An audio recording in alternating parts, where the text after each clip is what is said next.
Okay, around the same time that Hume is writing his criticisms of social contract theory, we've got a guy on the other side of the English Channel who is defending somewhat new and different version of social contract theory. So Jean-Jacques Rousseau is a Swiss philosopher, although he spent a lot of time in France. He's originally from Geneva.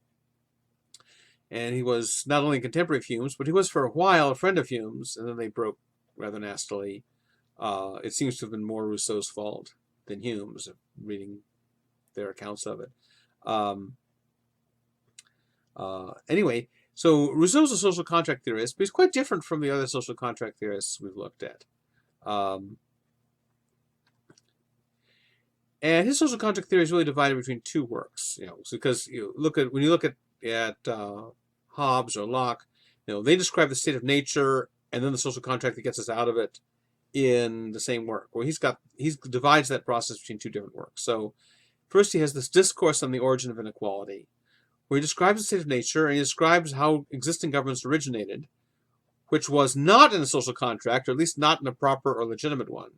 So it's an explicit conclusion of Rousseau's discourse that existing governments, that is the ones at least that existed in his day, are not legitimate, unlike Hume. And then a few years later he writes The Social Contract, where he gives this positive model of what kind of social contract we ought to form and what kind of society and what kind of government that would create. So his version is explicitly prospective, not actual. In other words, he's not saying here's the contract that already exists. As we saw, Locke is ambiguous on that. He claims that he seems to claim in the preface that there's a contract already in place that is justifying William of Orange. When you look at the details of the theory, it seems hard to see that he isn't just saying that here's a contract it would be nice if we had, we don't have one yet. Rousseau is explicit that the social contract he's pointing to is not something that already exists. It's something that is going to that he's hoping will come to in the future. Which means Rousseau is much more explicit than Locke in being a critic of existing governments. I think that if you take the implications of what Locke is saying, Locke is suggesting that existing governments aren't legitimate, but he doesn't put that conclusion front and center. Plus, he doesn't put his name in the book. Rousseau puts this conclusion front and center: existing governments are crap, and he puts his name on the book. So, what Locke was afraid of is exactly what happens to Rousseau. Rousseau does get persecuted, his books get burned, etc. Rousseau's version of social contract theory is also political. It's not producing morality the way Hobbes' does. It's producing a political obligation and governmental legitimacy. So in that respect, it's like Locke's. So first we start off with his discourse on the origin of inequality. This is often called the second discourse, because he wrote another discourse, in which he's going to describe the process by which present-day society would have arisen from a primitive state of nature.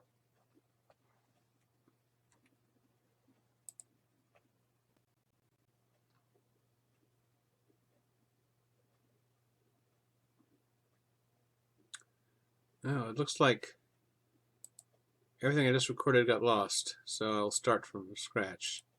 It's irritating. So recording now. Yes, okay, starting from scratch, alas. All right, so at the same time that Hume was writing his criticism of social contract theory, Rousseau was writing in defense of it. On the other side of the English Channel, although Rousseau spent a lot of time in France, he's actually from Switzerland, from Geneva. He'd been a friend of Hume's for a while, and they broke up. They had a kind of a nasty falling out, which seemed to have been more Rousseau's fault than Hume's. Anyway, he's rather different from the other social contract theorists we looked at. Now, where Hobbes and Locke deal with the state of nature and the social contract in a single work each, the Leviathan and the Second Treatise, Rousseau divides them up. So in the Discourse on the Origin of Inequality, he describes the state of nature and talks about how existing governments originated, which is not in a social contract, or at least not a legitimate one. So Rousseau is explicit that existing governments are not legitimate, contra Hume.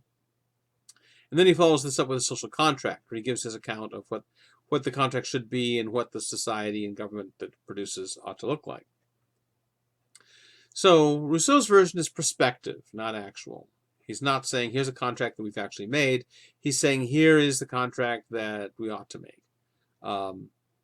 Which means that, unlike Locke, who's ambiguous as to whether existing regimes like that of his own day of William of Orange rest on consent or not, Rousseau makes quite clear that existing regimes do not rest on proper consent, and therefore they're not legitimate.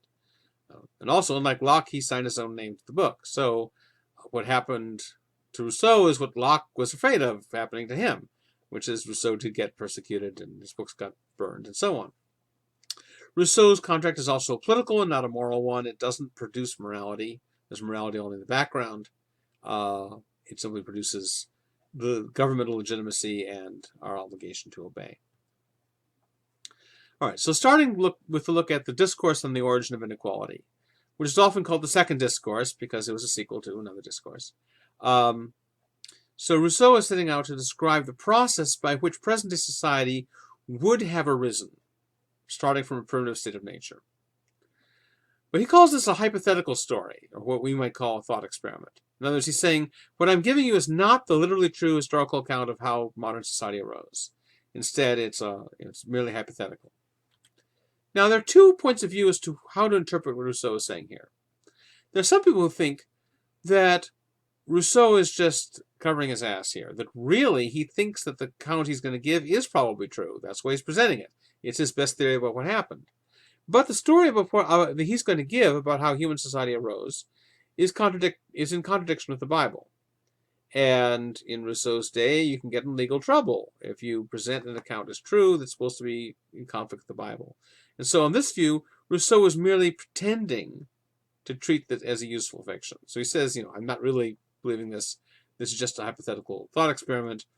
You can see this as analogous to what Copernicus's publisher did. So Copernicus wrote this, wrote one of the first defenses of the heliocentric model of the solar system, arguing that the Earth goes around the sun, not vice versa.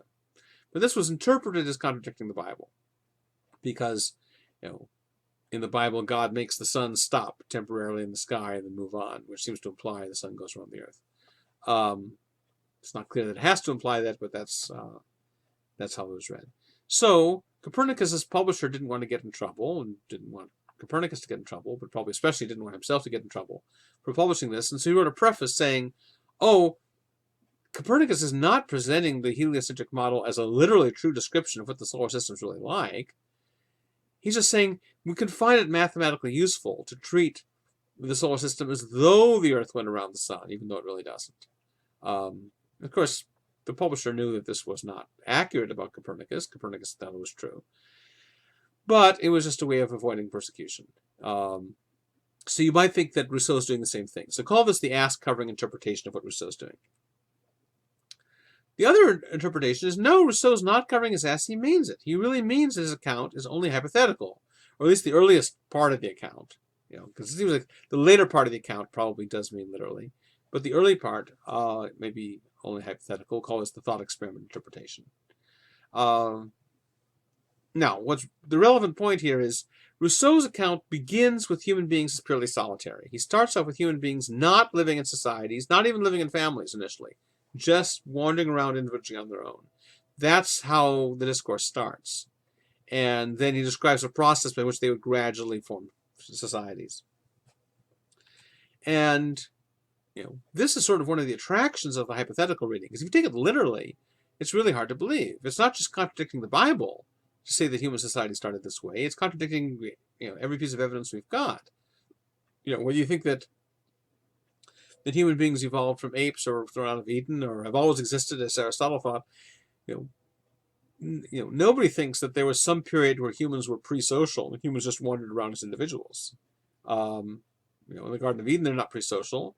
If we're evolved from apes, well, apes are social already. So if we evolved from apes, then there's no intermediate period where we were solitary.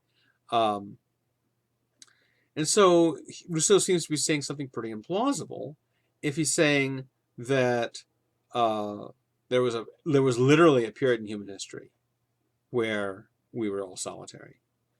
Whereas, you could be defending Rousseau if you interpret it as a thought experiment. Because you could say, look, there are lots of cases where it's a legitimate thing in science to try to understand a complex system by starting with the individual elements and seeing how you can build them up into the system. Even if you don't think that's how the system arose, you might think you can understand the system by just starting with individual things. It's the way economists sometimes start by saying, suppose you have, they used to do this more often than they do now, but suppose you have, you could try to explain things by talking about Robinson Crusoe alone on his island, and he has to make decisions between consumption and saving and so forth, and then you gradually introduce more people and build things up. And the claim isn't that's how things arose, it's just you can understand things better if you start with the solitary level and then build it up. So maybe that's what Rousseau's doing.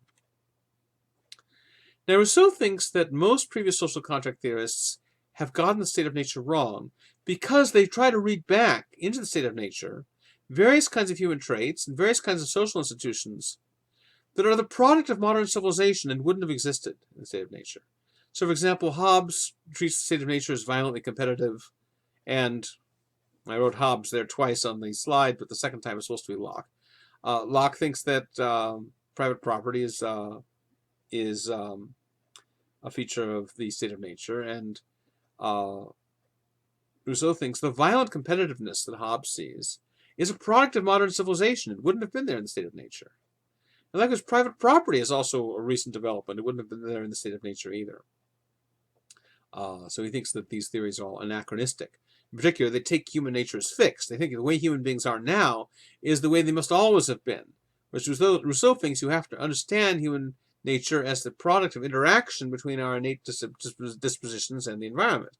And that when the social environment was very different, we would have been very different.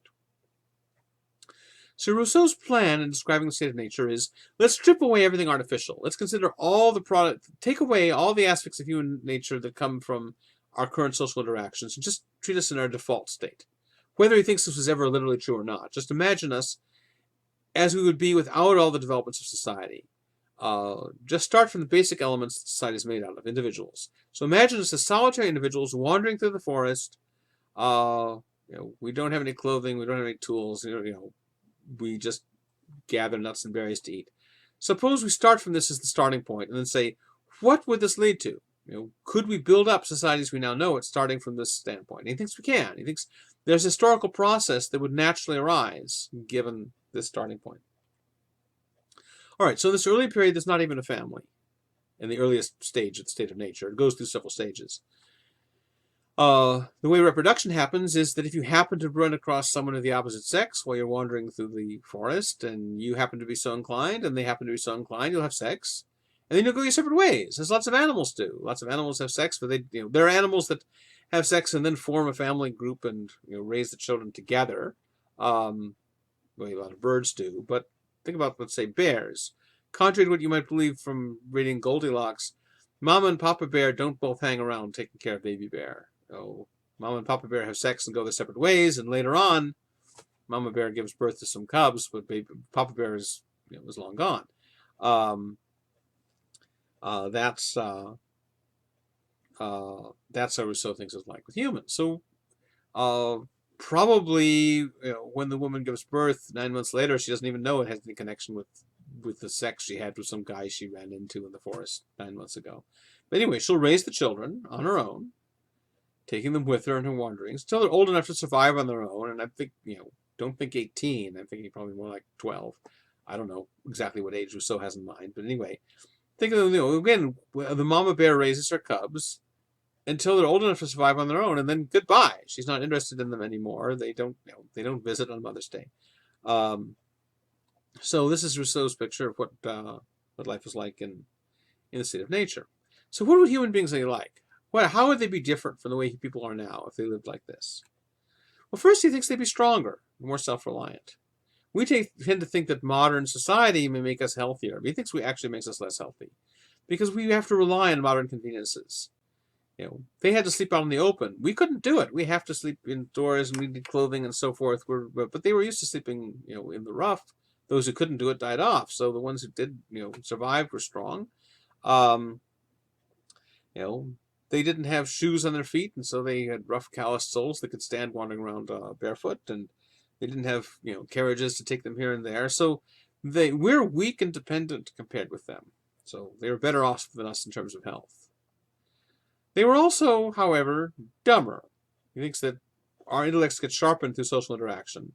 So these people, they would have been healthier than us, but they wouldn't have been too bright. However, they would have been freer and happier. There are no social hierarchies. There's no regime to oppress you. There's no divide between rich and poor. So no one has to work for anyone else. No one depends on anyone else. You don't depend on other people for your food. You don't depend on other people for permission to what to do. You don't depend on other people for their social approval. So this was great. This is a period when people were, pretty happy. They weren't very bright, but they were happy. So this is, in a way, even though he's telling a story that contradicts, the story of Adam and Eve, there's a sense in which he thinks that, at least symbolically, the story of Adam and Eve is right. That we start off in a kind of primitive paradise, and then we fall into something less good. Unlike Locke, for whom moving up to the state of nature is an improvement. And also, people in the state of nature would have been more empathetic. Again, he says more sympathetic, or more possessive of compassion or pity. But the general idea is this idea of empathy that's very strong in the 18th century. Lots of philosophers make important use of it. David Hume, Adam Smith, Rousseau. Now, you might be surprised to learn that people in a solitary condition would have more empathy than we do. You might expect the opposite. So take an example of someone who expects the opposite. So in the 19th century, you get Herbert Spencer. Herbert Spencer has this theory that as the human race develops, we're becoming more and more adapted to the conditions of social cooperation. That since we're all living under social cooperation, and those who are good at it will do better, and those who are bad at it will do worse, the tendency is for society to reinforce social cooperation. And this makes us become more empathetic. So according to Spencer, human relations are becoming more empathetic than they were in the past. And he points to examples like, well, people used to enjoy going to gladiatorial combats or watching public executions as entertainment. We used to have slavery. We used to favor male supremacy. All these things are fading away now. And that's because the process of civilization is increasing our empathy for one another. In fact, Spencer had sort of utopian hopes for what empathy was going to become. Spencer thought that in the future, empathy would become so strong that everyone would feel everyone else's pain just as strongly as their own, at which point you won't need government anymore. But Rousseau thinks the opposite. He thinks that the advance of civilization tends to deaden our empathetic instincts. As civilization advances, we tend to become less empathetic. Why? Well, because first of all, the more you live in society surrounded by other people, the more other people you encounter. And so you have more demands made on your empathy.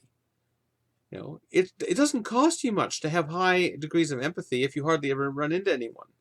But if you're constantly running into other people, they're constantly making demands on your empathy. And it's just too much for you. And so you tend to develop emotional calluses. You tend to deaden your empathetic instincts because it's just too hard to have strong feelings of empathy when you're constantly running into other people. But moreover, it's not just running into other people. It's the situation other people are likely to be in under civilization. So first of all, because we're all dependent on modern conveniences, we're all weaker, less robust, more likely to be sickly. And thus, the people you run into are more likely to need empathy. Not only do you run into more people, but the people you run into are going to have more problems. They're going to be weaker and sicker. And so they're going to make even more demand on your empathy. Moreover, because we all live in society, we're all dependent on social status. We all care about what other people think about us. And that makes us anxious. What does this person think of me? What does that person think of me?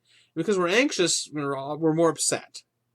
And thus, if I'm more upset, then you have to require even more empathy to deal with me. Likewise, because we have these social hierarchies now that we didn't have when we didn't have society, then social hierarchies create poverty and oppression, and this makes everyone more miserable. It certainly makes the poor and oppressed more miserable, but Rousseau actually thinks it makes the rich and the oppressors miserable too, because they become dependent as well. Anyway, so in modern society, everyone's miserable. And so you're constantly running into lots and lots of miserable people, and you can't express full empathy when you're doing that. It'll just kill you. So you have to squelch your empathy. So so if empathy gets squelched by civilization, that suggests that without civilization it would be stronger. And therefore he thinks that we would have been at our most empathetic when we were solitary beings wandering around in the forest. And so these people that we picture these people who are they're free, they're strong, they're dumb, and they're well-meaning and empathetic. Hence the picture. So Rousseau sent a copy of this discourse to Voltaire, who was Voltaire and Rousseau are probably the two most famous French philosophers of the 18th century. But Voltaire was much more of a Lockean. So when Voltaire read the discourse, he wasn't a fan. And he wrote this famous reply: "Thank you for sending me your book against the human race. Never before has so much cleverness been used to convert us all to stupidity. Reading your book makes one long to walk on all fours. However, being out of that habit these past 60 years, I despair of resuming it." So, from Voltaire's point of view, Rousseau was just wanting us to all go back to being animals or babies, and he wasn't having any. All right, so in Rousseau's account, we have this first stage of human history. It's pretty idyllic from his point of view, not from Voltaire's, but from Rousseau's. It's pretty great. But Rousseau thinks it's unstable. It's not going to last. And here's why. Although these solitary wanderers are not too bright, they are still rational beings. They do have a basic capacity for reason. And that means they have the ability to grasp the benefits of cooperation. So when two people do happen to run into each other, they may very well decide to cooperate. Examples, me shake tree, you gather apples, or you chase rabbit, me wait with net. These are cases where people can better achieve their goals by cooperating. Now, the cooperation might initially be temporary. You just happen to run into someone when you happen to need something, and you happen to benefit mutually by cooperating, and then after that you go your separate ways. But this cooperation is going to be pretty stable. It's going to be pretty reliable, because remember, these people are too empathetic to cheat each other much. So when they do cooperate, they're not going to cheat each other. The cooperation is going to go well. So they're going to remember in the past, cooperation good, and the next time they'll look for more opportunities to do it. So gradually, people are going to start cooperating more and more, and longer term and longer term. And pretty soon, you're going to be getting families and communities. And so this leads to the second stage of the state of nature. So at this point, they're hunter-gatherers. They live in small communities, villages or tribes, live in little huts. They go hunting together, they share their food, they sit around the fire talking. And Rousseau thinks this is idyllic too. In fact, he thinks this may even be better than the first state. This might have been the best period in human civilization, human society. Not really civilization yet, but the best period in human history, perhaps, was this tribal stage. However, it's unstable too. It also creates the seeds of its own destruction. Because the more you come to depend on other people, the more you start caring about social status. Because now other people's opinions matter. When you don't depend on other people for cooperation, other people's opinions don't really matter to you. But soon they come to matter to you. And then you become anxious. You want to look good in other people's eyes. And start caring more about how you look to other people than you care about what you're like on the inside. Also, an even darker consequence is, when you care about what other people think about you, you want to make them respond to you in the way that you want. You want to force them to recognize how cool you are. And that leads people to seek power and domination over other people. So now we're getting concerned with social status, we're getting anxiety, we're getting superficiality, we're getting power lust. Things like this are starting to pop up. Moreover, now that we're all cooperating, we can have an increased division of labor. And that makes greater productivity possible, which is great, seemingly. But once you've got division of labor, this creates the possibility that the people who are doing most of the work and the people who are getting most of the rewards might not be the same people anymore. And when it's just you on your own, you do all the work to pull down the fruit and then you eat it, and there's no question. But when people are cooperating in complex ways and doing different tasks, so for example, as agriculture comes along, some people have to be making the agricultural tools, so other people are using them. You get two different classes, and then, there's then the question, how does the product of the agriculture get divided between these two classes? Is it equally or unequally? Various kinds of economic inequality become possible. Also, once you've got agriculture, you're more likely to start dividing the land into separate plots. You start getting private property. And unlike Locke, who thinks private property is great, Rousseau thinks it's not clearly so great. Because it's some people who have private property are going to have better luck, and others are going to have worse luck. Some will have a good harvest, others won't. And so some will prosper and get richer and be able to buy more land. Others may not even be able to keep the land they have, and if they're thrown off their land, then they have to perform wage labor for those who had better luck. And so you start getting bigger and bigger economic divisions between rich and poor. And when this happens, there's going to be conflict. Because on the one hand, the poor are going to be resentful of the fact that they're being excluded from the property of the rich. And so they may be tempted to try and grab some of the wealth of the rich. Or the rich, if they're afraid the poor would do that, might try to make a preemptive strike against the poor by enslaving them. And so you get tension in society. And as the tension gets stronger and stronger, pretty soon it breaks out into open war. You get basically a civil war between the rich and the poor. And this is really unpleasant for everyone. And so people come up with a solution. Government is going to come to the rescue. What people need is a neutral arbiter, an institution that will not take sides between the rich and the poor, but will be a neutral arbiter that will do justice to both of them and will not allow either side to trample too much on the other side. And so when the solution comes forward, the poor, who are desperate from the fighting and worn out, they take this offer gladly. They say, hooray, government to the rescue, government's going to rescue us. Government will now not permit any group to suppress any other group. Everyone will be treated fairly. But they are all of them deceived, as Galadriel says. It's a trick. The new government is not going to be equally beneficial to the rich and the poor. Government is going to be more responsive to the rich. The rich are wealthier, they have more concentrated interests. They can have more influence on the government, where the poor are scattered and the poor don't have time to hire lawyers and lobbyists and so forth. The government's going to systematically benefit the rich at the expense of the poor.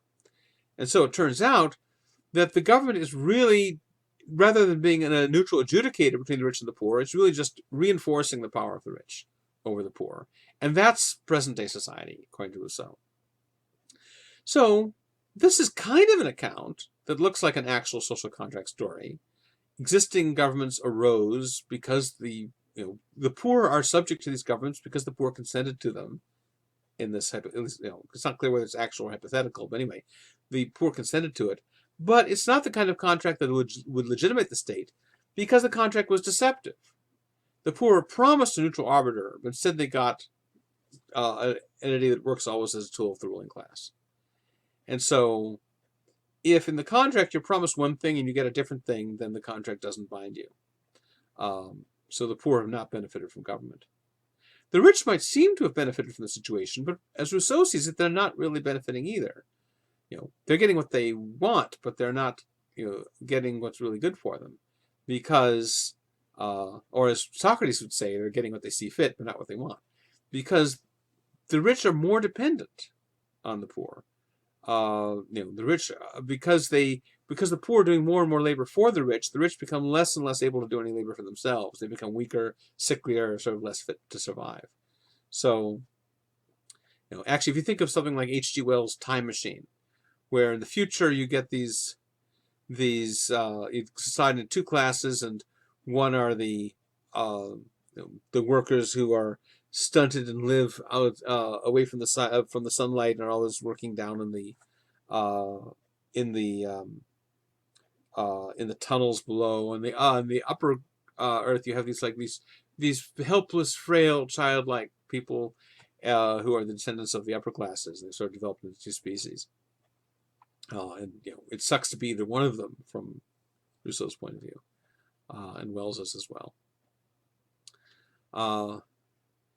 All right, so if modern civilization is so wretched and miserable, and the state of nature is so idyllic, is Rousseau suggesting we should go back to the state of nature? And that's sort of the way Voltaire read it.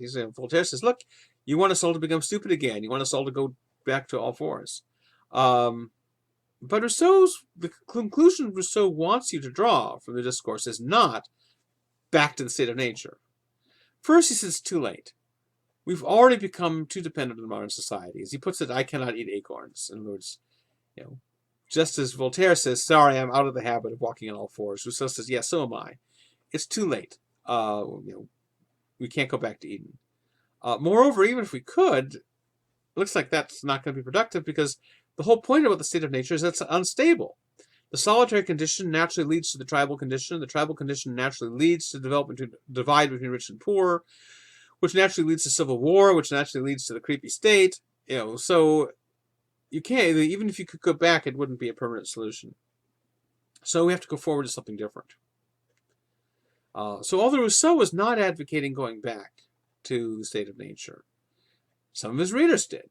Some of his readers became the kind of anarchist who wants to return to a kind of primitive, pre-civilized condition. It's another case of Rousseau opens the door and some anarchists walk through. But of course, the kind of anarchism that you get converted to by reading Rousseau is very different from the kind of anarchism you get converted to by reading Locke and Paine. For Locke and Paine, their vision of society was one with private property and commerce, and it's an industrial vision. Whereas the kind of anarchism you embrace if you're converted by Rousseau is going to be primitive, pre-civilization. So these are going to be very different versions of anarchism. So here's a couple of examples. On the left is a book by John Zerzan called Against Civilization. And Zerzan is the kind of anarchist called a primitivist anarchist that that is the kind of anarchism that evolves out of Rousseau. On the right, we've got David Friedman, who's the son of the economist Milton Friedman, writing The Machinery of Freedom, Guide to a Radical Capitalism. He's favoring a capitalistic, commercial, industrial vision of life without government. So these are two examples of anarchists who would agree with each other in very little. There are also plenty of anarchists who wouldn't agree with either of them about much as well. Well, anyway, so these are examples of some of the different kinds of anarchisms you can develop, but Rousseau is not interested in anarchism of any kind. So in his next book, The Social Contract, he lays out his positive vision for what's the way forward. You can't go back. The present sucks. You can't go back to the past. So what is the right way forward to the future? Now, the opening sentence on The Social Contract is very famous. It's usually translated as, "Man is born free, and everywhere he is in chains." And we see that it sounds like a rousing rabble call, right? It sounds like, man is born free. He's free by right. He ought to be free. But instead, he's in chains. That's unjust. We should strike off our chains. That's the natural way you'd read that if you just see that sentence all by itself. It's a call to liberate ourselves from our chains. But there's a problem with that reading of it. To begin with, the French verb that means to be born, naître, there's a handful of French verbs that use the present tense to express the past. So, for example, if I want to say, I was born in French, I would say, je suis né, which literally means I am born. You're asking, if someone says, when were you born? Literally they ask in French, when are you born? It's just a peculiarity of that verb that uses the present tense to express the past. So when Rousseau says, l'homme est né libre, man is born free, although if you translate that literally, it means man is born free, the natural reading of it in French is man was born free. Meaning that he's not contrasting, a present just claim with a present unjust condition. He's contrasting a past when we were free and a present when we're not. And as further evidence that's what he means, in the very next paragraph, in the very same paragraph, he refers to the contrast between being born free and being in chains as a change. So when he says man, he's really talking about the past when he says man was born free. Moreover, it's not a past he wants to go back to, and that's seen by the next thing he says. Right after he says man is born free and everywhere he's in chains, he then asks two questions. This is all in the first paragraph of the book. First, how did this change take place? See, the change from the past when man was born free to the present where he's everywhere in chains. How did this change come about? That's his first question. The second question is, what can render it legitimate?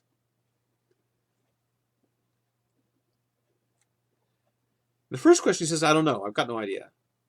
Now that might be surprising. You might think, the discourse on inequality, he went into a fair bit of detailed argument about how he thinks it came about. Although, on the other hand, if that really was supposed to be just a thought experiment, then he could legitimately say, well, I don't know how it actually happened. But what about the second question? What can render it legitimate? In other words, what can render legitimate the fact we're all in chains?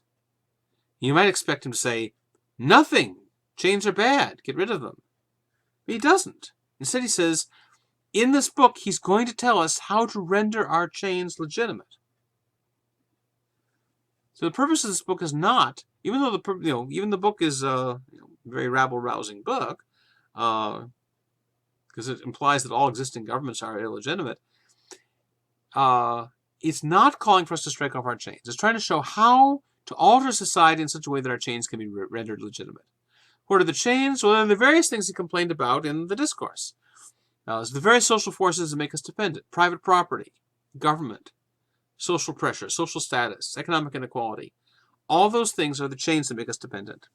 But he's not proposing to get rid of them. He thinks we can't. But as things stand, these chains are not justified. So we have to find a new form of society that would make these chains justified. And that's what he's doing in the social contract. The social contract is not to find a way to make these various social forces nullified. It's to find a way in which their existence could be justified when they're not justified now. Moreover, as Rousseau sees the task, it's going to be harder than it would have seemed to other theorists. Remember that Locke thought that some parts of our natural liberty are alienable and others are inalienable. So your right to be a judge in your own case is alienable. Your basic right to liberty is inalienable. And in his view, you can give up some of your alienable liberty, such as your right to be a judge in your own case, in order to protect your inalienable liberty, your liberty not to be assaulted or robbed or enslaved. However, Rousseau thinks that all of our natural liberty is inalienable. It's an affront to human dignity to give up any of your natural liberty to another person or to any other people. So Rousseau's put a big block in front of the contract in a way that Locke doesn't. If we can't give up or alienate any of our natural liberty, how can we create a social contract that's going to set up a government? Well, here's Rousseau's loophole. Suppose that all of us individually surrender ourselves to all of us collectively. Well, then have we alienated ourselves or not? If I surrender myself to you, if I surrender myself to someone else, then I've alienated myself or attempted to, and that's wrong and impossible. But if we all individually surrender ourselves to all of us collectively, then in some sense the givers and the receivers are the same people. It's just that the givers are all of us as individuals, and the receivers are all of us together as a collective. And so it's an alienation in one sense and not an alienation in the other. We've given up our liberty. We no longer have our individual liberty. We've given it up. But we've given it up to others who are also giving it up to us. So to make it simple, imagine the society with just two people in it. So you have two people forming a Rousseauian social contract. And so together they're going to form a collective, a tiny two-person collective. Each of them individually is going to give up all their freedom to the collective that's formed by both of them jointly. Well, in a way, they're just giving up their freedom to themselves. And so they remain masters over themselves indirectly. So here's the idea. Ownership is transitive, meaning a transitive relationship is one where if X bears it to Y and Y bears it to Z, then X bears it to Z. So if I own a slave and the slave owns a dog, then I own the dog because I have complete authority over the slave. And so any decisions that the slave makes about the dog, I can countermand. So if you own somebody, you own whatever they own. If you have total mastery over someone, you have total mastery over anything they have total mastery over. Well, imagine this little two-person social contract where I surrender ownership over myself to the two of us together, and you surrender ownership of yourself to the two of us together. Well, that means that I'm surrendering ownership over me to you, and you're surrendering ownership over you to me. But if you partly own me, to the extent that you own me, and I own whatever you own, because I own you, then I own myself indirectly. Each of us has indirect control over the other. Equal indirect control. And so, from Rousseau's standpoint, the way he puts it is, this is a contract where each person, while uniting himself with all, may still obey himself alone and remain as free as before. I obey myself alone because even though I'm really obeying the collective, every other member of the collective is just as subordinate to the collective as I am. And so I gain as much ownership over everyone else as they gain over me. And so they own me completely, but I own them. And so I own myself through them, and they own themselves through me. That's Rousseau's solution. All right, well, how does this collective go about making decisions? So we all form a social contract to create this collective entity. But then how is it going to go about making decisions about what to do next? It can't follow everybody's will, because we all want incompatible things. I want this, you want that. And so if it goes by what does everybody want, just add up the list of what everyone wants, and they're going to be incompatible. So that's not going to add up to anything coherent. So the collective entity cannot go by everybody's will, or as Rousseau also calls it, the will of all. Could it go by majority will? No, because in that case, the so-called social contract would just mean that the minority had surrendered themselves to the majority, which they can't do. That would be an alienation. That'd be surrendering yourself to someone distinct from you.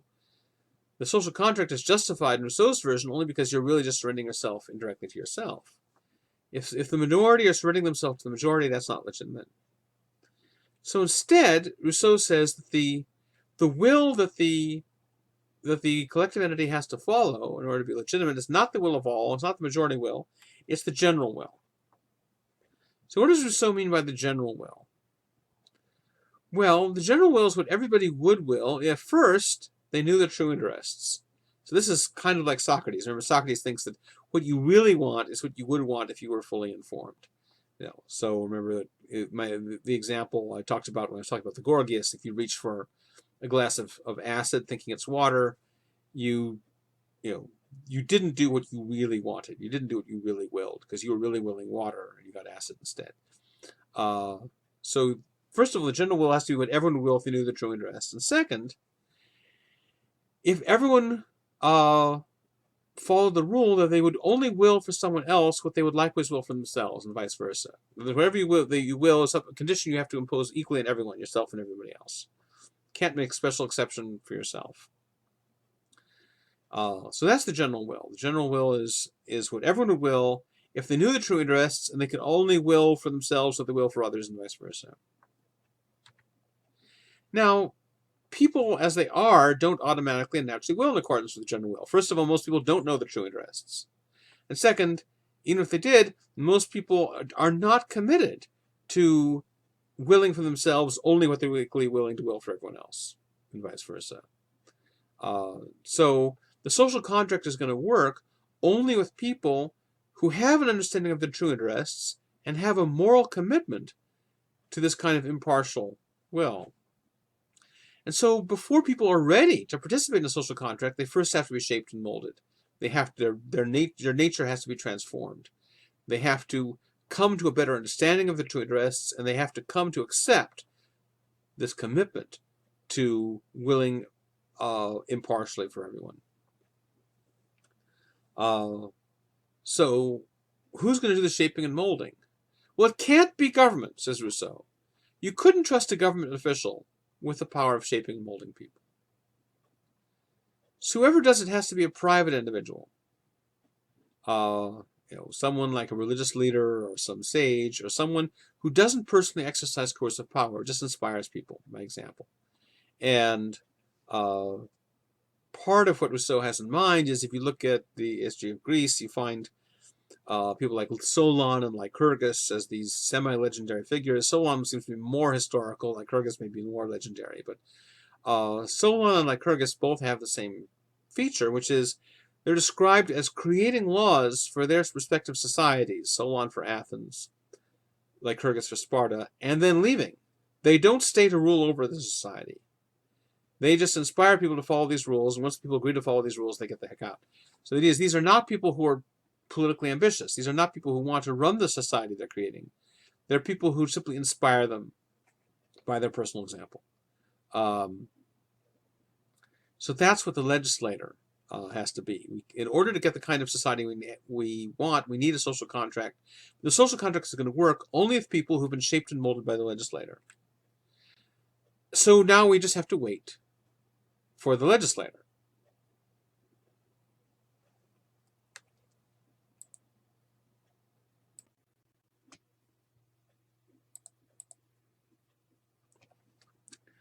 Right, now we can look at some of the ways in which anarchists responded to social contract theory, in effect embracing parts of it in order to critique other parts. Starting from the Declaration of Independence, we saw that Jefferson follows Locke in saying that a government has to pass two tests in order to be a just and legitimate government. He says that a just government has to secure people's rights to life, liberty, and the pursuit of happiness.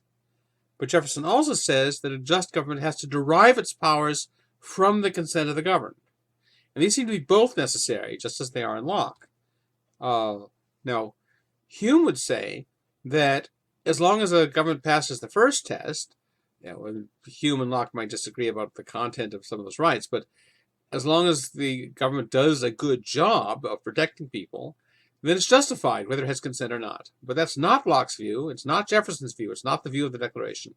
According to the Declaration of Independence, even if it secures people's rights properly, it's not legitimate unless it also rests on the consent of the governed. But what is the means by which the governed are supposed to give their consent? What counts as consent? Now, a lot of the founders seem to have thought, a lot of the American founders seem to have thought that if you have a society where people have the right to vote, that means the government rests on consent. So the vote is the vehicle of consent. Now, as we saw in a previous lecture, Locke didn't think that.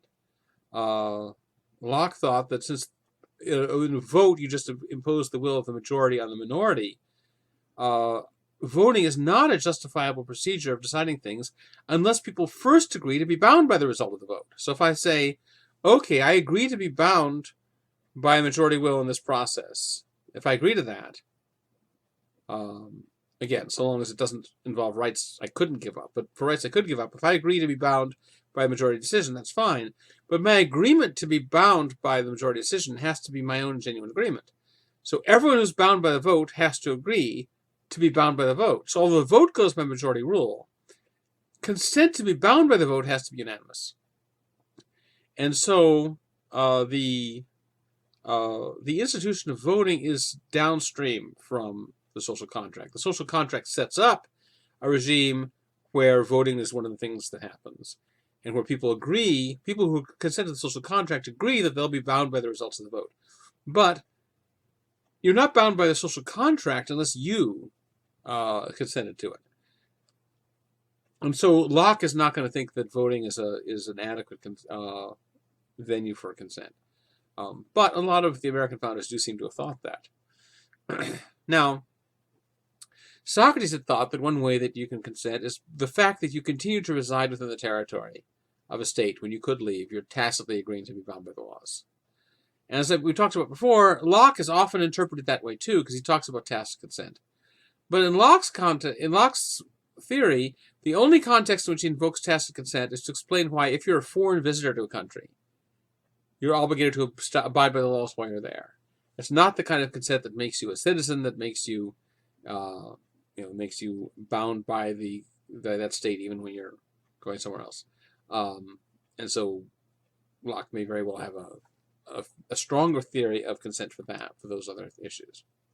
So, I mean, the reason for Locke that you are bound by the laws of a state while you're visiting it is something like this. When you visit a country, all the land in that country is owned by citizens of that country, or at least initially. And so when you visit there, just as when you're visiting someone's land, you have to abide by the rules while you're there. If the people who have that land have all agreed to the rules of the state, then you have to abide by the rules of the state when you're there. Does that mean that a foreigner couldn't own land in a Lockean society? Maybe not, but maybe if you're a citizen and you sell land to a foreigner, they have to agree to some kind of restrictive covenant saying they'll abide by the laws or something like that.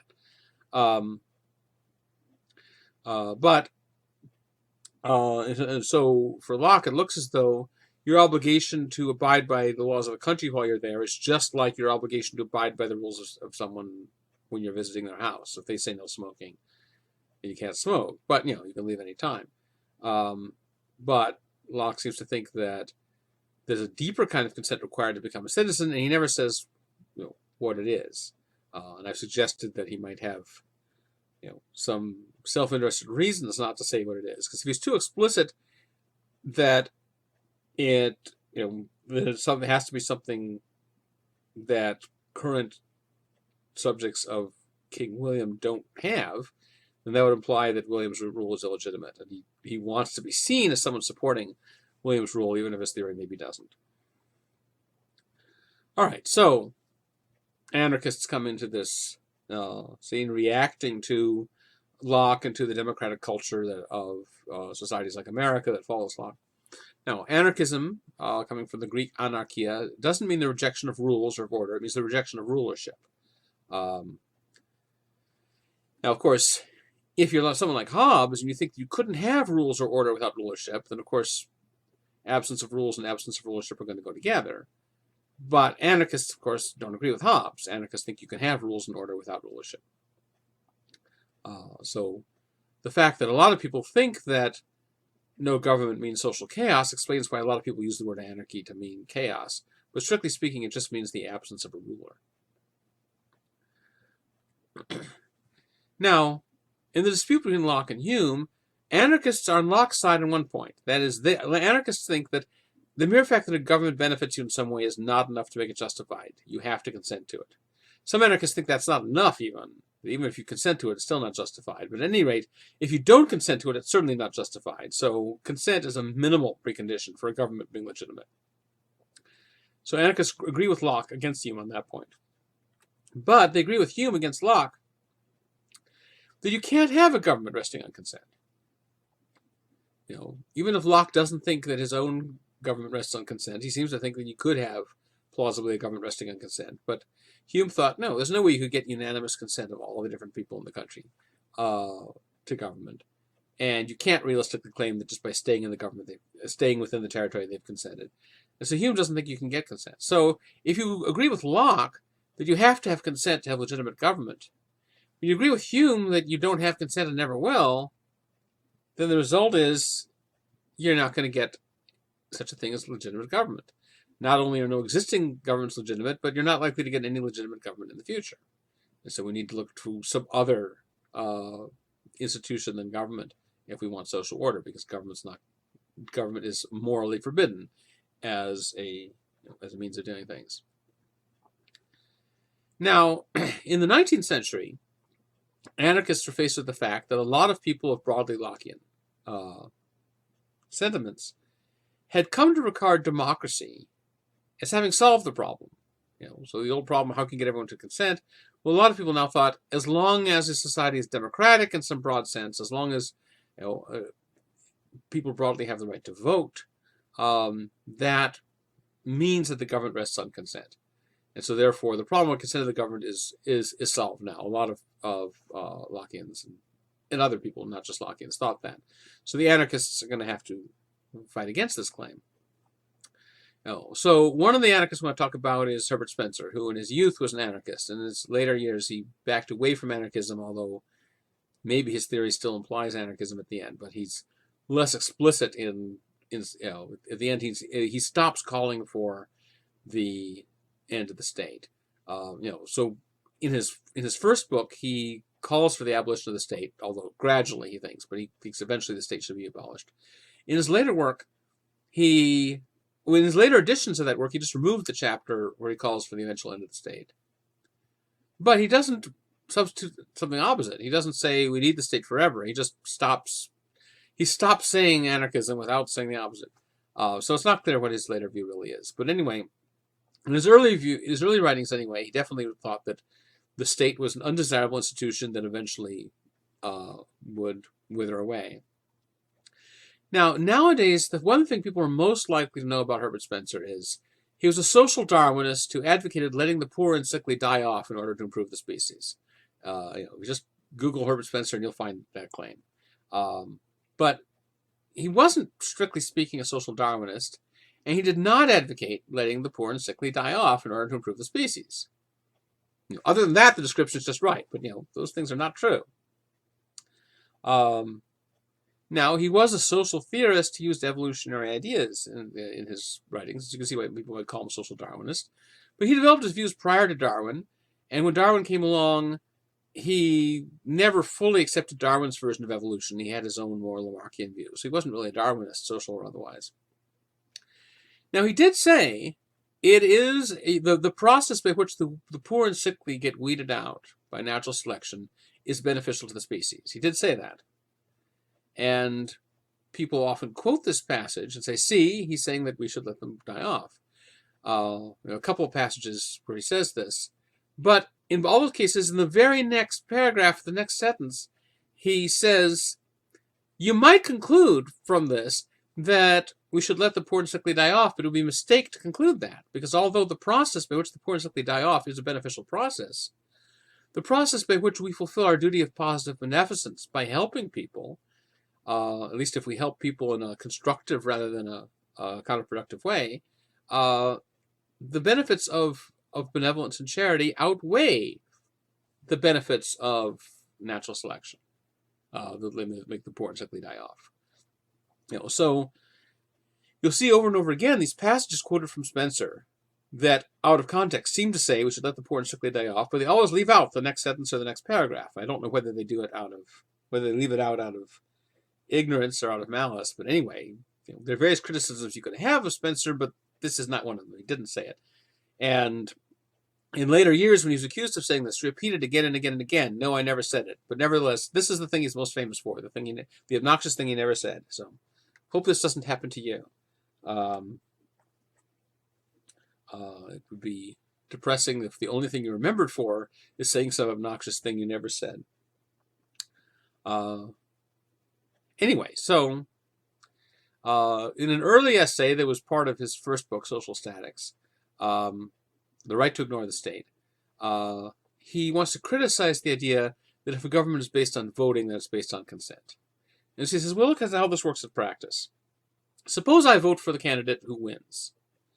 Well then, have I consented? Yeah, I'll be interpreted as having consented to whatever that candidate goes on to do when they're in office. Because, I voted for them, they won, so they're my representative now. They're fulfilling what I wanted. And so I can be held as having consented to whatever they do, even if what they do is different from what they promised in their campaign, which of course sometimes happens.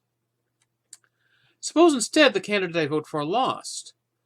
Well then, the way democratic ideology works, I'll still be interpreted as having consented. Because the claim is that by participating in the voting system, I'm implicitly agreeing to be bound by its results. When you go in to vote, you are implicitly agreeing, tacitly agreeing, that you'll be bound by whatever the results of the election are. So even if you vote for the loser, you will still be interpreted as having consented to the winner. All right, well, suppose I don't vote at all. Well, what happens to people who don't vote? They're always told, if you don't vote, you can't complain. In other words, you had the chance to vote, you had the chance to influence the process and alter the outcome, or try to. You didn't take it, so thereby you're accepting the result, because you didn't try to change it. So notice that if you vote for the winner, you're interpreted as consenting to the result. If you vote for the loser, you're interpreted as consenting to the result. If you don't vote, you're interpreted as consenting to the results. You might ask, what do you have to do to not consent? And Spencer's argument is, consent isn't meaningful unless there's some way not to consent. If everything you do counts as consent, if everything you do is interpreted through the lens of consent, then if nothing you can do is interpreted as non-consent, then it's meaningless to talk about consenting. It's like, you check the yes box and they say, aha, yes. You check the no box and they say, aha, no. So it's like going into a restaurant and you order a hamburger and they bring you a hamburger. You order a hot dog and they bring you a hamburger. And you say, I'm not going to order anything. And they bring you a hamburger. Whatever you do, you get a hamburger. Well, in what sense did you consent to the hamburger? Now, there's a later essay. In this later essay, Spencer has backed away somewhat from his anarchism, although without explicitly contradicting it. Anyway, in this later essay, The Great Political Superstition, He says, all right, suppose it's true that you need to consent to a powerful state in order to be protected from theft, fraud, and assault. And he says he thinks it's not true. So, at least that's consistent with anarchism, even if he's no longer officially an anarchist. But suppose it's true, and also suppose it's true that by consenting to a democratic state, you agree to be bound by majority vote. Still, what is the reason for consenting? Why do you have to consent to the powerful state? The reason is, what is it that all people would agree to consent to, if there is anything?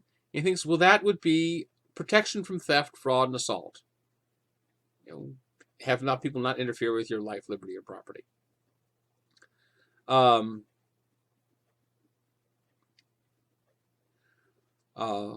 Well then, if your reason for consenting to the democratic state is you want to be protected by those things, then all you can really be interpreted as having agreed to is to be bound by the majority's opinion about how to secure those ends, about how to be protected from theft, fraud, and assault. If the democratic state starts wanting to do other things, like provide funding to the opera or something like that, well, the need to be protected against theft, fraud, and assault is the kind of pressing need that might make you want to escape from the state of nature. The need to fund the opera might not be. Not everyone's going to agree. Maybe everyone will agree that they want to be protected from theft, fraud, and assault. Not everyone's going to agree that they have to fund the opera. So, for example, suppose you join a book club. Every month you all vote on what book to read next. And by joining the club, you agree to be bound by the decision of the majority. So if next time everyone votes to read a certain book, you don't say, oh, that's not fair, because you agreed to go by the majority said. Suppose instead the majority votes to give up reading books. Instead, take all the money that's been contributed to the club by the members and use it to set up a firing range and do firing practice. Spencer says, well, there's nothing wrong with setting up a firing range and doing firing practice, but you're not, since you joined the club with the understanding that it was a book club, and your motive for joining the club was you wanted to read and discuss a book with these people every month. They don't have the right to take your money and divert it to a different end. They have the right to vote for a book you'd prefer not to have, because in joining the club, you kind of had to go along with the majority on the choice of books, because you can't all agree on what book to read. But you're not bound by the majority if they decide to change the club to pursue some different end that's not the end you joined it for. So again, he says, look, nearly everyone's going to agree to join an organization that will protect them from theft and fraud and assault. And so therefore, you might, he's not really sure you could, but you might be justified in assuming that everyone is willing to consent to the majority decision on how best to protect ourselves from theft, fraud, and assault. What the government policy should be. But you think of all the other things government does, funding the opera and so forth, there isn't going to be any general agreement on those. And therefore, you can't assume that people in agreeing to join the government, people agreeing to submit to a government, are thereby agreeing to go along with the majority decision in those areas. Okay, switching to another anarchist. This is Lysander Spooner, who was a legal theorist in the Boston area in the 19th century. He was also one of the leading members of the abolitionist movement. In fact, he was a supporter of John Brown. And when John Brown was arrested, Spooner actually tried to hatch a scheme whereby they would try and kidnap the governor and then exchange him as a hostage for John Brown to release him. And Spooner himself had been interested in trying to foment slave rebellions. He had written this article about how to encourage, provide arms to the slaves and encourage them to rise up. And John Brown had actually asked him not to publish the article because it was too similar to what Brown himself was about to try to do. And so he said, you might give me away. Anyway, so he was a militant anti-slavery guy. So you might think when the Civil War comes, he'd support the Union. He doesn't. He doesn't support the Confederacy either. He was disgusted by both sides, both the Union and the Confederacy. He thought they were both hypocritical. So why? What was his issue with them? Well, defenders of the Union, when they talk about the Civil War, like to think of it primarily as a conflict over slavery. The noble Union is fighting to get rid of slavery, and the evil Confederacy is trying to keep it. Defenders of the Confederacy like to downplay slavery and say, no, it's really a conflict over centralized power. The evil Union was trying to centralize too much power in the Union, whereas the Confederacy was trying to have more decentralized power in states. Well, from Spooner's perspective, each of these stories is half right.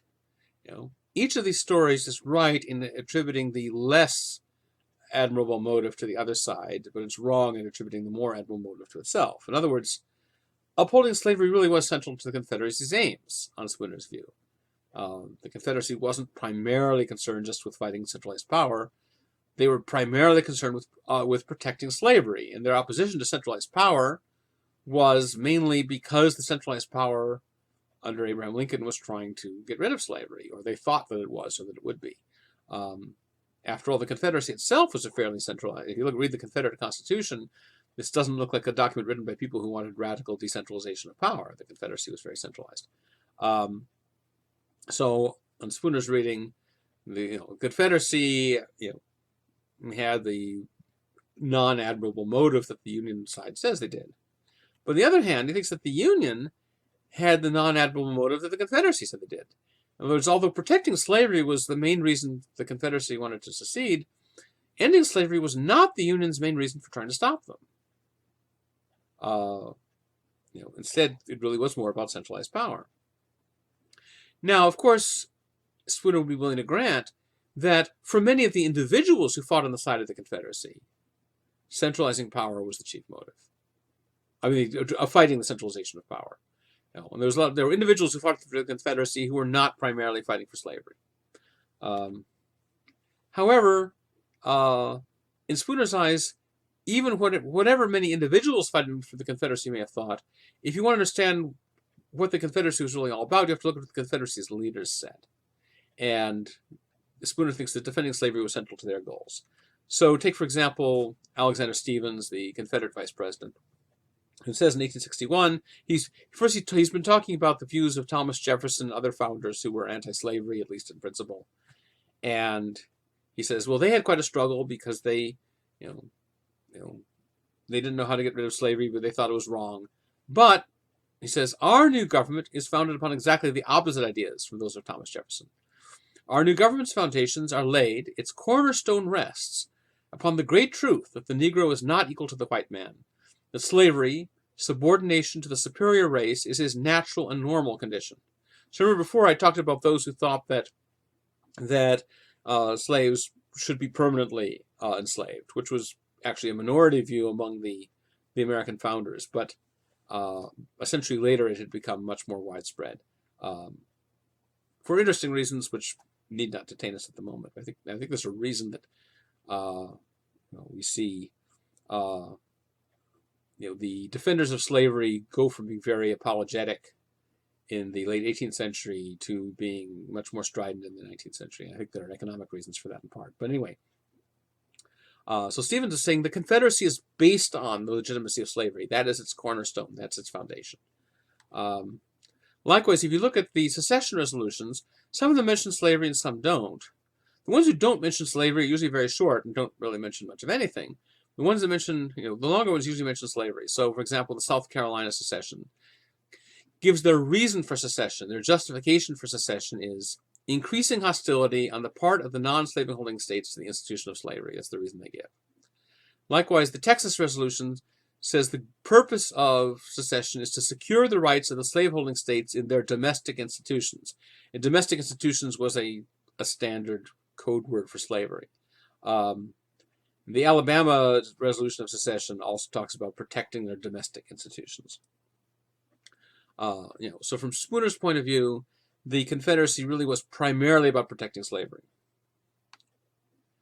However, remember, the Union's not so great either. Again, Spooner will grant that many of the individuals who fought on the side of the Union really were motivated by the desire to get rid of slavery. That really was their goal. But, again, for the Union's leaders, if you want to understand what the Union was about, look at what the leadership wanted. They were much more interested in centralizing power than they were in ending slavery. So take this quote from Abraham Lincoln in 1862. My paramount object in this struggle is to save the Union, and is not either to save or to destroy slavery. If I could save the Union without freeing any slave, I would do it. And if I could save it by freeing all the slaves, I would do it. And if I could save it by freeing some and leaving others alone, I would also do that. In other words, Lincoln is saying that his goal is to save the Union, not to end slavery. And in fact, if he had to choose between saving the Union and ending slavery, he would save the Union. and leave slavery alone. Now, some defenders of Lincoln think that Lincoln didn't mean this. Just as nowadays, in order to be politically popular, you have to, a lot of people have to pretend to be less racist than they are. In Lincoln's day, often you had to pretend to be more racist than you are in order to be politically popular. So some people think ending slavery really was his main goal. And he was just saying this. There's a lot of dispute about exactly what Lincoln's motives were, and also the extent to which Lincoln's motives may have changed over the course of the war.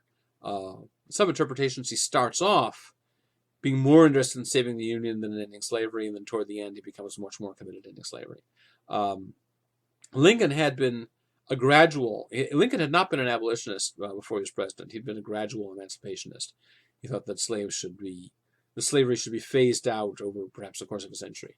But of course, he ended up abolishing slavery, even though he hadn't originally favored that view. Here's another passage from a Union leader that Spooner could have appealed to. So Andrew Johnson, who was a governor when he wrote this, although he would be Lincoln's vice president later, said likewise he's more concerned with protecting this government, that is the union that unites all the states, northern and southern. He's more interested in that than with anything to do with slavery. So he says, and unlike Lincoln, who clearly was at least in principle against slavery, Johnson wasn't that much against slavery, but he thought, well, my main goal is to protect the Union. If that means keeping slavery, getting rid of slavery, whatever. So he says, I'm for this government with slavery under the Constitution as it is. I'm for the government of my fathers with Negroes, or I'm for it without Negroes. Before I would see this government destroyed, I would send every Negro back to Africa, disintegrated and blotted out of space. So in other words, if the way to save this government is to keep the blacks here and enslaved, then he's all for it. If the way to save it is to free them, then he's all for it. If the way to do it is to send them back to Africa or to destroy them, he's for that. So in other words, Lincoln and Johnson both are saying, although their views are not quite the same, because Lincoln's ideal is a society with no slavery, whereas Johnson is not so clearly on that side, but they're both saying the primary goal is to save the Union. Now, Spooner's view is that as a basic principle of free association, any group has the right to secede from any other group. But the group that secedes also has the right to recognize the right of any other further group to secede from it. Alabama has the right to secede from the United States, but Lee County has the right to secede from Alabama, and Auburn has the right to secede from Lee County, and Auburn University has the right to secede from the city of Auburn, and the philosophy department has the right to secede from Auburn University or whatever. Free association. That's Spooner's view. Now, the Confederacy is all for the right of secession when they're talking about slaveholders seceding from the Union. But what about the right of slaves to secede from the plantations? They deny that. So the Confederacy is not consistently for free association. The slaveholders are claiming free association for themselves, but denying it to their slaves. So for Spooner, that's hypocritical.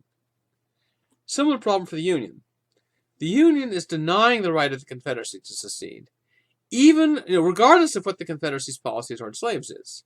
So in other words, suppose the Confederacy had freed all the slaves, or had never had slaves to start with. The Union's position would still have been the Confederacy can't secede. So even if the Confederacy had respected free association, the Union would not have respected its free association, even though the Union itself had been born in a secession from Britain, the American Revolution. So from Spooner's standpoint, they're both hypocritical. Now, after the Civil War, Spooner finds himself in the odd position of being a partial defender of the Confederates. Partial because he's still against slavery, and he still thinks that they were mainly pro-slavery. So he's not a fan of the Confederates. But he's defending them on this one point. After the Civil War, the Confederates were denounced for being traitors, not for being defenders of slavery. Spooner thinks that's what you should denounce the Confederates for. They're defending slavery. That's bad. But instead, they're being denounced as traitors to the Union. And Spooner thinks, well, how can you be a traitor to something unless you originally owed allegiance to it? I mean, suppose I were to take some action against the government of Russia. Well, would that make me a traitor to Russia? No, because I never owed any allegiance to Russia. You don't count as a traitor to someone unless you're breaking off some allegiance you owed them.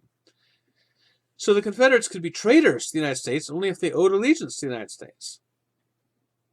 So where does this allegiance come from? Well, at this point, a lot of social contract theorists were saying America has a social contract. It's the Constitution. The Constitution is a social contract we've all agreed to, and the secessionists violated it. And of course, the secessionists denied that they'd violated the Constitution, because the secessionists claimed that the Constitution allows secession, whereas the Union claimed that the Constitution forbids secession. Of course, the problem is the Constitution doesn't mention secession. So there's no explicit statement in the Constitution as to whether states can secede or not, or if so, under what conditions. There are passages you can interpret one way or the other. The idea that the Constitution is the supreme law of the land might mean that the Constitution supersedes the local government, so they're no longer independent. On the other hand, the claim that any power is not explicitly granted to the federal government or reserved to the states might imply that the states do have the right to secede. Anyway, in this context, Spooner is writing this piece, No Treason, The Constitution of No Authority. He actually wrote a series of pamphlets called No Treason. But this is the one that focuses on the Constitution. This is number 6, which might make you think he wrote 6 pamphlets. But he didn't. He wrote 3. No Treason number 1, No Treason number 2, and No Treason number 6. No one knows why. He says in the introduction to No Treason number 6, well, there were originally supposed to be 3 more, but it's not worth my while to tell you what happened with them. Anyway, so No Treason number 6, the 3rd pamphlet, focuses on the Constitution, and his goal is to argue the Constitution is not a legitimate social contract. It's not a vehicle by which we've consented to anything. He says, well, look, the Constitution cannot be a legally binding contract. Remember, he's a lawyer, and he reasons in a very lawyer-like fashion. He says, no one who's currently alive has signed it or voted for it. So at most, it's a contract made by people who are alive in the late 18th century when the Constitution was ratified. And so, you can't be bound by a contract your ancestors made. Moreover, even the people who signed it or voted for it at the time were a minority of the population. Most of the population either didn't vote, often because they weren't allowed to vote. Women couldn't vote, slaves couldn't vote. Many free male whites who were not property owners couldn't vote. And of course, some of the people who did vote, a lot of them voted against it. So you put together all the people who either weren't allowed to vote or chose not to vote or voted against the Constitution. That group is far larger than the group who actually voted for the Constitution. So how could the minority who voted for the Constitution, how could their consent bind the majority who voted against it? Now he considers the possibility, well, maybe citizens have tacitly consented to the Constitution. He says, well, how would they do this? He doesn't consider the idea of that you consent by staying within the country. But we've seen how anarchists in general would respond to that, which is staying in a country counts as consent only if we've already established that the government has legitimate control over the country. You couldn't say that by by staying in the United States you've agreed to my rule, because we haven't established yet that I have legitimate authority over the United States. If you knew that I were the legitimate ruler of the United States, then you would have more reason, at least, to say that by staying in the United States you've consented to me. But if we're trying to show that, and we're trying to prove that the government is legitimate, you can't presuppose it by saying, you're staying in the territory the government legitimately controls. Anyway, so that's presumably what Spooner would say to that argument. Instead, he focuses on voting and paying taxes as 2 ways that have been suggested as ways that we might consent. He says, well, look, the problem with voting is that for a lot of people, voting is not really voluntary, because it's a form of self-defense. That is, I might not vote unless I knew that other people who have very different political views from mine are going to be voting. And they're going to be voting for laws or for politicians who will support laws that are going to go against what I want. They're going to oppress me. So I vote in self-defense. So it's like, suppose that someone attacks me and so I defend myself. Am I fighting with them voluntarily? Well, in one sense, I suppose you're fighting with them voluntarily because you could just surrender and let them kill you.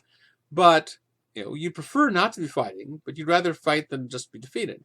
So likewise, a lot of people are, vote not because they're so eager through the vote to impose their will on others, but they want to prevent others from imposing their will on them. And so if you're voting only in self-defense, it doesn't really count as consenting to anything when you vote. And of course, again, he thinks that if you vote for something and you lose, then it's really hard to say that you've consented.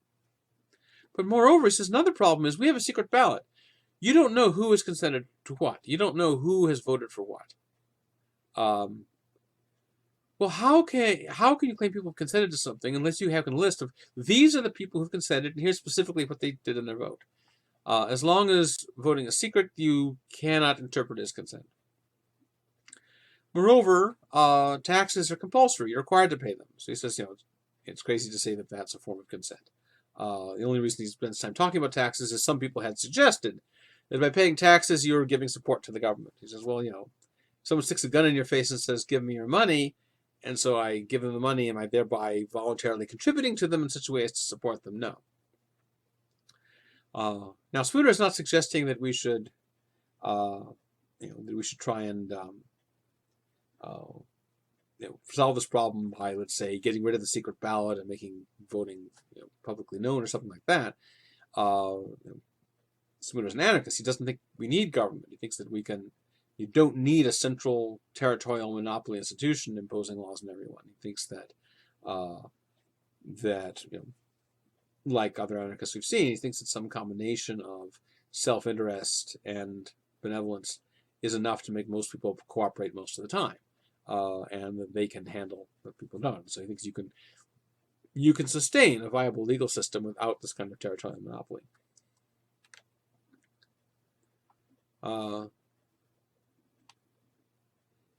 Okay, we just had that slide. Apparently I intended to do this gradually, but I also did it all at once too. Okay, onward.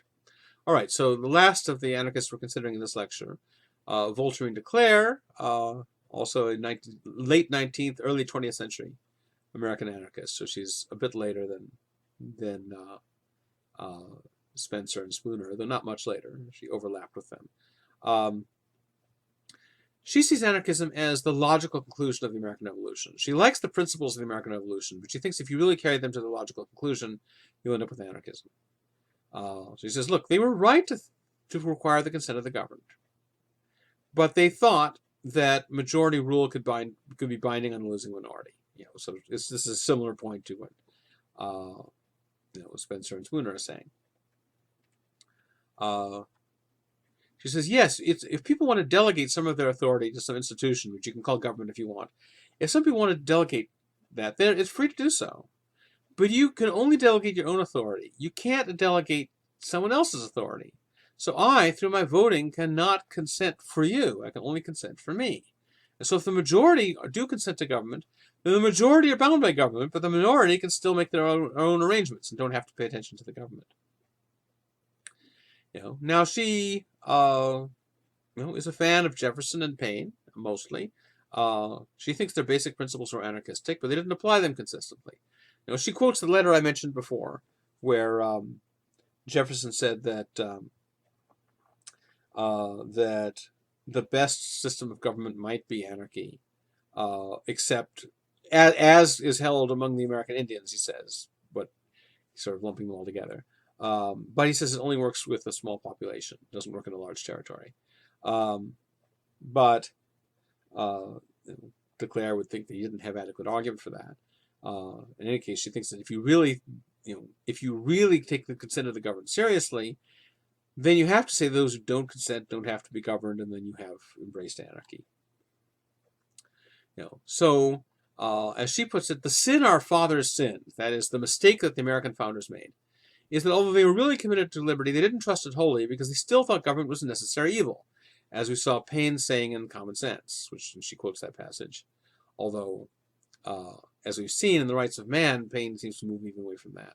So she thinks that the problem is they tried to do a compromise between liberty and government, and she thinks that it's not workable because government tends to expand power.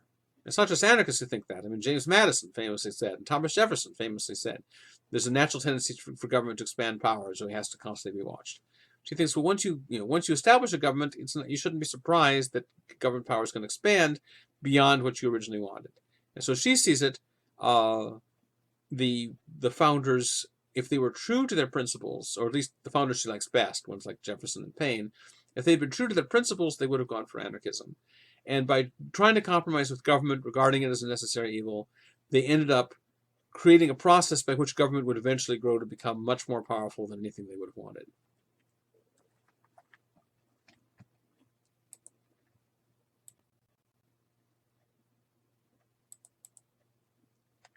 Okay, last time we talked about some of the responses that 19th century anarchists had to Lockean versions of social contract theory, particularly those that turned heavily on democracy and on the vote.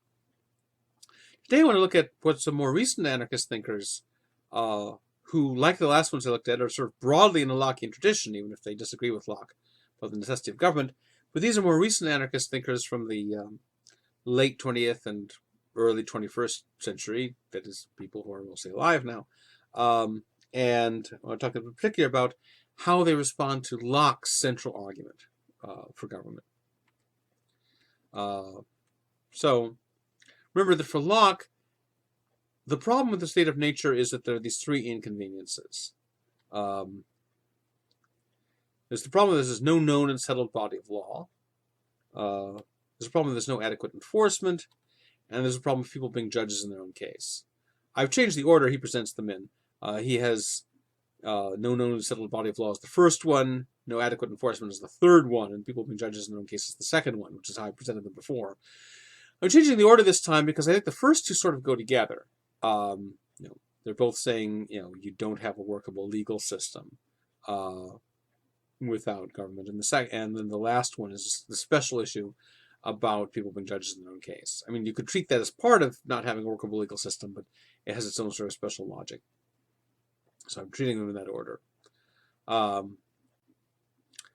right, so let's first take the case of the problem of there being no generally known and settled legal system. And we can apply along with that the idea of there being no adequate enforcement. So something that has happened in the last few decades that hadn't happened in Locke's day is there's been a huge explosion of research among both economists and historians into non-state ways of resolving disputes. This includes, on the one hand, formal legal systems without government control. Formal legal systems that don't involve a territorial monopoly, don't involve a central authority or state mandating these things. These are sort of bottom-up, privately based, formal legal systems. Then also, there's systems of dispute resolution that aren't even formal legal systems. So these two different things. First, there are formal legal systems that don't have government, and then there's systems of dispute resolution that are informal and are also non-governmental. So these are two different kinds of non-governmental dispute resolution systems. And they can coexist, of course. But anyway, these are sort of two different things.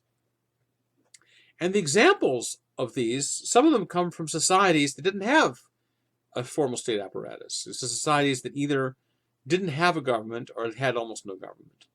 And some of these are historical examples, like medieval Iceland or medieval Ireland, or medieval England before the Norman Conquest. And some of them come from various kinds of tribal societies. Some of them come from not just from historical, but from present examples. For example, there's been interest in how Somalia during its stateless period, what kinds of local legal institutions and dispute resolution systems work there. Then there are also examples that come from societies that do have a government, sometimes a very powerful one, but where the legal system is not run by the government. In fact, the legal system often works by bypassing the government, routing around it. So those are sort of, so on the one hand, there are two different kinds of systems we're talking about: formal legal systems and informal systems of dispute resolution, both non-governmental. And they're talking about ones that come from societies without a government, and also ones that come from societies with a government but where they bypass it. So, I guess that means that there are and all the different possible combinations of these have been studied and exist. So it's just a list of some of the the books that have been written in the last couple of decades on some of these issues. Also, been a lot of articles, but I just gave examples of books. These aren't all the books, but these are like some of the most prominent books by economists and historians studying these issues. So, just to give one example, something called the law merchant. This is the English translation of lex mercatoria, which means mercantile law in Latin. So, in the phrase law merchant, the word law is the noun and merchant is the adjective. In other words, it's a merchant kind of law. You see the phrase law merchant, you might think a law merchant is a merchant who sells laws, but no, it's the other way around. So what is the law merchant? Well, this is a system of commercial law that emerged in late medieval Europe. So when the Roman Empire collapses, the Roman Empire, before it collapsed, had basically absorbed all the economic and cultural infrastructure of society into itself. So when it collapsed, it just brought all that down. And so the early Middle Ages was drastically poor, a very little trade from one region to another, drastic fall in population. Lots of areas were just very isolated. There's very little trade, which often meant that there could be a surplus of grain here and then just famine over there, and they didn't even know about each other. But gradually over time, Europe starts to get its act together, partly because at least one benefit of this was that they were decentralized enough to allow competition of different ways of doing things, and this helped to create some dynamism in society eventually. And so gradually trade between different regions starts to revive, and you start getting these fairs. Nowadays, when we think of a fair, we think of it as sort of an addition to regular commercial life, but fairs in Europe, these traveling fairs were often one of the main venues of commercial life. Merchants would travel from all over Europe to these fairs to buy and sell and trade. As merchants from different countries started making deals with each other, they ran into an awkwardness, which was a lack of cooperation from their local government courts. So suppose that I'm a merchant from France and you're a merchant from England, and we're trying to make a contract with each other. Well, it turns out that French courts will only enforce a contract that's made under the terms of French law.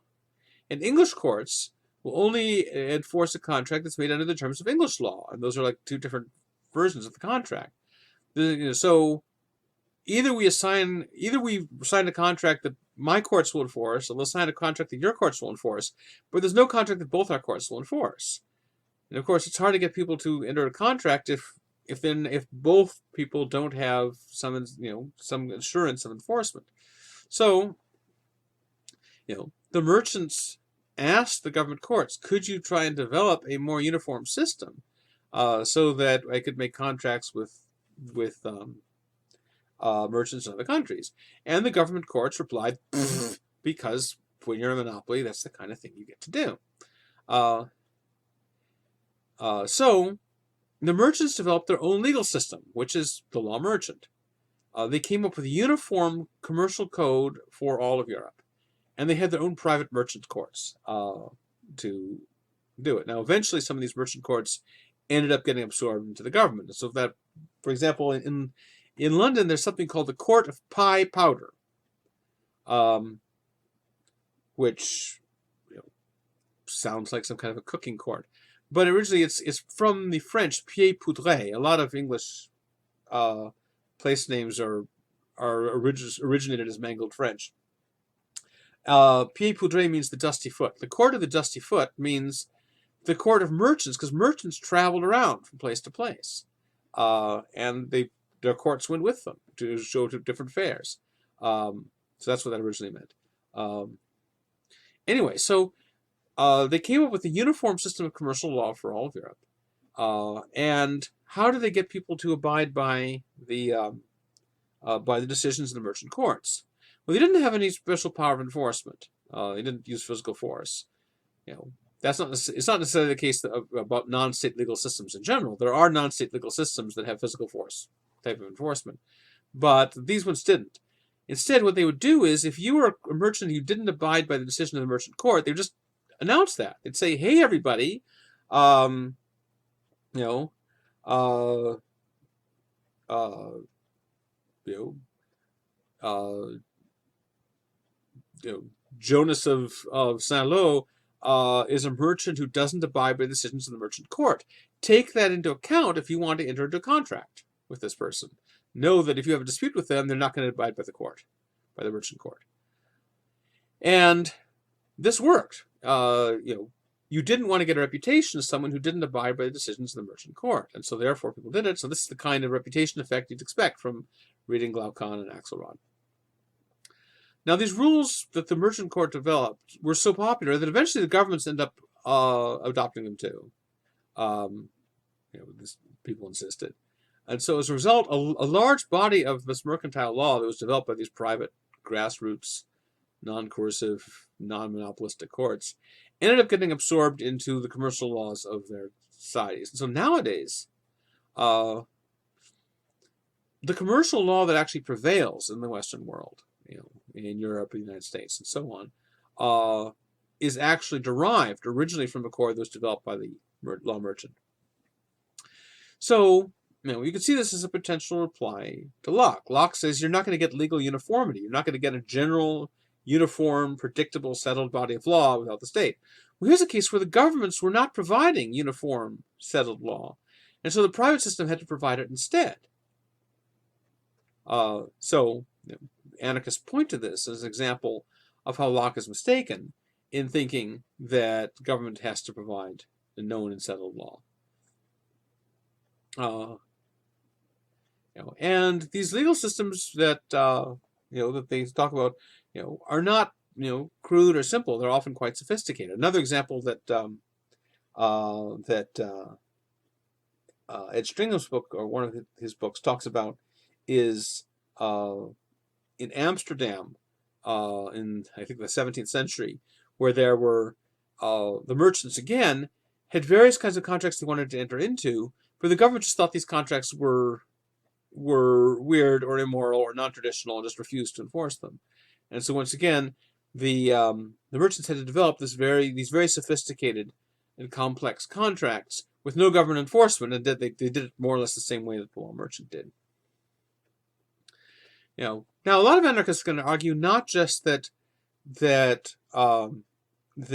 non-state legal systems can provide these services, but the claim is that they can provide them better than government ones because they're not monopolies.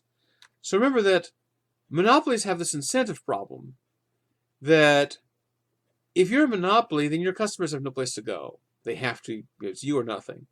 And so therefore, if you raise prices or lower quality or start abusing power, they can't quit you and sign up with some other service provider.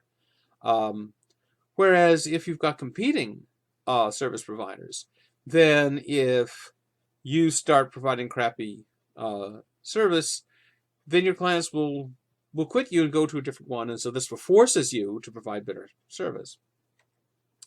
Also, there's this informational problem that monopolists are thought to have, which is even if the monopolist is well-meaning and doesn't want to abuse power, still without competition, one of the things about competition is it provides useful information.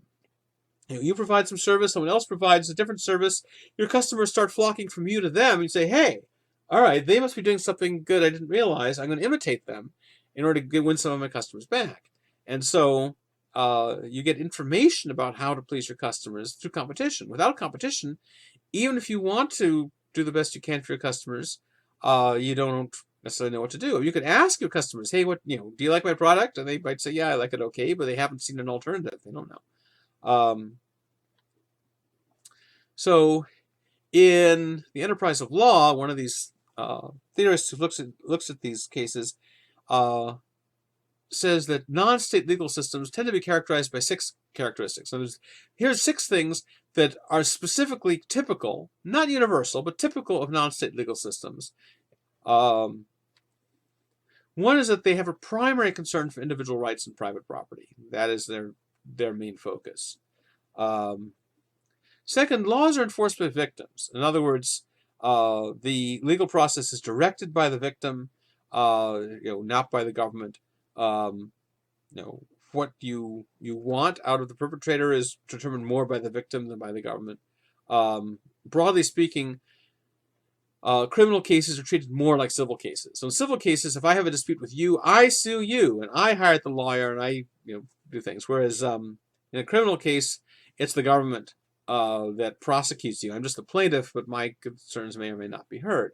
So these non-state legal systems are actually a bit more like ancient Athens. Remember, in ancient Athens, criminal court cases are more like civil cases, and they're brought by individuals, and the penalties proposed by the individual complainant, not by the judge. The adjudicative procedures are designed in such a way as they're trying to avoid violence. That's the main goal of them. Then, once again, they're being more like civil cases than criminal. Offenses are treated more like torts. In other words, the default situation is that if you're found guilty, you have to pay restitution or compensation to the victim, rather than punishment. It's not that these systems never have punishment. Often they do, but there's much less emphasis on punishment.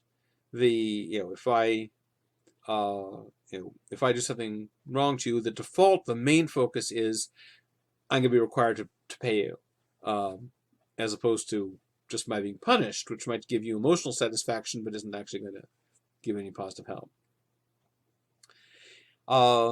Although, as I said, often these systems do sometimes use physical force to enforce things, they rely very heavily on the threat of social ostracism. Those who refuse to submit to penalties are going to have trouble. And the trouble isn't just, oh, my friends won't talk to me anymore. It's stuff like, think of the way that credit reports work. If you don't pay your debts, your credit goes down. You have trouble getting getting a loan again, and so you have an incentive to try and pay off your debts and improve your credit so you can get another loan. Actually, there were systems like this that worked in medieval England before the Norman Conquest, that people would belong to these surety groups, and before someone would enter a contract with you, they'd want to know that other members of your surety group would provide you a kind of insurance, and you likewise would provide them insurance. And if you were sufficiently troublemaking, you'd have trouble finding anyone to serve as your personal insurers anymore. So that system worked in England until the Norman Conquest, when the Normans took the system over and they made it mandatory instead of voluntary, and so a lot of these people would argue sort of destroyed the incentive system. And finally, rather than having legislation, that is, having a group of people get together and just decree a bunch of laws, the laws tend to evolve and develop gradually through kind of a common law process, where the courts come up with new rulings in response to particular cases. So there's an evolutionary process rather than just someone coming up with a bunch of ideas and suddenly imposing them in law. Benson thinks that these are all positive features of non-state legal systems. He thinks these are ways in which non-state legal systems tend to be better than legal systems on average. All right, so that covers the first two inconveniences of the Lockean state of nature. So the argument is you can have known and settled law under anarchy, and you can have adequate enforcement under anarchy. And the argument that you can have it is it's actually been done, and you can look at the history and see how it worked. And it's actually being done to some extent even today, and you can look and see how it works. What about the final problem of people being judges in their own case? So remember that if we're all equal, then everyone has to either everyone has the right to enforce the law of nature, or no one does. But if everyone has the right to enforce the law of nature, that means that I get to impose my interpretation of it on you if I have a dispute with you, and I'll be biased. It would be much better if everyone could submit their disputes to a neutral arbiter. So what's the anarchist response to that? Well, anarchists think that Locke is committing what's called a fallacy of composition here. So what's the fallacy of composition? Well, here's an example.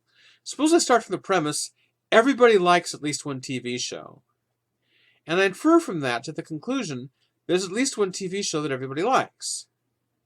But you see, those don't mean the same thing. The first claim could be true. It probably isn't, but the first claim could be true, even if the second claim were false. You can imagine a world where everyone likes at least one TV show, but they don't all like the same show. So the fact that everyone likes at least one TV show, it doesn't follow there's at least one TV show that everyone likes. Nevertheless, the two phrases sound similar enough. You can see how someone could be confused and slide from one to the other. Everybody, someone says everybody likes at least one TV show, and you say, all right, which one? You're interpreting the first claim as though it were the second. Here's another example of the fallacy of composition. Suppose I say everyone has someone who's their father. Suppose I conclude from that there is someone who's everybody's father. Okay, in that case, the mistake is more obvious, particularly because the conclusion is not just unlikely, but impossible. Since if someone's everyone's father, they have to be their own father. That's difficult. But again, you can see how someone could slide from thinking, if everyone has someone who's their father, then who is that someone? Without realizing it could be a different someone for different people. Anyway, so that's what the fallacy of composition is. When you think that something is true of each individual member of a group, and so you think that something must be true of the group as a whole. All right, so why do they think that Locke is committing this mistake with what he says about people being judges in their own case? Well, Locke says it's a bad thing for people to be judges in their own case. It's a bad thing for you to be your own judge, jury, and executioner. Everybody needs to submit their disputes to a neutral third-party arbiter. The anarchists say, all right, that might be true. But they think that Locke is sliding from that to the claim that there needs to be a single neutral third-party arbiter to whom everyone submits their disputes. That's like saying everyone has a father, so there's someone who's everybody's father. Or everyone likes a TV show, all right, which one? Everyone needs to submit their disputes to a neutral arbiter, all right, which one? Well, it doesn't have to be the same one. As long as you're submitting your disputes to some third-party arbiter, it doesn't have to be the case, the anarchists say, that we all have to submit our disputes to one single person or one single institution. So to see what they have in mind, imagine you've got a society that has only 3 people in it. Again, just to make it simple. Like Rousseau, this is not claiming this is the society. It really is like this. It's just to simplify it to understand it. So you've got 3 people, Huey, Dewey, and Louie. What happens if they have disputes? Well, suppose the following happens. When Huey and Dewey have a dispute, they submit it to Louie. When Dewey and Louie have a dispute, they submit it to Huey. And when Louie and Huey have a dispute, they submit it to Dewey. Actually, it's almost a tongue twister. So what happens in this case is that everyone is submitting their disputes to a third-party arbiter. But there's no one arbiter to whom everyone's just submitting their disputes. So this shows that you can satisfy the condition that Locke wants, namely everyone submitting their disputes to some neutral arbiter, without thereby setting up a single person or a single institution as the big arbiter for everyone. Moreover, this doesn't, as the anarchists see it, it doesn't just show that you can have anarchy and still have people not be judges in their own case. It shows that you have to have anarchy if you want people not to be judges in their own case. After all, suppose there were a single arbiter, just one arbiter, and everyone has to submit their disputes to them. Well, what happens if you have a dispute with that arbiter? Well, if you submit your disputes to that arbiter, then that arbiter is going to be a judge in his own case. And thus, you can't avoid having people being judges in their own case if there's a single arbiter. You have to have multiple competing arbiters in order to have essentially the rule of law, in order to have people not being judges in their own case. So rather than the rule of law, it's not just that the rule of law turns out to be compatible with anarchy, but the rule of law requires anarchy.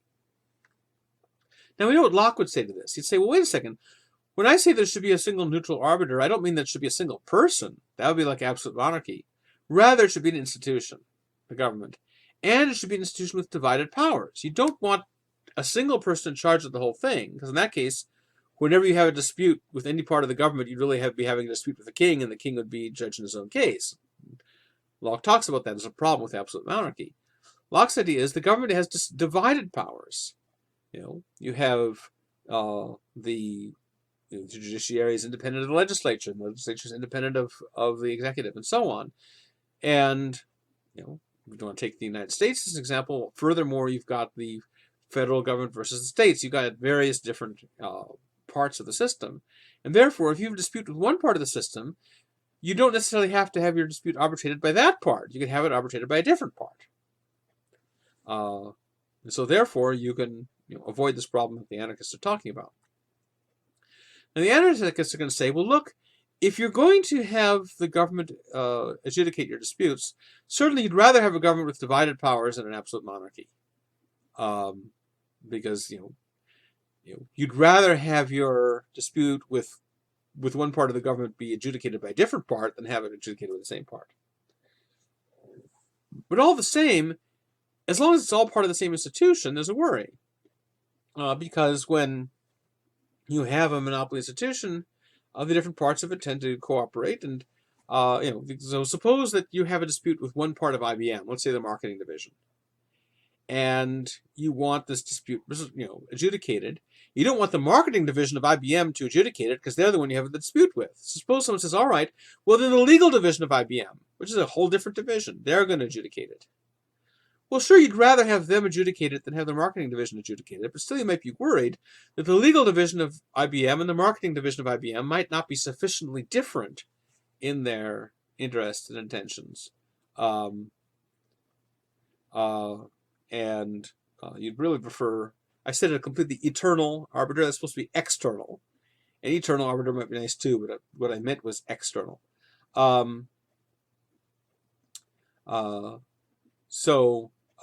Likewise then, you'd rather have, if your dispute is with the government, you don't just want to adjudicate it by a different part of the government, you'd rather have it adjudicated by something external to the government, which you can't have if the government is a monopoly. Because even if you've got institutions with divided powers, they're develop relationships of reciprocity are going to develop among them. Just as the different parties in Congress came to cooperate, according to Axelrod's story. Of course, we also see reasons why they don't always cooperate, but it is at least often in the interest of different parts of the government to cooperate with each other, and that's good. That helps for them. It helps create cooperation among them. But if you're worried about their treatment of you, if the different parts of the institution cooperate with each other too much, then they kind of present a unified front against you. If you have a dispute with one of them, the worry is the other one's not going to be sufficiently neutral. So what you really want is free entry into this monopoly. That is to say, you don't just want some subdivision of the monopoly to adjudicate your dispute.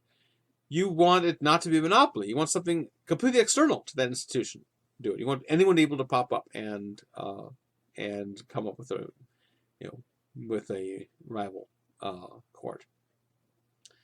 And that's why merely internal competition within the government is not enough from their point of view. You always want the permanent possibility of competition from without. That is, for whatever institutions you've got, you always want people to be free to start a new one that isn't part of the existing system.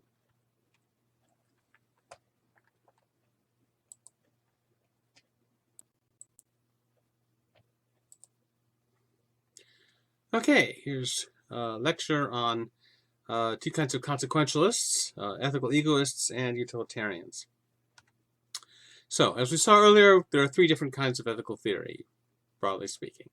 There's consequentialism, which says that what makes an action right is its results. Having the good consequences is the test for, or the standard for determining right action. Then there's deontology, which comes from deon, the Greek word for duty, or what must be done. And this says, no, it's not the results of the actions, it's the inherent nature of the action itself. What category it falls under, what rule it falls under, that is what makes something right or wrong. And then there's virtue theory, which is the one that we looked at the beginning of the course, which says that what makes an action right or wrong is what state of character it expresses. So you focus first on what kind of person is the best person to be, and then the right way to act is the way that's expressive of that state of character. So actions are brave because they express certain kinds of attitudes, and so on. Now, we've just been looking at social contract theory. Now, social contract theory in its political form is not an ethical theory. Remember, the political form of social contract theory takes a background ethics as a starting point and then says, given that, what does our agreeing to some kind of contract mean for our obligations to the state and its rights and duties with regard to us? So Socrates and Locke, for example. Socrates started off with classical Hedonism. Locke started off with a version of deontology based on his interpretation of theology. So those are not moral theories. They're not theories about what makes something in general right or wrong. But the moral form, according to which morality is part of or the result of the social contract, that our agreements create morality, that's a moral theory.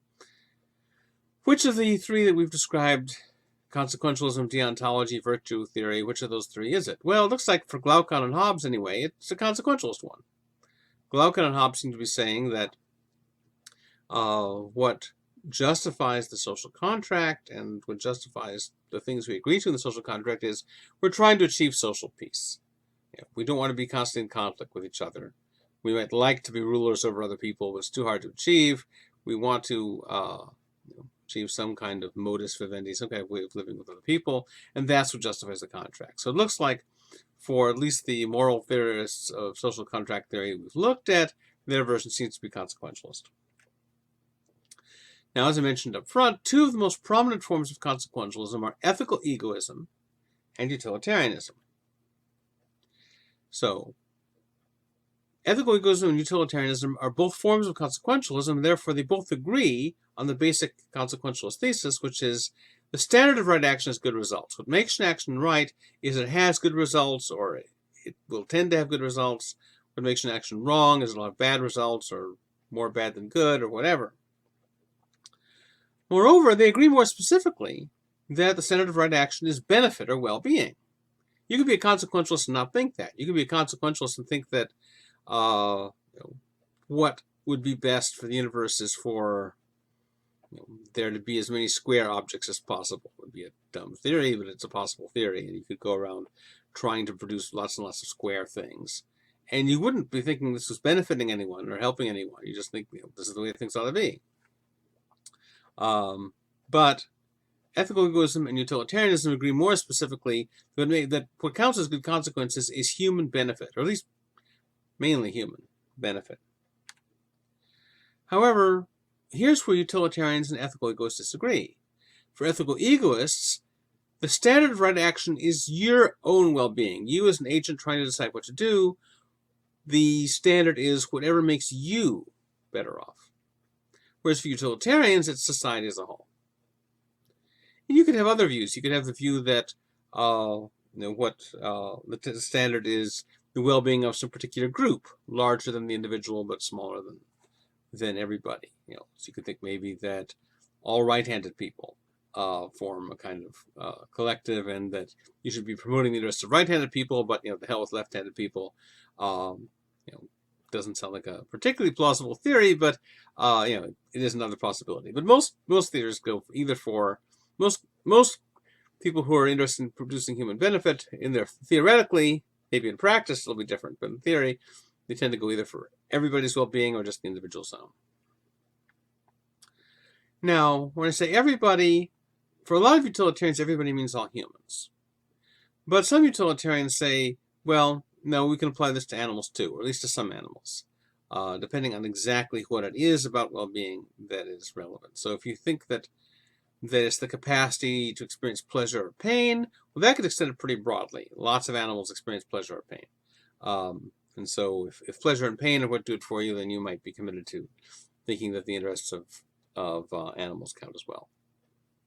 How far it goes down, do insects experience pleasure or pain? I mean, they may have pleasure and pain behavior. They move toward things and away from things, toward things that benefit them, away from things that harm them. But do insects actually have that subjective feeling of pleasure and pain that we have?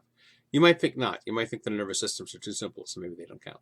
On the other hand, if your standard for what counts as well-being is something fancier than mere pleasure and pain, if you don't think it has to do with some kind of higher level cognitive functioning, then maybe a lot of animals wouldn't count. But still, maybe some of the more advanced ones would. Maybe apes or dolphins might count. Anyway, so that's a qualification to keep in mind. We're not going to be saying much about it from here on in, but keep in mind that when utilitarians say everybody, some of them just mean humans, others mean animals too. And among those who mean animals, sometimes some of them are going to say animals count equally with humans, and others are going to say, no, we downgrade the animals to a lower status, but they still count. All right, so ethical egoism says that your ultimate standard should be your own self-interest. But ethical egoism doesn't necessarily say that you shouldn't have any obligations to the people. All it says is that if you do have obligations to others, the reason you have obligations to others is that acknowledging those obligations is in your self-interest. So ethical egoism is not saying, you should just be thinking about yourself all the time. You could have a view like that, but it's not inherent in ethical egoism. Ethical egoism might very well say you should be concerned with benefiting lots and lots of other people. However, the theory is that it's because it benefits you. So the ethical egoism is not about how many people you should be caring about. It's a theory about what the reason is to care about them, which is ultimately your own self-interest. So there's a fragment here of a poem by Ogden Nash. There's more to the poem, but that's sort of the opening of it. O duty, why hast thou not, another typo, it should be hast, H-A-S-T, why hast thou not the visage of a sweetie or a cutie? And then a more recent, sort of broadly contractarian philosopher replied, O poet, I really am a cutie and I think you ought to know it. So this goes back to the debate of the relationship between morality and self-interest. Can morality and self-interest conflict? Well, if you're an ethical egoist, of course they can't, because the standard for morality just is self-interest.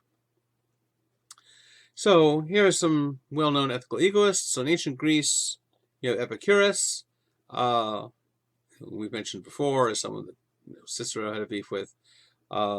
In ancient China, there's Yang Zhu, and then in America in the 20th century, we have Ayn Rand.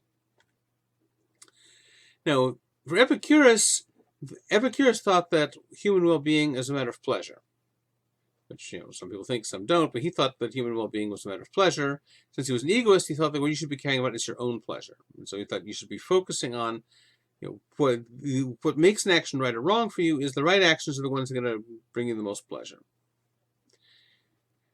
However, when you hear someone saying that the ultimate goal is pleasure, you might think they're going to lead a wild lifestyle of sex and drugs and rock and roll. That's not what Epicurus has in mind, because he thinks that the most stable pleasures, the ones you can most reliably count on, are the pleasures of inner serenity. And that if you spend all your time focusing on bodily pleasures to a great degree, that's going to distract you and interfere with your inner serenity. So that in fact, the most pleasant life is going to look like a life of quiet contemplation.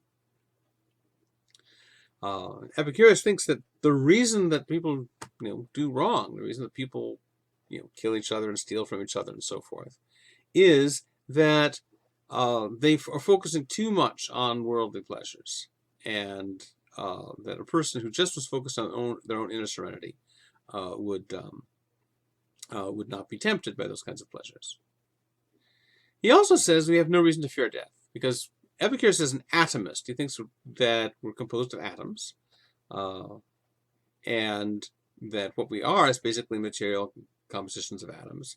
And when we die, what happens is that our atoms dissolve and go their separate ways, and there's nothing left of us. He didn't believe in an immaterial soul.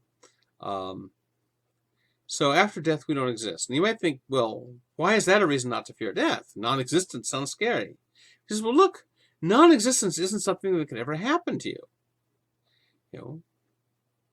Being punched in the face can happen to you because you're there when it happens. Your face is right there in contact with the fist. But when death happens, since death is non-existence, death never happens to you. Death is what happens after you're gone. So death never actually touches you.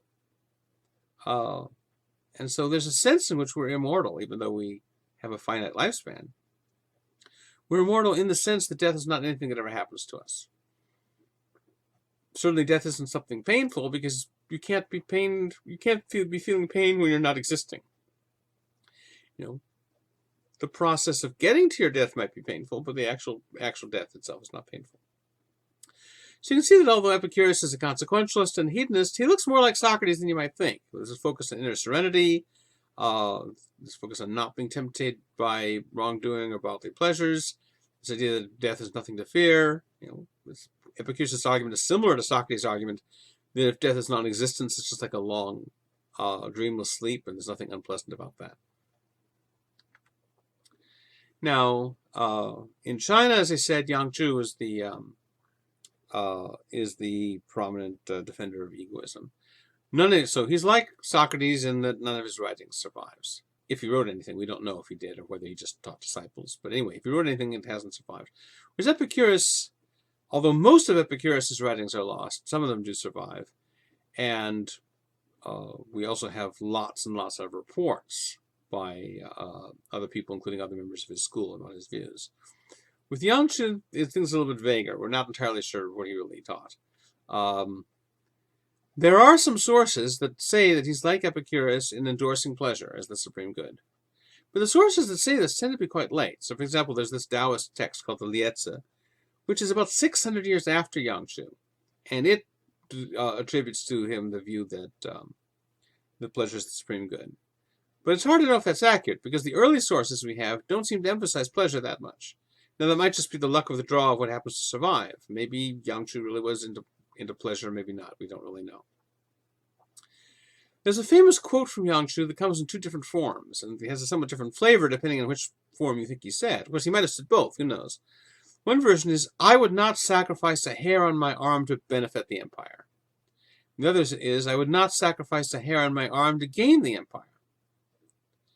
Now, although they both express, kind of similar sentiments, saying that, I'm not concerned with that stuff, just leave me alone, I want to live a private life, I'm not going to disturb myself at all to get involved in, imperial politics.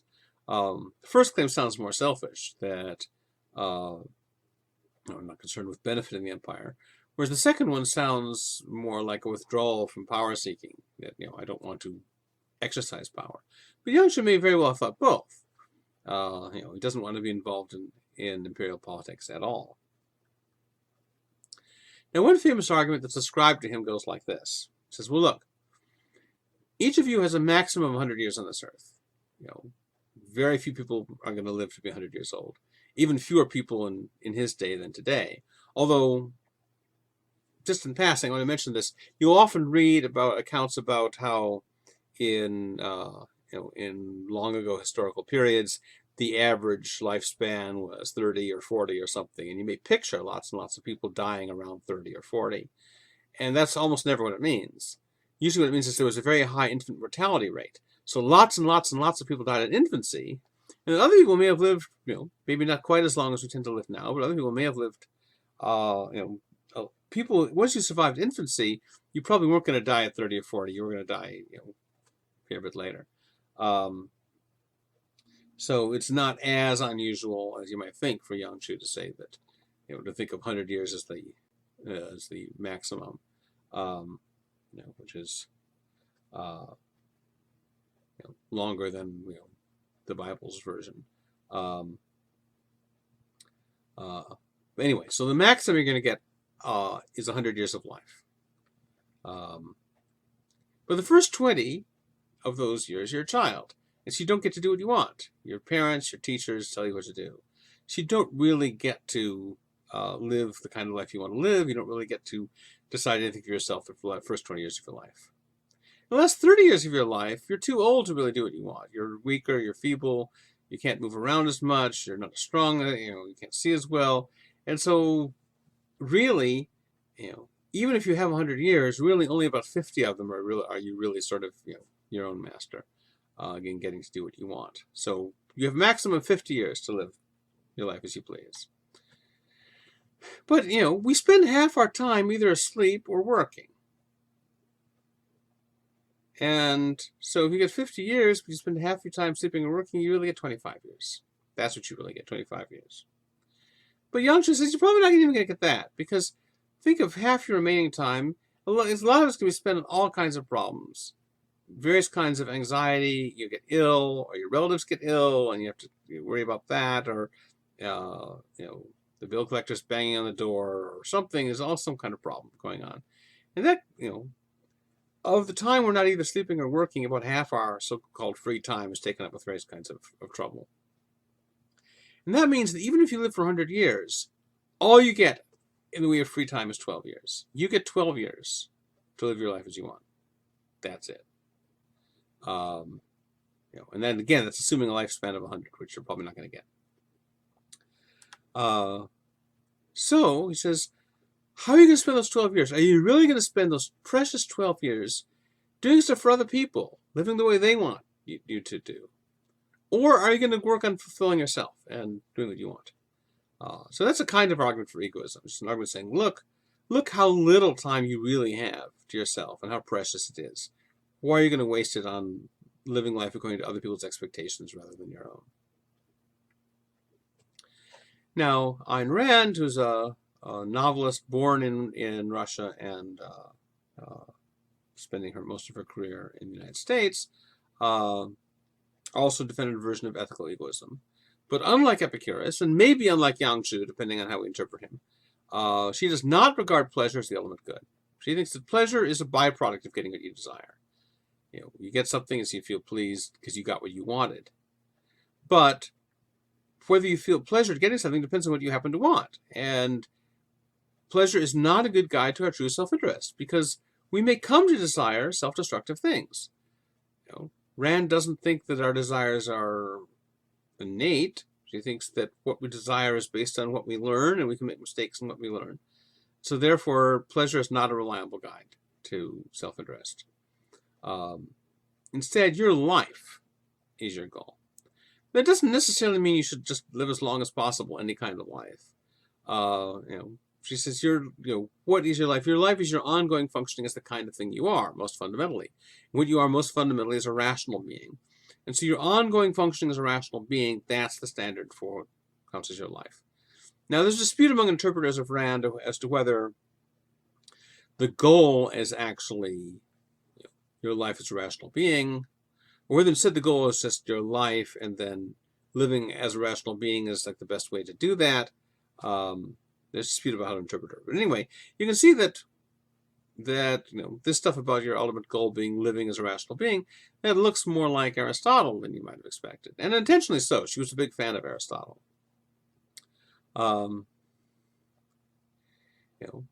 given that she thinks that life is the ultimate good, you can see that she's not going to be as big a fan as Epicurus was of thinking that death is no big deal.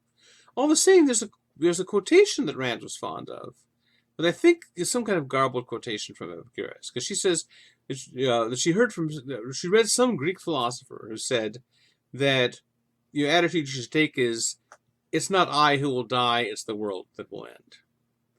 She didn't mean literally. She didn't mean literally that the universe will pop out of existence when you die. She wasn't a solipsist. But what she meant was that you should regard your focus should be on this life, and you should live this life to the fullest. You shouldn't worry that much about the fact that it's finite. But anyway, that quotation is not a quotation from any known Greek philosopher. And so I think that she may have misread or read someone else who misread Epicurus. Who knows? Now, when people talk about ethical egoists, another figure they like to point to is Max Stirner, who was a 19th century German anarchist who certainly was an egoist. But he's probably not really an ethical egoist, because he rejects morality. He says morality is a neurotic idea. It's a spook, as he calls it. He says, if you accept a lot of these neurotic ideas that society tries to feed into you, then it's like your brain is like a haunted house filled with spooks, and you want to drive the spooks out. And morality is just one more spook. So given that he doesn't try to base morality on self-interest, instead he favors pursuing self-interest and the hell with morality, it seems like he's not really an ethical egoist. However, Stirner did have a kind of disciple, the American anarchist Benjamin Tucker. Benjamin Tucker developed Stirner's ideas in a way Stirner might not have liked. He develops them into something that looks kind of like Axelrod-style social contract ethics. Tucker says it's in our self-interest for us all to agree to treat each other in certain ways, and that's where justice and rights come from. And so, although Tucker sometimes uses the language of being anti-morality, other times he uses the language of morality and suggests that he's showing how we ground morality in self-interest. So Tucker might be an ethical egoist, even if Stirner isn't. Now, the versions of social contract theory we've looked at in Glaucon and Hobbes, not only did I suggest they might be versions of consequentialism, I think they might be egoistic versions. Because remember, in Glaucon and Hobbes, the argument is it's your own self-interest that gives you a reason to abide by the contract, not other people's interests. And I think Thrasymachus counts as an ethical egoist too. And they might say, well, isn't Thrasymachus more like Stirner? Doesn't he reject morality? Well, he rejects justice. But he doesn't reject the concepts of virtue and vice. In fact, he thinks that justice is a vice. So he thinks, he believes in virtue. He believes in things that are admirable. And he seems to base those on self-interest. Now, Polus, on the other hand, that unlike Thrasymachus, for whom self-interest and what he admires go together, for Polus, those come apart. The kind of, at least initially, the kind of conduct that Polus and the Gorgias admires is the refusal to commit injustice. But what he thinks is in your self-interest is the willingness to commit injustice. So he doesn't seem to be an ethical egoist, because he doesn't think that morality and self-interest are even compatible, much less that you could base one on the other. But he's some kind of egoist, because he thinks that it makes sense for us to pursue our self-interest. So maybe what he counts as is a rational egoist. A rational egoist is someone who thinks that the rational thing to do is to follow your self-interest. Whether they also think that that's the moral thing to do or not is going to vary from one thinker to another. All right, so remember the classical eudaimonists that we've been looking at, Socrates, Aristotle, all those guys. They also seem in some way to make self-interest central, because they all think that everything we do, everything we choose is ultimately best understood as being for the purpose of our own happiness. Everything we do is supposed to be a means to our own happiness, including morality, virtue. Remember, they say that we choose virtue as a means to happiness. So why don't they count as ethical egoists? Well, if you define ethical egoism broadly enough as just the view that morality is, the standard of morality is self-interest, then maybe there's a sense in which they count as ethical egoists too. But usually when people talk about ethical egoists, they have in mind a consequentialist view. They have in mind the view that morality is a strategy for promoting your own self-interest. Whereas remember, the eudaimonists don't think that. They think morality is part of, it's a constitutive means to your self-interest. It's not a strategy for promoting it. Whereas most of the people we call ethical egoists are people who think that moral conduct causes your self-interest rather than being part of it. Though in some cases it can be a little bit tricky. And as I mentioned with Rand, there's some controversy as to exactly how to interpret her, because she's got one foot in consequentialism and another foot in eudaimonism. It's not always clear sort of which is the dominant foot. So for the purposes of this course, I'm going to talk about ethical egoism in the narrow sense, meaning as a version of consequentialism. So in this view, right actions are defined because they tend to cause or bring about the result of the agent's well-being, and that's what makes them right. Now, ethical egoism has to be distinguished from psychological egoism. Psychological egoism is not an ethical thesis. That's not a thesis about right and wrong.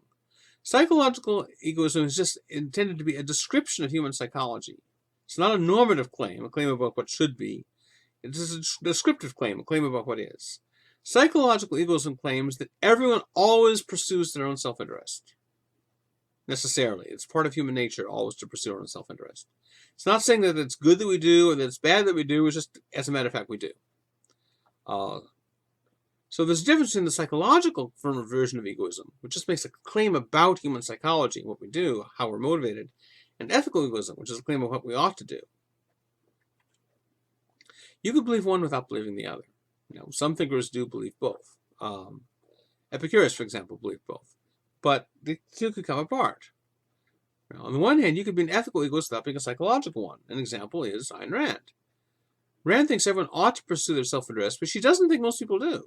She thinks most people have been taught that self-interest is wrong, and that self-sacrifice is noble, and that therefore they don't pursue their self-interest even though they should. So she's very much an ethical egoist, but very much not a psychological egoist.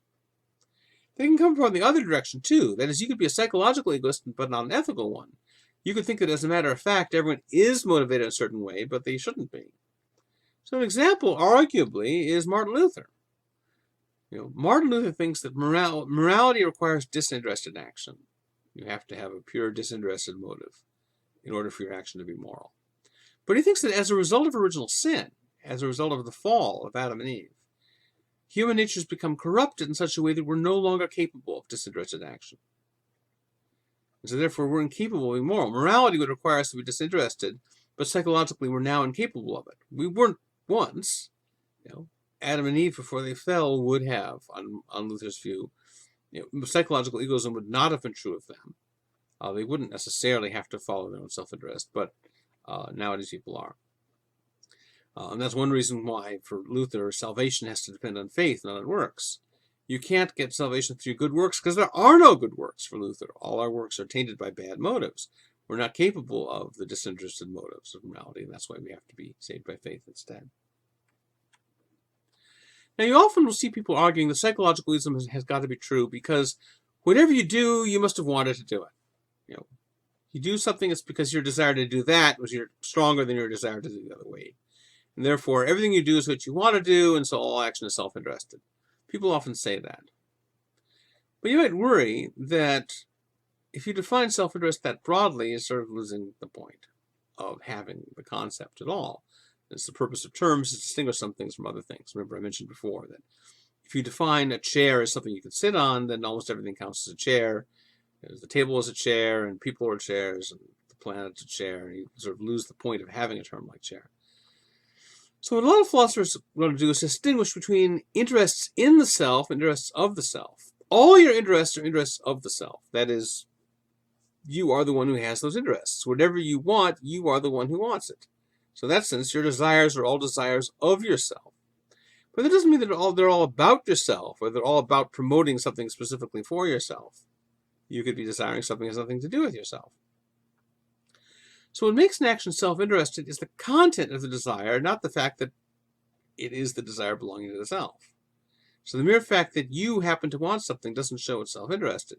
It's what it is you want. And if what you want has no connection to yourself, then it isn't necessarily self-interested. All right, so now the utilitarians reject egoism. They think that the standard of right action is everyone's well-being, everyone's happiness. Now, in the Western world, the founders of utilitarianism were mainly a bunch of British philosophers in the 18th and 19th centuries. And so some of the main ones here, there's David Hume, who was not a utilitarian in general. He's utilitarian about justice. Remember, he held that unlike the other virtues, which directly trigger our feelings of approval when we consider them, justice doesn't, and you have to step back and consider the benefits to society overall of a system of justice before you'll approve of it. So Hume was a utilitarian about justice, not about morality in general, but being a utilitarian about justice, he influenced, all these other guys. So there's Jeremy Bentham, who's often called the founder of utilitarianism, although it's, these ideas were in the air, and you see various people contributing, it's hard to know who the founder is. But anyway, certainly he was one of the prominent proponents of utilitarianism. Then you get William Godwin, who we've mentioned a couple of times before. He was, notice you can already see that there's no particular political uniformity among these guys. Hume was very much sort of a middling moderate. Bentham was a crusading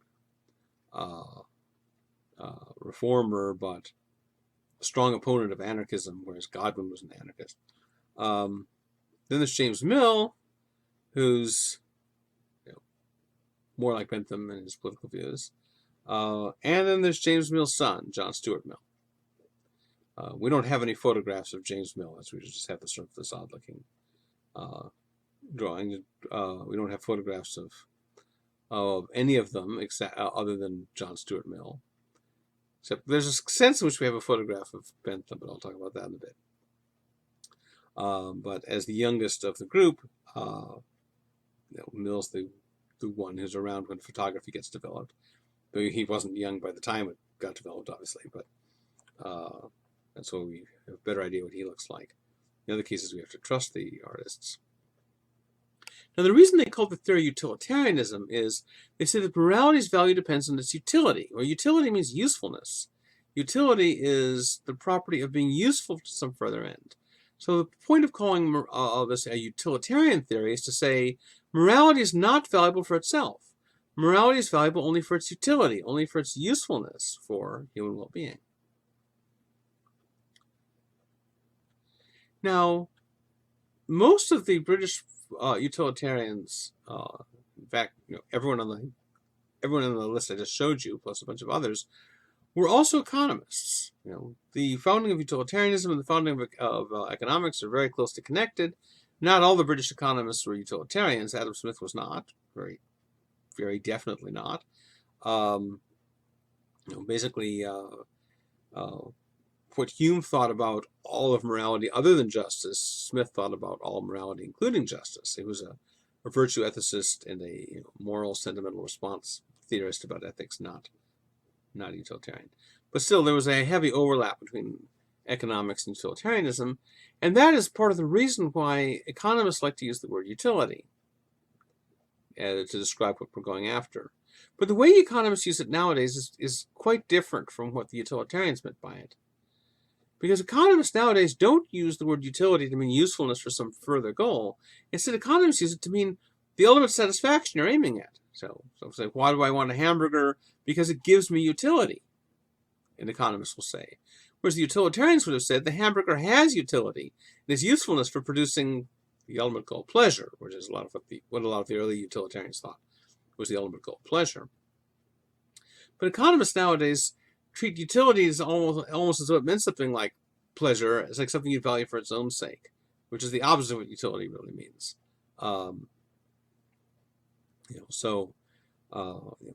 The way philosophers see it, economists have picked up the word and used it while forgetting what it originally meant. Now, there's an interesting parallel between economics and philosophy. Economics has a kind of similar position within the social sciences to the position that philosophy has within the humanities, which is that philosophers tend to regard philosophy as the rational pinnacle of the humanities, and economists tend to regard economics as the rational pinnacle of the social sciences. And this similarity is probably why philosophers and economists are always at odds with each other, because you can't have two rational pinnacles.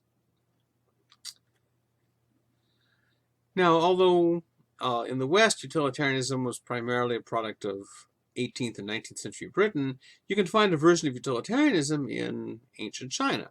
And this is with the guy Mozi, whom I've mentioned before as an opponent of the Confucians. And here he is on a contemporary Chinese postage stamp. We have no idea at all what he looked like, by the way. But it's reasonable to suppose he had two eyes and a nose and mouth, and there he does. So the central idea of Mozi is impartial concern. You should be equally concerned for everyone. You should love everyone equally. Which incidentally not all utilitarians think. Utilitarians think the standard of morality is everyone's benefit, but they don't necessarily think that you should personally be thinking about everyone's benefit all the time, or that you should have equal concern for everyone, as we'll see. But this is what Mozi thought. And so he looked at the Confucians, and he thought, this is awful. The Confucians are wasting the resources of the people because they have they're attached to these traditional ceremonies that are very expensive and elaborate. They waste time, they waste money, they're not useful for anything. They have all this paraphernalia, beautiful robes and musical instruments and so forth, and they go through all this ritual ceremony, and all that money could be used to feed people and to build bridges and things. And as Mozi saw it, the Confucians are just a bunch of middle management bureaucrats, nostalgic for the days when they were running things, and things that they're a waste of time and money and energy, and that they're just selfishly pursuing their own elite agenda rather than being concerned with everyone. And the Confucians are equally repelled by Mozi, and particularly this idea of impartiality. Because remember, for the Confucians, the natural expression of virtue is in traditional social forms and traditional social relationships, which are not impartial. Traditional social relationships are hierarchically graded. You're supposed to care for and be concerned for some people more than others. In particular, traditionally, you're supposed to value your family over other people's families and your country over other people's countries. Now, that doesn't mean that, you should go and, attack other countries. Mozi and the Confucians were pretty much agreed in being very hostile to war. So it doesn't mean, my country right or wrong, or my family right or wrong. Well, maybe my family right or wrong, as we'll see. But they didn't think you should be primarily concerned with your own connections first. So there's a story told about Kungzi, or Confucius, the founder of Confucianism, that he went to this place where there was a local man. In some versions, there's a local man nicknamed the Upright One. In other versions, just that there are a bunch of people here called the Upright Ones. The early Chinese script is very elliptical, and it's not clear whether it's even a singular or a plural. But anyway, this local guy is called the Upright One because he had informed on his own father for sheep stealing. And Kungzi replied rather frostily, where I come from, we use the word upright differently, implying that he didn't agree that it was a virtuous thing to turn your father in for stealing a sheep. So obviously he would have been at odds with Euthyphro prosecuting his own father. Whereas, of course, Mozi would have said, you shouldn't treat your father differently from anyone else. You should be equally concerned for everyone. And so you shouldn't make a special exception for your father. So Mozi, who remember was a Confucian, he says, the words of Mo and Yang fill the world, he complains. He sees that there are too many proponents of Mozi and too many proponents of Yangchu. And although Mozi and Yangchu are sort of opposites, because Mozi is favoring impartial concern for everyone, and Yangchu is favoring concern just for yourself, for Mozi, they're just like two sides of the same coin. They're just two wrong-headed extremes. So, for example, Mozi says, look, the sensible traditional thing is you should care more for your parents than for yourself. That's true filial piety. But Yangchu says you should care for yourself most. That's clearly wrong. Likewise, says Mozi, you should care more for your own parents than for your neighbor's parents. But Mozi says you should care for everyone equally, which would mean you should care about everyone else's parents just as much as you do for your own. And again, surely that's wrong. That's contrary to our traditional morality, says Mozi. So that filial piety is the virtue of having proper respect for your parents. And it's a big deal for Confucians. It was a big deal in Chinese society generally. And Mozi thinks that both Mozi and Yangchu fail to grasp filial piety. Filial piety means you put your parents ahead of yourself. Sorry, Yangchu. And also you put your parents ahead of other people's parents. Sorry, Mozi. Another typo. When I say Mozi has a clever answer, what I mean is Mozi has a clever answer. Mozi isn't answering the Confucians, he's one of the Confucians. Mozi has a clever answer, which is, if you really love your parents, you should want everyone else to love your parents just as much as you do. After all, what kind of world do you want your parents to live in? A world where only you are concerned about their welfare, or a world where everyone's concerned about their welfare? Clearly the latter is the kind of world you want. If you really want everyone else to love your parents as much as you do, you can hardly expect that unless you're willing to commit yourself to loving their parents as much as you love your own. In other words, what you should want for your parents is that they should live in a world of universal and impartial concern. They'll be better off than just having one person caring about them, because you get hit by a truck and then who cares about them? Now this is an issue we'll come back to. Is there a conflict between having an affection for or attachment to particular loved ones and having kind of impartial concern being a utilitarian?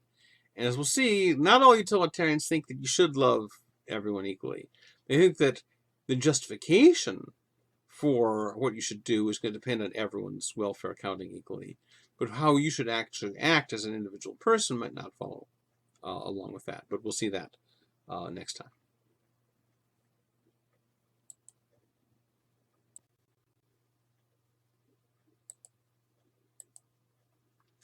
Okay, continuing our lectures on utilitarianism, we're now going to look at two versions of utilitarianism called Rule-Utilitarianism and Act-Utilitarianism. So, one of the things that utilitarians like to claim as an advantage for the theory is its explanatory simplicity, the way that it offers a simple explanation of certain things that other theories offer a more complex explanation of. So you can take an analogy from physics. So before Isaac Newton, the dominant theory in physics was that terrestrial and celestial objects, that is, objects on Earth and objects up in the sky, were made of different kinds of matter. So that a rock on Earth was made of a different kind of matter from the moon. And this is supposed to explain why, if an apple is unsupported, it falls downward. Whereas the moon seems to be unsupported, it doesn't fall downward, it keeps going round and around the Earth. And of course, many of them thought that the sun and the stars also went around the Earth. But anyway, so what explains why a rock or an apple falls downward, whereas the moon goes around and around the Earth? The explanation was they're made of two different kinds of matter, terrestrial and celestial, that obey different laws of motion. Now, that wasn't a crazy theory. It could have turned out to be right. But Newton's great advance, generally agreed to be a great advance, was that he was able to explain the apple falling down and the moon going round around the Earth by appealing to the same set of laws. So that's the famous story that is usually described as an apple falls on Newton's head. He thinks, wow, gravity, things fall down. But of course, if that had been what happened, he wouldn't be famous because Newton was not the first person to notice that things fall down. So if that had been his great discovery, that wouldn't be much. Rather, what happened was, according to Newton's version of the story, he was sitting in his garden in the early evening, and an apple fell, not on his head, fortunately, because if it had fallen on his head, that probably would have distracted him from thinking about physics. It fell in front of him from the apple tree in his garden, and the moon was in the sky, and he started thinking once again about the old question about why does the apple fall down and the moon doesn't. And then he asked himself the crucial question, what do you have to do to the apple to get it to do what the moon does? And he realized, given the laws of motion he was in the course of developing, including inertia and so forth, that if you threw an apple hard enough, you could throw it all the way around the Earth. Because when you throw it, it has a sideways momentum. Gravity is giving it a downward pull, and the two together make it go in a curve. But if you could throw it hard enough, you could get the curve to be the same as the curvature of the Earth. And so instead of just arcing down and hitting the ground farther away, it goes all the way around forever. And then he realized you could explain what the moon was doing. We're just imagining that it was also gravitationally attracted to the Earth, but also at some point had received a sideways impetus of momentum. And so rather than appealing to two different sets of laws, he was able to explain these two different phenomena by appealing to a single kind of matter obeying a single kind of law. And so this is supposed to be an improvement on the older theory, because a theory that can explain the same amount of stuff with a simpler set of assumptions is generally regarded as an improvement over a theory that requires a more complicated set of assumptions. So what the utilitarians say is, well, why not make the same move in ethics? Instead of having lots and lots of different ethical principles, why not just have just one basic one? We'll just explain all of morality in terms of this one very basic principle. Now, pretty much everyone agrees that one thing that makes an action good is the fact that it produces social benefit. So think how, what a better theory we'd have if we could explain all of morality in terms of social benefit.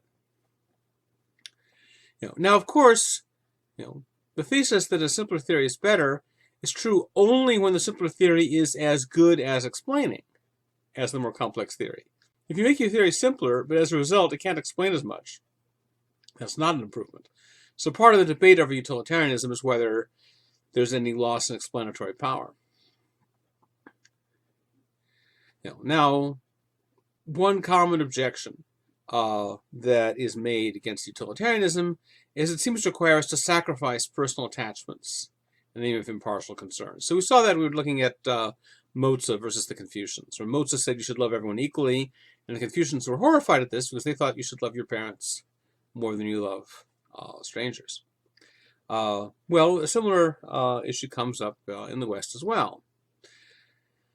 Now, here's our old friend William Godwin. He's popped up before. He was a utilitarian, and he was willing, like Moza, he was willing to bite the bullet and say, yes, utilitarianism does require you to sacrifice your personal attachments, to place just as much concern on strangers as you do on your loved ones. So he posed the following thought experiment. He wrote this inquiry concerning political justice in which he gave the following thought experiment. Suppose there are two people trapped in a burning building.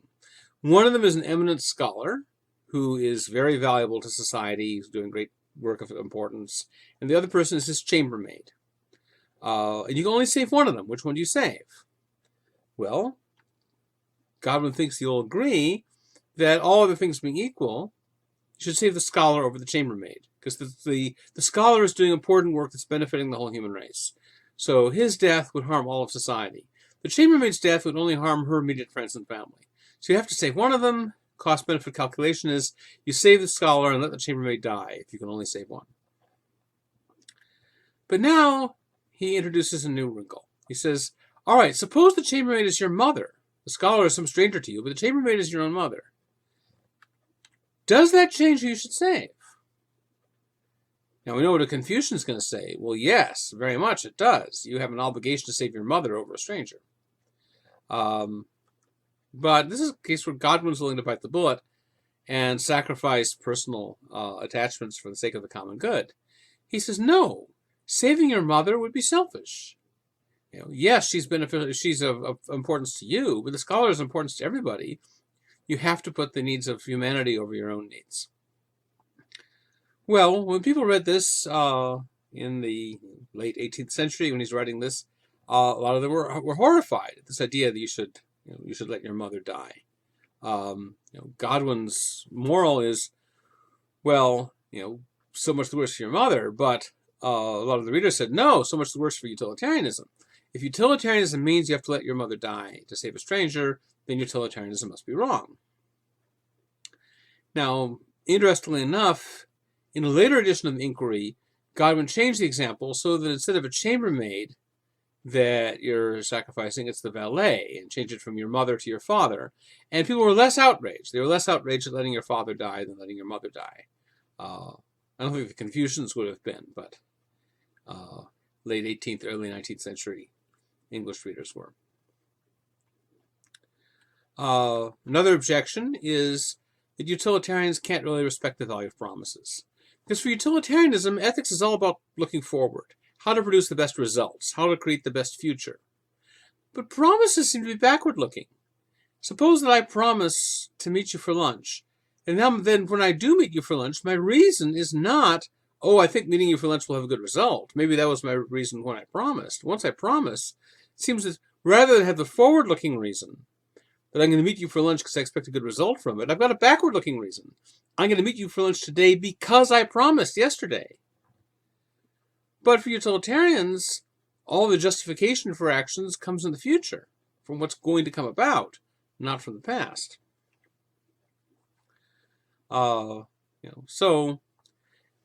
Should you make a cost-benefit calculation when deciding whether to keep a promise? Maybe you should make that calculation when you're trying to decide whether to make the promise.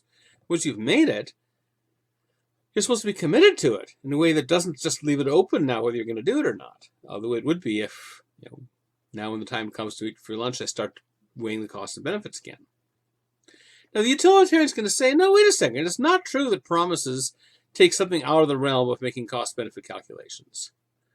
Suppose an emergency came up. Then, everyone would agree that it's okay to break a promise to meet someone for lunch if an emergency comes up. So that shows that you do make cost-benefit calculations about keeping promises. Well, yeah, but the critic of utilitarianism is going to say, yes, but we don't usually think that in order to be justified in breaking a promise, we just need the benefits of breaking the promise to be slightly greater than the costs. We think they have to be significantly greater. So at the very least, making a promise shifts the situation from requiring a slight balance of benefit over cost not to do it to a great difference. Whereas if utilitarianism were true, it seems as though you ought to break a promise if the benefits of breaking the promise are just even slightly greater than the benefits of keeping it. Another very common objection to utilitarianism is to justify sacrificing the few to the many, or justify sacrificing the individual to the group. So here's an example that comes from the 20th century philosopher Philippa Foot. She says, all right, suppose you're a utilitarian doctor, and you've got 5 patients, and each of them needs an organ transplant, and each one needs a different organ. One needs a lung, one needs a heart, whatever. And they're all going to die unless they find donors pretty soon, and so far you haven't been able to find any. And while you're worrying about this, into your office walks a perfectly healthy patient. This patient is just there for a routine checkup. There's nothing wrong with them. You're checking them out and thinking, yeah, all their organs are working great. And it occurs to you that you've got a solution to your problem, which is you could kill this healthy patient and redistribute the patient's organs to the other 5 patients. This you'd save 5 lives, though at the cost of killing 1. Now, what does utilitarianism say to do? Well, Foote thinks what utilitarianism says is you have to kill the patient, because all things being equal, 5 people alive and 1 dead is better than 1 alive and 5 dead. At least given what you know. Now, of course, it could be that the one person you're killing was actually about to do some great beneficial thing for humanity. That's possible. But of course, it's also possible that one of the 5 people you're either saving or not saving is going to produce some great benefit for humanity. In fact, it's 5 times as likely that it's one of them than it is this person, since there are 5 of them. So, given the limitations of your knowledge, it seems as though the better result is to kill the patient, if you're a utilitarian. And likewise, it seems as though utilitarianism is going to justify all kinds of sacrifices. So suppose that all the right-handed people vote to cook and eat the left-handed people. Well, the right-handed people are a majority. And so it seems that you might think that a benefit to the majority is going to outweigh a harm to the minority. And so it's okay for the right-handed people to cook and eat the left-handed people if you're a utilitarian. So it looks like the worry is that utilitarianism is going to justify sacrificing the minority to the majority. But Foote thinks, well, surely we don't want to say that these are the right things to do. We don't want to say that you should kill the patient, redistribute her organs. We don't want to say that it's okay for the majority to cook and eat the minority. So from Foote's point of view, utilitarianism gives us advice that seems wrong, and therefore this is a problem with utilitarianism. Think back to Locke. Remember, Locke says we are not made for one another's uses. Part of the law of nature for him is you shouldn't treat people as objects, as resources to use for other people's purposes. It violates their dignity and autonomy. Well, if you kill the healthy patient and redistribute her organs, then you're treating her as a mere object or resource. And that's wrong. It's not wrong because it has bad results. Maybe it would have good results. It's wrong because of the way it treats this person. So Foote's conclusion is that utilitarianism must be a mistaken moral theory, because it gives us moral advice that we surely don't want to accept. So think of the common accusation people make of saying, oh, you think the end justifies the means. Or think of the line in the Bible where St. Paul talks about the advice, which he's not endorsing. Let us do evil that good may come. He says that he's been accused of thinking this, but he denies it. So what people mean when they say this is that they think that having a good result isn't enough to justify certain actions. That sometimes in order to justify an action, you have to look not just to the results of the action, but to what kind of action it is in and of itself. And if you think that, then you're going to have a problem with consequentialism in general and with utilitarianism in particular. So both deontologists and virtue theorists have criticized consequentialism basically on the grounds that they think the end justifies the means, whereas sometimes there are some means that are inherently wrong, even if you could produce a great end with them. But for utilitarianism, all justification is in terms of good consequences, and so utilitarianism is never going to reject any means, no matter how awful, if it can produce the best end. That's the worry people have about utilitarianism. All right, so what's the utilitarian response? Well, depending on the issue, some utilitarians are going to bite the bullet. So, for example, when it comes to the question, do you have to sacrifice your personal attachments in order to have the kind of impartiality that utilitarianism calls for? Godwin says, yeah. That's what he says about the chambermaid. So this is a case where the utilitarian will grant that utilitarianism does have these surprising, unpleasant, unwelcome implications that conflict with common sense morality, In this case, they say, well, common sense morality is wrong. And they say, look, sometimes common sense is wrong. Common sense astrophysics is wrong. It looks as though the Earth is moving. I'm sorry, the Earth is standing still and the sun's moving around it. That's how it looks. And in the 17th century, common sense physics was accepted as real physics, but before Newton and Galileo. But we now recognize common sense needs to be revised. Likewise, at one time, for a depressingly long period in human history, the legitimacy of slavery was treated as a matter of common sense morality. Throughout most of history, there wasn't much debate about the legitimacy of slavery. It was just generally agreed to be okay.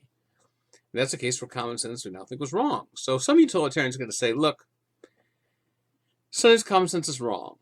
Common sense may say it's okay to save your mother and let the stranger die, but in this case, sorry, common sense needs to be revised. So that's one possible move that utilitarians can take, and they'll take it depending on the issue. But other utilitarians, or maybe the same utilitarians on different issues, are not going to be so willing to throw out common sense morality. So again, think of the crossword puzzle thing, where you find that what seems to you like the most plausible answer to something here conflicts with the most plausible answer to something here. You have to decide which one you're more committed to. So, although Godwin is willing to throw out common sense morality in the case of saving your mother or letting her die, it's hard to imagine if you'd presented the organ donor case to him. I think it's very hard to imagine, given everything we know about Godwin, that he would have said, yeah, it's okay to kill this one patient, because he was an anarchist. He was all about individual freedom. He was about how authority is illegitimate because you haven't consented to it. So the idea that I could just claim authority over you to forcibly redistribute your organs, it would be anathema to Godwin. So I'd be very surprised if he were willing to throw out common sense morality if he'd been presented with that case. Now, you could arrange moral philosophers on kind of spectrum, where at one end are those who are completely willing to toss out common sense morality if it conflicts with their favorite theory. At the other end of those who are completely willing to throw out any theory as long as in order to protect common sense morality. And then lots of people in between. Utilitarians tend, on the whole, to be farther toward the end of the spectrum that's willing to revise common sense morality. But most of them are not willing to go all the way. And so usually, if they're faced with a conflict between common sense morality and utilitarianism, usually they're not just going to throw out common sense morality the way Godwin does with the chambermaid. Usually they will try and refine or revise the theory, the utilitarian theory, in such a way as to avoid the conflict. So I think when Locke's was shown that endurance wouldn't work as a definition of courage because some endurance is foolish. So he didn't just say, oh, well, I got nothing to say then, I give up. Instead, he revised it from from endurance to wise endurance. Now, that ended up not working either, but anyway, you make the minimal change in the theory that's necessary to fix it. So one way that many utilitarians try to reply to these worries I've been talking about, is to distinguish between act and rule versions of utilitarianism. Or more broadly, between direct and indirect versions of utilitarianism. The most famous versions of direct and indirect are act and rule, but there are some other kinds as well, but we're not going to go into that for present purposes. For present purposes, I'm going to treat act and rule utilitarianism as though that is the main distinction here, even though there's more to it. So what utilitarians often want to say is, look, the rule version of utilitarianism is more defensible than the act version. You just consider them on their own. Plus, if you consider these various objections to utilitarianism, even when they work against the act version of utilitarianism, they don't work against the rule version, because that's the claim. So here's what they have in mind. Imagine you're a utilitarian referee. There's some game, you're the referee, you're a utilitarian, and you start thinking about what your purpose is as a referee. Well, their purpose is to serve the game. But what's the game for? Well, the purpose of the game is to provide enjoyment to the players and spectators. So indirectly then, my purpose as a referee is to provide enjoyment to the players and spectators. So I might conclude that when I make my rulings as to which team won the point or whether someone was safe or out or whatever, I should be guided by the goal of promoting the enjoyment of the players and spectators. So suppose I'm doing that. So I'm trying to decide whether to award a certain point to this team or not. And rather than going by the rules, instead I ask myself, which ruling will please the most number of people? Well, the two teams are equal in numbers. So if I award a point to this team, it'll please this team and displease that team. And if I don't, it'll displease that team and please the other. So that's kind of a wash. It evens out. However, I'm also trying to please the spectators.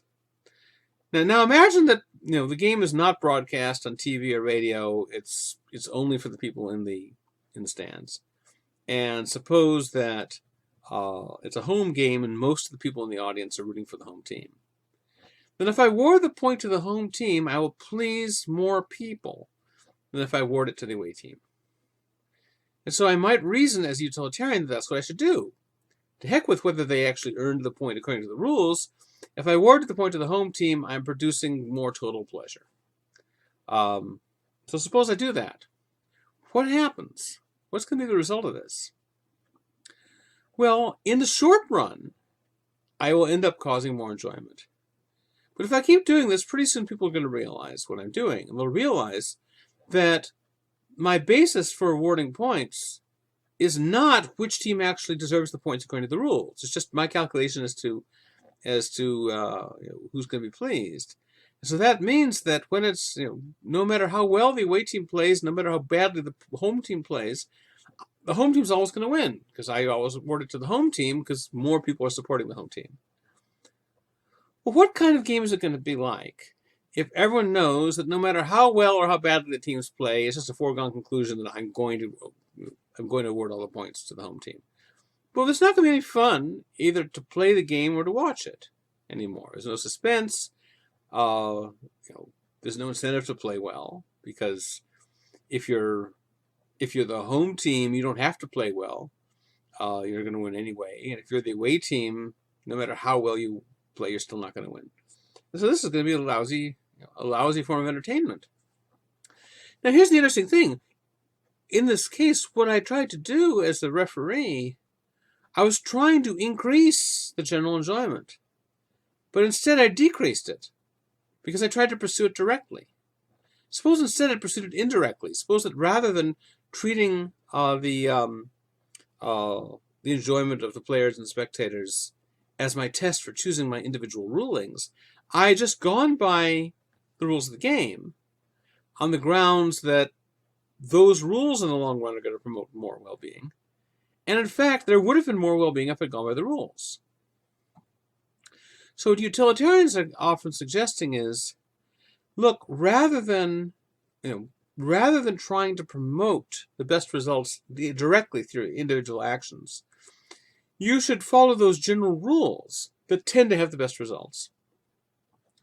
And then you treat those rules as if they're binding in their own right. Even though they're not, you don't regard them that way.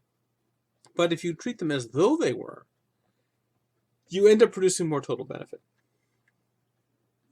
So the difference is Act-Utilitarianism tells us that you take the standard of social benefit and you use that as the standard for choosing your individual actions. Whereas Rule-Utilitarianism says, no, it's a two-step process. Social benefit is your standard for choosing general policies. But then you use general policies. You don't go back directly to social benefit. Use general policies as the standard for choosing your individual actions. And the reason for doing that is that the second way of doing it has better results. In the case of the referee, you cause more pleasure by going by the rules of the game than you do by trying to make rulings directly to promote pleasure, and so on. Now, this is similar to an idea we've seen before. Remember that Hume was arguing about justice.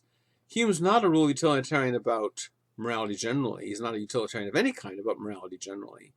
He's a sentimentalist, someone who bases morality on our direct responses of feeling to things. But about justice, he's a utilitarian, and in particular, he seems to be rule utilitarian. They didn't have that term then, but that seems to be what he is. Because remember, he says, look, when you look at particular cases of justice, you're not always going to have a positive response, because sometimes justice requires the nice poor person to pay a debt to the nasty rich one. And you look at that all by itself, it's not so great. When you step back and consider what's best for society as a whole, to have a general policy of applying the rules consistently without having lots and lots of exceptions, or to have everything up in the air based on some judge's decision about who's more worthy or who's more needy. And he thinks that in the long run, a general policy of applying the rules without exceptions or without a lot of exceptions is going to have better results than trying to bring about the best result in each particular case. So Hume is a big influence on utilitarianism, even though he isn't a utilitarian about morality as a whole. Now, there's an analogy here with philosophy of science. So before Francis Bacon, most philosophers of science follow the Aristotelian idea that the point of science is knowledge for its own sake. Aristotle, for example, thinks that it's just inherently more dignified to understand the world around you than to be ignorant of it. And so the point of doing science is not to bring any kind of technological benefits. If it brings some, great, but that's not the main purpose. For Aristotle and for many, many people following in his tradition, the purpose of science is knowledge for its own sake. That's the main goal. Bacon really is an innovator when he comes along in the 17th century. A lot of things are happening in the 17th century. He comes along and he says, look, no, the primary goal of science should not be knowledge for its own sake. It should be the material benefits. Science enables us to cure diseases and build better bridges and all that stuff. And that's the main value of science. So, in other words, scientific knowledge is not valuable for its own sake, it's valuable for its consequences. So, broadly speaking, Bacon's a utilitarian about the value of science. However, Bacon said that when you do research, you should do it as though you value knowledge for its own sake. The way you put it is you should pursue experiments of light, not experiments of fruit. This wasn't a distinction between optics and horticulture. By experiments of light, Bacon meant research that is designed to shed light into general principles, to achieve a kind of general understanding of things. Whereas experiments of fruit are experiments that are aimed at producing some particular benefit or fruit. And Bacon said, well, even though the fruit is the main goal of science, you should do your research as though you care about the light more than the fruit. In other words, you shouldn't directly pursue research into technological goodies. You should pursue research into general principles, because in the long run, it's the general principles that are going to bring more technological goodies. Because after all, you don't know ahead of time. When you're trying to produce some particular material benefit, it's hard to know ahead of time what's going to do that. Suppose that you wanted to produce, modern electronic stuff. Well, the thing to do would be to study lightning. But that wouldn't have been obvious at the time. You didn't, before they knew that lightning was a form of electricity, it wasn't obvious what benefit there'd be to studying lightning. But if you study lightning as though you care about understanding the nature of lightning for its own sake, you end up getting all these results down the line. And so Bacon's form of utilitarianism about science was likewise a kind of rule-utilitarianism. All right, so how are the utilitarians going to use this distinction between rule and act utilitarianism to try and address the objections I talked about? All right, so first consider Godwin's case of the burning chambermaid. So Godwin wants to say you have to let your mother, the chambermaid, die in the fire to save the scholar. But most utilitarians don't want to say this. So what the rule utilitarian says is, look, having personal attachments, having relations of caring for people that you have particular connections to, that's one of the main sources of happiness in society. So we don't want to ban that. And part of what it is to have a personal attachment to someone is you're going to save them over a stranger if there's a fire. That, it just doesn't count as a personal attachment unless it carries that kind of commitment. And so, since personal attachments are one of the main sources of happiness in society, and commitments to saving these people over strangers is part of that personal attachment, therefore, it's in the interest of society that you say, yeah, it's okay for you to save your mother and let the scholar die. Now, it's true that in particular cases, in this case, the rule that you get to save your loved ones. In this particular case, that rule has a bad result for society because the scholar dies. But the general policy of allowing people to have personal attachments is going to have better results in the long run. So, yeah, it's too bad that you lose the scholar in this particular case, but you would achieve even more unhappiness in society as a whole if people weren't allowed to act on their own personal attachments. Now, interesting thing about Godwin is that in his later writings, he goes back to this example that had been in his first philosophical work, and he said that although he still thought he was right that you should rescue the scholar, he now said that he placed a lot more value on personal attachments than he had when he wrote the book originally, and that's because since then, at that time, he'd fallen in love with Mary Wollstonecraft, the woman he found so annoying at the banquet for Thomas Paine, but obviously changed his mind, married her, and had their famous daughter. So falling in love caused him to revise his estimate about how important personal attachments are in human society. Okay, what about the promise case? So is it really true that a utilitarian has to constantly, after they make a promise, they're still calculating the costs and benefits of the promise just as much before they made it? Do they have to be hostile to promise keeping? Well, Godwin was. Although Godwin, I think, wouldn't bite the bullet on the organ donor case. Not only is he going to bite the bullet on the burning chambermaid case, but also promises too. Godwin, in the Inquiry at least, thought promises were problematic. Because look, he says, when you promise to do something, either the thing you're promising is the act that would have had the best results anyway, even if you hadn't promised to do it. In which case, you should do it anyway, whether you promise or not. So it's superfluous to promise. Or else what you're promising to do is something other than the act that would have the best results. In that case, it's immoral to promise, because you shouldn't try to commit yourself. You shouldn't have to commit yourself to doing the best thing, because you do the best thing already. And you shouldn't commit yourself to doing something other than the best thing, because you should always do the best thing. And so promises are always either superfluous or immoral. That was Godwin's argument in the Inquiry. But most utilitarians think otherwise. Most think that the institution of promising is socially beneficial, because it's beneficial to society that most people, once they've made a promise, feel committed to doing it, and that which makes them more likely to do it. It doesn't mean people always keep their promises. It doesn't always even mean that people always should keep their promises. But it means that most people, most of the time, are going to be much more likely to do something if they promise to do it than if they haven't. And that's useful for other people, because that means it's more easy for you to count on what other people will do. And in order to make our plans for the future and to coordinate with other people, we need to be able to predict what we can count on other people doing. And so therefore, it's socially beneficial for us to have this institution of promise making and promise keeping, and to treat promises as though they had some independent binding force other than benefits, even though they really don't. Okay, what about the organ donor case and cases like that, sacrificing the few to the many? Well, what happens if there's a general policy in society of saying we can sacrifice the few to the many whenever that benefits the many? Well, who's going to be nervous as a result of that? We'll say, well, the few will be nervous, but the many won't. But everyone's a potential few. I mean, you don't come into life with member of the few or member of the many written in your forehead.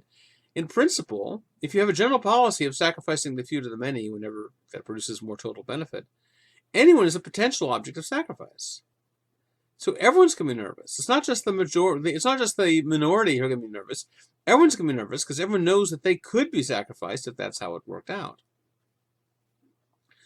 Whereas instead, if you treat people as having inherent rights, the way Locke did, so each person has like their own private domain within which you're not allowed to interfere, even for the sake of the common good. If you do that, everyone feels more secure.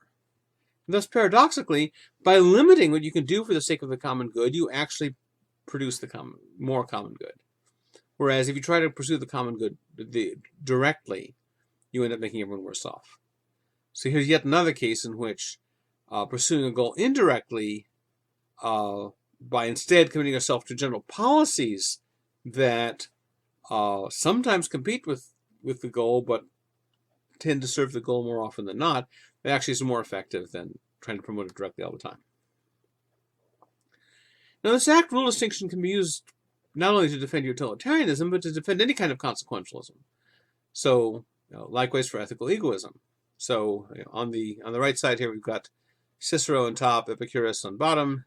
So, in one of Cicero's books, he describes this debate between the academics, who are broadly speaking the followers of Plato, although by Cicero's day, the version of Platonism they were defending, I think, was something that Plato wouldn't have recognized. But anyway, Cicero on this point was on the side of the academics, and they had a fight with the Epicureans. The academics said, look, you have to value friends for their own sake. And for Platonists, this meant you value them as a constituent means of your happiness. You don't value your friends simply as strategic means to producing your pleasure. That's not real friendship. Now, the Epicureans identify happiness with pleasure. So unlike an objective state of human flourishing that Plato and Aristotle thought it was, the Epicureans think it's a subjective mental state. So the Epicureans cannot regard friends as constitutive means to their happiness, because other people are not part of your mental state. They're not components of your mental states. And so the Epicureans had to regard friends as instrumental means to well-being. And so the academics, including Cicero, this meant Epicureans cannot recognize the genuine concept of friendship, because they don't acknowledge the value of other people for their own sake. But the Epicureans came back and said, well, look, though, genuine friendships, the kind where you value the friend for the friend's own sake, that's a great source of pleasure in society, most of the time. Sometimes it can lead us astray. And if you value someone for their own sake, and then they betray you, or they die, or something that makes you sad, but still, on the whole, people get more happiness from genuine friendships. And so therefore, we have a reason to get ourselves into such friendships. I want the pleasure I can only get from a genuine friendship. So I have a reason to try and get into such a friendship. Now, once I'm in that friendship, I'll have non-instrumental reasons for valuing the friend. But before I get into the friendship, I have instrumental reasons for trying to get into that friendship. And therefore, I have reason to try and cultivate in myself a concern for others for their own sake. Now, once I get myself into that state, I may have a different set of motivations. But originally, my motive for getting myself into that mental state was egoistic and hedonistic. All right, so I mentioned Ayn Rand as another example of ethical egoism. There seems to be a similar move in Rand. Although she says that the supreme good for each person is that person's own life, and she treats virtue officially as just as an instrumental means, not a constitutive means of that goal. Nevertheless, she also says that the most reliable way to promote your life is to commit yourself to certain virtues. And she makes pretty clear that commitment to these virtues goes pretty deep, in the sense that you would cease to regard your life as worth living if you couldn't live it virtuously. So she seems like Epicurus to be a kind of rule egoist. And that's why both Rand and Epicurus, although not classical eudaimonists, look so similar to classical eudaimonism, because they are, although the remaining egoists, they're pushing their egoism as far in the direction of eudaimonism as they can manage. The critics of consequentialism, whether the utilitarian version or the egoist version, they don't think this solution works. Because they say, look, what are you advising, you ruling consequentialists? You're advising that we should treat morality or friendship, whatever it is, as if it's valuable for its own sake. What does that mean? What does it mean to say, okay, this isn't valuable for its own sake, we should treat it as if it is?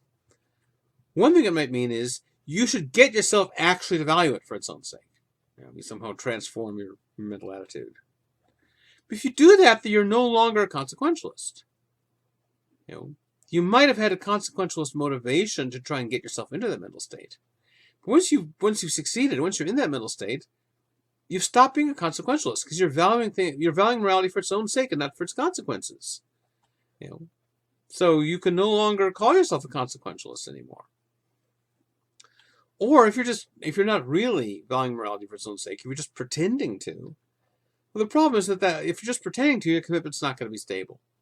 If you're just pretending to do something, then you will drop it as soon as some rival option becomes available. I hope that wasn't hemlock. Okay, so go back to the organ donor case. So the first step of the argument seems as though, thinking like an act-utilitarian, the doctor ought to kill the patient and redistribute her organs to the 5 ones who need organs, because 5 alive and 1 dead is likely to have better results than 1 alive and 5 dead. Then the next move, the rule-utilitarian move, is saying, no, you shouldn't, because a general policy of respecting rights is going to make everyone in society feel more secure. And so therefore you should follow a general policy of respecting rights, even if it doesn't have better results on this particular occasion. But there's a third step. If the doctor's only reason for not killing the patient is in order to avoid undermining the feeling of security in society, well, suppose you could kill the one patient without undermining the feeling of security. That is, suppose you could kill the patient secretly. You kill the patient, but you make it look as though it was just an accident or natural causes or something. So you've done what you wanted, and maybe if the patient didn't sign an organ donor card, you forged their signature. And if you succeed, no one finds out about it, then you've got all the benefits of killing the patient, but you haven't undermined the feeling of security. Because the feeling of security gets undermined only if people know that people are sacrificing the few to the many, or the individual to the group. But if you can hide the fact that you're doing that, then it seems like you've got no reason not to do it.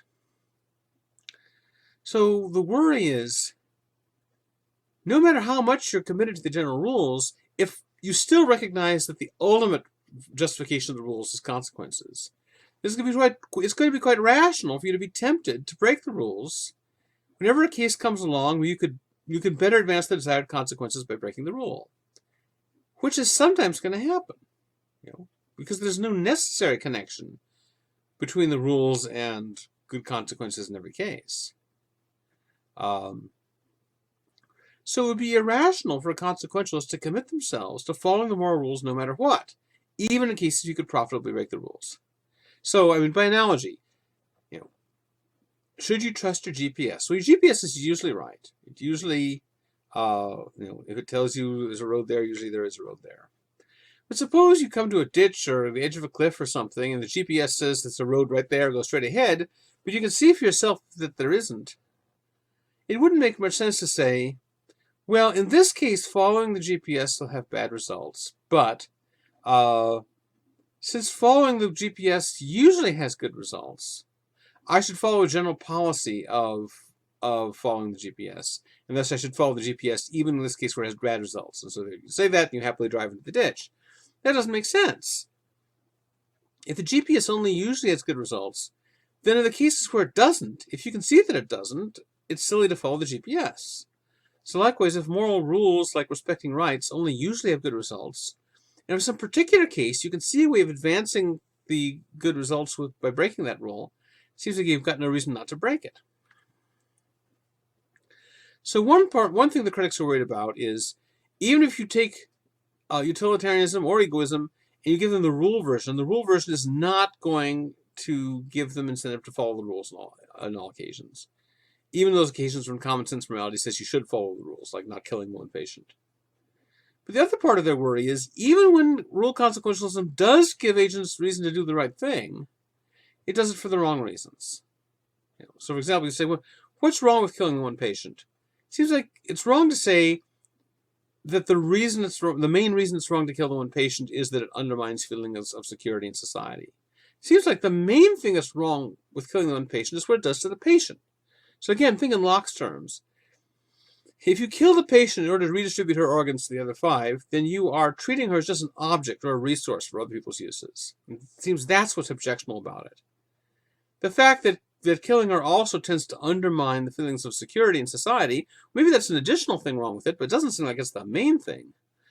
But for the worries for the utilitarian, it might be the main thing, and therefore the utilitarian is giving the wrong reason for why it's wrong. Or again, supposing the majority of people want to torture a small minority just for fun. And, on act-utilitarian grounds, it seems like this could be justified because, here's a large group of people experiencing lots of sadistic pleasure. Here's a small number of people feeling pain. Lots of people feeling pleasure outweighs a small number of people feeling pain, so why not do it? Now, suppose the rule-utilitarian comes along and says, all right, we'll do a cost-benefit calculation and try to convince you that even the majority in the wrong will be better off if they stick to a policy of respecting people's rights.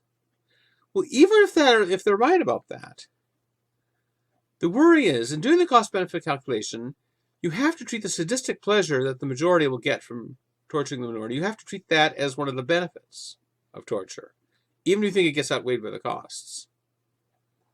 But the critic is going to think that taking sadistic pleasure in other people's torment is not one of the benefits of the situation. It's not that, bad thing is these people are suffering, good thing these people are enjoying it. It's bad thing these people are suffering, and another bad thing these people are enjoying it.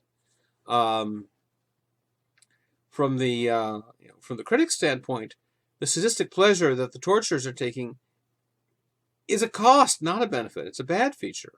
But the question is, can the utilitarian say that?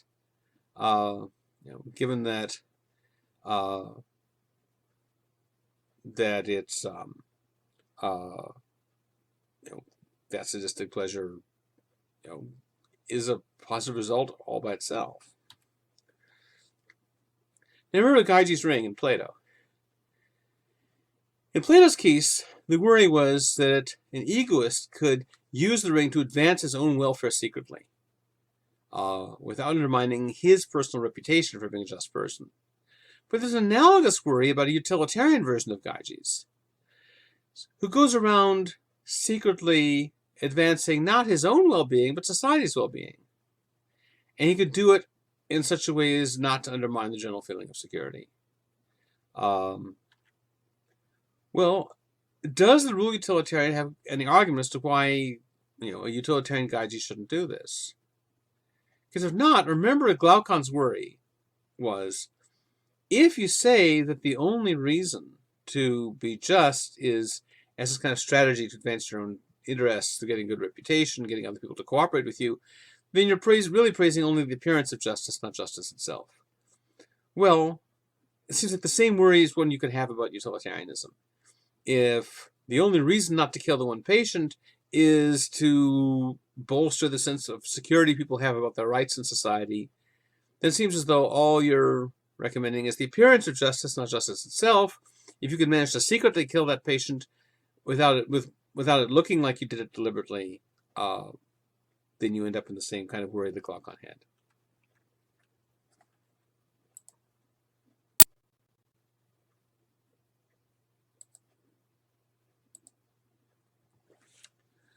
All right, continuing on with utilitarianism, and this time looking at Bentham and James Mill and John Stuart Mill.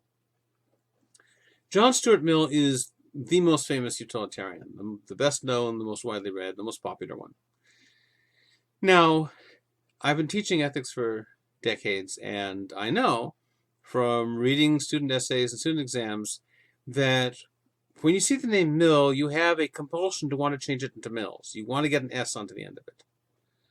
In fact, I was a little nervous about putting Mills there in the title. Afraid I would encourage this tendency, but I did it because I'm talking about two guys named Mill in here. Here's one thing I see in student papers again and again is that the student will write Mill at the beginning, but at some point they happen to write the possessive, Mill's theory or something like that. And then once an S has gotten near the word Mill, it never leaves again. And so from then on, they refer to him as John Stuart Mills throughout. Now, I believe you can overcome this temptation. You are stronger than it.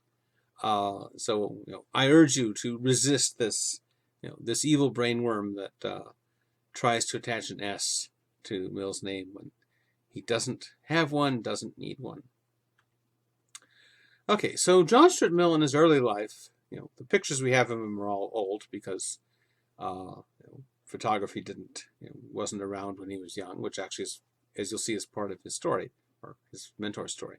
But his youth was shaped very importantly by two prominent utilitarian thinkers.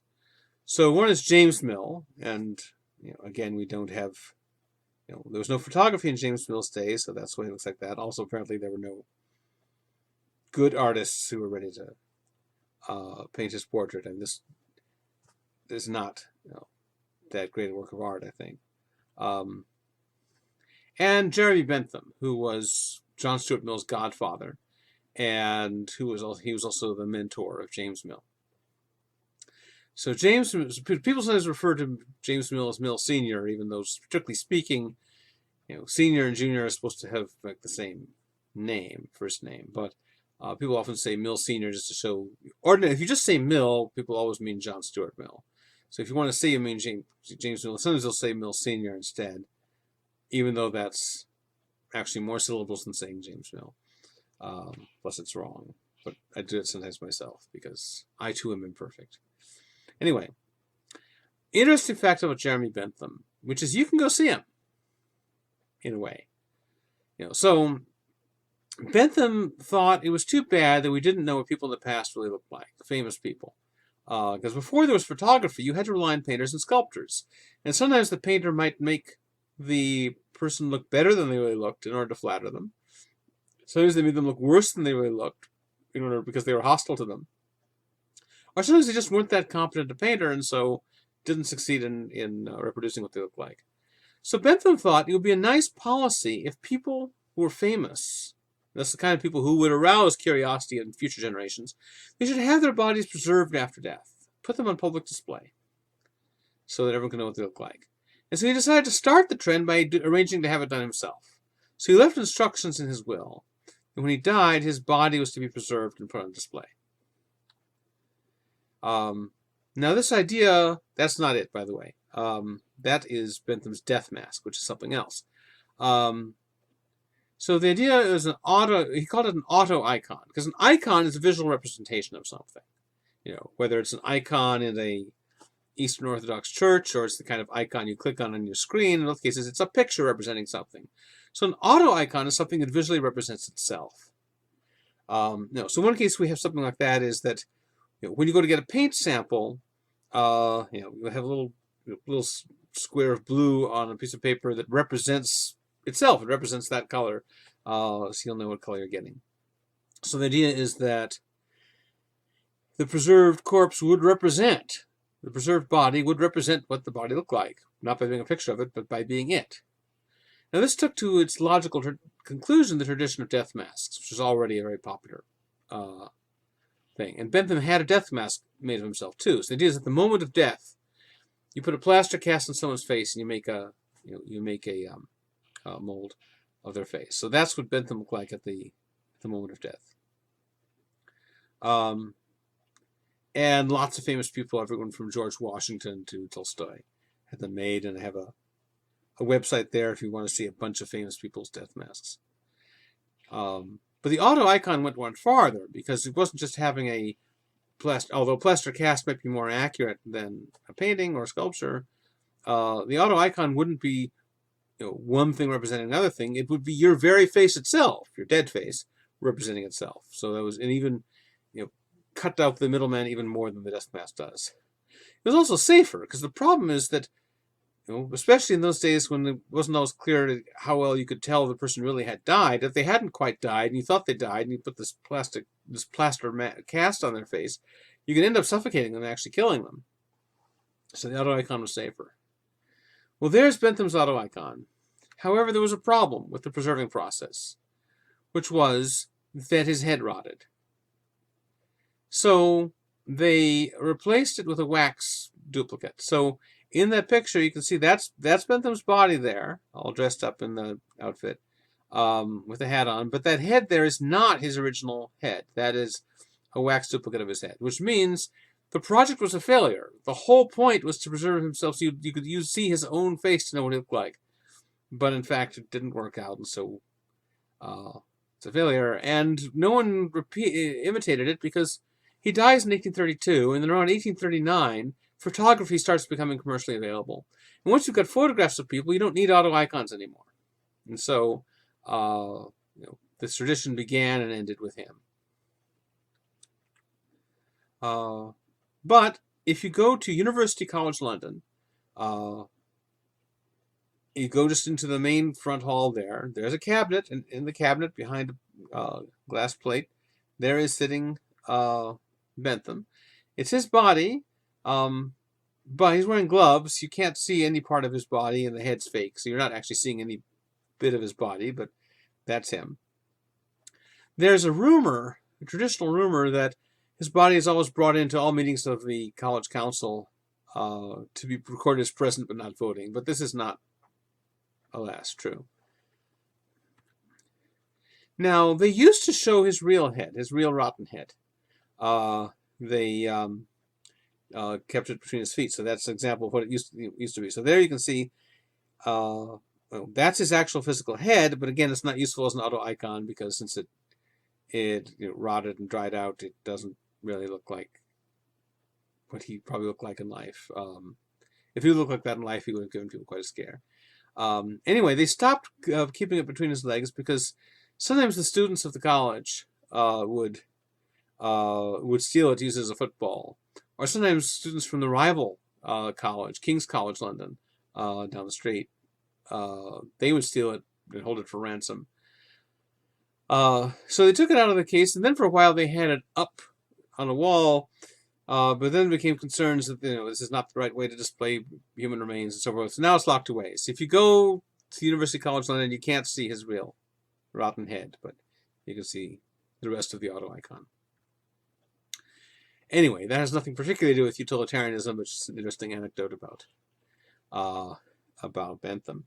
Here's an anecdote about John Stuart Mill that is relevant to his philosophy.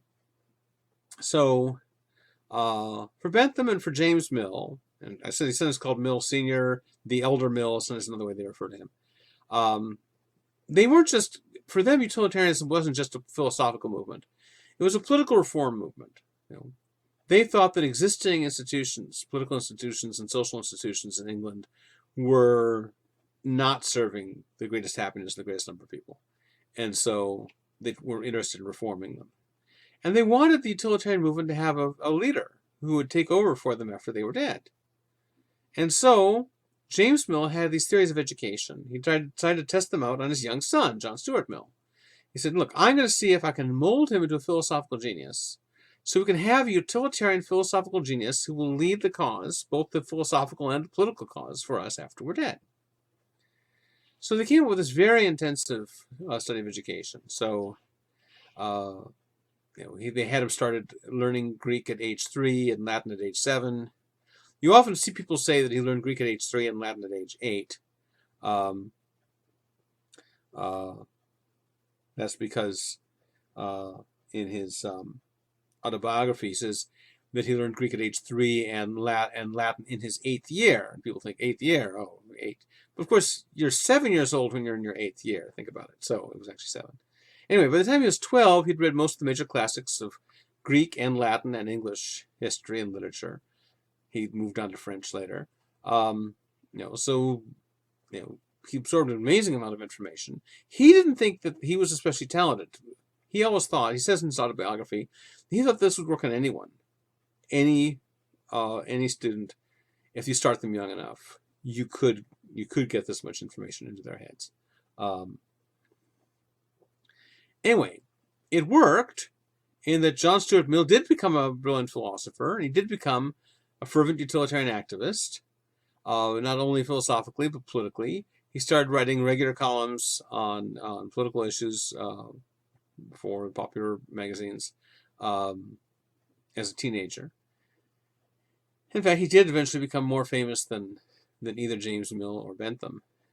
However, at the age 20, he has a nervous breakdown, or as he called it, a mental crisis. Now, he didn't think that the mental crisis was just the result of having all this information crammed into his head. You might think that was it. He didn't think that was it. He felt grateful for that, for having that knowledge. But rather, although it's a related problem, he felt that he'd just been shaped and molded into being a passive product by his father, James Mill, and to some extent by his godfather, Bentham. They didn't have the concept of a robot back then, but if they'd had it, he would have used it. He felt like he was a robot. He hadn't played any role in determining his own personality and character and values. He'd just been shaped by these mentors. So the way he put it is, I felt like a ship that was well equipped and had a rudder but didn't have any sail. In other words, the sail is the motive force. The sail is what makes it move. So he felt he didn't have any motivations. He asked himself, suppose I achieved all these ends I'm working for, would I feel good about it? He felt just nothing. And it's this period he starts becoming obsessed with the free will problem. He says he felt like he was a helpless slave of the antecedent circumstances. Now, he didn't make this unique to himself. He says his worry was that my character and that of all others had been formed by agencies outside our control. So he's not just worried about himself, he's just worried about this as a general feature of the human condition. But clearly the fact that it's around the same time that he becomes obsessed with what's happened to him and also starts worrying about the free will problem at the same time suggests there's a connection, that it's not just general worries about free will that are driving him, but particular worries that he's been shaped by his father in particular, in such a way that his goals, his character, are just the product of his father and not of himself. Well, he recovered from his breakdown, partly as a result of reading the German self-realizationist writers and reading Romantic poets and various things that helped him develop a new and different version of utilitarianism. And his new version placed much more emphasis on the value of shaping your own character than his father's had, and way more emphasis than Bentham's had. And so he says that this is what really focused him on the internal culture of the individual. That is, the idea of the importance of shaping your own psychology, which is something that Mill had stressed, that James Mill had stressed much less, and Bentham had stressed not at all. And so this episode in Mill's history helps to explain the version of utilitarianism that he ends up advocating. Now, Mill wrote an essay on Bentham in which he criticizes Bentham, his godfather, for not recognizing the importance of spiritual perfection, meaning wanting to shape your character to fit your ideal of excellence. Mill was deeply influenced by virtue ethics. Even though he wasn't a virtue theorist, he was a consequentialist, he was influenced by them, just as Epicurus and Rand are also consequentialists who are trying to imitate the virtue tradition. And he's a fan of that tradition in a way that Bentham isn't. Now, in the last lecture, we talked about the difference between Act-Utilitarianism and Rule-Utilitarianism. So you might say, all right, which one is Mill? Well, the distinction hadn't been clearly formulated in his day. This is 20th century terminology, this act-rule distinction. So there are passages where he sounds like an act-utilitarian. So here's a passage from Book 5 of Utilitarianism, where he says, particular cases may occur in which some other social duty is so important as to overrule any one of the general maxims of justice. Thus, to save a life, it may not only be allowable, but a duty to steal or take by force the necessary food or medicine, or to kidnap and compel to officiate the only qualified medical practitioner. In other words, to save a life, you may have to kidnap a doctor and force them at gunpoint to treat this person. So there he's willing to say, you should violate the rules of justice if you can promote a good enough consequence for doing that. So that sounds kind of act-utilitarian. But here's a passage from On Liberty that sounds really rule-utilitarian. In On Liberty, as we'll see later on, he wants to defend freedom of speech, freedom of the press.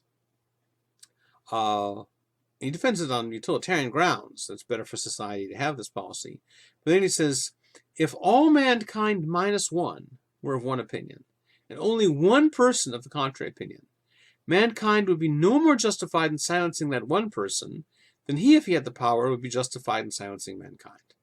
So here Mill is saying that even if the overwhelming majority wants to suppress you, it's still wrong. And so this looks as though this is a case where he's not willing to make an exception to a general rule of justice. Now, in his autobiography, he says that he's always thought that happiness is the test of all rules of conduct in the end of life, but he's increasingly come to think that this end is only to be attained by not making it the direct end. In other words, he's come to think that we would generally achieve happiness better if we aim for it indirectly rather than directly. So that looks like more of a rule-utilitarian doctrine. Now, Mill had an exchange with Herbert Spencer, whose version of utilitarian, it seems pretty clearly to be rule-utilitarian. I mean, you want to ask, is Spencer a rule-utilitarian or an act-utilitarian? It's clearly he's a rule-utilitarian. There's no ambiguity there the way there is with Mill. Anyway, so he wrote a letter to Mill in which he said, you called me a critic of utilitarianism. I'm not. But I do criticize the kind of utilitarianism that tries to promote well-being directly. Instead, Mill says, my method is deducing from the laws of life and the conditions of existence what kinds of action necessarily tend to produce happiness and what kinds to produce unhappiness. So that's a statement of his Rule-Utilitarianism. And Mill says, with the exception of the word necessarily, I have no dissent to express from this doctrine.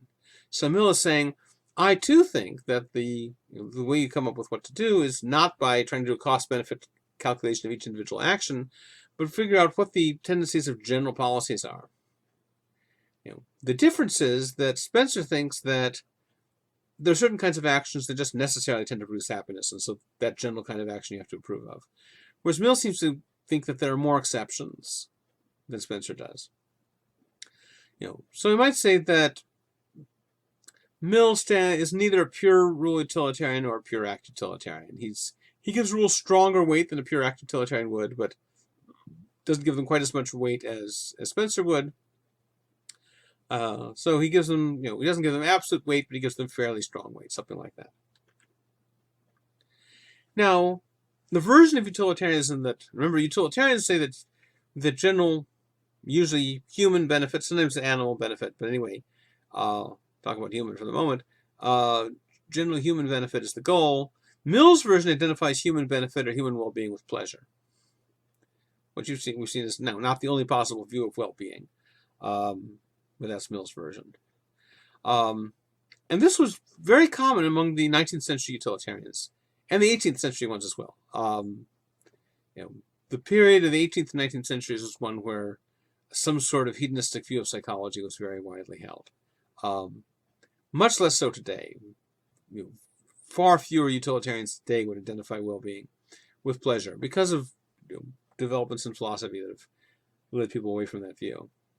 So what else might you think is the case? Well, one possibility is a utilitarian could identify well-being with some objective state or process, the way the classical Eudaimonists did. The classical Eudaimonists think, your well-being isn't just a matter of how you feel, it's a matter of how your life is objectively going. The utilitarians could do the same thing, except unlike the Eudaimonists, they wouldn't make morality a constituent of well-being. They'd make it an instrumental means to it. That's one position they could take. The other position is you could be a preference satisfaction utilitarian. This is someone who thinks that what your well-being is the satisfying of your preferences. Now, that's different from pleasure because you can have preferences about things other than your own mental states. In particular, you can have preferences about things you don't know about.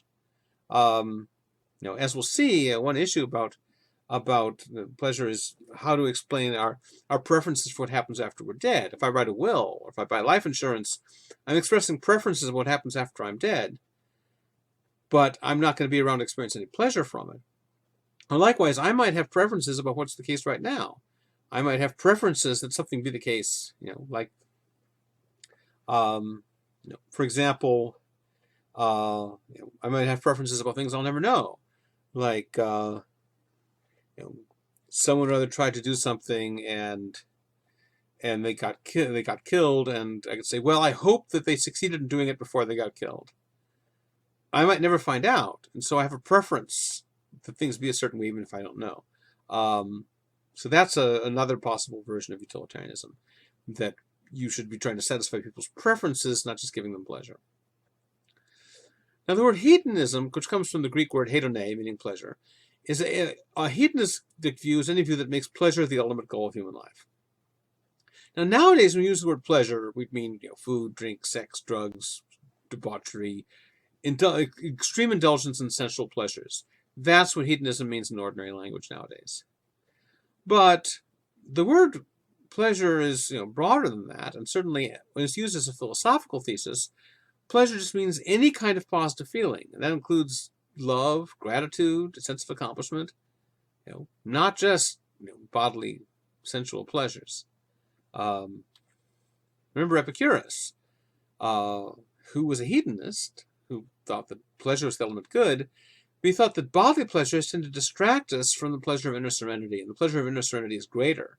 And therefore, we should avoid bodily pleasures, or avoid them too much, not go for them too much, in order to get more inner serenity.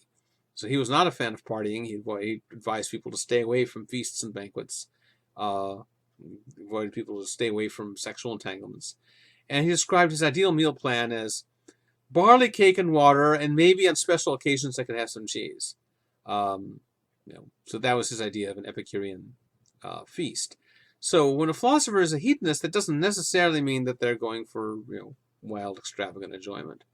And certainly Mill is closer to Epicurus than to the wild, extravagant enjoyment types, although he's not as much like Epicurus as Epicurus is. I suppose no one is.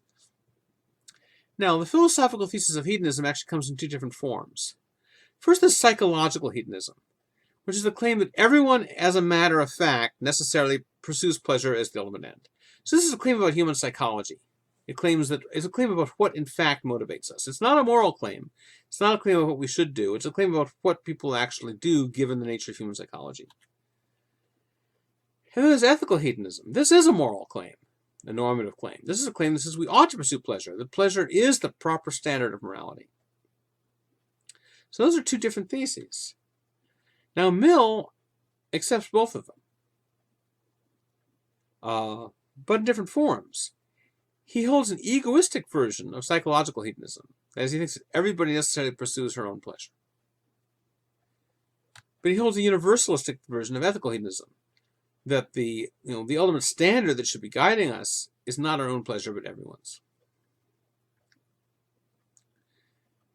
Now these two claims might seem to conflict. After all, how can I possibly go around pursuing everyone's pleasure, as Mill's ethical hedonism says I should, if I always necessarily pursue my own pleasure, as Mill's psychological thesis says I should?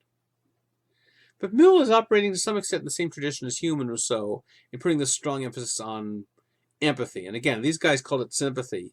What they meant by sympathy is closer to what we mean by empathy.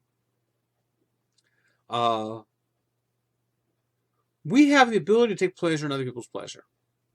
And that means that you can promote your own happiness by promoting other people's happiness. In addition, we can recognize we have a capacity to desire to bring ourselves into conformity with a moral ideal. So we can recognize that universalistic ethical hedonism is the moral ideal, and thus we can get pleasure from bringing our conduct into line with that. And that means we have a motive to try and develop and extend our capacity for empathy, to become more empathetic. Also, remember the disagreement between Spencer and Rousseau as to whether the progress of human civilization is making us more empathetic or less empathetic. Well, Mill agrees with Spencer that the progress of human civilization is making us more and more empathetic over the time, thus making it easier and easier for us to be motivated by other people's happiness. So given these three factors, Mill thinks that as a matter of fact, we can realistically be expected, despite our own psychological egoism, we can indeed be expected to recognize and promote the value of everyone's pleasure. But it's not just that he thinks that the egoistic psychological claim and the universalistic ethical claim of hedonism are compatible. He wants to ground one on the other. He thinks that we can establish universalistic ethical hedonism, the view that everyone's happiness is what's good. We can ground that on the truth of egoistic psychological hedonism, the claim that everyone in fact pursues their own pleasure. So his argument for utilitarianism is going to come in two steps. His first step is he's going to try and establish the truth of egoistic psychological hedonism. In other words, the first step is he's going to try and convince us that each person necessarily always is motivated to pursue his or her own pleasure. Then once he's established that, the second step is he's going to try to use that to convince us of universalistic ethical hedonism, the claim that what ought to be motivating us is the pursuit of everyone's pleasure. So the next several lectures are going to be going through the steps of that argument.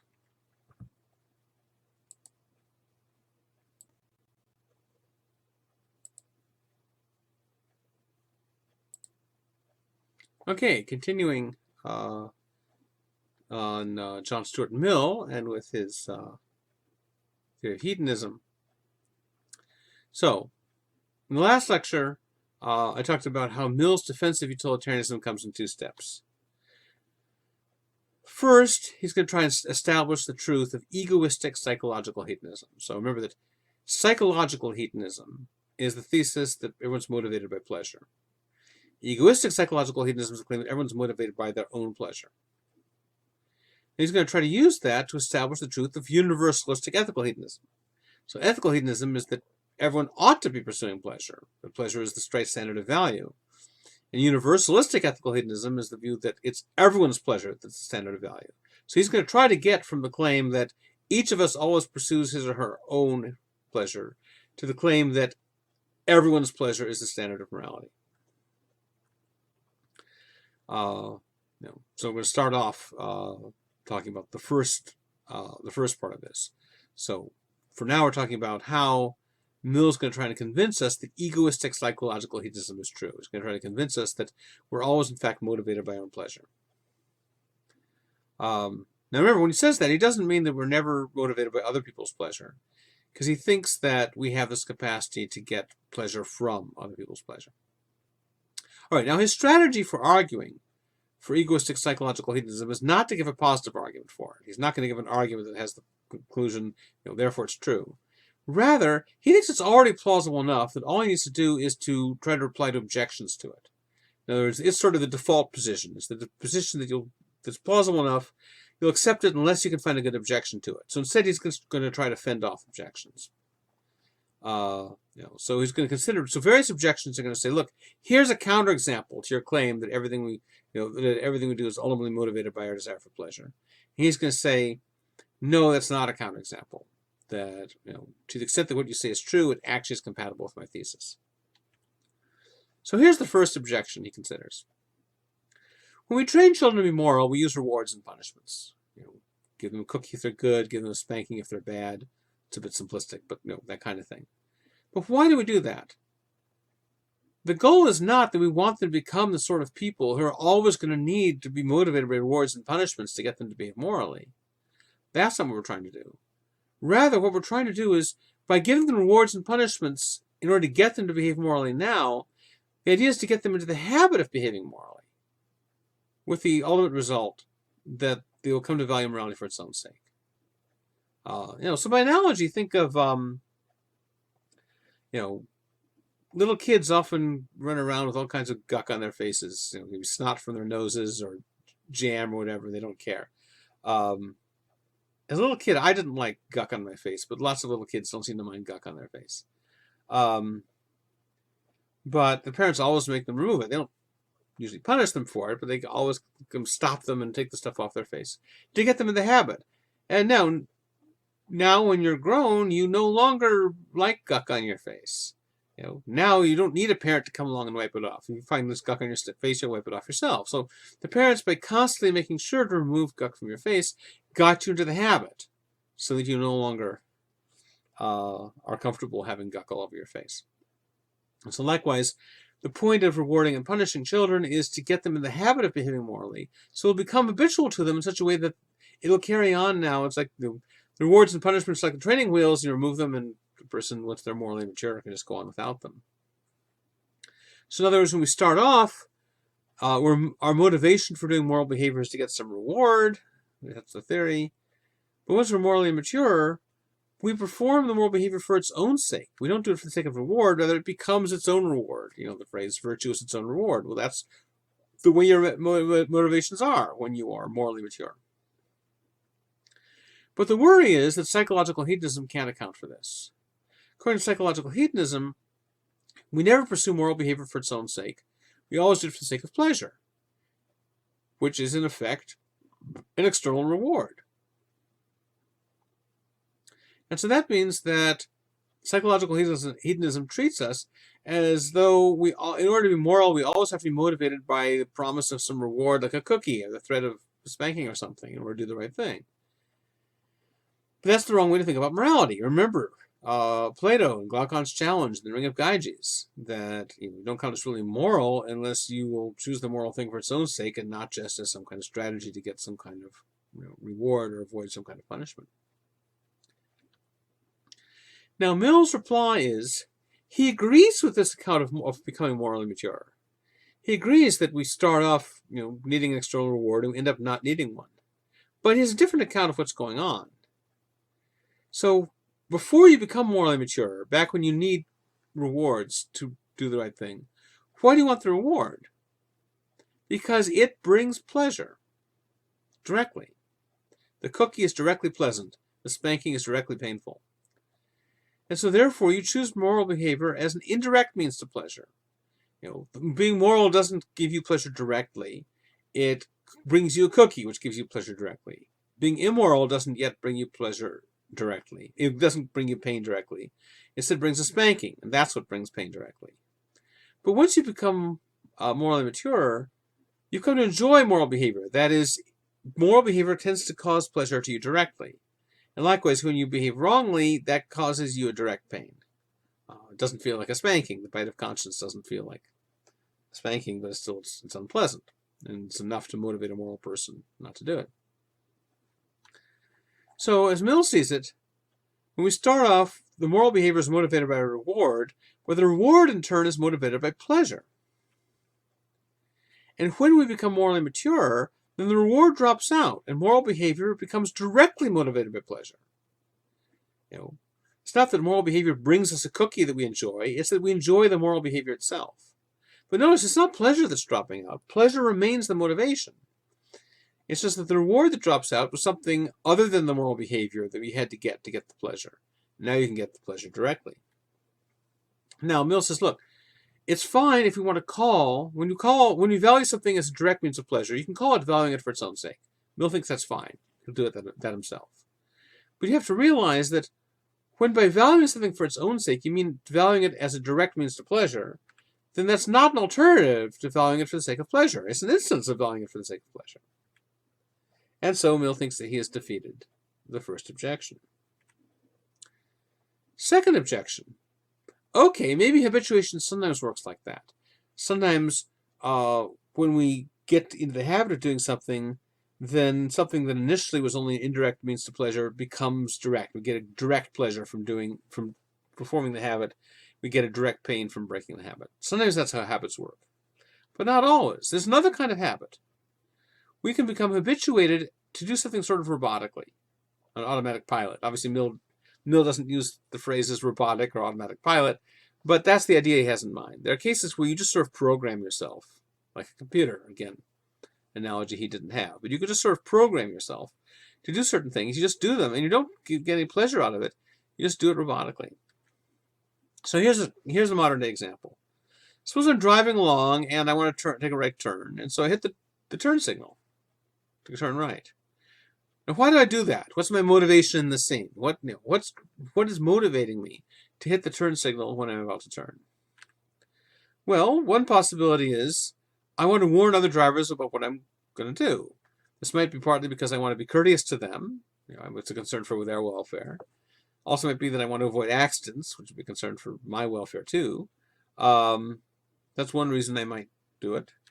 Another reason is if you turn without hitting the turn signal and there's a police car around, then you're likely to get stopped, and you want to avoid being stopped by the police. So those are a couple reasons I might have to hit the turn signal when I want to make a turn. So those are cases where hitting the turn signal is a means to getting something that will bring me pleasure or avoid my pain or discomfort. And those presumably are the reasons I originally developed this habit of using the turn signal. All right, well, now imagine I'm out in the middle of the Nevada desert. It's flat, it's immense. You can see for many, many miles in every direction. And there are no other cars around anywhere. You can see far ahead, far beyond, all around, no other cars. And I come to a point where I want to turn right. So there are no other drivers that I could confuse by turning without signaling. There's no place a police car could be hiding, so I have no danger of being stopped if I turn. Do I have any motivation in this case to hit the turn signal? You might say, well, maybe the law says you should always hit the turn signal when you're going to turn, even if there are no other cars around. I don't actually know if the law says that, but suppose it does. And I might have just so much inherent respect for the law that I'll hit the turn signal just out of respect for the law, even though there's no reason to in this case. That could be the case, but suppose it's not. Suppose I don't have that much respect for the law. So I don't have respect for the law. There's no other cars around that I have to warn. There are no police cars to worry about. So it seems in this case I have no motive to hit the turn signal when I turn. And yet, you can certainly imagine that I might hit it anyway, as a matter of habit. Might be that, I'm so used to, usually I'm driving with lots of other cars around, so I'm just in the habit of hitting the turn signal whenever I turn. So hitting the turn signal has almost become an automatic part of turning. When I go to turn, I just do the whole repertoire of actions involving turning, and so I just hit the turn signal. And so if I'm out in the Nevada desert, I might hit the turn signal when I turn, even though there's nothing around. So in this case, it's not an indirect means to pleasure or avoiding pain. No, there's no cars that might cause trouble for. No cop is going to stop me. So it doesn't seem like it's an indirect means to pleasure or avoiding pain. But it doesn't seem like it's a direct means either. I mean, maybe I take an inherent pleasure in being moral, if I've habituated to become moral. But do I take a direct pleasure in hitting the turn signal? Does it cause me some kind of burst of joy or delight? Or do I get some feeling of anxiety if I don't hit it? Well, that is conceivable. That could be the case. It might be that you're so used to hitting the turn signal that you just feel really anxious if you don't hit it. But it seems like that doesn't have to be the case. You can easily imagine a case where I hit the turn signal out of habit, but if I'd thought about it for a second, I would have thought, oh, I don't need to, and I wouldn't have, and I would have felt fine. That seems perfectly possible. You can imagine a case where there's no need to hit the turn signal. I hit it out of habit. If I'd thought about it for a second, I wouldn't have hit it, and I would have felt just as fine not hitting it as I did hitting it. So in this case, hitting the turn signal does not seem to be a means to pleasure or avoidance of pain, either direct or indirect. Yet it's a purpose of action. It's not just like a twitch or a sneeze or some kind of reflex. It's a genuine purpose of action, hitting the turn signal. But it seems like it's not motivated by pleasure. It's not motivated by direct pleasure. I don't get a burst of delight from hitting the turn signal or a twinge of anxiety from not hitting it. It's not indirect pleasure because the usual sources of indirect pleasure are pain, in this case, for other cars not around. So it's not motivated by either direct or indirect pleasure. Here we have a case of a purpose of action that's not motivated by pleasure. Yet psychological hedonism says all genuine purpose of actions are motivated by pleasure. So much for psychological hedonism. That's the second objection. So, Mill's response. Mill grants that these automatic actions I'm talking about are genuine purpose of actions. See, one possible strategy would be to deny that they're really actions. You would say they just become reflexes, like twitches or sneezes. That's a possible line someone could take. Mill doesn't want to take that line. He wants to say these are genuine actions. And he further wants to grant these really are cases of actions that are not motivated by pleasure. So he wants to grant a lot to the objector. However, he's going to say that these are not counterexamples of psychological hedonism. Now, wait a second. Psychological hedonism seems to say that, pleasure is the only thing we ever desire. It's an ultimate end. These are genuine purpose of actions. They're not motivated by pleasure. How can he explain that? What's his claim? Well, Mill says, look, what I mean by psychological hedonism is not the claim that everything we do is motivated by pleasure, or that pleasure is the motive of all our actions. Rather, says Mill, what I mean by this claim is that pleasure is the only thing we ever desire as an ultimate end. But pleasure is our only ultimate motive. Well, how is that different? You might think, look, if pleasure is the only ultimate motive, then it must be the motive of all our actions, right? What does he mean? Well, if all our actions were motivated, then it would be true that if pleasure is our only motive, then pleasure is the motive of all our actions. But Mill is going to claim that not all actions are motivated. There are some actions that are genuine purpose of actions. They're not just twitches. They're genuine purpose of actions, but they're not motivated. He claims that these automatic actions, these kind of robotic habits we instill in ourselves, are not motivated. They're things that we will to do, even though we don't desire to do them. Now that's very controversial. Traditionally, most philosophers have thought that in order to will to do something, you have to, in some sense, desire it. You have to, in some sense, be motivated by it. But Mill thinks you can program your will the way you program a computer. You just tell your will, do these things. I mean, you don't do it by saying that. You do it by getting yourself into a habit. But you can program your will to do certain things, even and it'll just spew out the actions on the right occasions, even without any further supervision from you and without any input of a desire.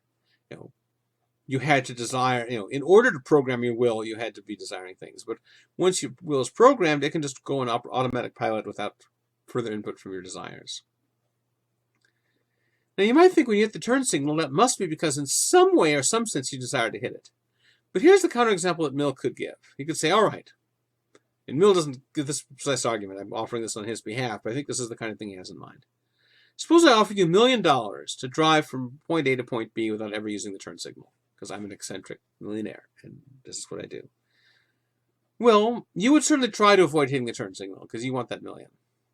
You'd be willing to be stopped by a cop if necessary, because whatever the fine is from the cop, it's not going to be $1 million.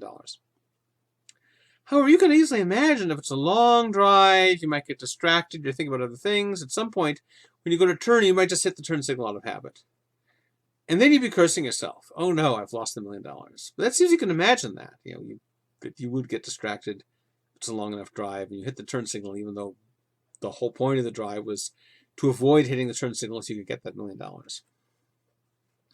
Now, Mill's going to say, given how upset you are at your unthinkingly hitting the turn signal, it doesn't make any sense to say you desired to hit it. Clearly, you desired not to hit it. So, hitting the turn signal wasn't motivated. It's a genuine purpose of action, but it's not motivated. And since it's not motivated, if you knew it was motivated, then showing it wasn't motivated by pleasure would show those motivated by something other than pleasure. And so psychological hedonism would have to be false.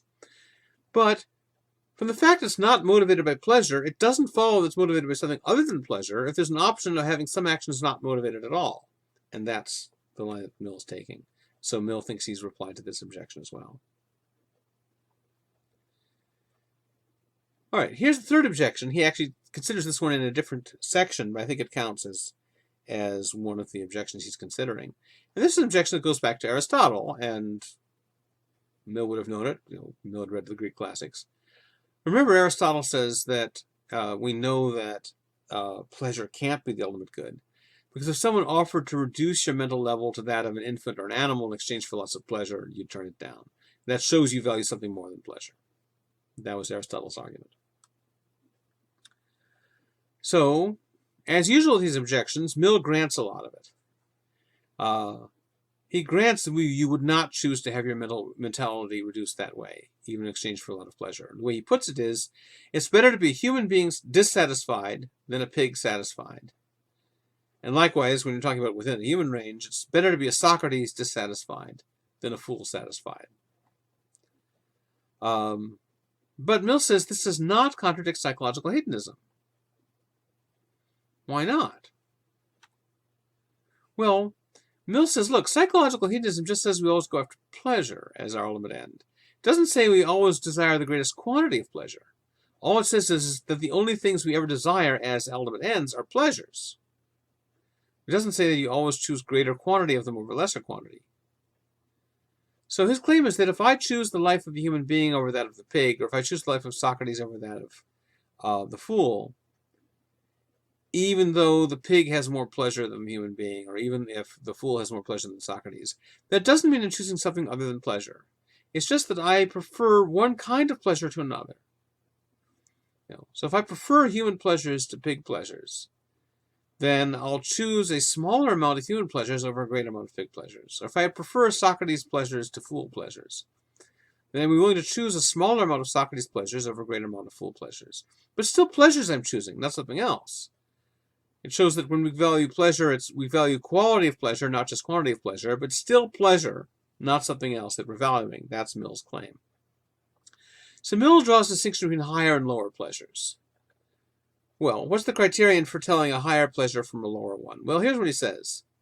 Suppose you've got experience, and here he's drawing again on Hume, who said something similar about aesthetics. Suppose you've got experienced judges. And by experienced judges, he means people who've had adequate experience of both kinds of pleasure. Because if you've only experienced one kind of pleasure, not the other, then you're not a good judge between them. But if you've had both kinds of pleasure, if it's the case that most experienced judges, all or most, we consistently choose a smaller quantity of pleasure A over a larger quantity of pleasure B, then that makes A a higher pleasure. So maybe some people would choose a lot of fool pleasures over a small amount of Socrates pleasures, but those are probably people who haven't really experienced the Socrates pleasures and don't know the difference. If you've experienced both Socrates pleasures and fool pleasures, and if you are then likely to choose Socrates pleasures even in a smaller amount over fool pleasures in a bigger amount, then that's the criterion for determining that Socrates pleasures are higher pleasures. Now here, Mill is taking issue with his mentor Bentham.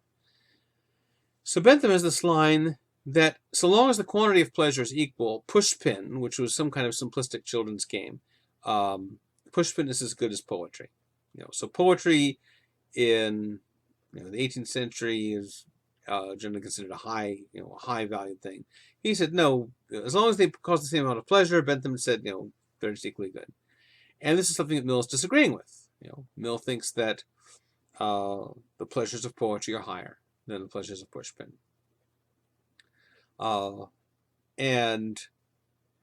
Indeed, I think that when he talks about the lack of autonomy he'd felt when he felt he was just the passive creation of his father, it seems like, he doesn't put it this way. It seems as though he really is thinking of autonomy as something like a higher pleasure, that it's a higher mode of being that's worth more. And remember, he also said that it was reading the Romantic poets is one of the things that helped him overcome his nervous breakdown, his mental crisis. And so he's going to think that he's going to draw a connection between poetry and autonomy. He saw poetry is helping him learn how to cultivate his inner self, so he felt more like his own creation and not just like his father's creation. And so he's going to think that the pleasure of poetry is a great deal more valuable than the pleasure of pushpin, whatever exactly that was. Well, given this distinction, Mill thinks that he's answered the objection. When we choose a higher mentality with less pleasure over a lower mentality with greater pleasure, we're not choosing something other than pleasure as our standard. Instead, we're preferring one kind of pleasure than another. And so, once again, this objection to psychological hedonism fails. And he is happy. All right, so those are the replies Mill gives to the objections to psychological hedonism that he had encountered. But since his day, philosophers have come up with more objections to psychological hedonism, and arguably harder objections, objections more difficult to answer. And we don't know how Mill would have responded to them. So the worry you might have is even if Mill's responses to these particular objections work, there's a question whether he could successfully respond to these other objections. And it's these other objections I'm going to look at in the next lecture.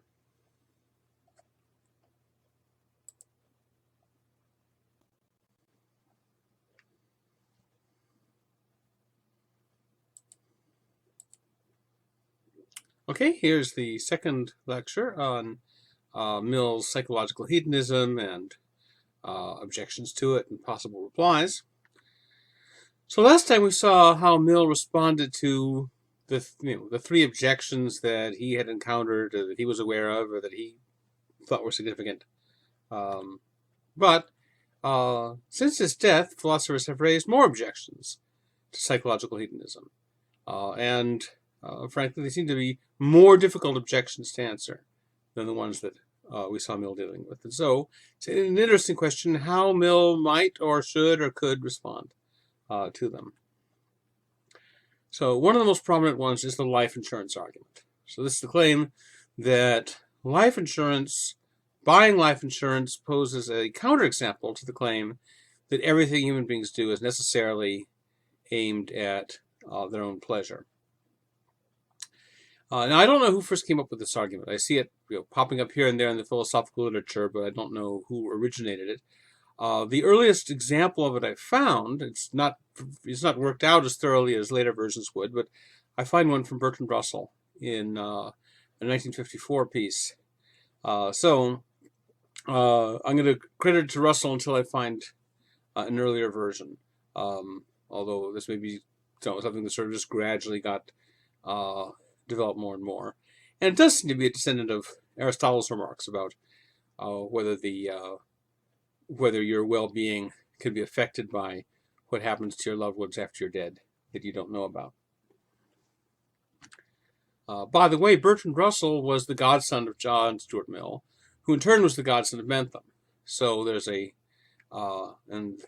they all lived long enough that you have a 222-year-long chain running from, if we start with Bentham's birth and end with Russell's death, that's 222 years from the mid-18th century to the mid to late 20th century of those three guys as godfathers and godsons. So it's kind of cool. Anyway, so here's the argument. Suppose you're buying life insurance. What's your goal? This seems like it's a goal-directed action. It's got some goal you're aiming at. So what is it? Well, the natural thing to say is you buy life insurance because you want your loved ones to be taken care of after you're dead. You want to make sure that they have some money. And so so buying life insurance seems to be a means to the end of your loved ones doing well after you're dead.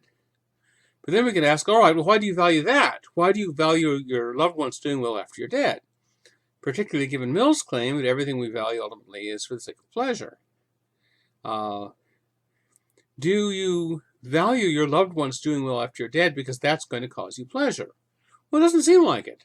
I mean, you might think it will. You might think you're going to be hanging around as a ghost, in spirit form, watching your loved ones and seeing them collect the insurance check, and you'll be pleased that they're taken care of financially. That's conceivable. You might think that. But it doesn't seem like you have to think that in order to buy life insurance. Because, people who don't believe in an afterlife still buy life insurance. So they're not expecting to be around later watching, getting pleasure out of it. And also, people who do believe in an afterlife but don't think they're going to be hanging around watching, think they're going to be on, in another life somewhere doing something else, but they still buy life insurance. So it seems like you can buy life insurance even if you don't believe you're actually going to watch your loved ones getting that check. So, how can their getting that check be a cause of pleasure to you? So it looks like buying life insurance is an example of an action that's not ultimately done for the sake of pleasure. Now, we saw last time that Mill thinks that there are some actions that are voluntary but not desired, that are just performed robotically out of habit. But this doesn't seem like one of those. Seems like it is motivated. You don't buy life insurance, absent-mindedly, the way you might hit the turn signal absent-mindedly. You buy life insurance consciously and with intention, presumably. I mean, you're running through documents and signing them and so forth. So it seems like it's a motivated action. But it's not motivated by pleasure. So isn't this a counterexample to psychological hedonism's claim that everything we do is for the sake of pleasure? Excuse me. Well, here's one way Mill might respond. He might say, look, maybe you're not going to get pleasure later from when your loved ones get the insurance check, because you won't be around. But you get pleasure now from the fact that they're going to do well later. Now when I buy it, I get a pleasant feeling knowing that my loved ones are provided for after I'm dead. So couldn't that pleasure I get now while I'm alive, couldn't that be the pleasure that motivates us to buy life insurance?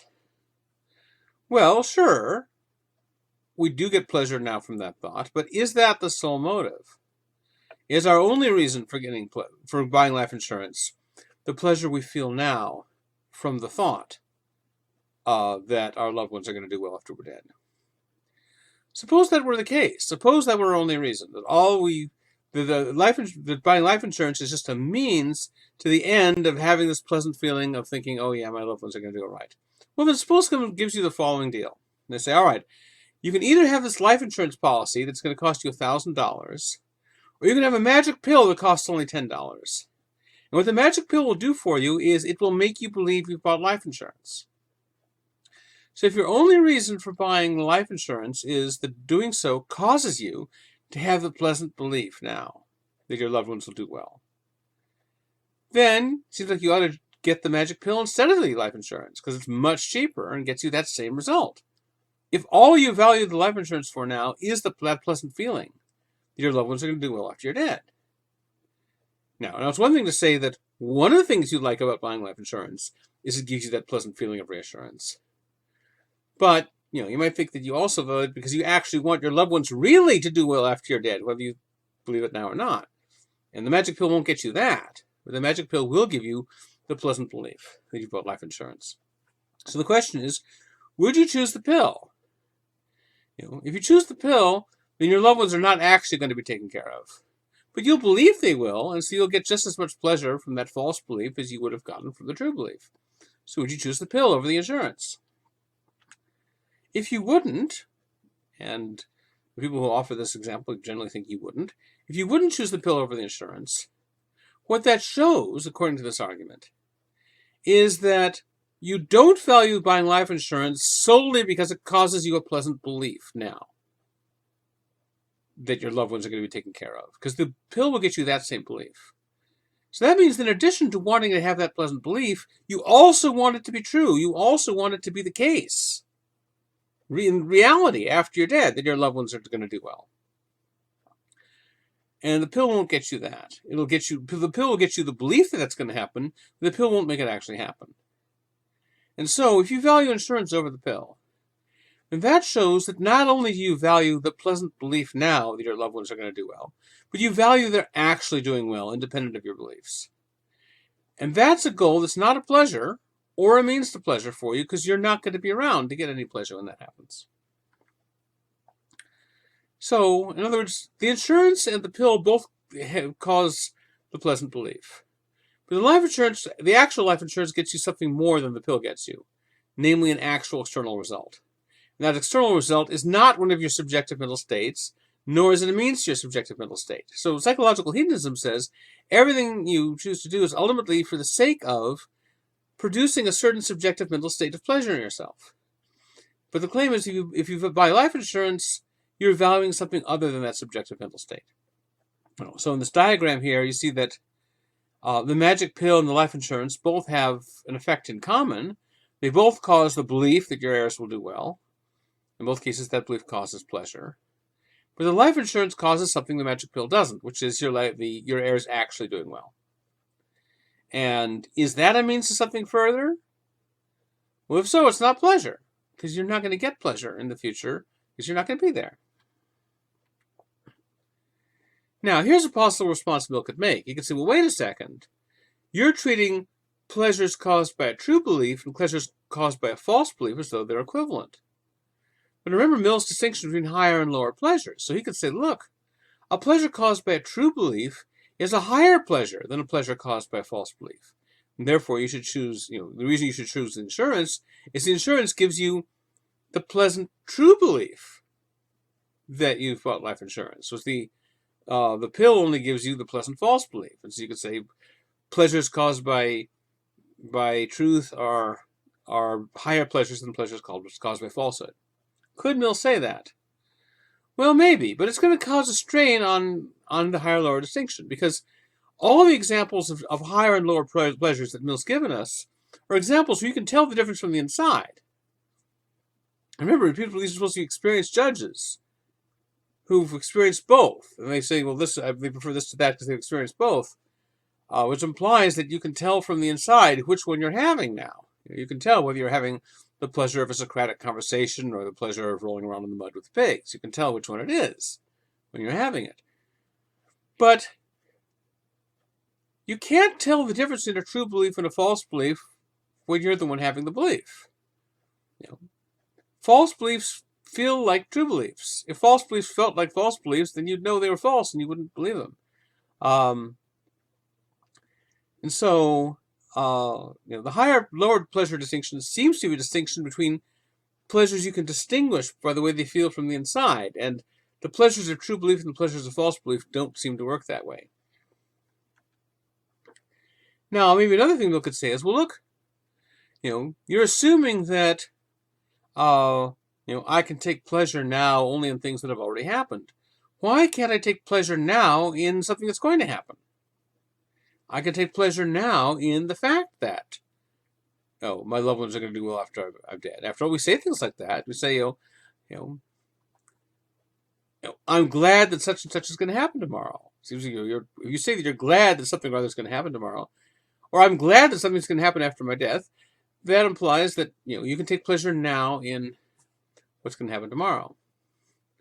Well, if that means something different from taking pleasure in the thought that it's going to happen, what exactly does it mean? Because here's the worry. Someone might say, well, look, that sounds a lot like saying that some event in the future is causing you to feel pleasure now. If I'm taking pleasure now in something that's going to happen tomorrow, if that's really different from just taking pleasure in my belief that it's going to happen, it sounds as though that means what's happening tomorrow is causing my pleasure now. That sounds like a kind of time travel or backwards causation, where events in the future cause events in the past, and that doesn't seem to be possible.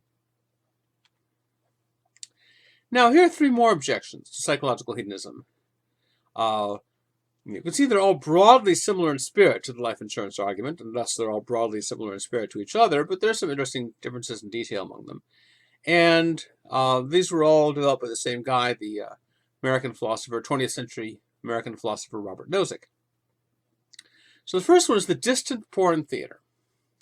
So imagine that you don't know it, but someone has put hidden cameras in your bedroom, and every moment of your sex life is being recorded. It's being transmitted to a pornography theater on the other side of the planet. It's in the end. So there's a country that you're never going to visit, and you're never going to meet anyone from that country. You're never going to interact with any of these people. But there's this porn theater where people are watching your sex life all the time in the theater. Look at Nozick's expression. You can see that he's watching it right now. So imagine there's this distant country where lots of people you'll never meet are regularly showing up at this porn theater, whose existence you will never find out, and they're watching your sex life on the screen. You'll never know if this is true or not, the way things are set up. But would you want this to be false? Would you prefer that this not be the case? Just the idea of your sex life being broadcast to all these strangers, does that bug you? If you prefer that your sex life not be shown in that theater, even though you'll never know one way or the other, so it's never going to make any difference to your personal experience, the Nozick says that means you've got a preference, a desire about something independent of your experience. You've got a desire that the world be a certain way, whether it ever impacts your own personal experience or not. And so again, he's going to say, well, that shows psychological hedonism is false. Because here you have a desire, a preference that your sex life not be shown to these strangers. But it's not because they're being shown it is going to cause you displeasure, because you never find out about it, the way the story goes. And so this suggests that you have a goal, or a desired object of preference, namely not having your sex life being watched by these people. You have this preference. It's a preference for something that's not itself a pleasure. It's not a cause of pleasure. It's not a cause of avoiding pain. It's not any of those things. And so Nozick thinks this shows psychological hedonism is not true. Here's another example. This one, another objection. And this one is one I talked about a bit when we were talking about Aristotle. So I'm going to call it the fool's paradise argument. A fool's paradise is an apparently paradisical state that you're in when you think things are a certain way when they're not. So suppose I think I've got a wonderful life. So I believe that I've got a devoted spouse who loves me. I believe I've got friends who love me. I believe that in my work I'm accomplishing important things. But in fact, it's all a lie. My spouse married me for my money. She despises me. She laughs at me behind my back, makes fun of me. My friends the same way. My friends and my spouse get together and talk about how wretched and awful I am and how they only hang out with me because of my money. So they're all in the hoax, either selfishly or maliciously or for whatever reason. They're all creating this hoax that they're pretending, and they're very good actors. They're pretending, to like me. And moreover, the part of the hoax also is, I think I'm achieving worthwhile things in my work, but I'm really not. So suppose I'm an inventor. Well, as a matter of fact, none of my inventions actually work. I think they work because they've convinced me that they do. They tell me that they do, and they They write up fake news stories about how they work and so forth, and fake letters from people saying, hey, this works great. So I think I'm inventing all this cool stuff. In fact, it's all crap. None of it works. Or let's say I'm a chef. And they convince me I'm a great chef and I'm producing these wonderful meals. But in fact, people gag when they eat my food. I'm no good as a chef. Or suppose I'm an architect. I'm a terrible, lousy architect. My buildings don't even stand upright. They're so badly designed. The stress is all wrong that most of them fall down. But they managed to keep this news from me.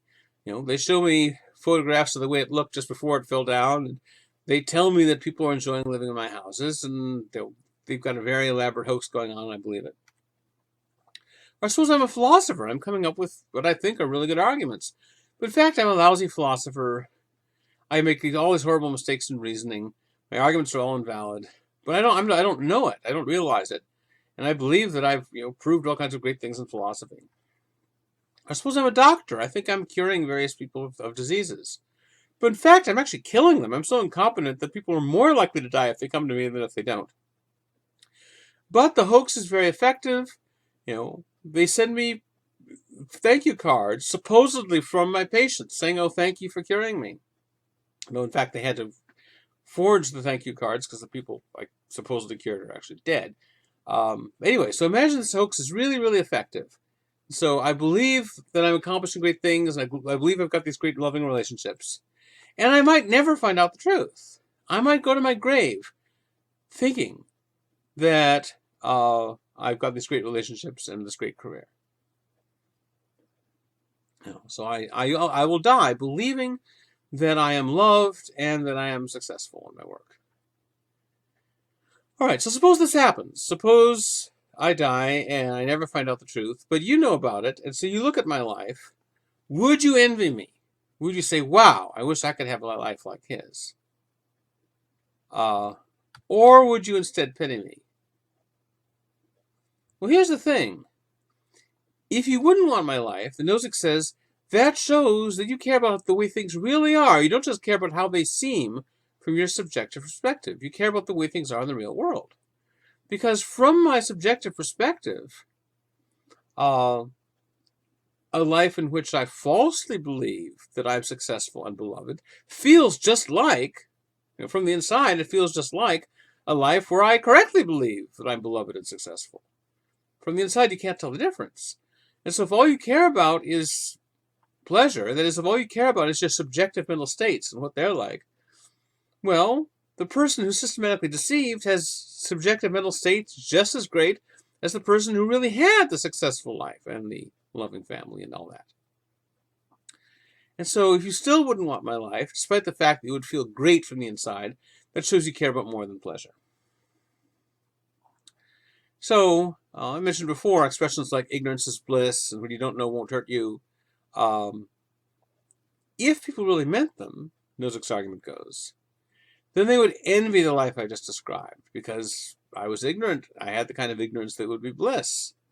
If you don't envy it, that means that you have desires that go beyond the scope of your mental states. And so this is true in this hoax case, it's true in the case of the distant porn theater, and it's true in the case of life insurance. In all these cases, the idea is that you're valuing something beyond just what your subjective mental states are like. You care about that, sure. You want to have positive mental states, but it looks like the argument is supposed to show that you care about something beyond that. You care about how reality is, even if the way reality is never actually makes any difference to your experience. Now, you'll notice that a lot of these objections fit in pretty neatly with the classical Eudaemonist position. That well-being isn't just a matter of your subjective mental states. That well-being is a matter of your life objectively going well. In particular, with Aristotle's version of that claim, which includes the claim that your life can be affected somewhat. I mean, he thinks that you shouldn't overstate this, but he thinks it can be affected somewhat by what happens after you're dead. Now, I don't think it's a coincidence that in the late 20th century, you start getting these kinds of arguments against psychological hedonism. At the same time that Eudaemonism is starting to be revived. So, classical Eudaemonism had a long run. It ran, from the 5th century BC to the 16th century CE. So 2 millennia of supremacy, and then it it fell in popularity thanks to people like Hobbes and Hume and the utilitarians generally. Even ones like Mill, who were fairly sympathetic to the eudaimonists, in the end, they rejected this view. But in the last few decades, there's been a kind of revival of classical eudaimonists, and specifically Aristotelian approaches to ethics. And there's also been a kind of revival of this kind of criticism of psychological hedonism.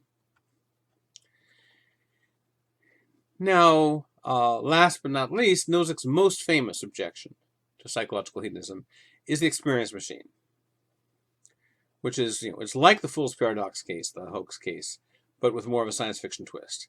So imagine there's a machine you could be plugged into that would project on your mind any kind of experience you like. You program it ahead of time. You ask ahead of time, I want the experience of climbing Mount Everest or skiing on the rings of Saturn, or having sex with this movie star, or whatever it is you want. You program it ahead of time, and then you plug in, and while you plug in, it'll all feel real to you. You won't know it's an illusion, because while you're in the machine, you will only have the experiences you requested. Now, if you had requested the experience of what it'd be like to be aware that you're in an illusion, then you would have it. But if you didn't request that, then you will have exactly the experience you would really have if these things were really happening. Now, this sounds like virtual reality. So there have been a bunch of movies over the past several decades that have focused on people existing in some kind of virtual reality, everything from Total Recall to The Matrix to more recently Inception.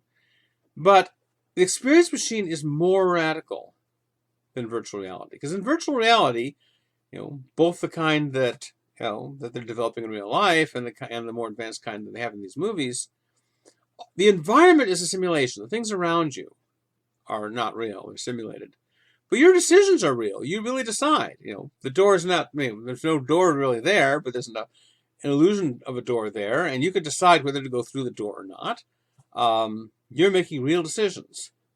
That's not what the experience machine is like. In the experience machine, you're not making any decisions. You're just lying there, and there's a certain way it feels to make a certain decision. And if that's what you had requested ahead of time, then that gets played for you. So,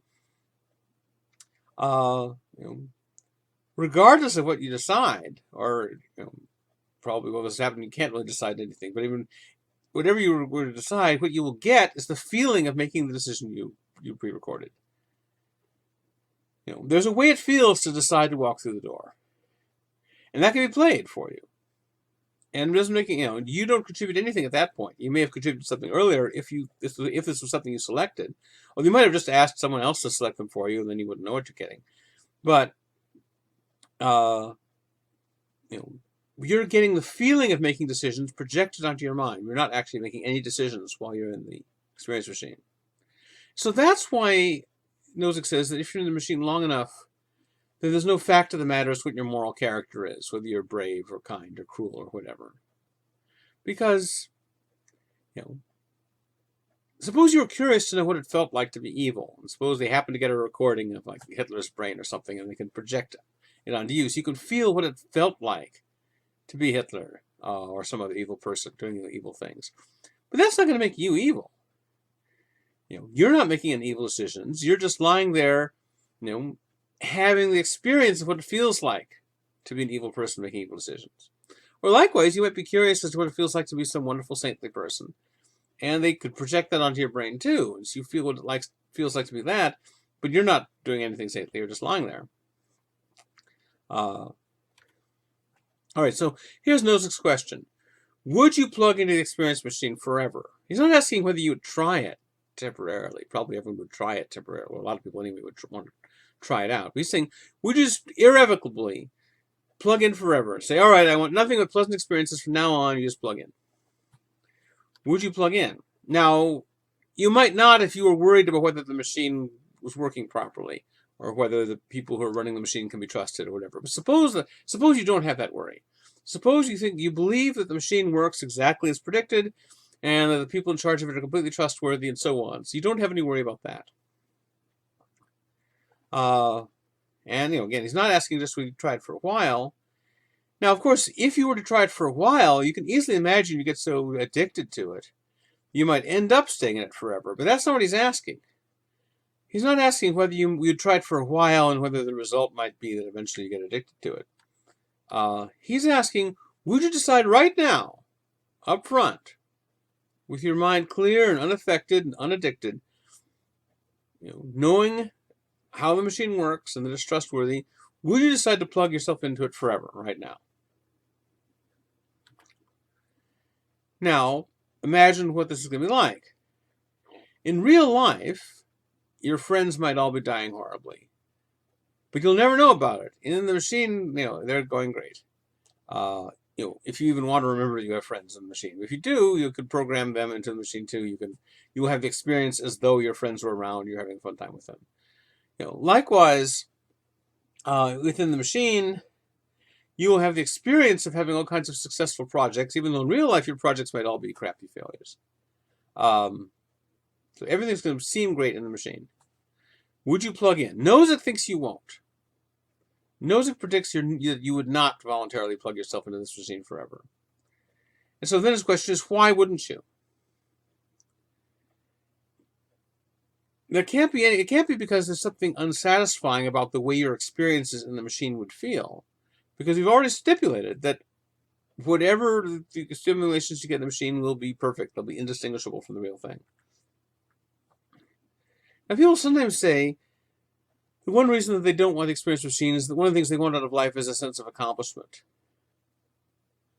But here's the thing, the experience machine will give you a sense of accomplishment. A sense of accomplishment is like a feeling of accomplishment, right? Well, any kind of feeling you want, the experience machine can give that to you. What the experience machine can't give you is actual accomplishment. Because in real life, you will just be lying there like a lump. But it won't feel to you like you're lying there like a lump. You won't have the sense of lying there like a lump. You'll have the sense of accomplishment. So if all you want is a sense of accomplishment, the machine can easily give that to you.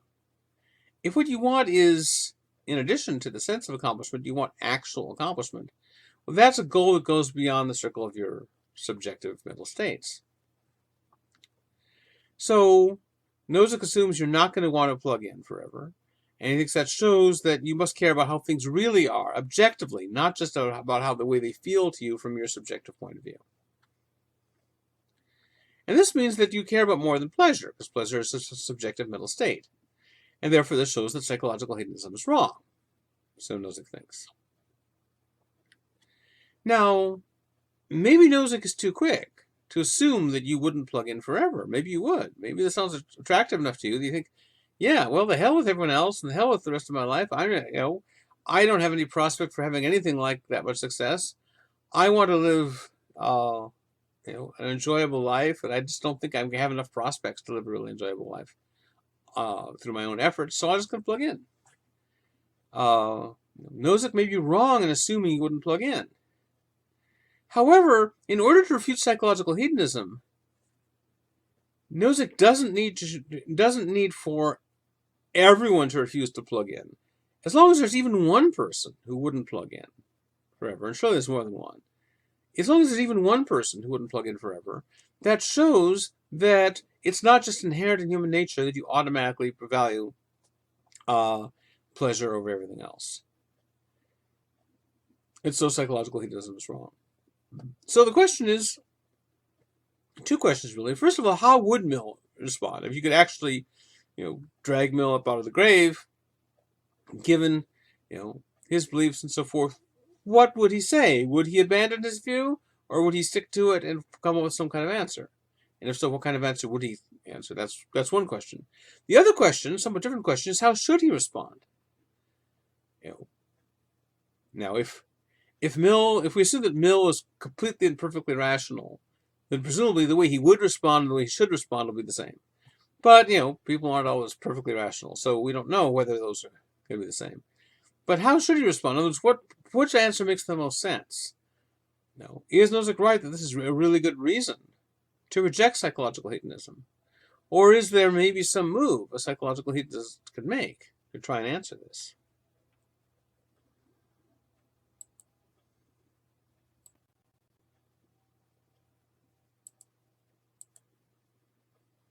Okay, more Mill. All right, so we've seen that Mill accepts hedonism, accepts it in two forms. On the one hand, he accepts psychological hedonism, the claim that pleasure is the ultimate desire for all of us, and he accepts it in an egoistic form, that is, each of us is motivated by the goal of our own personal pleasure. And second, he accepts hedonism in an ethical form, that is, the view that pleasure is the correct goal, what we ought to be aiming at, what is actually the standard of morality. And that version of hedonism he accepts in a universalistic form. In other words, the standard of morality isn't your own personal pleasure, it's everybody's. And not only does he think that there is no conflict between egoistic psychological hedonism and universalistic ethical hedonism, he thinks you can use one to ground the other. So he's going to start from egoistic psychological hedonism, which he thinks he's defended, and he's going to try to use that to justify universalistic ethical hedonism. All right, so let's see how that works. So Mill wants to prove that pleasure is the ultimate value, but Mill distinguishes between direct proof and an indirect proof. He thinks you can't give a direct proof of the value of pleasure. Why not? Well, because he regards the value of pleasure as a first principle. A first principle is an idea or a claim that's presupposed within a certain realm of discourse, such that you can't meaningfully challenge it from within that realm of discourse, because it's a presupposition of everything you're doing. So that anything you might use to try and prove a first principle, you can't, because the first principle is already presupposed in that. And so that's why Mill says to be incapable of proof by reasoning is common to all first principles. Does this mean you can't do anything to prove the value of pleasure? No, you can give an indirect proof of first principles. And so he's going to try and prove try to show there's an indirect proof of the value of pleasure. All right, now this distinction between direct and indirect proofs comes from Aristotle. Now, this is an idea that Mill gets from him. So Aristotle is the first philosopher to codify the laws of logic. He's really the founder of the systematic study of logic. And so all these laws of logic, laws of logical inference, and laws that something can't be both the case and not the case at the same time in the same respect, and so on. And one of the questions he asks is, well, how do you know these laws of logic are correct? You can't prove them, because all proofs presuppose the laws of logic, Aristotle says. So since all proofs presuppose the laws of logic, it wouldn't make any sense to try to prove them. They'd just be reasoning in a circle.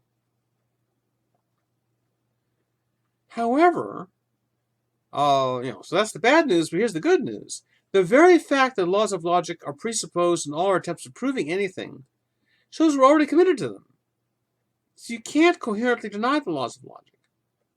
It doesn't make any sense to ask for proof of them, because as soon as you start asking for a proof, you've already sort of signed on to the whole giving proofs and accepting proofs and asking for proofs game, and that whole area of practice presupposes the laws of logic. So it's like if you're playing golf, as soon as you try and make a hole in one, well, you're already brought into the rules of golf. If you're playing chess, the very fact I'm trying to checkmate you, I can't meaningfully try to checkmate you unless I've signed on to the rules of chess. Nothing counts as checkmating apart from the rules of chess. So the very fact of asking for proofs and giving proofs, by doing that, you've already signed on to the presupposition of the laws of logic. So you can't prove them in the sense of having some argument that has the first principle as its conclusion. What you can do is to point out the role of the first principle plays within the economy of our thought. You can show, look, this is a first principle. You can show here, this is presupposed in everything we're doing in this area. And so, unless you can stop doing this, and these are cases where you just can't stop doing it, you can't give up reasoning and thinking. You can show, so this is not so much a matter of proving something as showing that you're already presupposing it. You're already committed to presupposing it. So that's what an indirect proof is. An indirect proof doesn't say, here I'm going to take some proposition you don't believe and show you got to believe it now. Rather, indirect proof says, look, you are already presupposing this in everything you're doing. Now, Mill applies this approach to the evidence of the senses. Now, the question, are our senses reliable? Can we trust our senses? Can we prove whether our senses are reliable? There's been a long philosophical debate over this. So, for example, in the 17th century, René Descartes famously argued, yes, we can trust our senses. Descartes starts off questioning everything, including the senses, but then he comes up with an argument to try and show that the senses are reliable. So first he tries to give a purely rational proof of the existence of God, and claim that we're created by God, and that means our senses are created by God, and God wouldn't have given us systematically deceptive senses, because that would make God imperfect if he created beings with systematically deceptive senses. Doesn't mean our senses are always right, but if our senses are wrong, we have some way of testing them or checking them. So if our eyes deceive us, we can try our hands or our ears to check on them. So God doesn't count as deceiving us if God makes us with senses that sometimes go wrong, so long as we're allowed some way of checking them. But if God made it so that our senses were so systematically wrong we could never tell the truth, what the truth was, then God would be deceiving us, and that would be an imperfection on God's part. That was Descartes' argument. So Descartes thought he had proved the senses were, on the whole, reliable. Not reliable in every single case, but generally reliable. David Hume, in the century after Descartes, argued the opposite. He argued that there's nothing you can do, starting from the senses, that's going to give us any argument for the senses being reliable. All right, well, when philosophers have debated whether we can prove the senses are reliable or not, they've often assumed that if you can't prove the senses are reliable, then that means you have to be a skeptic. You have to say, well, then we just don't know. Now, Mill agrees with the skeptics that you can't prove that the senses are reliable. But he doesn't draw skepticism as his conclusion. He doesn't say, no, then you can just never know, you can never be justified in believing the senses. Instead, he says, look, in the realm of physical fact, questions like, is there a giraffe in the patio? Is there a book on the table? Did John Doe murder Mary Jane? Did Julius Caesar cross the Rubicon? Is there life on Mars? All these questions about sort of the physical world. And questions like that, what it is to prove something just is to offer sensory evidence for it. Because we don't have any information, any source of information about the physical world except our senses. Now, Descartes thought we did. That's one reason that he goes in a different direction with this. Descartes thought that there are things you can discover about the world just by pure reason. But Mill doesn't. Mill is an empiricist. He thinks all our knowledge comes from the senses. So there's no way you can prove anything about the physical world except by offering sensory evidence for it. So that's just what it is. To offer proof of something, it just is to offer sensory evidence for it. So it doesn't make any sense to ask for a proof that the senses are reliable. Because by asking for a proof, you've just presupposed the reliability of the senses. Because you're engaging in the proof game. To prove something just is to offer sensory evidence for it. So you can't ask for sensory evidence on behalf of sensory evidence. And so what this shows is that the reliability of the senses is a first principle in the realm of physical fact. Meaning that the reliability of the senses is, not the perfect reliability, but the on the whole general reliability of the senses is presupposed in everything we do dealing with physical fact. And therefore, we don't need a proof for it. Because we've shown that we've already presupposed it. We can't coherently deny it.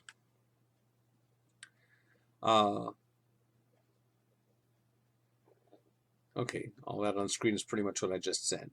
And so Mill's doing the same thing with the evidence of the senses that Aristotle did with the laws of logic. Namely, showing that we don't need a proof of them because we can show indirectly that they must be true because we can't coherently deny them because we're already presupposing them in our activities. Okay, well, Mill now wants to run the same argument for pleasure status as the supreme value. Now remember, he thinks he's shown that pleasure is the only thing we ever value as an ultimate end.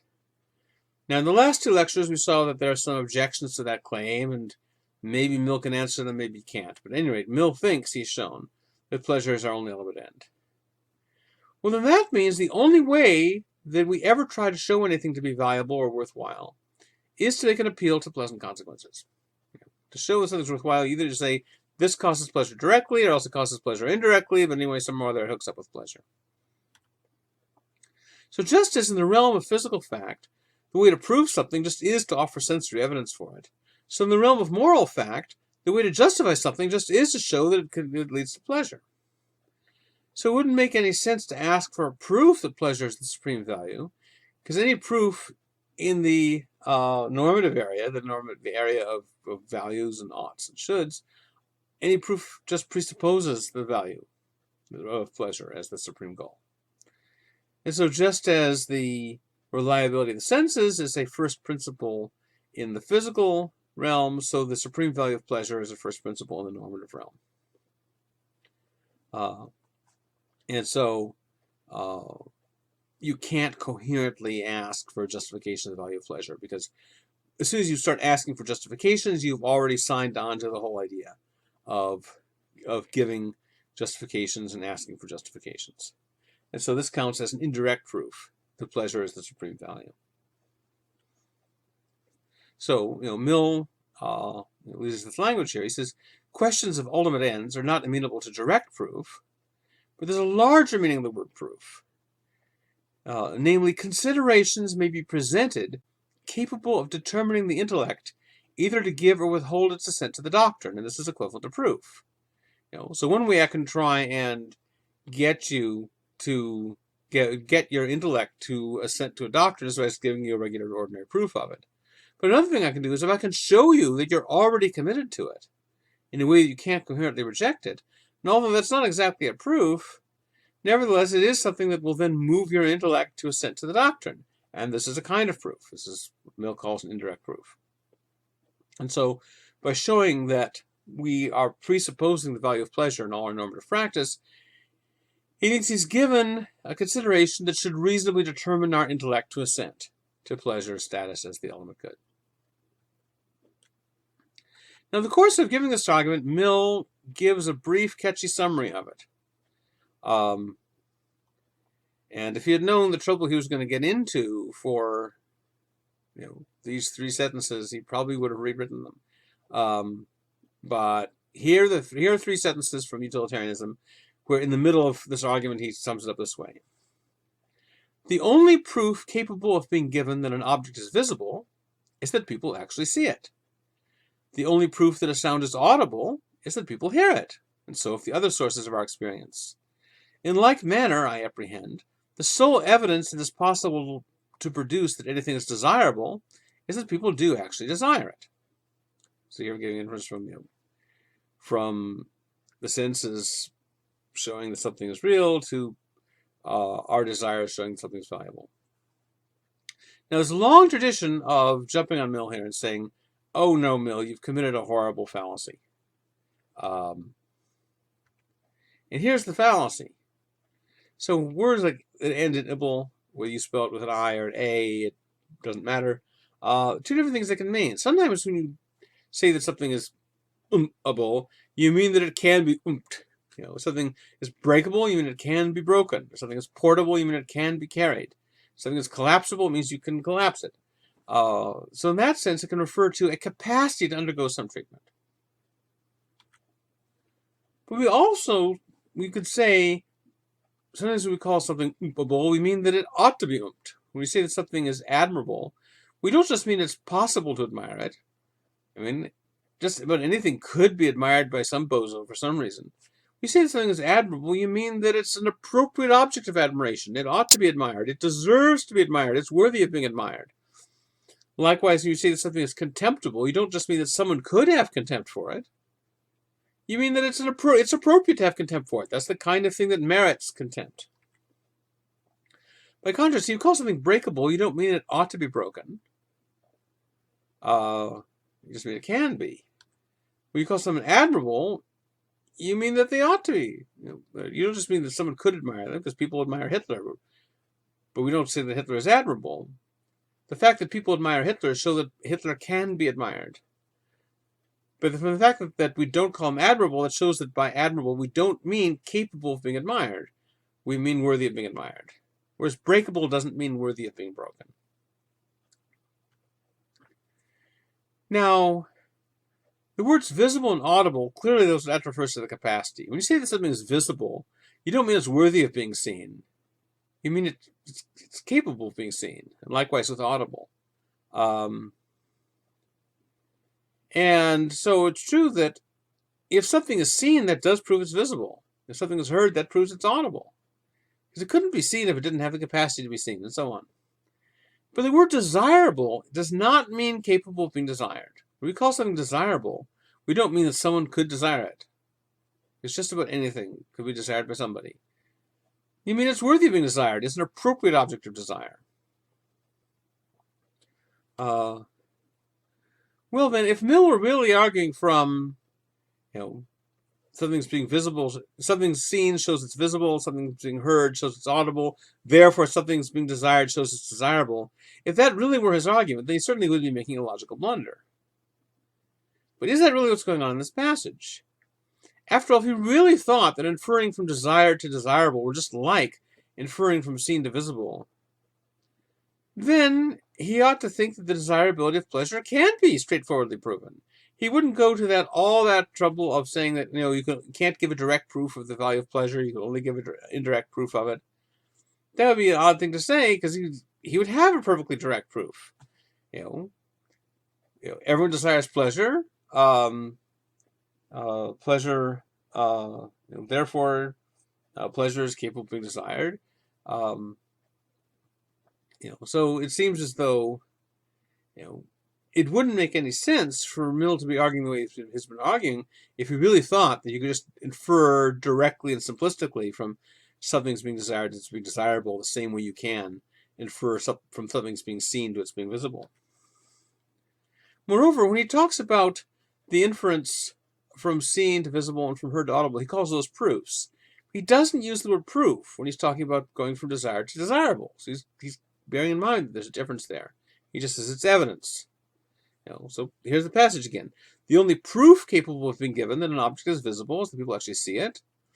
The only proof that a sound is audible is that people hear it. Well, why didn't he continue the parallelism? Why doesn't he say the only proof that something is desirable is that people do desire it? He doesn't. Instead, he switches to evidence, which is weaker than proof. This contrast between proof is something stronger and evidence is something weaker seems to line up with the direct proof and indirect proof that he's talking about before. So I think what's going on here is that really what's just saying in this passage is he's trying to give this idea that pleasure plays the same role, the value of pleasure plays the same role as a presupposition in the realm of value that the reliability of the senses does in fact, in the realm of fact. And then he found what he thought was sort of a catchy slogan to sum it up. But people have thought this slogan was the argument. It's not. The slogan is sort of a catchy way of summing up the argument. But, I don't think that is supposed to be his actual argument. So here's an analogy. Suppose I'm teaching you how to operate some sort of equipment, and suppose I don't want you to push the red button, because pushing the red button will make the equipment explode. I don't know why they put a red button on there that would make it explode, but anyway, I'm trying to tell you not to push it. I want you to remember not to push it. And so I put a sign on the equipment saying, red means dead, to get you not to push the red button. Now suppose someone comes along later and sees my sign and says, boy, that Roderick Long sure is an idiot. Red doesn't mean dead. There are lots of things that are red but not dead. So why did this idiot Roderick Long put the sign on the machine that says red means dead? Well, you have to look at it in the context. Red means dead doesn't mean, that whatever you find red, therefore it means dead. It's just a way of summing up, the danger of pushing this red button here.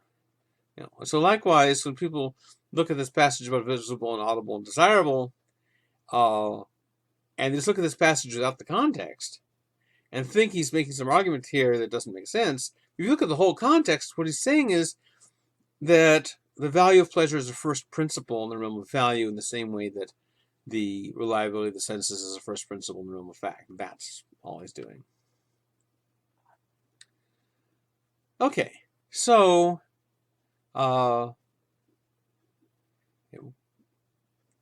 he thinks that psychological hedonism, the claim that pleasure is all we ever desire is an ultimate end, he thinks he's got indirect proof that from that we get the conclusion that we're committed to regarding pleasure as the supreme value. But even if we think that argument works, we still might be puzzled, because his psychological starting point was that each of us desires his or her own pleasure as the ultimate end. So you might think that, therefore, if what we value is the test of what's truly valuable, valuable is another word like desirable, valuable doesn't mean capable of being valued, then you might think we're going to get egoistic version of hedonism like Epicurus. That what each of us desires is his or her own pleasure, and therefore what each of us ought to pursue is his or her own pleasure. But Mill, unlike Epicurus, is a universalistic ethical hedonist. In other words, the standard of morality for him is not your own individual pleasure the way it is for Epicurus, it's everyone's pleasure. So how do you get from an egoistic version of psychological hedonism to a universalistic version of ethical hedonism? Now, Mill has a quick line where he says, well, if each person's happiness is a good to that person, it follows that the general happiness is a good to the aggregate of all persons, since equal amounts of happiness are equally desirable whether felt by the same or by different persons. But this might strike us as a bad argument. Consider, an Auburn victory over Alabama is a good for the Auburn team. Likewise, an Alabama victory over Auburn is good for the Alabama team. But does that mean that, therefore, the simultaneous victory of each team over the other would be good for both teams in the aggregate? That doesn't make sense. Those are incompatible goals. Different teams with different goals, incompatible. You can't just aggregate them together. So likewise, from the fact that my pleasure is the supreme good for me and your pleasure is the supreme good for you, how can we say that there's some sort of collective pleasure that's good for both of us as some sort of collective? However, I think that when Mill says the same amount of pleasure is valuable regardless of who gets it, I think here's the way he's thinking of it. What you desire is pleasure. What you desire isn't your pleasure, because before you get it, it's not yours yet. Your pleasure just means whatever pleasures you've actually got at the moment. So if you're desiring a pleasure you don't have yet, then it's not your pleasure, it's just pleasure in the abstract. So what you value is pleasure, period. Now, of course, valuing it means you want it for yourself. You want to get it. But still, what you value is not pleasure that you've gotten. What you value is just pleasure per se. And if you're valuing it, desiring it, that means you're committed to regarding it as pleasure, as valuable. It's not just, pleasure isn't just valuable when you have it. Its pleasure is valuable all the time, whether you have it or not. That's why you want it for yourself, because it's valuable. It's valuable independently of your wanting it. It's valuable when you're not, whether you get it or not. And so if someone else gets the pleasure instead of you getting it, then Mill is thinking of it as it's still good. What you value is the existence of pleasure. Pleasure is inherently valuable. It's not just valuable from your own subjective standpoint because you've got it. Pleasure, the very existence of pleasure anywhere in the universe is a positive value. And so, by desiring pleasure, you're committed to regarding its mere existence anywhere in the world as good, whether or not you're the one who gets it. Just as, if my eyesight tells me there's a table in front of me, it doesn't just tell me the table exists for me, it tells me the table exists, period. So likewise, my desires present pleasure not as just as valuable to me, but as valuable, period.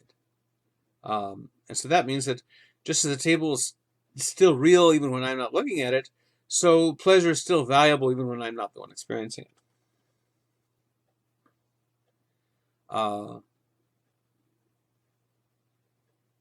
Now, suppose this argument works. This would explain why we could become intellectually convinced that what's valuable is everyone's pleasure, not just our own. But you might wonder, how could we be motivated by this? If, in fact, we're always motivated by our own pleasure, that's the only thing that ever motivates us, how could an intellectual recognition that other people's pleasure is valuable too, how could that ever have any pull on our motivation? Or the way Mill puts it is, what is the sanction? There's the incentive associated with utilitarianism. But we've seen before what his answer is. We're creatures capable of what nowadays we call empathy.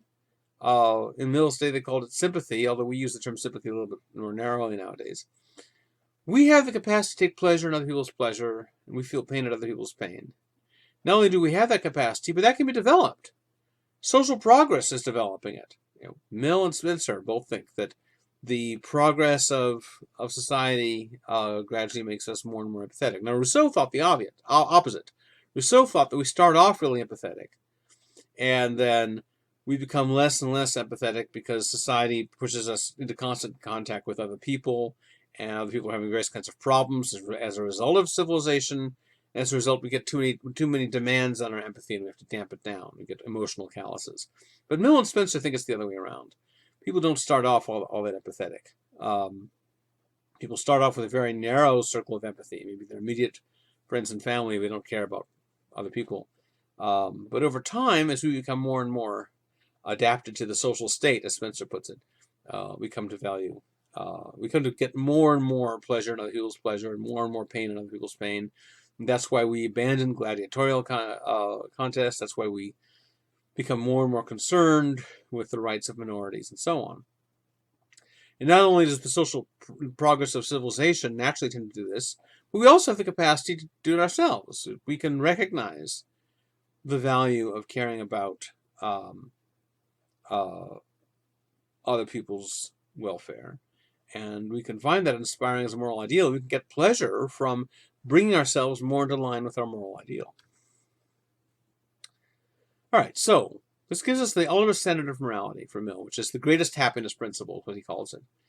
And he defines it as follows.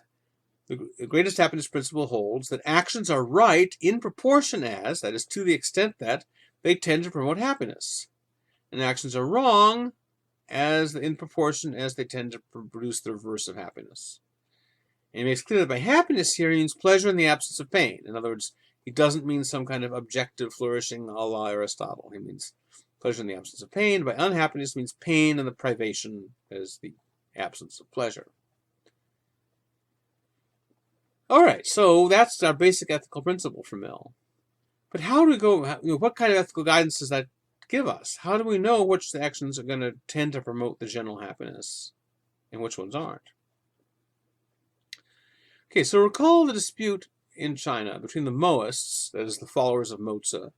If you're wondering why there's an H in the middle of Mohists, the reason is that if you didn't have the H there, it would look like the English word moist, and it would encourage you to pronounce it moist.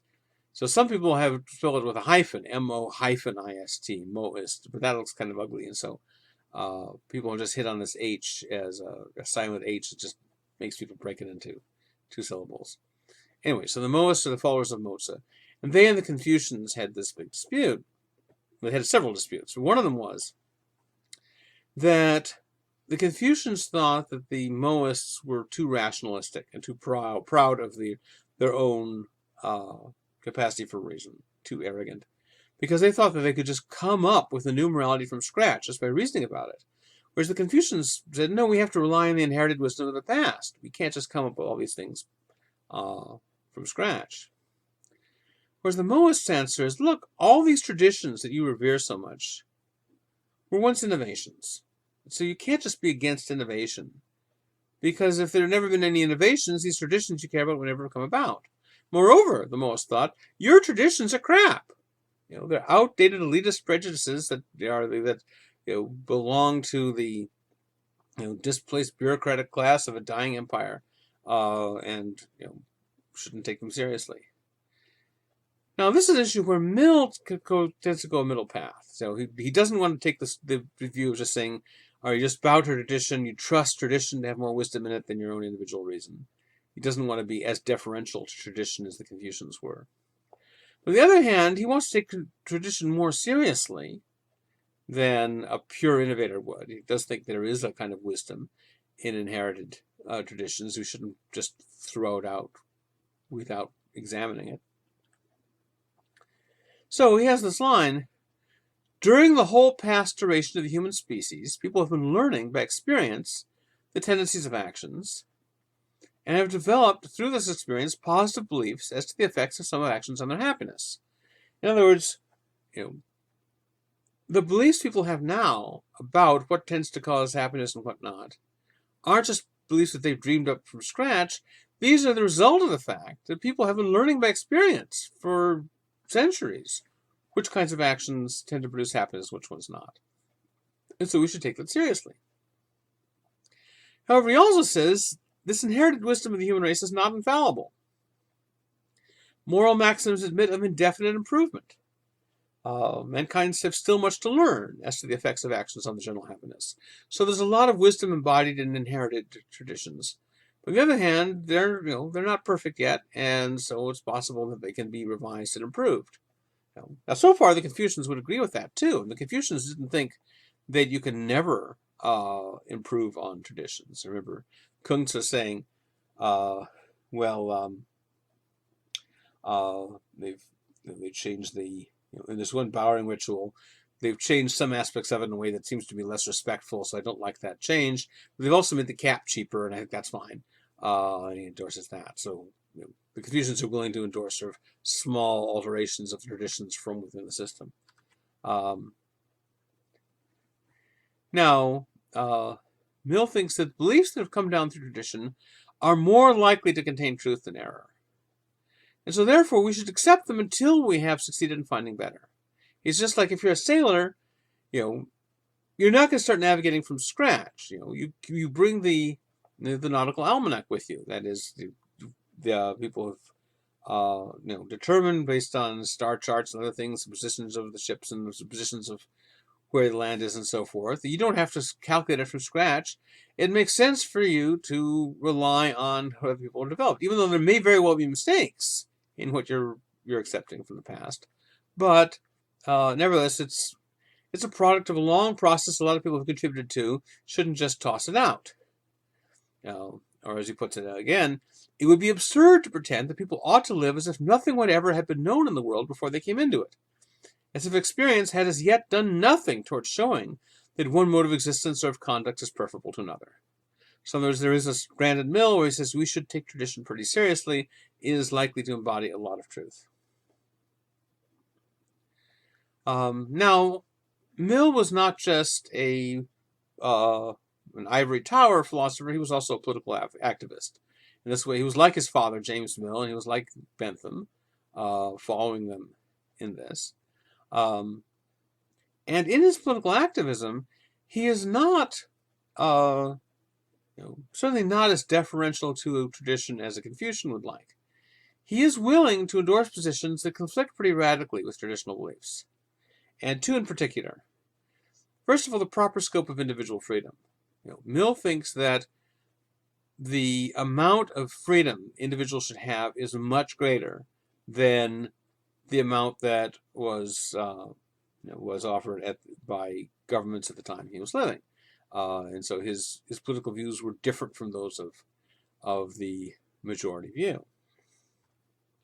Also, on the relation between the sexes, Mill is a defender of sexual equality, and in 19th century England, that was not the dominant view. It was a view that was starting to come along and get some attention, but it certainly was not the dominant view. It certainly was not the inherited traditional view by any means. So these are areas where Mill not only thinks that existing traditions are capable of improvement, but he thinks that he is one of the ones contributing to that improvement. And indeed, Mill's views on these are on the whole even more radical than those of Bentham and James Mill. Certainly on the equality of the sexes, John Stuart Mill goes farther than either Bentham or James Mill was willing to go. And so those are the views we're going to look at next time.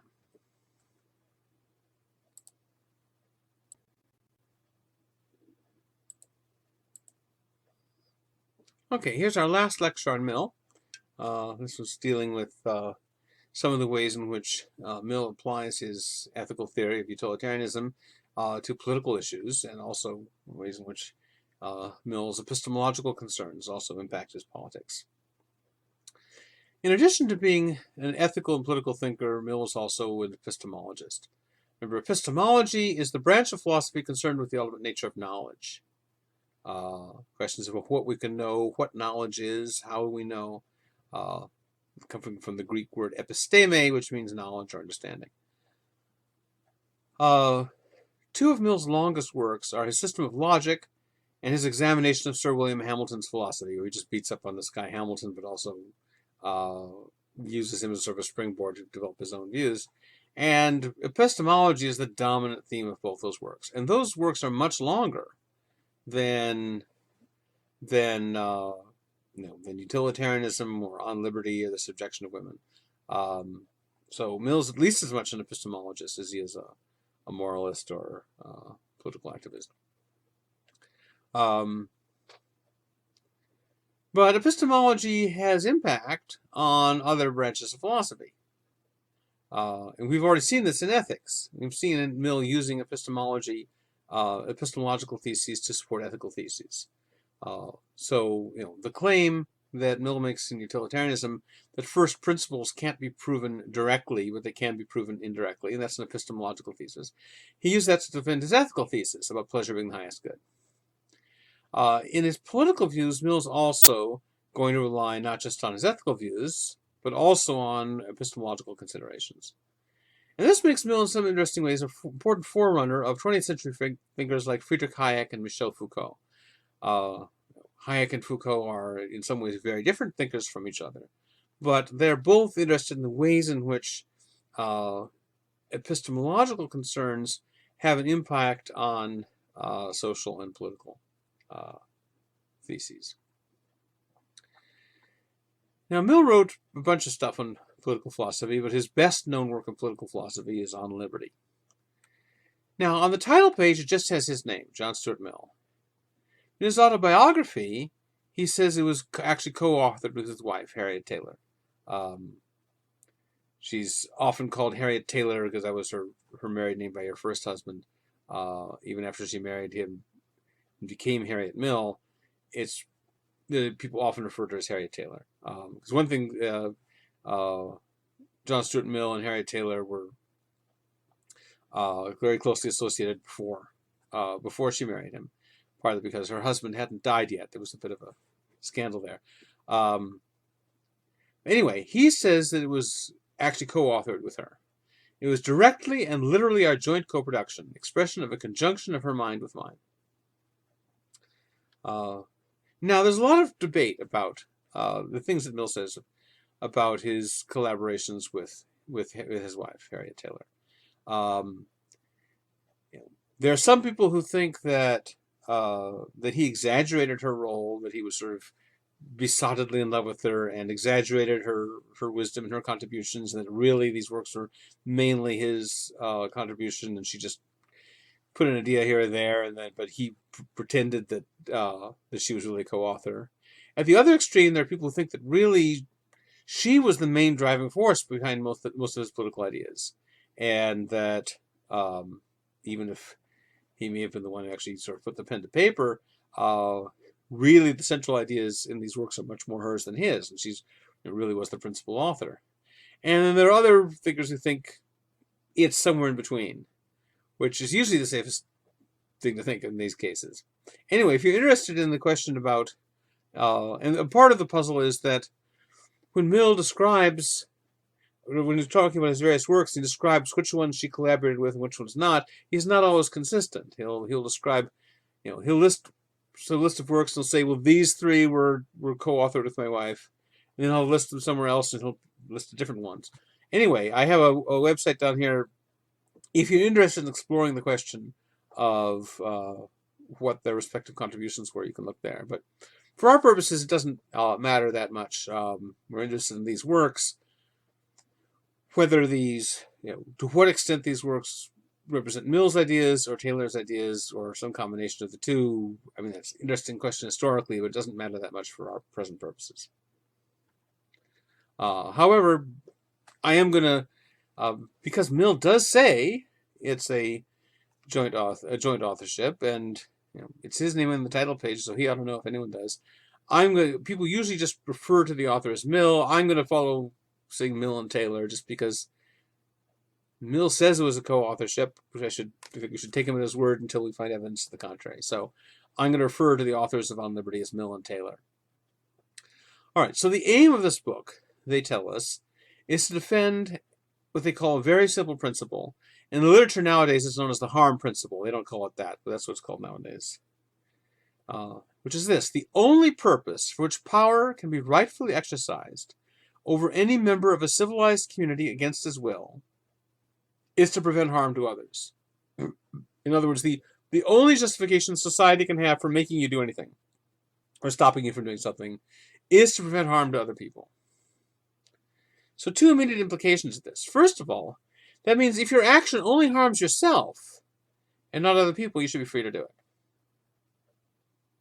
So if you're just taking drugs in the privacy of your own home, if you're taking drugs and driving around on the highway, maybe there's a problem. But if you're just taking drugs in the privacy of your own home, it looks like this harm principle is going to say society should not interfere with you. Indeed, if you want to commit suicide, most places suicide is illegal. Looks like if all you're doing is harming yourself, now maybe if you are leaving dependents behind who will be penniless because you commit suicide, that might be a different issue. But if it's not the case, there's every right to do anything wrong with yourself. So that's one implication. Another implication is that if your action merely offends other people, but doesn't actually harm them, then again you should be free to do it. So, what this harm principle does is to say that there are two classes of actions that should be off limits politically, that the law, the government should not interfere with. When it's actions that only harm yourself, government should not interfere with those. Actions that merely offend other people without harming them, again, government should not interfere. Government should only interfere if your actions are actually harming other people. Now, obviously, it's going to be sometimes a fuzzy line between harm to yourself and harm to others, and between harm and offense. But at least this, in principle, is the rule they're defending in On Liberty. Now, this might be a surprising one to see them defending, because remember, they're utilitarians. Now, if someone who were sort of broadly speaking a Lockean were to take a position like this, it would be less surprising. Not all Lockeans have been as radical as this, but you can see why, if you think that human beings are by right free and equal and independent, and we have an inherent natural right not to be subordinated to other people's uses, then you can see why they might say, look, government, you can't interfere with me as long as I'm not harming anyone else, as long as I'm just offending them or harming myself. But Mill and Taylor are arguing from the standpoint of utilitarianism. In the very first chapter, they say that they reject the idea of abstract right as a thing independent of utility. They regard utility as the ultimate appeal in all ethical questions. So, this might be a surprise. So, why would a utilitarian think it's wrong for society to coerce me in order to prevent me from harming myself? Which is called paternalism. Paternalism is when you coerce people for their own good. It's called that because the idea is that's how parents are toward their children. You don't let your 2-year-old drink the blue liquid under the sink. You don't let your 2-year-old run out in traffic. You stop them against their will for their own good. So paternalism is treating adults the way parents treat toddlers, essentially. You can see why a Lockean would be against that. But why would a utilitarian be against that? Because after all, one reason you might be against it is you might think, well, no one knows your well-being. No one knows what's good for you better than you do. But Mill and Taylor don't think that. Mill and Taylor think that there are objective facts about what's good and bad for people. And so someone else might know what's better for you than you do. So it might be that someone else would know that you would have more pleasure in the long run if you did A rather than B. And therefore, why aren't they justified in making you do A, thus producing more pleasure? Particularly, Mill distinguishes between higher and lower pleasures. So, suppose I keep choosing the lower pleasure of getting drunk over the higher pleasure of philosophy. And the reason is I've never experienced philosophy, so I don't know that higher pleasure is so much greater. Now, remember that for Mill, if someone has experienced both pleasures and would consistently choose one over the other, that makes them an experienced judge, and they're the ones who have the authority to decide what's a higher pleasure and what's a lower pleasure. So someone who's experienced both pleasures might be in a position better than I am to tell me I'd be better off if I laid off the booze and started reading Plato. Well, then why shouldn't they, suppose that they know I'd be better off, why shouldn't they force me to lay off the booze and start reading Plato? After all, if I really would be happier studying philosophy than getting drunk, if they're right about that, then since utilitarianism is all about producing more happiness, wouldn't paternalistically interfering with me produce more happiness? And so, again, you can see why a Lockean might resist, but why is a utilitarian resisting? Or take another example, this example that Mill and Taylor raised toward the end of On Liberty.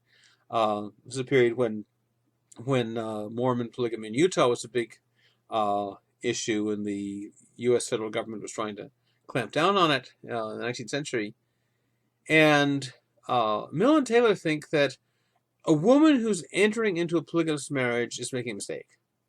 That they think this is an oppressive institution, it tends to make women worse off, in their view. But they think that it was wrong for the government to forbid polygamous marriage. A woman has the right to enter into a polygamous marriage if she wants to, even though they think that she shouldn't or should be worse off. Now again, you can see why Lockean might think that, because Lockean thinks, you are the master of your own fate. You by right are free and equal and independent. You can make your own decisions. But if you're a utilitarian, you might think, look, if all you care about is producing the best results, and there really would be better results if this woman doesn't enter the polygamous marriage, then why shouldn't they ban polygamy? How can a utilitarian consistently reject paternalism? Moreover, why is it only harm and not offense? Again, assuming we can really draw a sharp distinction between harm and offense, even if we can, why would a utilitarian be against intervening to prevent offense to others? So imagine you've got a society where there's a tiny minority, 5%, who are Buddhists, and the other 95% are Zoroastrians. And the Zoroastrians are really offended by the Buddhists. They think that the Buddhist religion is awful because they don't worship Ahura Mazda and they don't do the fire ceremony and all this stuff. And so the Zoroastrians want to place some kind of legal restriction on the Buddhists because they're offended. They can't really claim they're being harmed by the Buddhist minority, but they're offended by it. From a utilitarian standpoint, why shouldn't the Zoroastrian majority impose legal restrictions on the Buddhist minority, even to the point of banning Buddhism? Because after all, the pleasure of banning Buddhism is going to be felt by the majority of Zoroastrian. That's 95% of the population. The people who will be unhappy if Buddhism is banned, there's going to be just 5% of the population. Doesn't the pleasure of 95% outweigh the pain of 5%? Now, Mill and Taylor give an answer, which they say, well, yeah, we do regard utility as the ultimate appeal in all ethical questions, but this must be utility in the largest sense, grounded in the permanent interests of man as a progressive being. Now, there's been a lot of people puzzling about exactly how to interpret that line. But at least part of what seems to mean is when you focus on the long-term, overall, progressive, permanent, largest, it seems as though they're saying that it's not just the concrete and immediate, but the sort of general, long-term, overall effects. And that sounds like rule-utilitarianism. Rule-utilitarianism just saying you don't just focus on these individual actions, you look at the overall effect in the long run of this whole system. So that may not be all that's going on in that line, but it's part of it seems to be that they're doing something closer to rule-utilitarianism. And again, that terminology wasn't around at the time. It looks like that something like that is the way they're heading.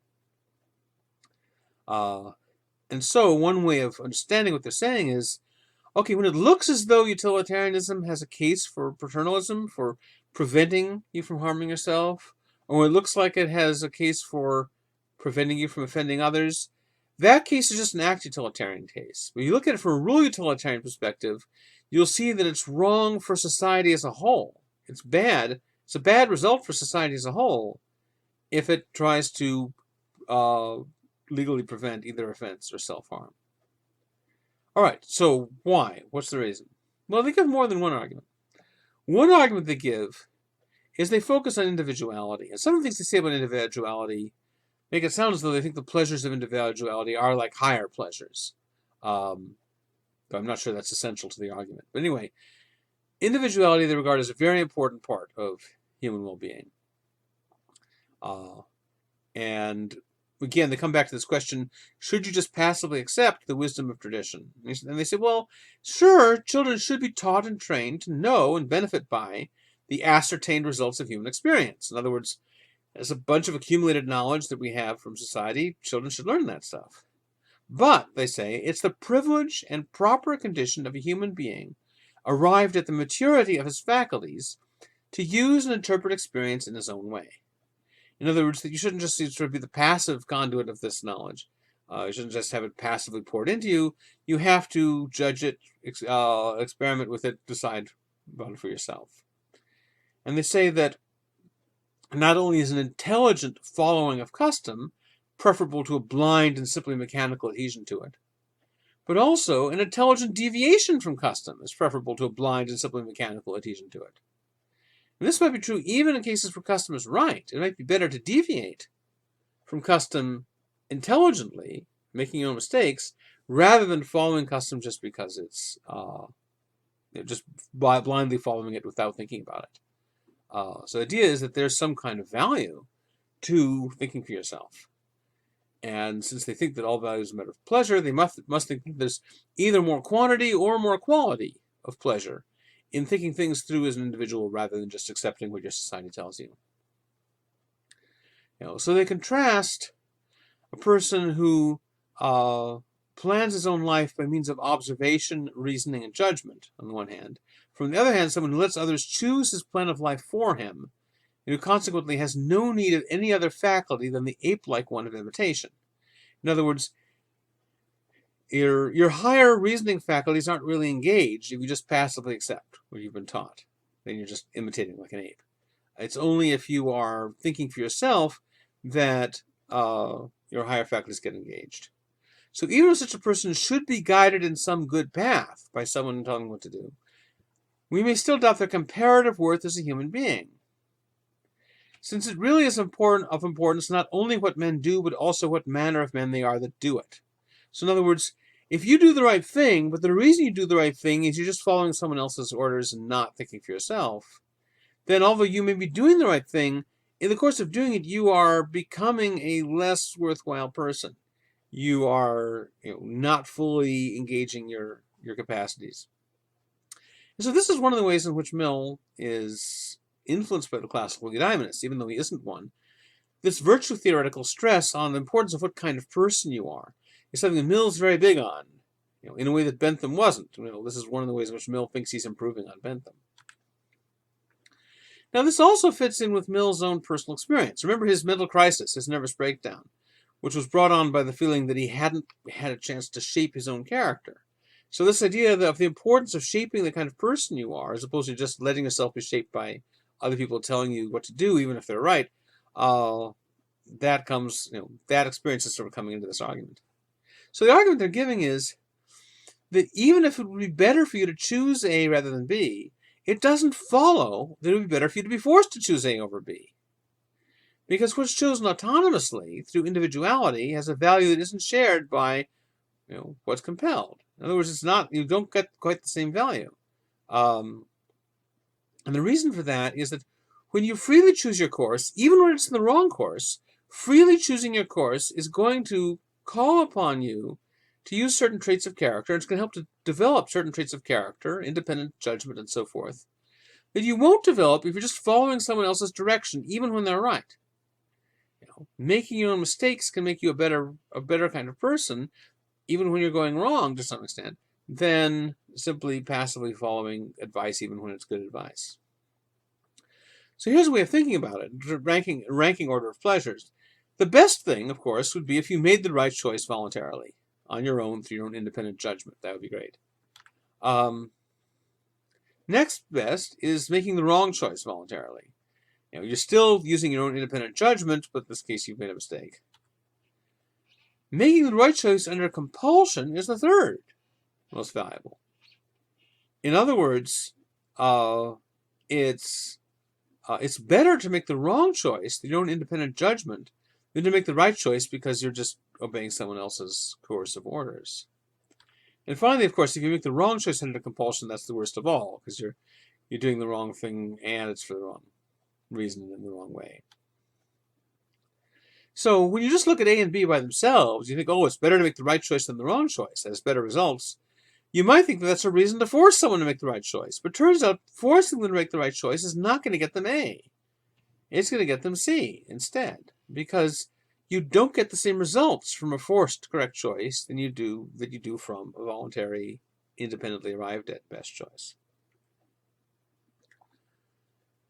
So being compelled to make the right choice doesn't actually benefit the person being compelled, according to Mill. But also it doesn't benefit those who do the compelling either. And here's where I think the rule-utilitarian part of the argument really comes to the fore. So to explain why not, Mills and Taylor start off with the issue of freedom of speech and press. They're going to expand it to freedom of action generally, but they start off with speech and press. So suppose there's some opinion that annoys you and you'd like to see it banned. Well, if you want to ban an opinion, there are three possibilities. One possibility is the opinion you want to ban is true. Another possibility is that it's partly true and partly false. And the third possibility is that the opinion you want to ban is completely false. So Mill and Taylor are going to go through each of these three possibilities, and they're going to try to argue that there are good reasons not to ban in each of the three cases. So starting off with the easiest cases for them and then moving on to the hardest one. So first of all, suppose the view you want to ban is true. Well, even if you might think, well, even if it's true, then people might find it really annoying and maybe be pleased at having it banned. But what Mill and Taylor say is society needs accurate information to make decisions. In order for people to make decisions, it's important for information to be available that's accurate. And so even though a lot of people, perhaps the majority of people, may feel displeasure or distaste at seeing a view publicly asserted and defended that they don't like, given that it's true, it's important for that to be protected, because even the people who don't like it will ultimately benefit from having more general, accurate information out there. Now, they then consider a counter-argument, which says, look, the authorities throughout history have tried to suppress truths and failed. Look at all the times that various truths have been tried to suppress. Look what they did with Galileo. They tried to stop him from teaching that the Earth goes around the sun, but it failed. We all know Galileo's right, and Galileo's doctrines are now generally known. So what this shows is that truth has a tendency to prevail despite persecution. And given that, it's not that dangerous to suppress the truth, because it'll always pop up again. If it really is true, it'll pop up, it'll survive. Now, Mill and Taylor thinks that this is a mistake. They said, look, of course it's always going to look as though the truth is good at surviving persecution. And the reason is the only truths that were persecuted that we're aware of are the ones where the persecution was not completely successful. We know about Galileo because they didn't succeed in burning every copy of his book. They didn't succeed in squelching all his influence. But any case where they did succeed, we wouldn't know about. Any case where they managed to silence all the proponents of a view, burn all their books, and so forth, those are cases we wouldn't heard about. The only persecuted truths we know about are the ones where the persecution was not completely successful. And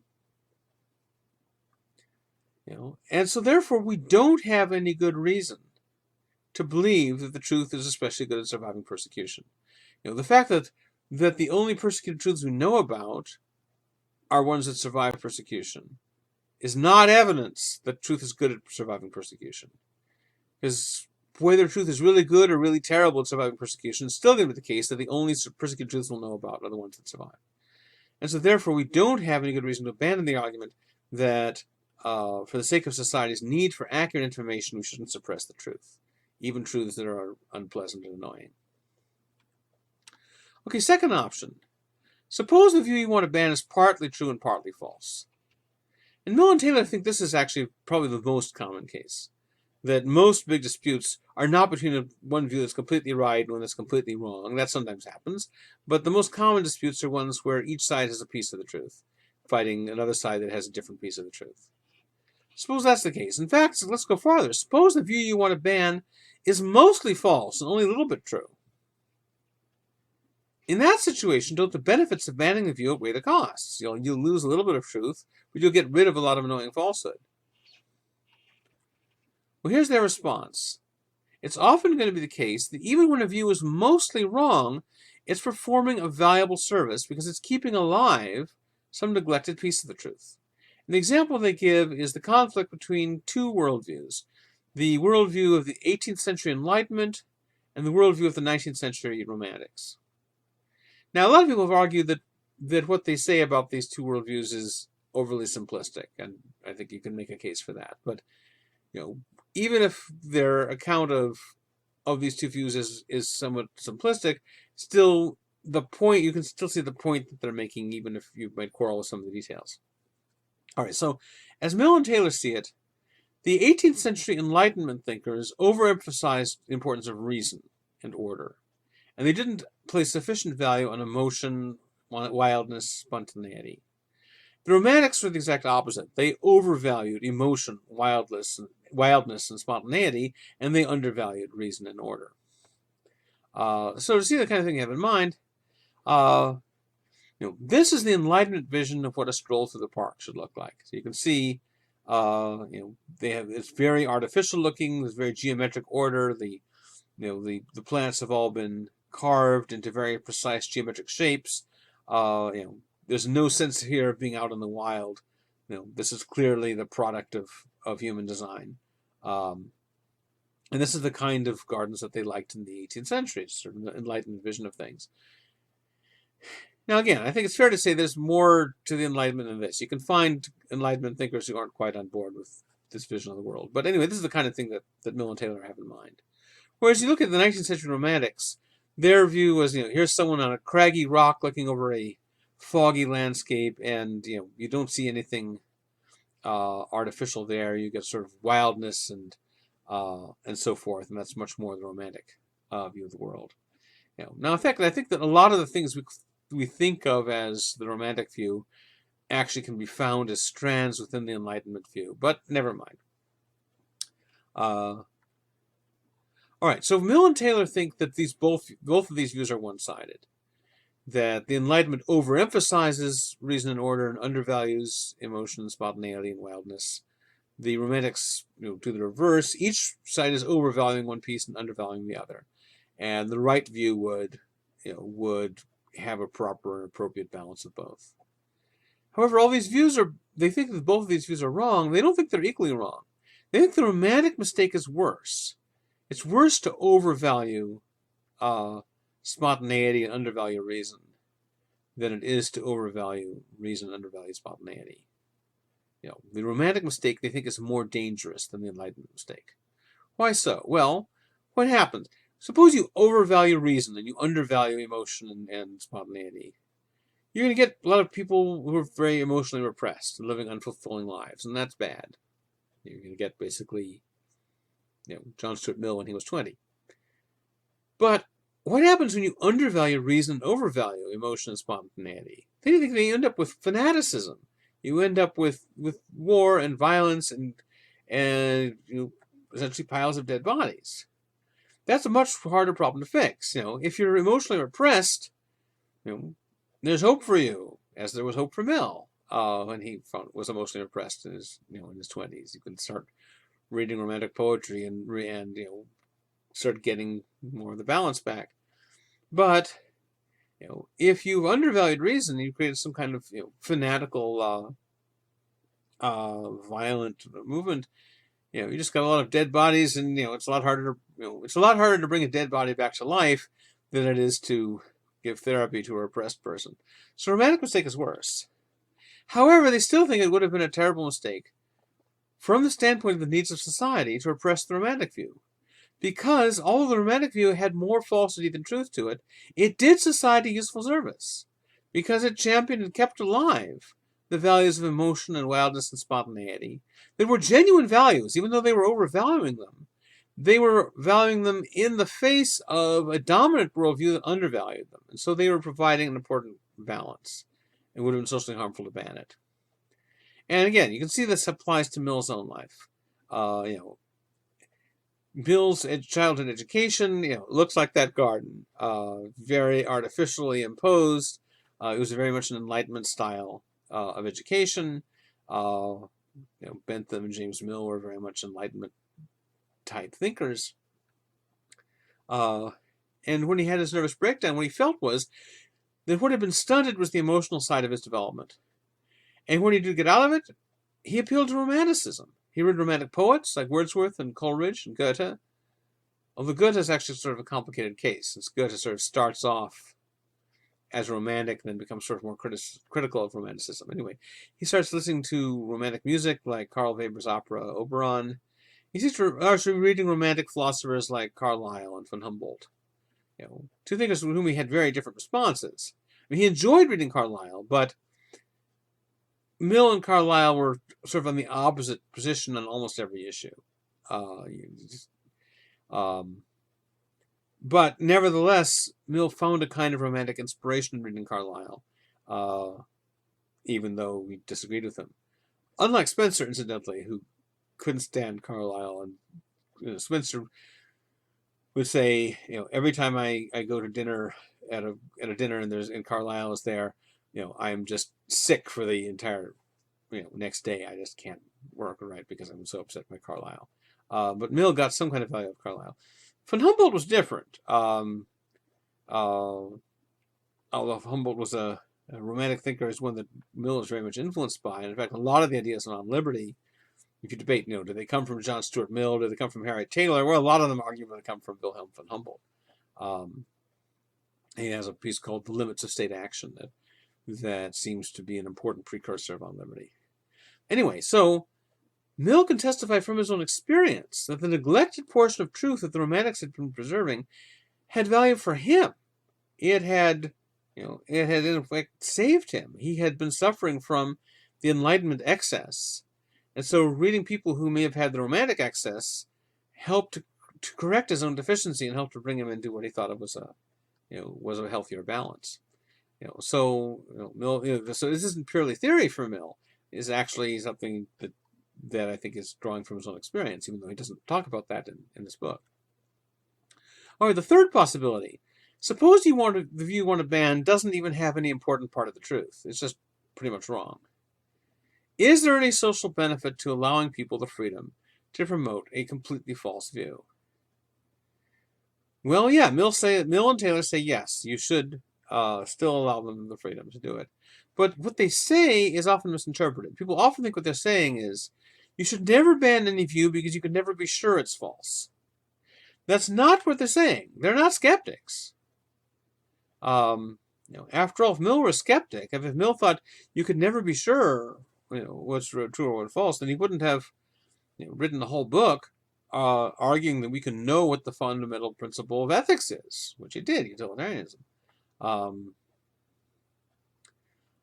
Moreover, it would be self-defeating to try and defend tolerance by saying you can never be sure which views are true and which ones are false.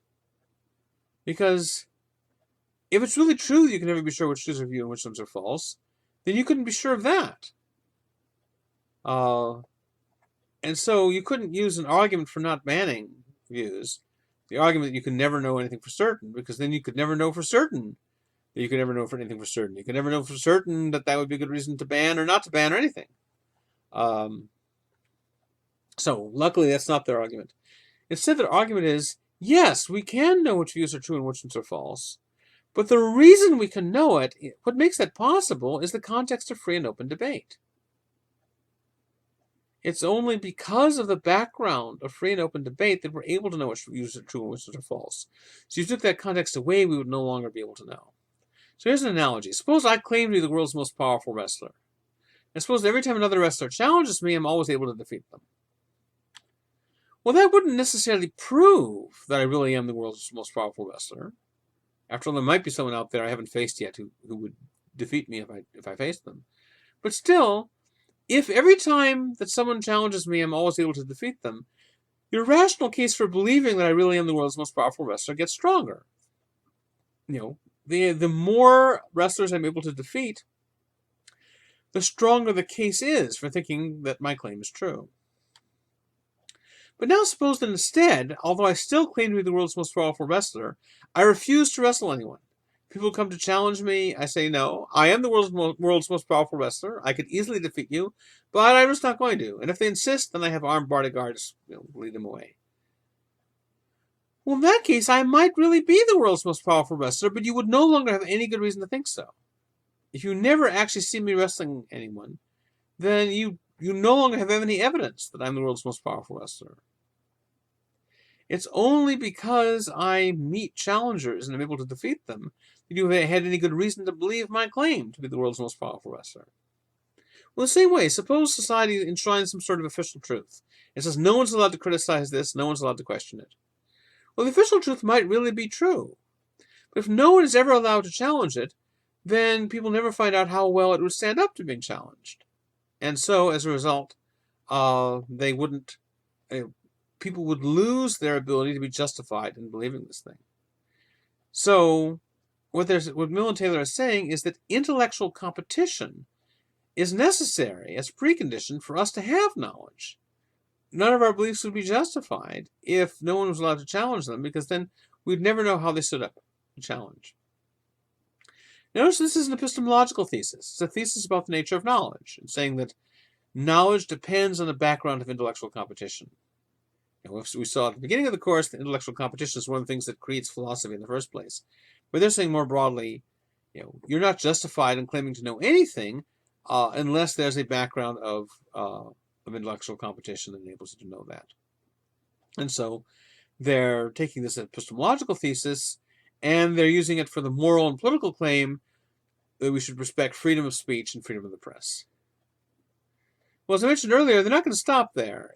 It's not just freedom of speech and press. They're going to take one step further. How do you test the truth of beliefs? One way is you argue for or against the beliefs. You see how the beliefs hold up in debate. But another way of testing beliefs is to try acting on them. Try living in accordance with them. See how it works. Now, lots of cases where just intellectually debating about something may not be conclusive. If you actually try it out in practice, you can see whether this way of living works well or not.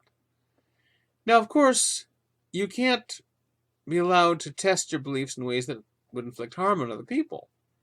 So, for example, suppose one of my beliefs is, if I set off a nuclear bomb in your backyard, that will summon the great pumpkin, and he will give us all pumpkin pie forever.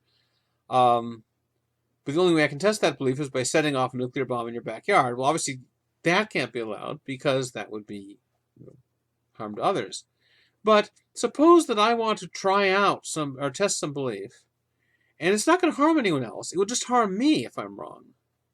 And it will offend people. So I want to live in a way that could harm me and could offend other people. But Mill thinks that the social gain in knowledge, by allowing different ways of living to compete against each other, what Mill and Taylor are saying is that that's going to outweigh any benefit you could get from suppressing those activities. Now, people often criticize the harm principle. They often say, look, this makes an artificially sharp distinction between actions that harm other people and actions that only harm yourself. After all, everything we do has some effects on other people. You can't really draw a sharp line and say, these actions affect only you and these actions affect other people. But in fact, Mill and Taylor themselves are perfectly aware that the distinction has to be a matter of degree. The border between self-regarding and other regarding actions is a fuzzy boundary. It's not a sharp line. So, for example, they talk about drunkenness, and they say, well, drunkenness is primarily a self-harming action. If you're drunk, you're mainly harming yourself, and therefore, it's not appropriate for the government to interfere with your drunkenness so long as you're only harming yourself. However, if you start committing an act of violence toward others under the influence of being drunk, then it's okay for the government to interfere. And of course, there's going to be a fuzzy boundary there. As soon as you're drunk, you pose a slightly higher risk to other people. How high does the risk have to be? And you could try and push it in such a way to say, well, any amount of risk to other people justifies interference. But suppose someone were to say that. Suppose they say, well, given the distinction is fuzzy, let's just throw it out and say, well, look, since anything you do has some potential impact on other people, so even if I'm all alone on a desert island and I'm getting drunk, you could still say I pose a potential danger to other people, because suppose someone were to crash land on my desert island in a plane, and suppose I were drunk and therefore, in my drunken state, I were to harm them, you know, and therefore it's okay to interfere with my drunkenness even on a desert island. Well, you could try to move that line to do that.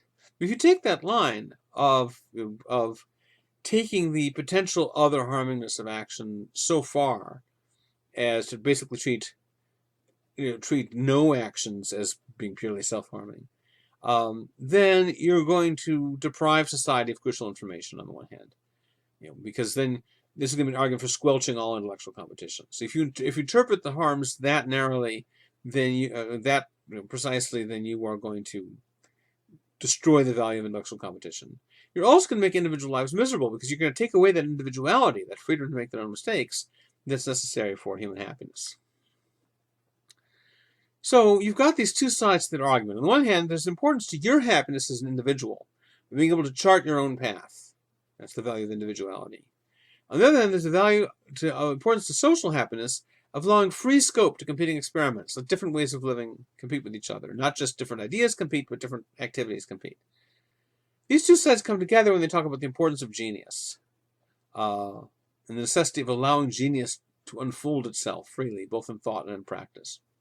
So as they see it, there was a time in the past when spontaneity and individuality were in excess. That people were too unwilling, at least especially people who are especially strong in mind or body, were too unwilling to subordinate themselves to the requirements of society. But they think it's become the other way nowadays. Nowadays, it's not the excess, but the deficiency of personal impulses and preferences that's the chief danger. Now, they were fans of Tocqueville's book, Democracy in America, and one of Tocqueville's concerns, that's Tocqueville there on the right, one of his concerns was that modern democratic culture tends to foster conformity. That doesn't mean he was necessarily against it. He thought democracy had good features and bad features, but one potential bad feature was that democratic culture tends to make the majority the arbiter of everything. So even things that aren't expressed actually through law get expressed through social pressure. And people are afraid to make their own choices and live their own lives because of social pressure. And Mill and Taylor shared some of those concerns.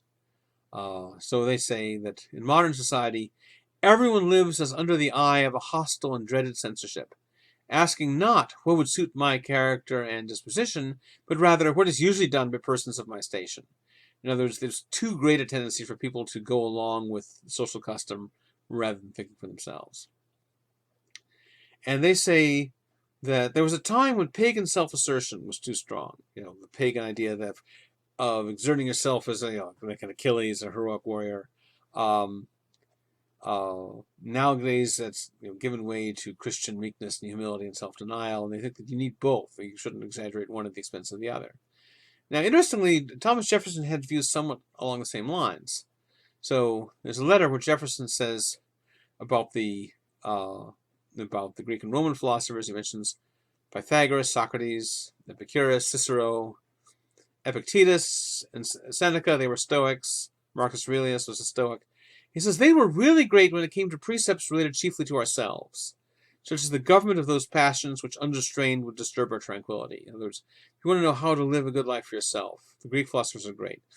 But they were short and defective when it came to developing our duties to others, because they tended to focus primarily on our duties to other people in the same city-state. But the idea of general duties to humanity, they were weaker on, Jefferson thinks.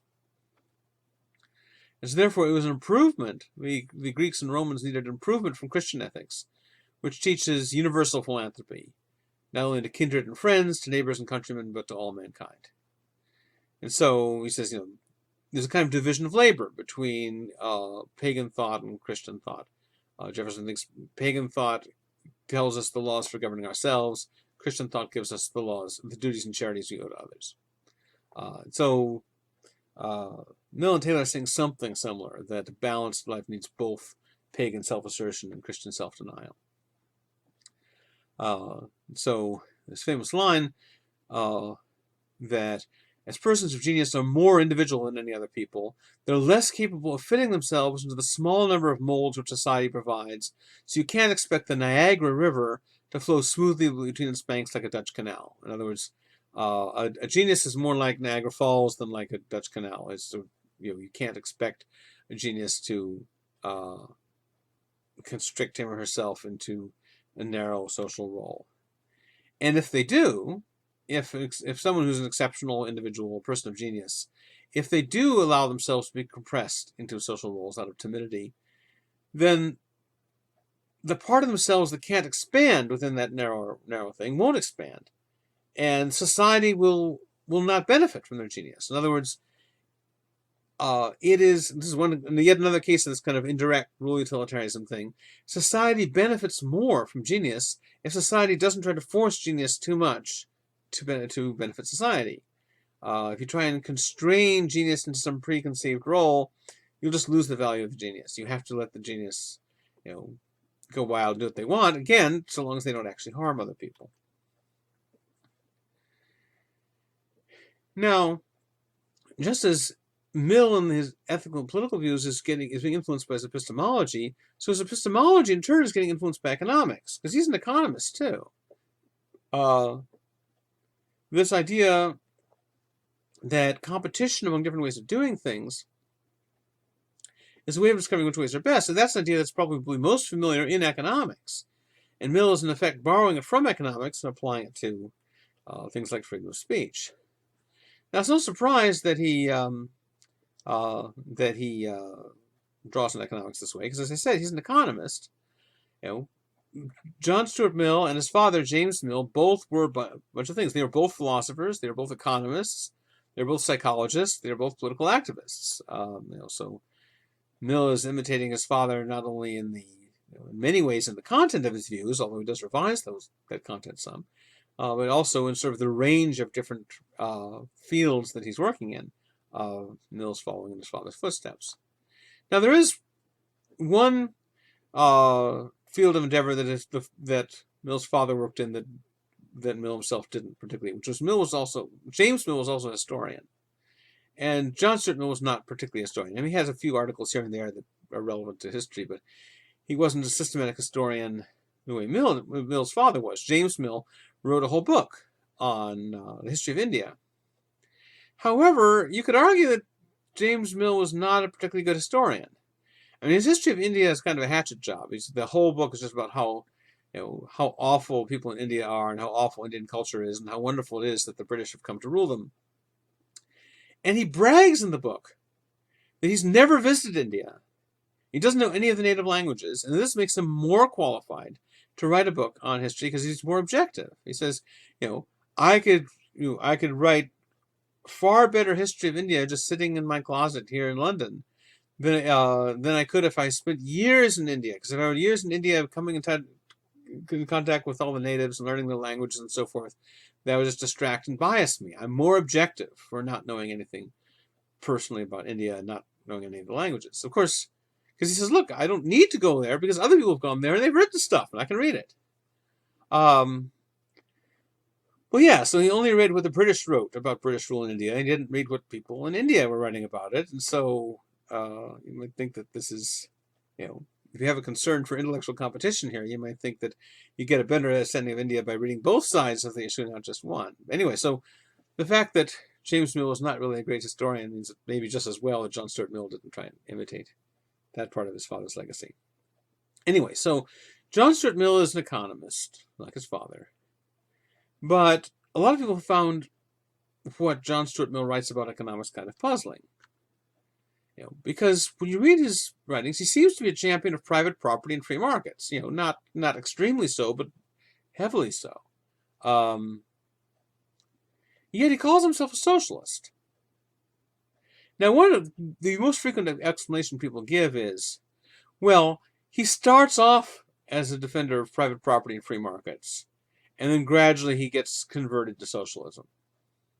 And usually they say this is all Harriet Taylor's influence, and depending on their views, they think this is due to her wonderful influence or her awful influence. But although it's true that his views do change over time, and that probably Harriet Taylor had some influence there. The difference, if you look at his early views in economics and his later views in economics, it doesn't look that radically different. Not as radical as you expect as a difference between a free marketer and a socialist. They really seem very continuous. Why is that? Well, it's important to understand that but when Mill talks about socialism, he doesn't mean government control of the economy. It's true that Mill is more open to government intervention than some more strict, purist, laissez-faire economists were, but still, he's not, he's, on the whole, his default presumption is the government shouldn't interfere in the economy. He will allow it to interfere for special reasons, but in general, the default assumption is, leave the economy alone. So if he doesn't mean government control of the economy, what does he mean by socialism? What he means is worker control of industry. The workers should control industry directly rather than working for wages from the capitalists.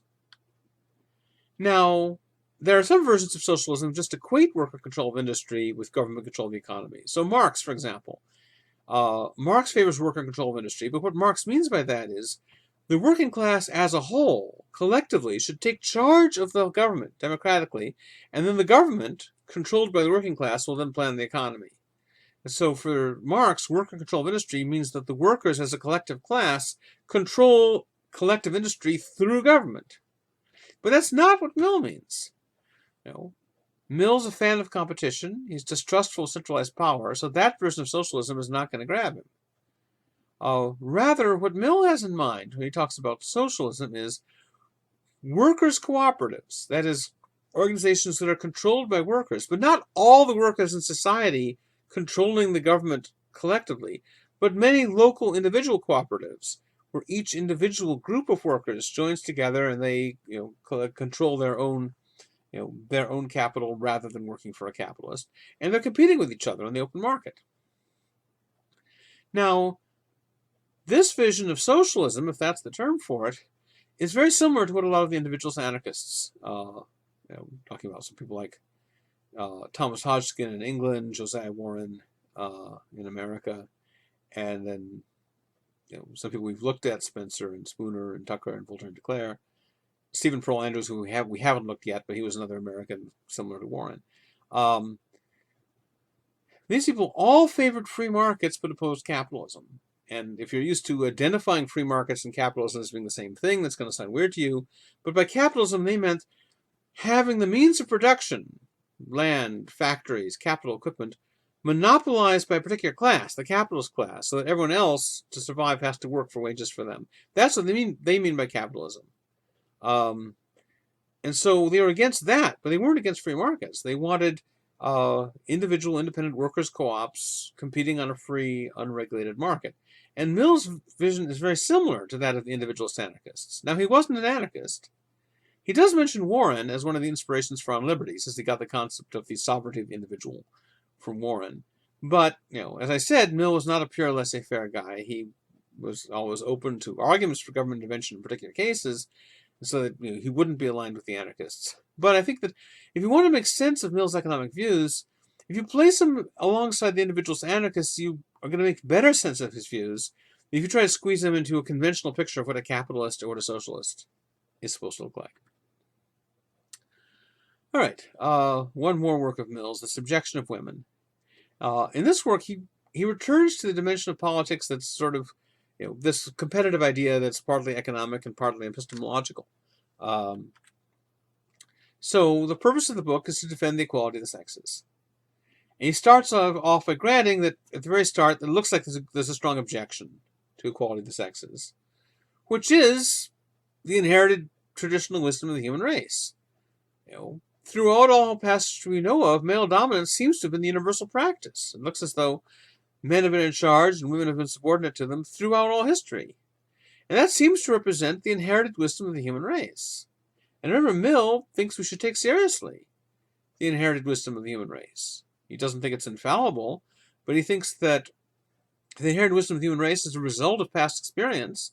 People have been learning, societies have been learning how things work, and so therefore, when something comes down to us through tradition, we have reason to take it very seriously.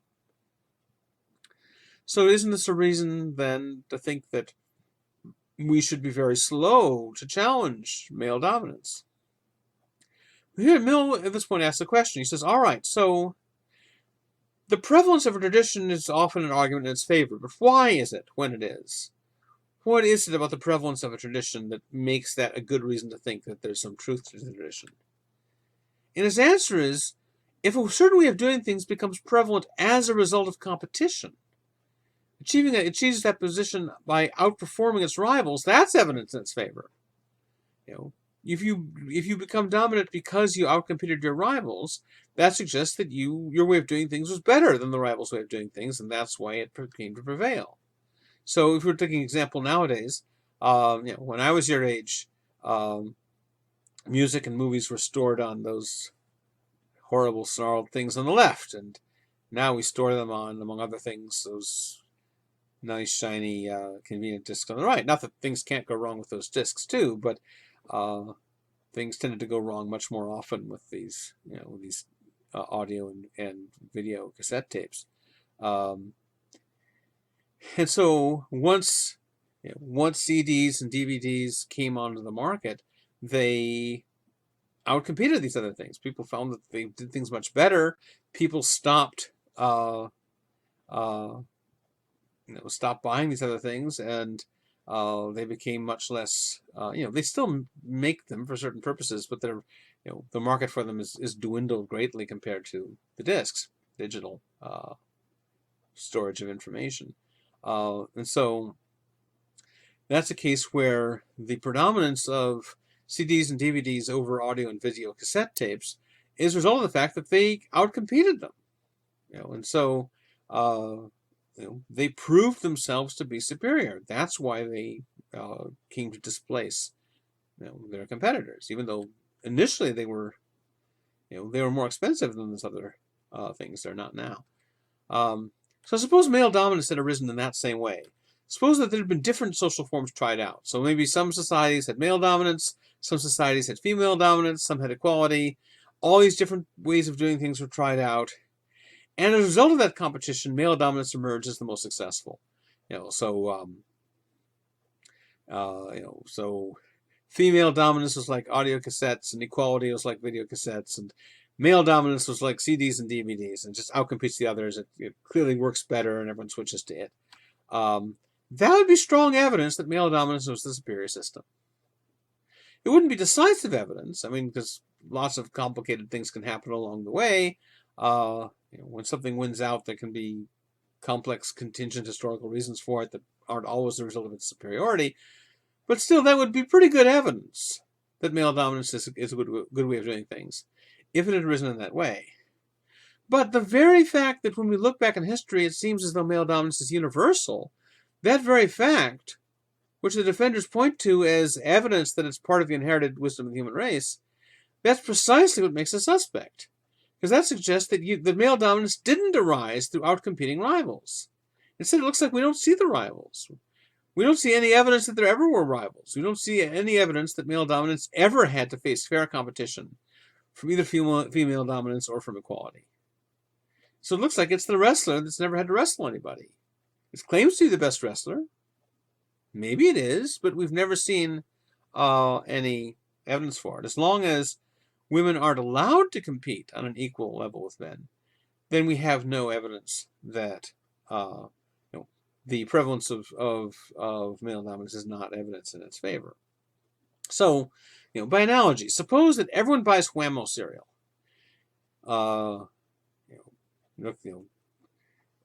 People just, we go to the stores and they come back with box after box of Whammo cereal and bring it home. Well, is that evidence that Whammo cereal is a good product? Well, maybe. It depends. What if the reason that everyone's buying Whammo cereal is that no other cereal is allowed? Whammo cereal has got a government-granted monopoly. It said, only the Whammo company is allowed to make cereal. No other company is allowed to make cereal. Well, then the fact that it dominates the market is no longer evidence in its favor. If it dominated the market by outcompeting its rivals, that's a good sign. It's not decisive. It's pretty good evidence. But if it dominates the market because no one is allowed to compete with it, then we have no good evidence that Whammo cereal is the best cereal. Maybe it is, but we no longer have any good reason to think so. And so, likewise, in the same way, the very fact that male dominance has been so universal is reason to doubt that it's achieved its position through fair competition.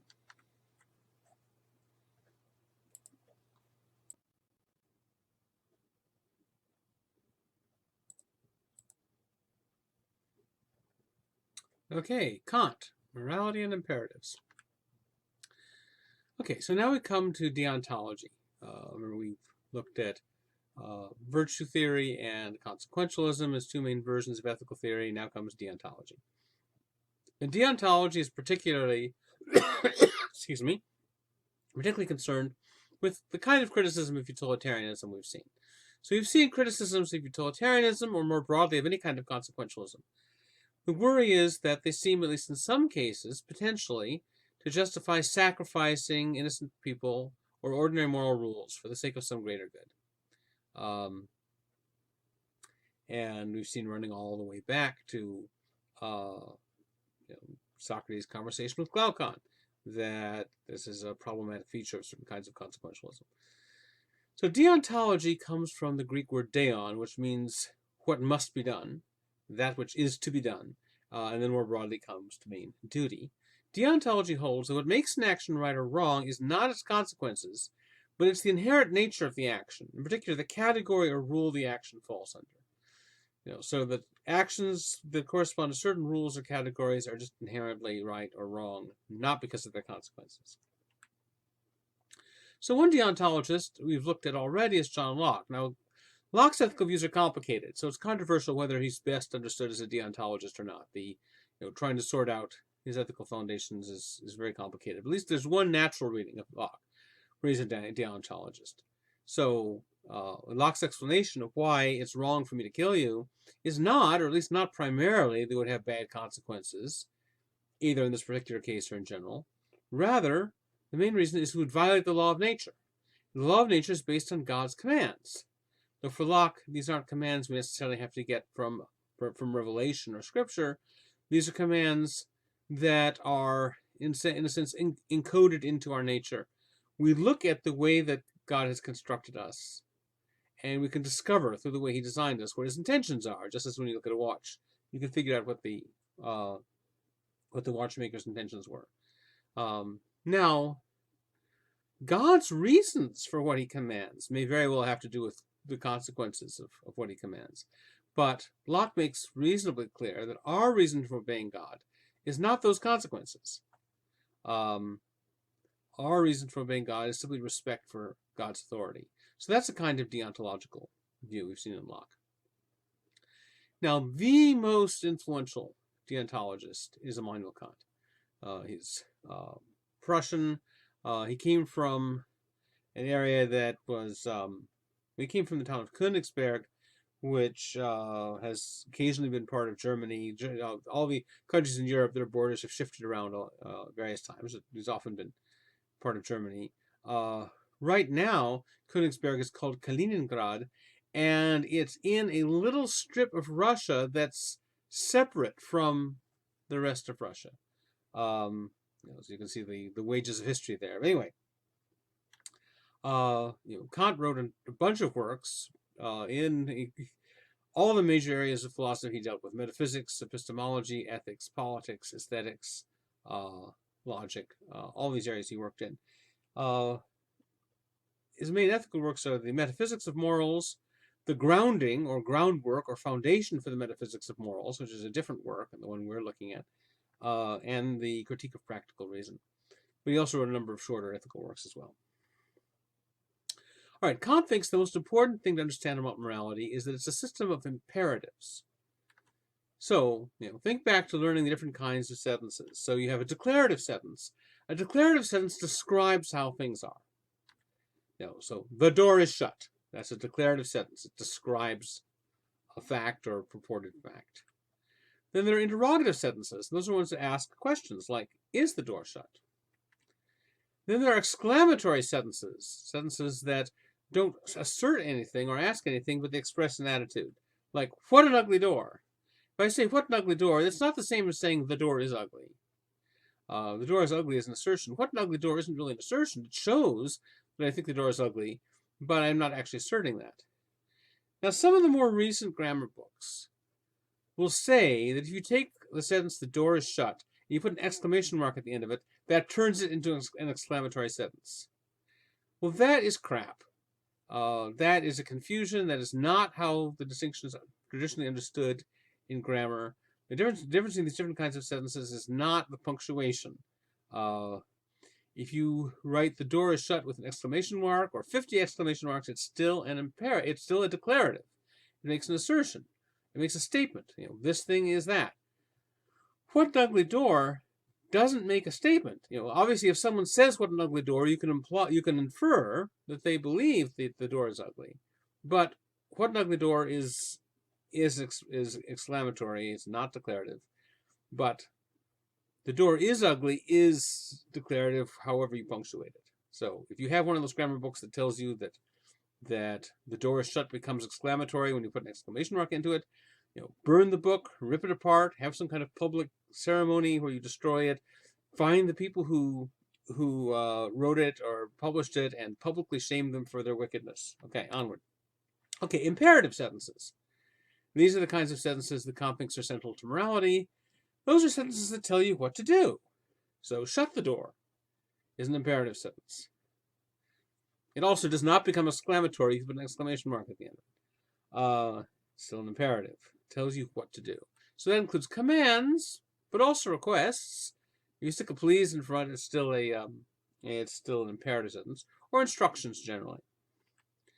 Now, in ordinary language, when we use different kinds of sentences to express moral principles, we tend to use both declarative and imperative forms of sentence. So, for example, stealing is wrong. That's a declarative sentence. And don't steal. That's an imperative sentence. And you might think that those are both different but equally good ways of expressing the moral prohibition on stealing. However, Kant thinks the imperative form does a better job of capturing the point of morality, capturing what morality is about. Because the purpose of morality is not to describe things. The purpose of morality is not to tell us how things are, rather it's to guide us. It's to tell us what to do. So, if you thought that the danger of thinking of moral statements as primarily declarative for Kant is that if you think of it in terms of stealing is wrong, it's just like one more fact about it. Like stealing is very common in region A and very uncommon in region B and easier at night or whatever. Various facts about stealing. Here's just one more. Stealing is wrong. But no, the purpose of morality is not to give us more information about stealing. It's to tell us not to do it. And so the imperative more fundamentally expresses what morality is about. However, there are other kinds of imperatives too, besides morality. Think of recipes. A recipe is a bunch of imperatives. Beat 2 eggs, add half a cup of flour, add a teaspoon of sugar, add an ounce of butter, cook in the oven for 6 hours at 60 degrees. Don't follow this recipe. So a recipe is a bunch of instructions. So driving directions, like go down this road 3.5 miles, turn right in such and such a street, go 4 blocks, turn left at the light, etc. There's a bunch of instructions. Or instructions about how to assemble something or how to repair something. I was following some of those instructions just earlier now because my webcam suddenly stopped functioning. I had to download some new software for it to make it function. So I read some instructions on what to do, how to download it and activate it, and which stuff to download, and I did it. Now, for the moment, it's working. Okay. Or think about rules of games. Rules like in basketball, you're not supposed to, tuck the basketball under your arm and run along. In chess, you're not supposed to move the rook diagonally. So there are other systems of imperatives out there besides morality. But Kant thinks it's important to understand how moral imperatives are different from all other kinds of imperatives. Here, so think of it this way. Think of all the imperatives you're disobeying right now. There are bookshelves that groan with the weight of of cookbooks that are filled with recipes. And those recipes are filled with instructions. And right now, you're not following any of them. The internet is filled with driving directions. Their website after website after website has driving directions to get to various places. And then there are further websites that will generate new driving directions to get somewhere that no one's put up before. You're not obeying any of those instructions. Why don't you feel guilty? The answer is that those kinds of imperatives are ones you don't have any reason to follow unless you happen to want a certain goal. You don't have any reason to follow the instructions in a recipe for making, say, chocolate cake unless you want to make chocolate cake. You don't have any reason to follow the driving directions to get to a certain place unless you want to get to that place.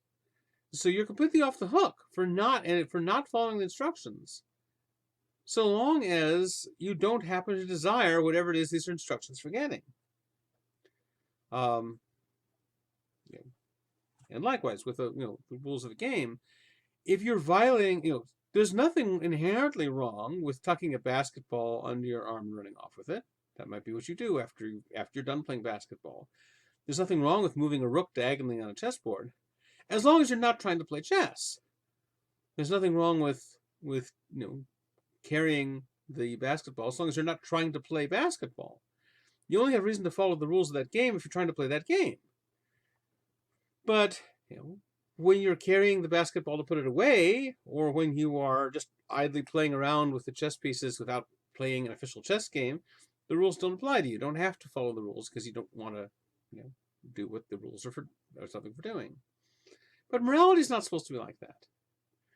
If you go around breaking the rules of morality, you go around stealing stuff and killing people or whatever, and someone calls you on it, and you say, well, I don't have any reason to follow the rules of morality because I don't care about the goals of morality, we don't think that's a good excuse. We think you're supposed to follow the rules of morality regardless of what you happen to want or how you happen to feel. So moral rules are supposed to be binding on you regardless of what you feel like doing or what you happen to want. Whereas,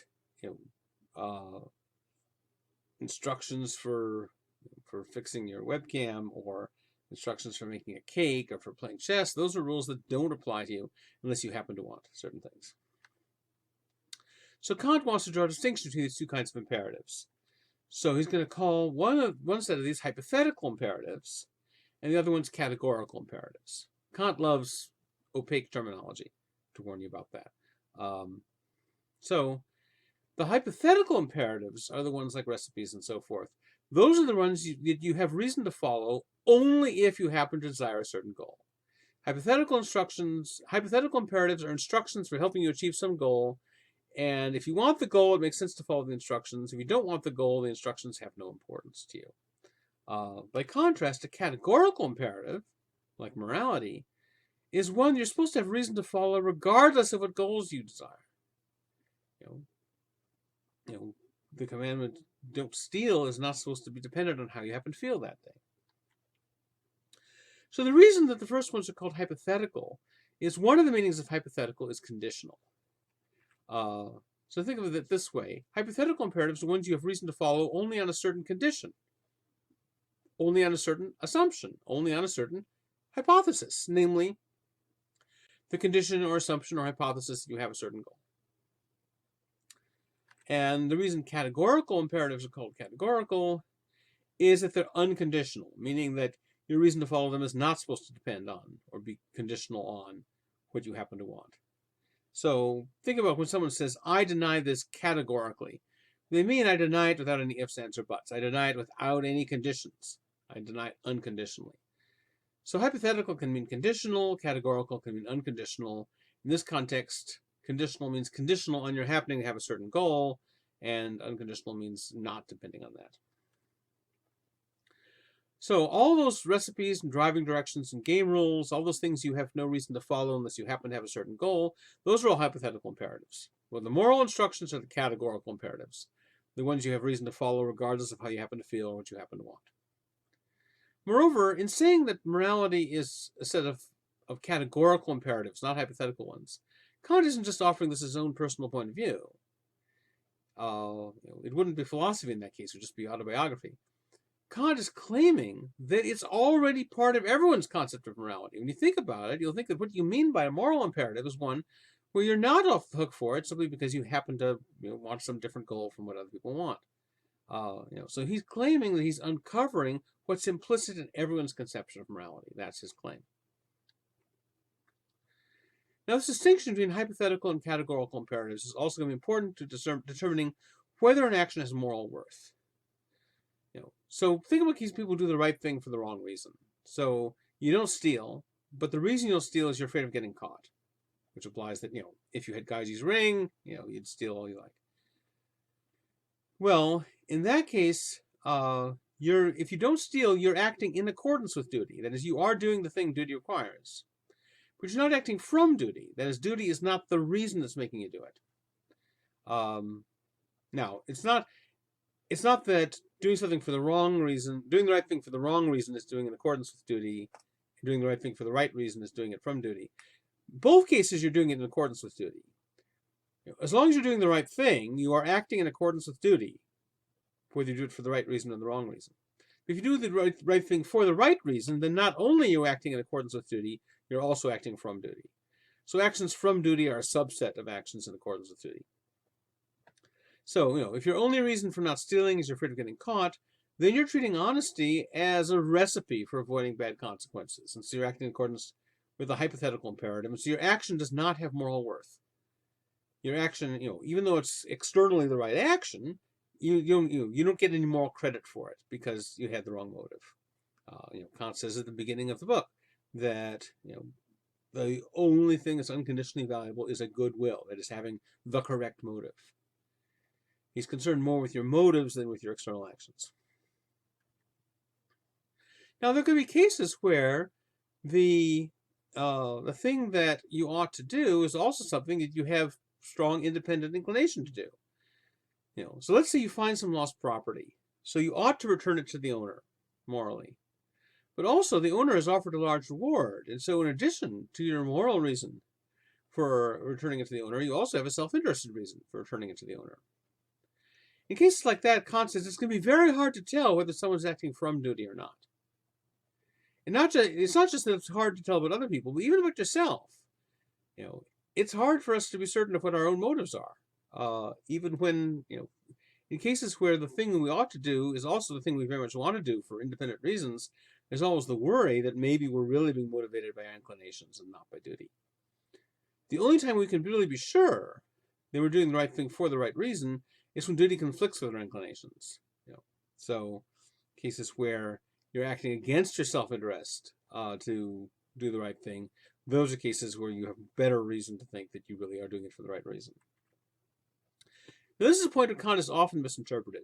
You'll often see people attributing to Kant the view that your action has moral worth only if it conflicts with your inclinations. In other words, your action has moral worth only if you don't want to do it, only if you don't enjoy it, if you want to do something different. That's not what Kant's saying. By the way, people here often contrast Kant with Aristotle here, because Aristotle says you're not virtuous unless you enjoy performing virtuous actions. Well, actually, his view is more complex than that, too. People often say Aristotle thinks that the virtuous person enjoys being virtuous. Kant thinks the virtuous person has to hate being virtuous in order to get any moral credit. But Kant does not say that your action can't be dutiful unless you don't enjoy it. He's saying you can't know for sure whether it's dutiful unless you don't enjoy it. But we're not under any obligation to know that we're dutiful. We're just under an obligation to be dutiful. So, Kant does not say that actions have moral worth only if you hate them. People attribute that view to him. They don't not reading him carefully. That's not what he's saying. So, as I said, people often contrast Aristotle with Kant on the saying that for Kant, you don't count as virtuous unless you're tempted, unless it's difficult for you to do the right thing. Whereas for Aristotle, you're not virtuous unless you're not tempted, unless it's easy for you to do the right thing. So it's like the old debate as to whether being courageous is a matter of overcoming fear, or whether being courageous is a matter of being fearless. And so people often align Aristotle with the view that courage means not being afraid, and they align Kant with the view that courage means having fear and overcoming it. But in fact, Aristotle and Kant are both more complicated than those caricatures are wanting you to think. Aristotle thinks that if you have an unreasonable fear, like you're super, super afraid of something that's not really that dangerous, then that's a flaw in your character, and so you're not truly courageous. Even if you manage to get yourself to face the fear, you're not truly courageous, because courage is a matter of having, virtue in general is a matter of having the correct emotional responses to things, for Aristotle. And if your emotional responses are disproportionate to the situation, you're not really courageous. However, Aristotle does not think that the courageous person should be a fearless person. Aristotle thinks that if you're fearless in the face of danger, you're stupid. Because dangers are worth fearing. Your emotions should respond to the fact that there is something dangerous here. So you should have, you should feel the amount of fear that's appropriate to the situation. And so Aristotle says, even though in general, virtuous people will enjoy being virtuous, he says that's specifically not necessarily true of courage. Because courage involves facing things that are worth fearing in many cases.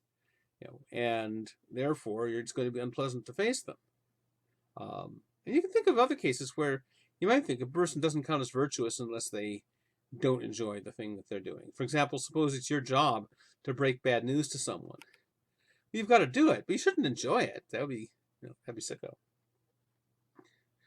Likewise for Kant, not only does Kant not say that we shouldn't enjoy doing our duty, he even goes so far as to say the opposite. He says that we should try to inculcate in ourselves the habit of enjoying our duty, because then that'll make us less likely to be tempted away from it. So don't believe people who give you those cartoon versions of Aristotle and Kant. Still, cartoon versions are usually based on a reality, even if they're exaggerated. And what the cartoon versions are based on is the fact that Aristotle does place more emphasis on enjoying our duty than Kant does. And that's because Aristotle, as a virtue ethicist, is more primarily concerned with what kind of person you should be, and so what kind of state of character you should aspire to. And I think that the state of character you should aspire to is one that has a minimum of inner conflict. Whereas for Kant, the emphasis is on our actions and the motives for those actions, but not so much on our character. Now, Kant, given his view on categorical imperatives, is dead set against consequentialism of any kind. He thinks it's a horrible, awful view. And because consequentialism says the only reason to care about morality is for its good results. And so that turns morality into a recipe for producing good results. But the problem with recipes is you only have reason to care about a recipe if you care about the thing it's a recipe for, which you might or might not care about. Which means that consequentialism necessarily turns moral imperatives into hypothetical imperatives. All right, well, given Kant's criticism of the consequentialists, you might expect that he'd be a fan of the classical Eudaionists, because they also are criticizing consequentialist views that make morality into a merely instrumental means to happiness, the way that Plato criticizes the view that he has Glaucon elaborate. But for Kant, the classical Eudaimonists are as bad as the consequentialists. Because for the classical Eudaimonists, too, morality is a means to happiness. Now, it's true that the classical Eudaimonists make morality a constitutive means to happiness, make it part of the end, rather than an instrumental means, the way the consequentialists make it. But for Kant, that doesn't matter. For Kant, as long as you're making morality in any way dependent on happiness, then you're corrupting morality. And here's why. Suppose you get great joy out of helping people, and being nice to people. Well, that's nice. But suppose tomorrow you end up really depressed. You don't care about anything. You don't even care about other people's happiness anymore. No longer gives you pleasure. Maybe you don't even care about your own happiness anymore. You're so depressed. So you decide to commit suicide. Now, do you have any reason not to kill a bunch of other people as you do it? The way people, think of the people who go in, they'll shoot up someplace, and they'll shoot themselves last. If you don't, if your only reason to be virtuous is happiness, if you no longer care about your happiness, you're just too depressed to care about it, then you would no longer have any reason to care about virtue. But Kant thinks that's crazy. It's crazy to say, well, it's all right to go and kill a bunch of people as long as you're suicidal. No, it's never okay to go and just kill a bunch of innocent people. Uh, this kind of example, Kant thinks this shows that the justification of morality can't appeal to happiness. That can't be the right account.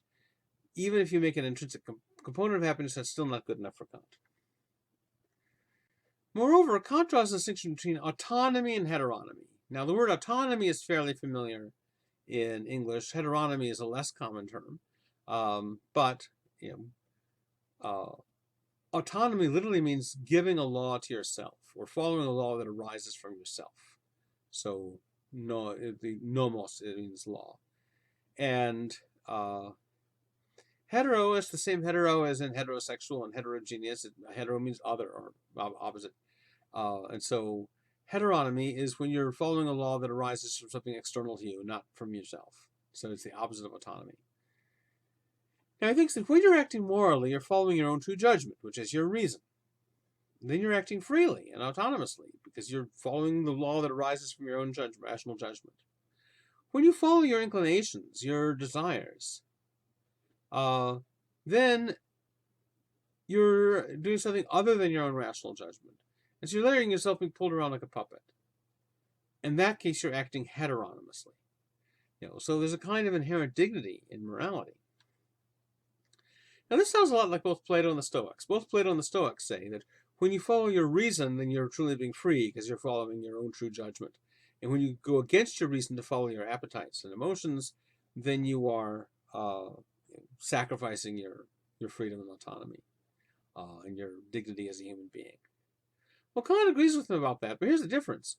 When Plato and the Stoics say this, they see that following your reason rather than your appetite is not just a way of being free and dignified, but also a way of being happy. You're truly happy when you're following your own true reason. Kant agrees with them about the freedom and the dignity. He agrees that you have freedom and dignity only in following your own reason and not your passions. But Kant does not think that that necessarily is going to bring you happiness. For Kant, there's no guarantee that what morality requires of you is going to be consistent with what's needed for your self-interest or your well-being.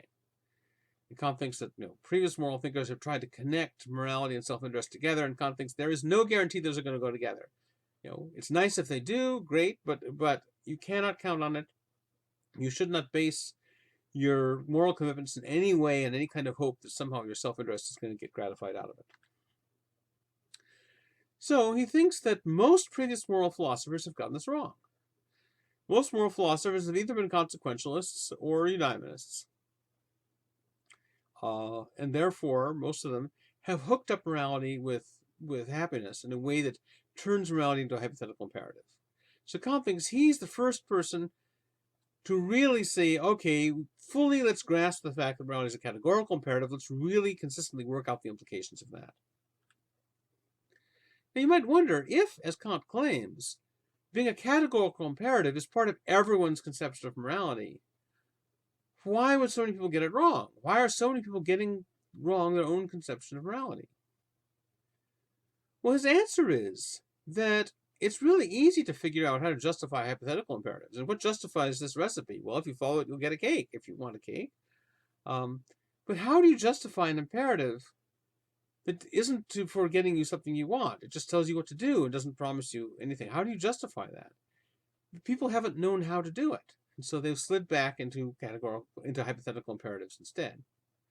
Now, there's a similar idea to this in Adam Smith. And Kant was a big fan of Adam Smith's book, The Theory of Moral Sentiments. Kant in general liked these Scottish Enlightenment sentimentalist thinkers, except that he thought that they were basing everything on feeling, which he thought was a horrible mistake. But he thought that that in the content of their views, they were very much on the right track, much more than the consequentialists or the eudaimonists. They were on the right track, but unfortunately, they hooked it all up with emotion, and so he had to come along and try to fix that. Anyway, so Smith says, look, we normal, decent people value morality for its own sake, not just for its consequences. However, if someone asks us to justify morality, asks us saying, why the hell should I be moral? We always find ourselves appealing to consequences, not to... There's another typo. I wrote mortality's intrinsic value. I meant morality, not mortality. And the answer is that if someone doesn't already care about morality as in itself, we don't know how to do that. We don't know how to persuade someone to value an end if they don't already value it. So instead, we try to show them that morality is a means to something they already value. In other words, we know how to show people, and we know how to justify a means to something that people already want. We don't know how to justify an end that people don't want already. And so that's why, even though we all really value morality as an end, when we try to justify it, we end up sliding back into talking about means. And that's pretty much what Kant thinks. So, for example, Hobbes and Hume had said it's impossible to base ethics on reason because reason, all that reason can tell us is how to pursue the means to your ends, but it can't tell you which ends to pursue. All right, this is what I just said about Kant with the sentimentalists. All right, now here's another theory you might have. You might think, well, maybe you could justify categorical imperatives as divine commands, which is kind of what Locke does. In other words, why not say, well, what justifies these moral rules is that they're commanded by God. So not their consequences or anything like that, but just divine authority. Why couldn't we do that? Well, Kant thinks you cannot base morality on religion. The reason is, instead, you need to base religion on morality. Why is that? Well, here's part of the reason. For Kant, nothing counts as God unless it's perfect, not only in knowledge and power, but in goodness. Imagine a being that's all-knowing and all-powerful, but not all good. That'd be pretty scary. Anyway, that wouldn't be God. Nothing counts as God unless it's all good. If a being that were super powerful, but were not all good, were to give us a command, we might have good reason to obey it, but that reason would be purely self-interested and hypothetical. Wouldn't have any moral authority. It's only if God is all good in his commands of moral authority. But that means that before you can, so suppose some being gives you a command, before you can identify that being as God, and thus identify that command as coming from God, you have to ascertain whether that being is good. Which means you already have to have moral concepts and standards in place before you can know what God commands. You already have to have the concept of goodness. The concept of God presupposes the concept of goodness, Kant thinks. So you already have to have the concept of goodness before you can identify any being as God, and therefore before you can identify any of its commands as divine commands. And so therefore we cannot get our basic concept of goodness from God's commands. We already have to have the concept of goodness before we even start considering whether God's commanding anything. All right, so we're not allowed to appeal to God's commands. We're not allowed to appeal to what we desire or what anyone else desires. So how can you justify categorical imperatives? How can you identify which imperatives are truly categorical? How is it even possible to have a categorical imperative? How is it possible to have some reason to do something that doesn't hook up with any of our ends or goals? Well, that's the question that Kant's going to try to answer in the next lecture.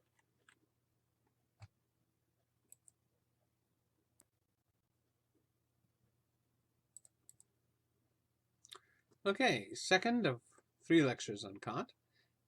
This is Kant on the notion of willing universally. All right, so we saw last time that Kant thinks there are 2 kinds of imperatives. There are hypothetical imperatives, and those are the ones you have reason to follow only if you happen to desire a certain goal. And there are categorical imperatives, which are imperatives you have reason to follow regardless of what your goals are. So recipes, driving directions, all those fall into the category of hypothetical imperatives, whereas it's only moral imperatives that are categorical. But remember last time we saw the puzzle, how are categorical imperatives possible? How is it possible for you to have a reason to follow some rule where the reason is not that following this rule will get you something you want? What other reason could there be to follow a rule? How can you have a reason to do something that doesn't hook up with our desires? So this is why Hobbes and Hume had argued that reason cannot tell us what ends to pursue, which is why morality has to be based on emotion rather than reason, they thought. Reason can tell us how most efficiently to pursue the means to our ends. If it turns out that there are some ends that almost everyone wants, then reason can give us some pretty general advice. But ultimately, what determines our ends is our passions and our appetites, not reasoning. Which means that for Hobbes and Hume, you could never have a reason. Reason itself could never motivate you to follow some end. So Kant has to prove them wrong if he's going to prove that they're categorical imperatives. So what's he going to do? Well, he's going to make an analogy between actions and beliefs. So here's some examples of possible beliefs. 2 plus 2 equals 5. These squares are round. Nothing is ever believed or asserted. I do not exist. Now, all those beliefs, each of those beliefs is irrational, contrary to reason. There's something wrong with them. It's a matter of philosophical controversy whether it's exactly the same thing wrong in each case. As we'll see later, there's some reason for thinking that maybe they don't all have exactly the same problem. But nevertheless, each one has some kind of incoherence. 2 plus 2 equals 5 goes against the law of mathematics. It's incoherent. These squares are round is contradictory because being square is incompatible with being round. If you believe that nothing is ever believed, or if you assert that nothing is ever asserted, then you show it's false by the very act of trying to believe or assert it. Likewise, if you say I don't exist, well, you have to exist in order to say that. So all these beliefs have some kind of incoherence to them. They're irrational. They're contrary to reason, which means you have a reason not to believe them. But why is it contrary to reason to believe these things? Is it because believing these things will have bad results? No, I mean, it's true that believing those things might have bad results. So, example I give here is that believing that, not a mistake, believing that 2 plus 2 equals 4 is not going to make it harder for you to balance your checkbook. That's supposed to be 2 plus 2 equals 5. Believing that 2 plus 2 equals 5 makes it harder for you to balance your checkbook. Let me change that in the PowerPoint right now.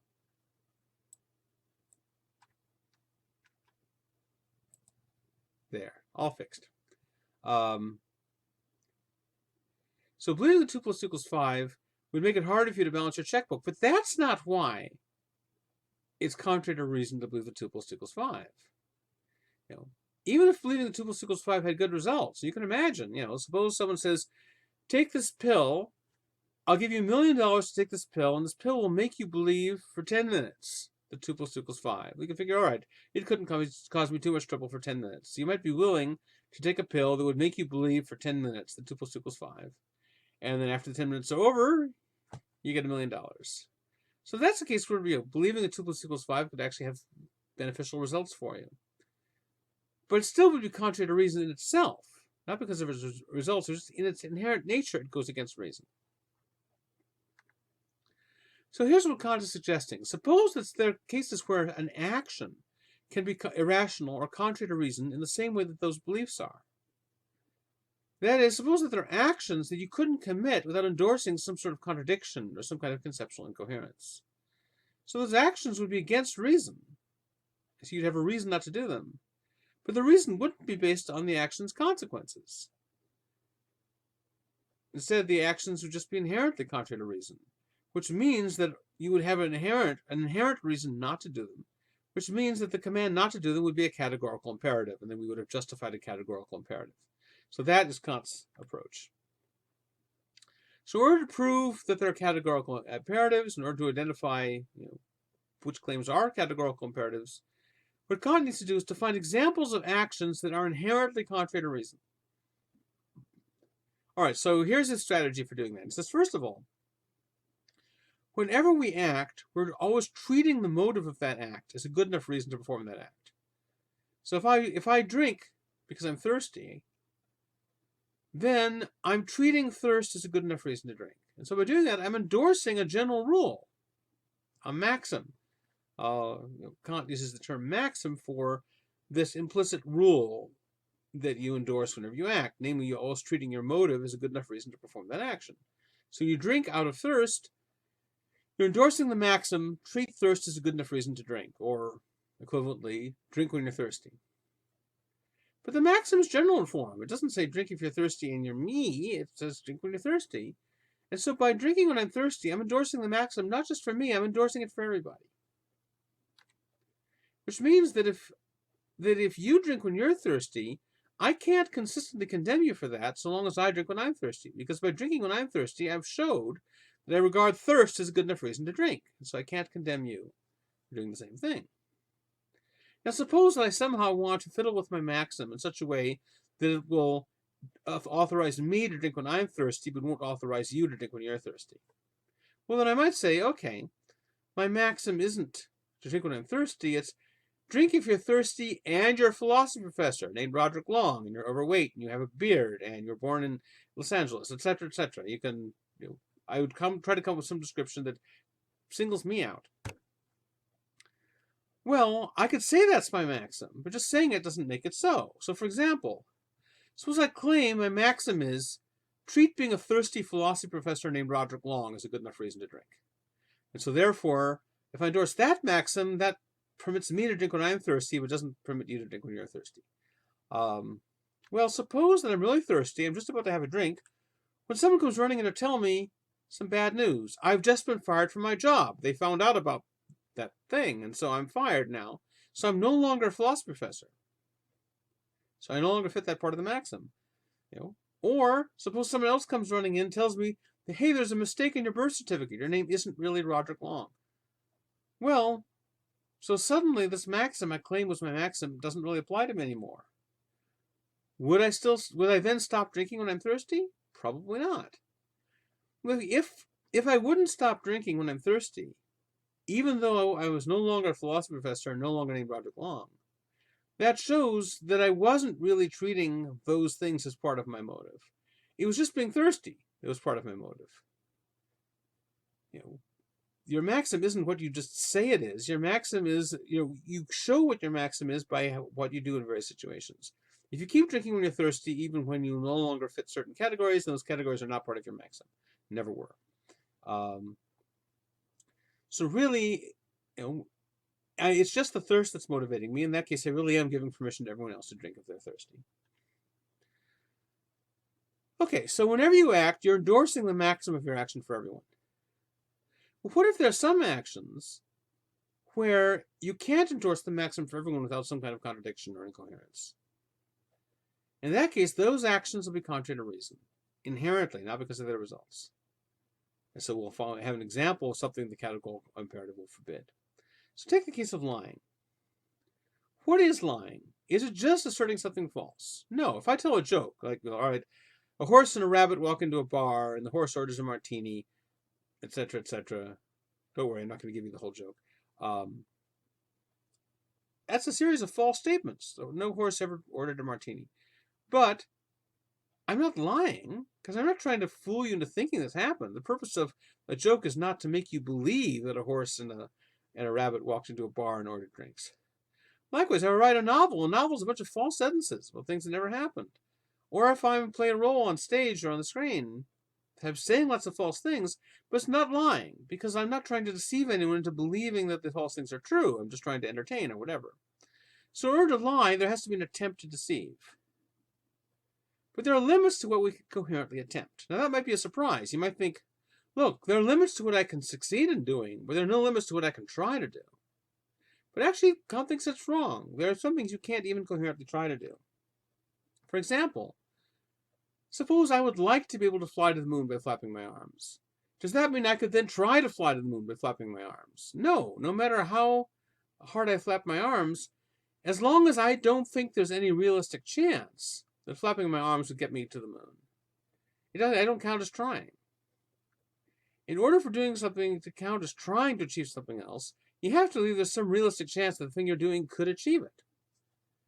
No, you don't have to think it's, enormously high probability. You can try to do something where you think the odds are against you, but you can't try to do something you think the odds are overwhelmingly against you. Like you can't try and knock over Haley Center.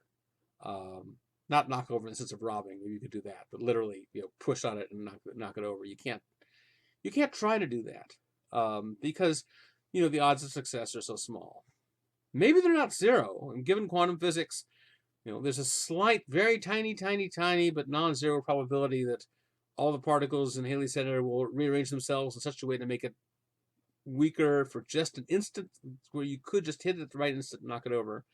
The probability of that happening would be, it would take longer than the history of the universe for that to come up, but maybe it's possible.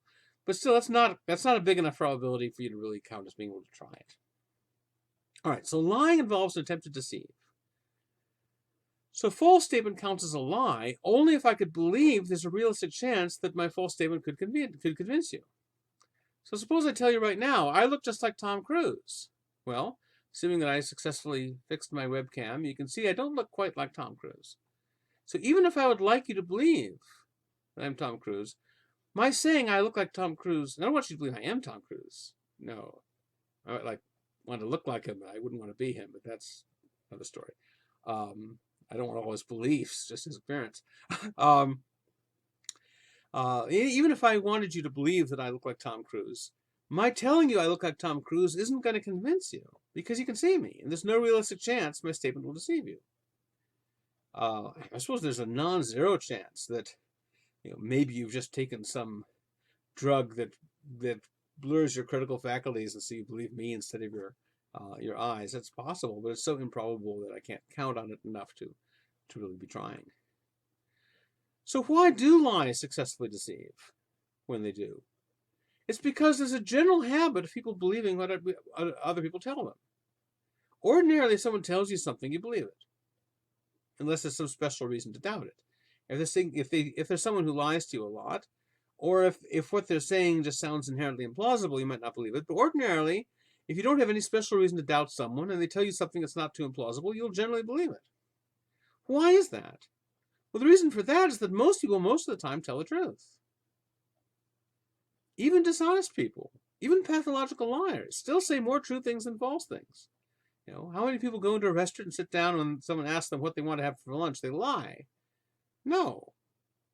They tell what they want, because most of the time, we need to convey accurate information to other people in order to go about our daily business. So most people, most of the time, tell the truth. It's because most people, most of the time, tell the truth that there's a general tendency for people to believe what they're told, which is in turn what makes it possible to deceive someone with a false statement, which in turn makes it possible to lie. So what makes lying possible is a general practice of most people most of the time telling the truth. So in other words, lying is the kind of thing that couldn't be the norm. It couldn't be the rule. It could only be the exception. What lying is an attempt to exploit a general practice of telling the truth. If there is no general practice of telling the truth, there's nothing to exploit, and so you can't coherently lie. Still, when we lie, we endorse a maxim saying it's okay to lie whenever you have a motive like ours. So in lying, you're endorsing something as a general practice that cannot be a general practice. That can only be an exception. And that's where the incoherence is going to come in. So here's how Kant suggests thinking about it. He thinks that, imagine that you are, by the act of lying, you are endorsing a world where lying is the rule rather than the exception. I'm going to call this liar world. Kant doesn't call it that. Kant doesn't have a particular term for it. And if Kant did have a term for it, it wouldn't be, a term whose meaning was obvious like this. It would be some weird opaque term, because Kant likes weird opaque terminology. So this is my term, liar world. So imagine a world where lying is the norm, not the exception. All right, so Kant thinks that by lying, you're authorizing everyone else to lie whenever they have a motive like yours, which they might conceivably have, and therefore you're implicitly endorsing liar world. What's wrong with endorsing liar world? Well, here people sometimes get Kant wrong. They sometimes think Kant is saying, you shouldn't lie because by lying you're giving permission to everyone to lie, and in a world where everyone lied would have bad consequences. No, that's not the argument. The problem with liar world is not that the liar world would have bad consequences. Because if that were your reason, then you'd be treating honesty as a hypothetical imperative. If the reason not to lie is that there'd be bad consequences if everyone lied, then you're treating a general practice of telling the truth as a strategy, as a recipe for getting the good consequences of social benefit or whatever. And that would make it a hypothetical imperative. So the problem with endorsing liar world is not that liar world is bad or icky or unpleasant. The problem with endorsing liar world is that it's impossible. Lying by its very nature depends on a general practice of truth-telling, which it exploits. A world where lying is the norm, not the exception, is a world where lying is impossible. So the very conditions that would make lying universal also make it impossible. And the only way liar world could be a world both of universal lying and of zero lying is if it doesn't exist. It's just the only way something can be both square and circular at the same time is if it doesn't exist.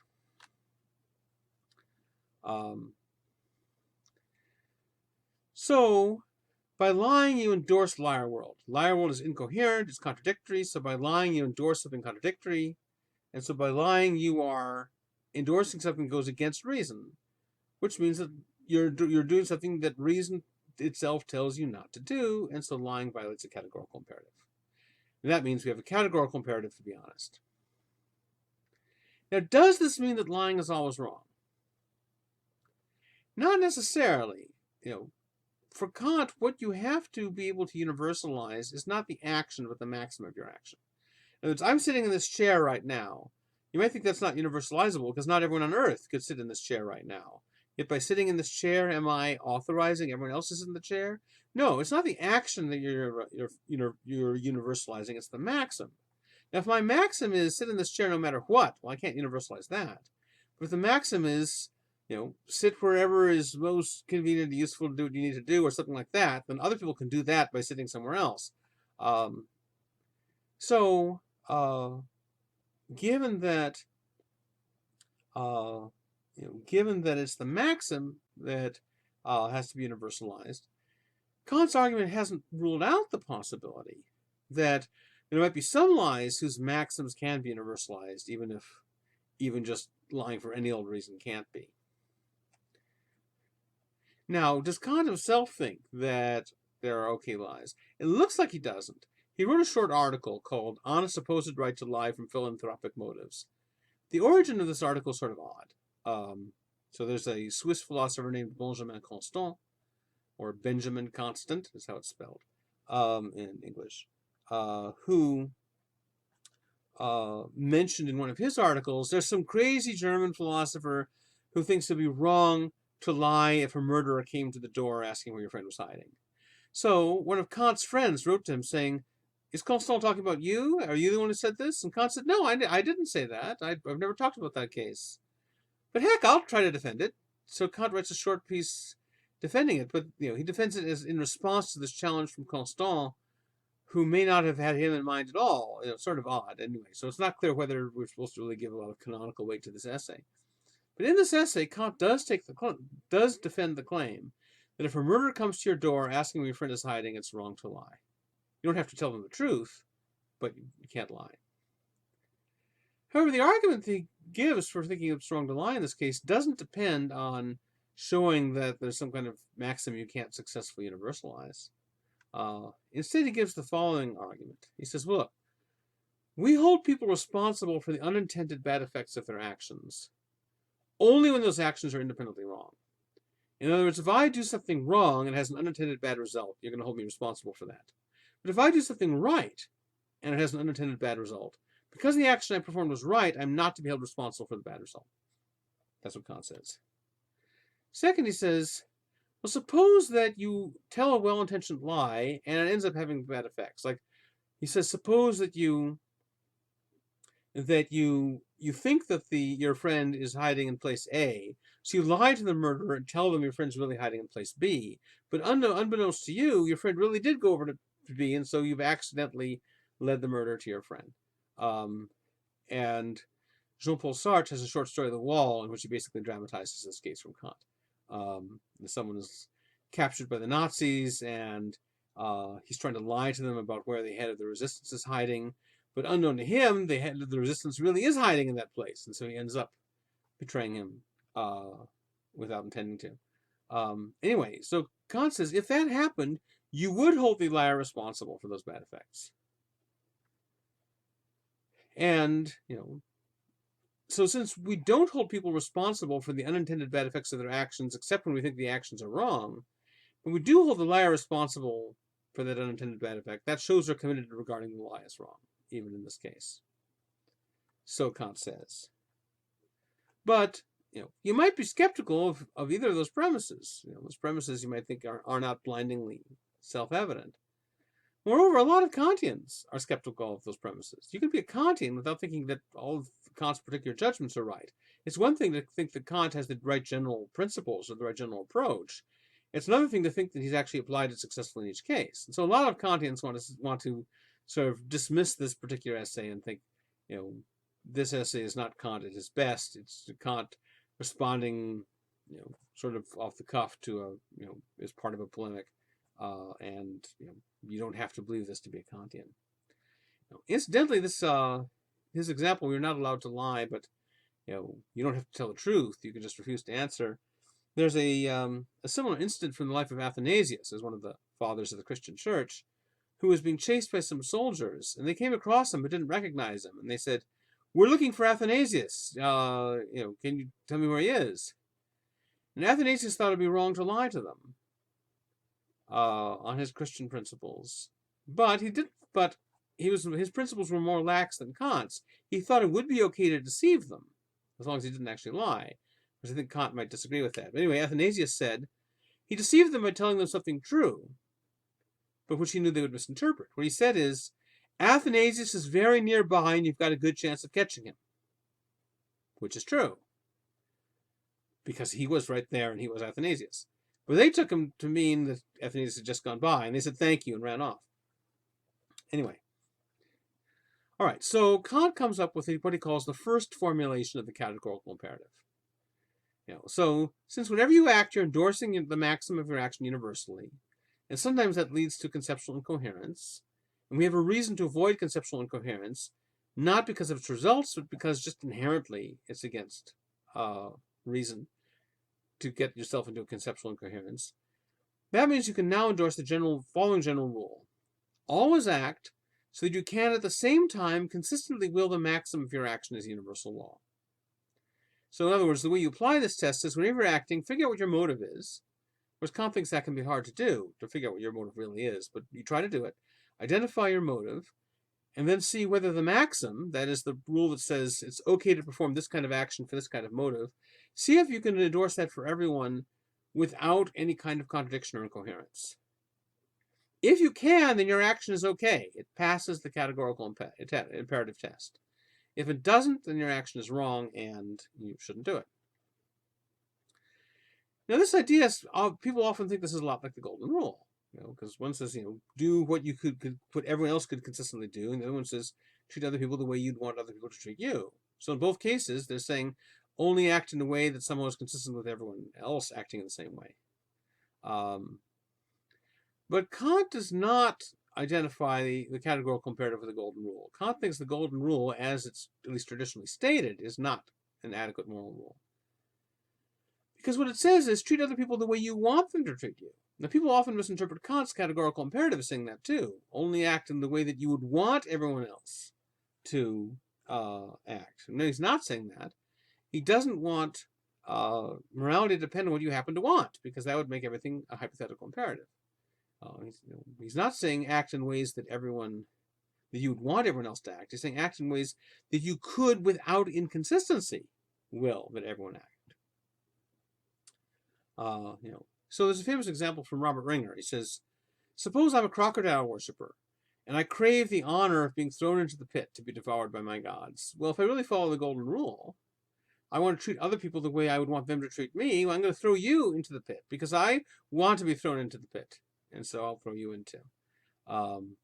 That's the kind of worry that Kant would have about the golden rule. He's going to say, no, you don't base it on what people happen to want, because they could want any crazy thing, and then they'll treat other people in accordance with their crazy wants. You instead go by what you could consistently will, universally. Although he does want to distinguish the categorical imperative from things like the golden rule, he does think that a lot of our ordinary moral practice is somehow groping toward the first formulation of the categorical imperative. So when we talk about fairness or about double standards, we are implicitly drawing on the first formulation of the categorical imperative. Because remember, Kant doesn't think he's offering us some new moral system. Rather, he's trying to uncover the hidden logical structure of the moral system we already have. So remember this idea that we've seen before, that often we're following rules we're not fully aware of. So I gave the example before of a sentence like, there's a blue big truck outside, and that just sounds wrong to us. The fact that it sounds wrong to us shows that we follow some kind of rule about, putting size adjectives in front of color adjectives, and maybe some more general rule than that, of which that's an instance. The rules we follow are not always consciously aware of. And the rules we follow may be very complex, and we're not always aware of them. Kant is trying to show what the real rules are of morality. And he also wants to use the categorical imperative to explain not just why we have duties, but why we have the kinds of duties we have. So the two distinctions Kant draws within duties. One is between duties to self and duties to others. So the cases when the main person you owe the duty to is yourself versus the main person you owe the duty to is someone else.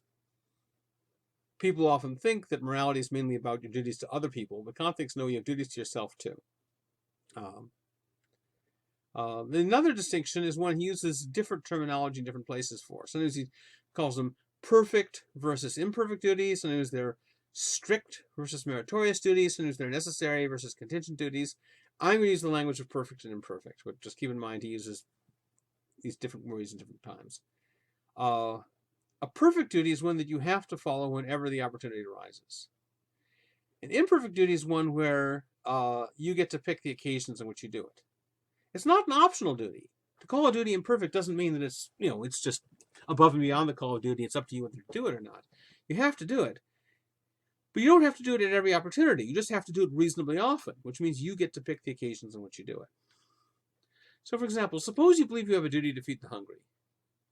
Well, it doesn't mean you have the duty to feed all the hungry people whenever they're hungry, because that's impossible. So you might just think that you have like a general duty of charity. Duty, that doesn't mean you have to be giving to charity 24/7, just means that you have to help people out reasonably often. And you count as satisfying your duty to feed the hungry, so long as you feed the hungry relatively often. So that would make the duty to feed the hungry an imperfect duty. It's a real duty. You really have to do it if you believe it's a duty. But you can pick the occasions on which you do it. By contrast, think of your duty to feed your children. You wouldn't say, well, I fed my children, my children were hungry last month and I fed them, and I fed them this month a couple of times. In that case, you have to feed your children whenever they need feeding, not just reasonably often. And so the duty to feed your children would be a perfect duty. Kant isn't inventing this distinction. He's just trying to explain how to ground this distinction in what he's been saying about categorical imperatives. So this means, since we've got these two distinctions, that creates four main kinds of duty. So there's a perfect duty to others. His favorite example of that is honesty, which is basically the essential case of that, just not lying to people. It's a perfect duty because you should never lie, although, as I said, it's not clear whether he's really committed to that, but that's what he says, never lie. And it's a duty to others because lying primarily impacts other people. An example of a perfect duty to yourself is self-preservation, keeping yourself alive, not committing suicide. It's a perfect duty because you have to avoid suicide all the time. You can't say, well, I only committed suicide once. I mean, very few people commit suicide more than once. Even one suicide is enough to ruin your record on this duty. Example of an imperfect duty to others is charity, which he thinks is sort of generally being helpful to others. You don't have to help everyone who could use your help at every possible moment. So it's an imperfect duty. It's a real duty. You do have to help people regularly, but you get to decide which people when. You get to schedule your time that way. And likewise, there are imperfect duties to self, and his favorite example is self-improvement. He thinks you have a duty to develop your talents, to become ambitious for your own progress, to become more generally helpful to yourself, more generally able to meet various kinds of circumstances. It's an imperfect duty because you don't have to be developing your talents at every single opportunity. All right, so committing suicide is wrong for the same kind of reason that lying is wrong. Namely, suppose that my motive for committing suicide is to escape suffering. Then I'm treating getting rid of suffering as a good enough reason to commit suicide. But that means I'm offering everyone else to commit suicide if they should also happen to have that kind of suffering, which they might. Nothing rules it out. And so I'm endorsing the possibility of suicide world, a world where suicide is the rule rather than the exception. But suicide is like lying. It's the kind of thing that couldn't be the rule. It has to be the exception. First of all, you can commit suicide only on condition that your parents didn't. Or at least only on condition that your parents didn't commit suicide the first time they had a chance to. If everyone committed suicide as soon as they could, at the very first opportunity, then they would never reproduce and there'd be no one else. So your committing suicide now presupposes that your parents and grandparents and great-grandparents, your ancestors going back, didn't follow a rule of committing suicide all the time. Likewise, even within your own life, you can commit suicide now only on condition you didn't do it yesterday. You could commit suicide yesterday only on condition you didn't do it the day before. So just as any individual suicide has to be the exception, not the rule in society, so within your own life, your suicide is an exception in your own life. It's not something you could do most of the time. So a general practice of self-preservation is presupposed by suicide, which means making suicide the norm by endorsing suicide world is going to be incoherent. Suicide world, worst theme park ever. What about the imperfect duties? So think of our duties of charity and of self-improvement. So if you're not charitable, what are you endorsing? Well, Scrooge world, I'll call it. Again, this is my term, not Kant's. The story of Dickens hadn't written the story of Scrooge when Kant was writing. Even if he had been, Kant would never have picked so helpful an example. So Scrooge world we can think of as a world where people are not generally helpful to others. Or more precisely, a world where people are not generally helpful to strangers. Because Kant thinks that Scrooge world is possible. But a world where people are never helpful to anyone means that your parents wouldn't have been helpful to you when you were a baby, and so you wouldn't have survived. And no one would have survived. No one would exist. So Scrooge world has to be a world where people aren't helpful to strangers. Kant thinks Scrooge world is possible. You could have a world where no one's helpful to anyone outside their own immediate family. No one's helpful, except for pay. They'll do things for you if you pay them, but no one's just sort of spontaneously charitable to anyone else. Kant thinks that's a possible world. Moreover, he says, if we had a choice of living in a Scrooge world that also had no crime, no wars, no thefts, no murders, versus living in our world that has lots of charity but also lots of aggressions and assaults, Kant thinks Scrooge world would actually be better. A Scrooge world without crime, a world that has no crime and no charity is a better world than a world that has crime and charity, according to Kant. So if Scrooge world is possible, then what's wrong with endorsing it? Likewise, think of a world where people don't do anything to improve themselves or develop their talents. A world without ambition. Now again, this has to be a world where people do the minimum to survive, because otherwise it's just going to be suicide world again. So they do follow their duty of self-preservation, but just barely.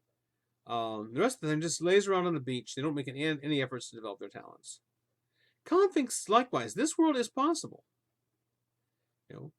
Like Scrooge world. Not only is it possible, but Kant says this is how people live in the South Sea Islands.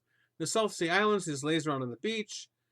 When they're hungry, they reach up and they pull a fruit off a tree, or they stick a spear in the water and pull out a fish, and they just hang out, wasting away in Margaritaville. Now Kant had never been to the South Sea Islands. In fact, Kant had never been more than 50 miles from his hometown. So we don't necessarily have to believe his claim about how people live in the South Sea Islands. But certainly it's conceivable. Even if that's not how people really lived in the South Sea Islands, you can certainly imagine a world like that. So since Scrooge world and Slacker world are possible, unlike Liar world or Suicide world, or again, think of Murder world, where murder is the rule rather than the exception. Again, that wouldn't make sense. If Scrooge world and Slacker world are possible, the problem with endorsing them has to be different from the problem with endorsing Liar world or Suicide world. So what is the problem? Well, remember that earlier list I gave you of beliefs that are incoherent or inconsistent or contradictory. And I suggested that they might not all be incoherent for the same reason. So think of 2 + 2 = 5, or these squares are round. Those are statements whose content is incoherent. They are describing a situation that is impossible. By contrast, think of the claims nothing is ever believed or asserted, or I do not exist. Well, there's something weird about those sentences, but it's a different weird, because the content it describes is possible. You can imagine a world where nothing is ever believed or asserted. Just imagine a world with no people in it, no minds. Just imagine a world with rocks and plants. Endless rocks with moss on them. That's the whole universe. You can imagine that. That's not contradictory. And that's a world where nothing is ever believed or asserted. Likewise, you can imagine a world where you do not exist. After all, unless you believe in reincarnation, that was the world through most of human history. So most of the last century was a world where you didn't exist. So that's conceivable. What's incoherent about these sentences is not the content. Rather, it's the attempt to believe or assert it. If I try to believe that nothing is ever believed, I'm showing that my belief is wrong by my very act of trying to believe it. If I try to assert that nothing is ever asserted, by asserting it, I'm showing that something is asserted.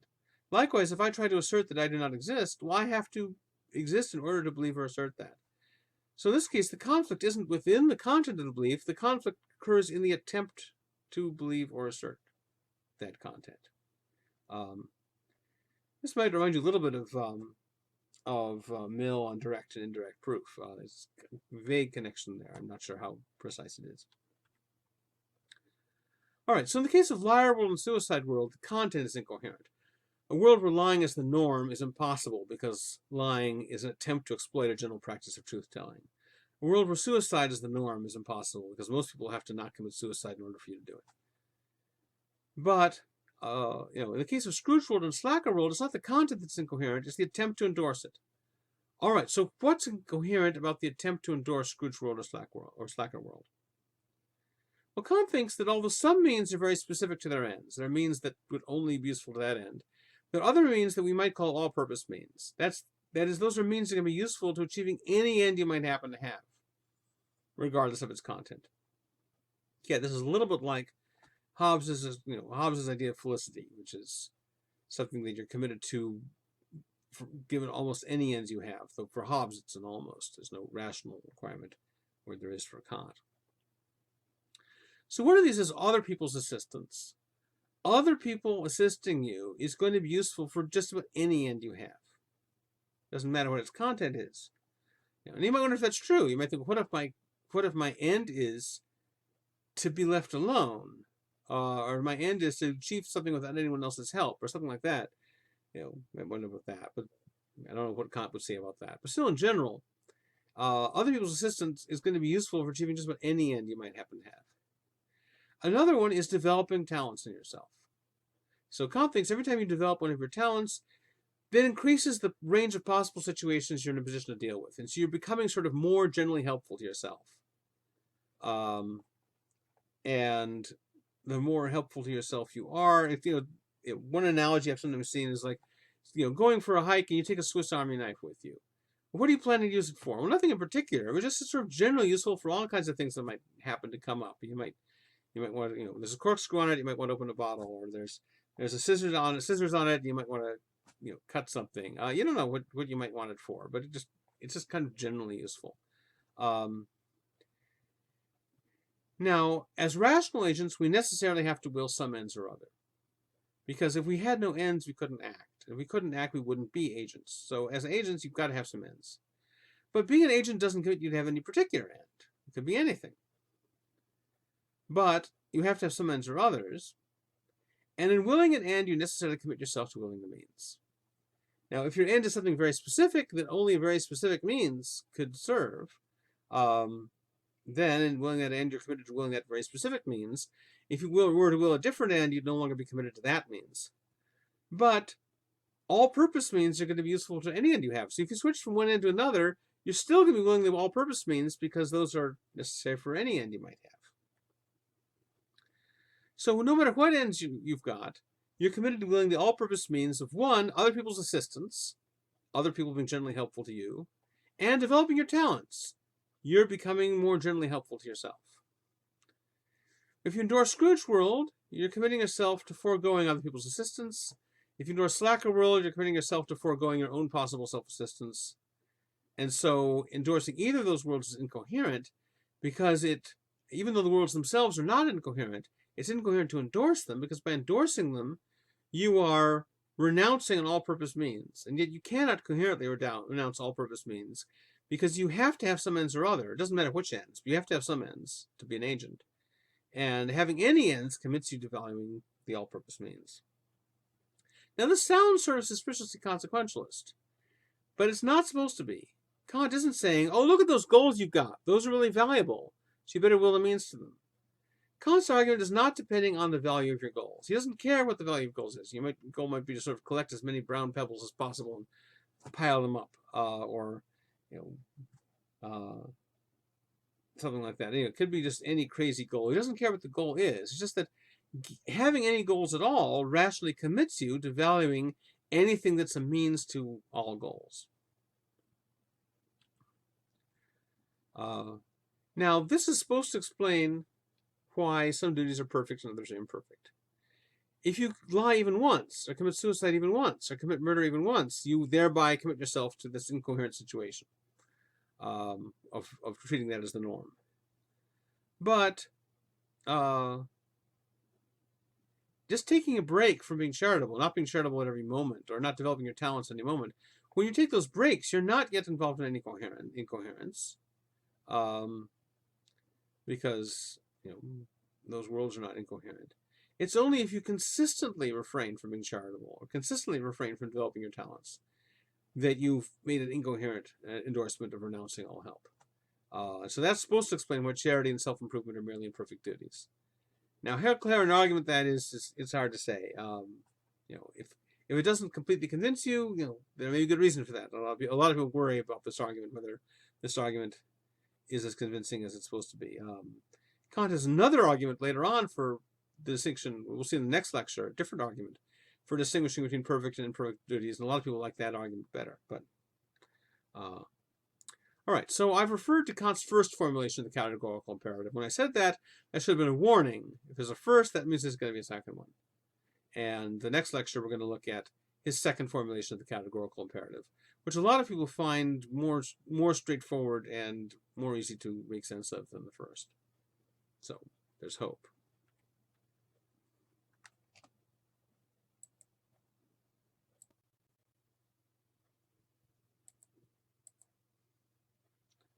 Okay, this is the third and last lecture on Kant. This is on Kant on respect for personhood. So it's also on a few other things in Kant as well, sort of a grab bag at the end of Kant here. Okay, so remember, a categorical imperative is a kind of imperative where if you disobey it, you're going against reason itself. Now, one way you can go against reason is by endorsing something contradictory or incoherent. And they saw last time, whenever you act, you're implicitly endorsing the maxim of your action universally. And if you do that with an action whose maxim couldn't be universal, then you're going against reason. And so the first formulation of the categorical imperative is always act so that you can, at the same time, consistently will the maxim of your action as universal law. In other words, whenever you act, figure out what your maxim is, see whether a world where everyone or almost everyone almost all the time acted on that maxim, whether that could be coherent. And if it couldn't be, then the action's forbidden. But another way you can go against reason is by disrespecting reason.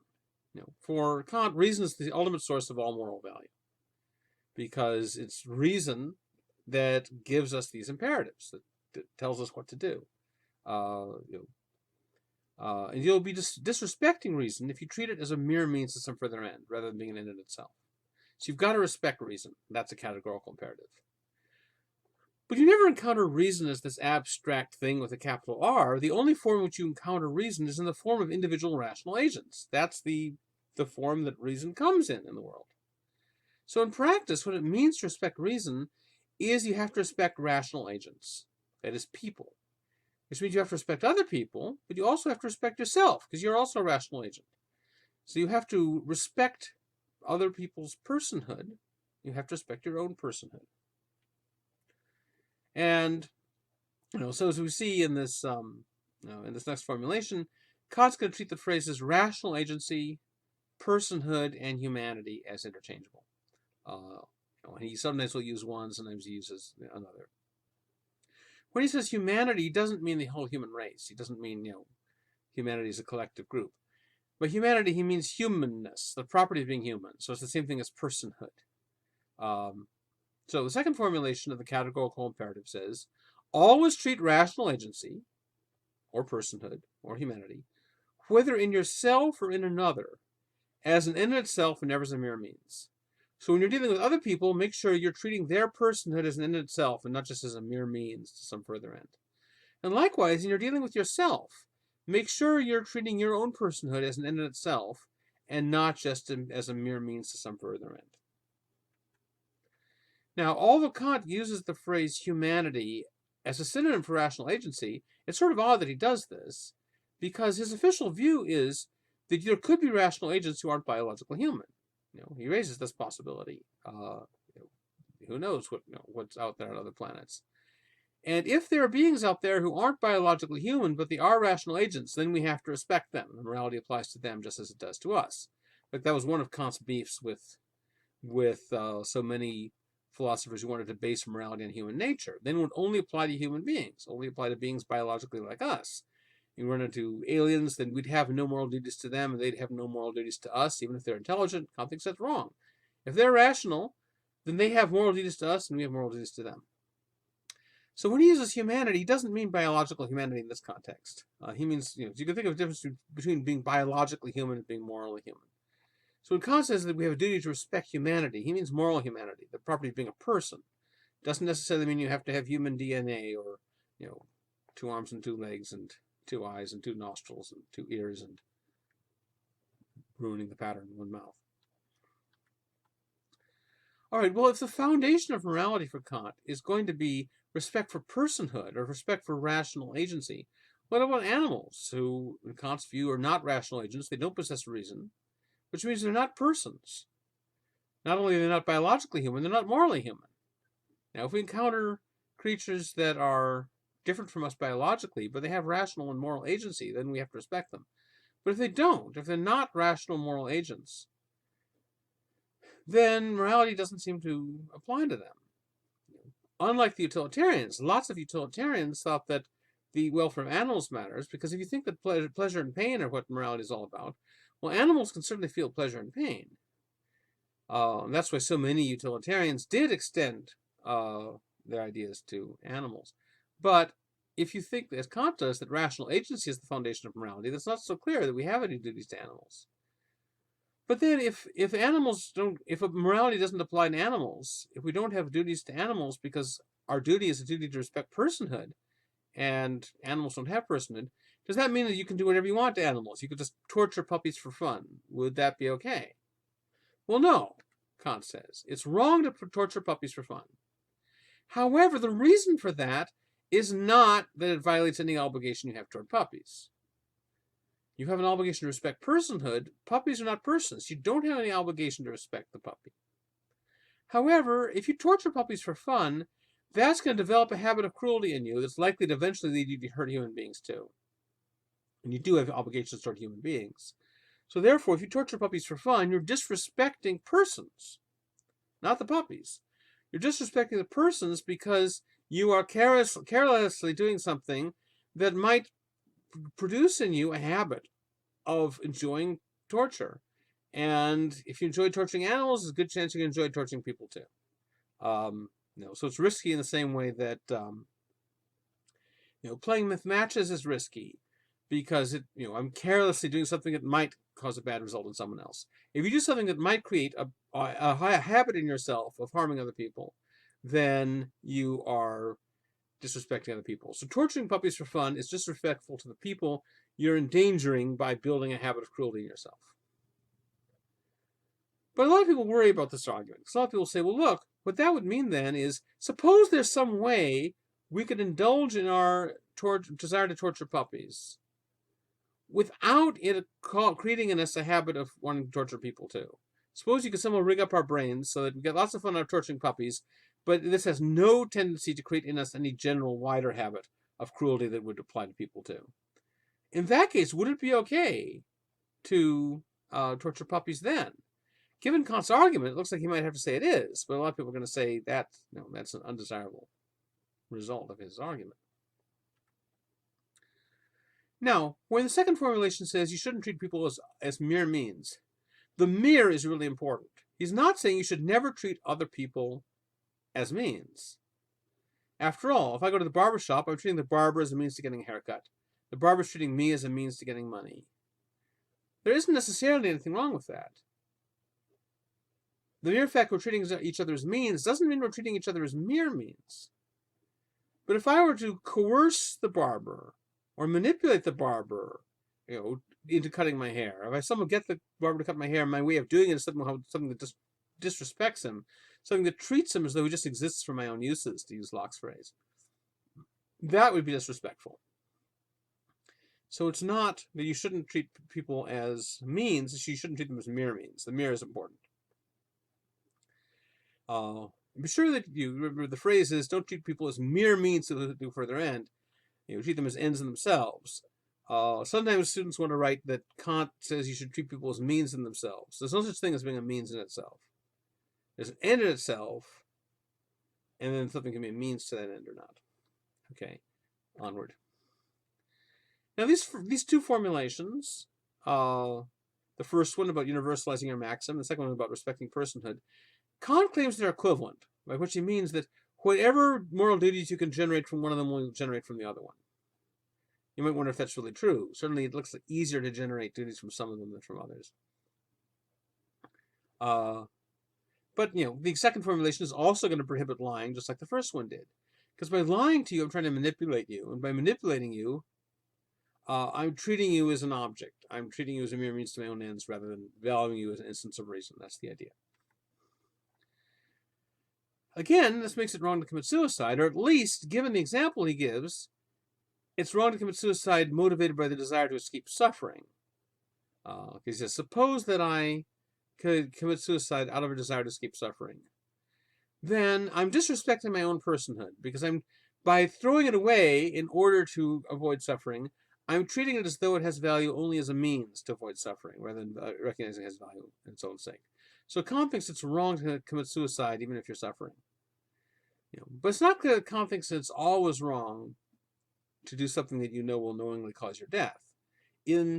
Not in the grounding for the metaphysics of morals, but in the sequel, the metaphysics of morals itself, Kant says, if you throw yourself in front of a bullet to save someone's life, that might not be forbidden. He doesn't settle it. In that work, he raises several puzzles and doesn't answer them, which is actually sort of it's atypical for Kant, but he does that there.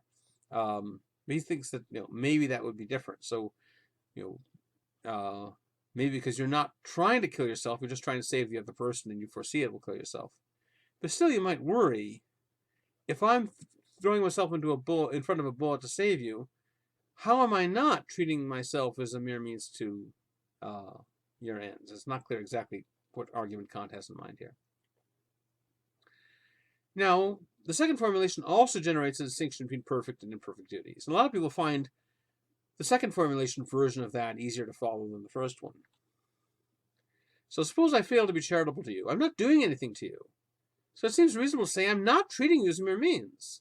If I go and do something to you, if I lie to you, manipulate you, rob you, kill you, I'm interacting with you in a way to try to subordinate you to my goals, then I'm treating you as a mere means. But if I'm just not helping you, you're lying there begging for help, I'm just ignoring you, I'm not doing anything to you. So it doesn't make sense to say I'm treating you as a mere means, but you might still think I'm failing to respect your value as an end in itself. And so therefore, when Kant says treat people as ends in themselves and not mere means, that's a more complex claim than we thought, because it turns out that it's wrong to treat people as mere means, but even if you're not treating people as mere means, there's still something else wrong you could be doing, namely failing to treat them as an end. Now, if you do treat someone as a mere means, you're definitely failing to treat them as an end in itself. But if you don't treat someone as a mere means, you might still be failing to treat them as an end in itself. You're not, if you refuse to help some people when they need help, maybe you're not respecting their value as ends in themselves. Likewise, if I fail to develop my talents, I'm not doing anything to myself, I'm not committing suicide, but I'm not seeing myself as something that needs to be further developed, and I'm not really respecting myself as an end in itself. Now, if I just do one harm to you, that's enough to count as treating your person as a mere means. But as long as I regularly help people, I'm treating personhood as in itself, even if I don't help every single person that comes along. And that's why the negative obligation not to treat people as mere means is a perfect duty, when you have to follow on every opportunity. Whereas the positive obligation to treat people as ends in themselves is an imperfect duty. You don't have to help everyone you could help, just as long as you help regularly That's enough to show that you're generally responsive to their values and themselves. Now, your duty to respect your own personhood is important for Kant. It means you shouldn't accept humiliating or degrading treatment. So you've got to stand up for yourself. Don't let people walk all over you.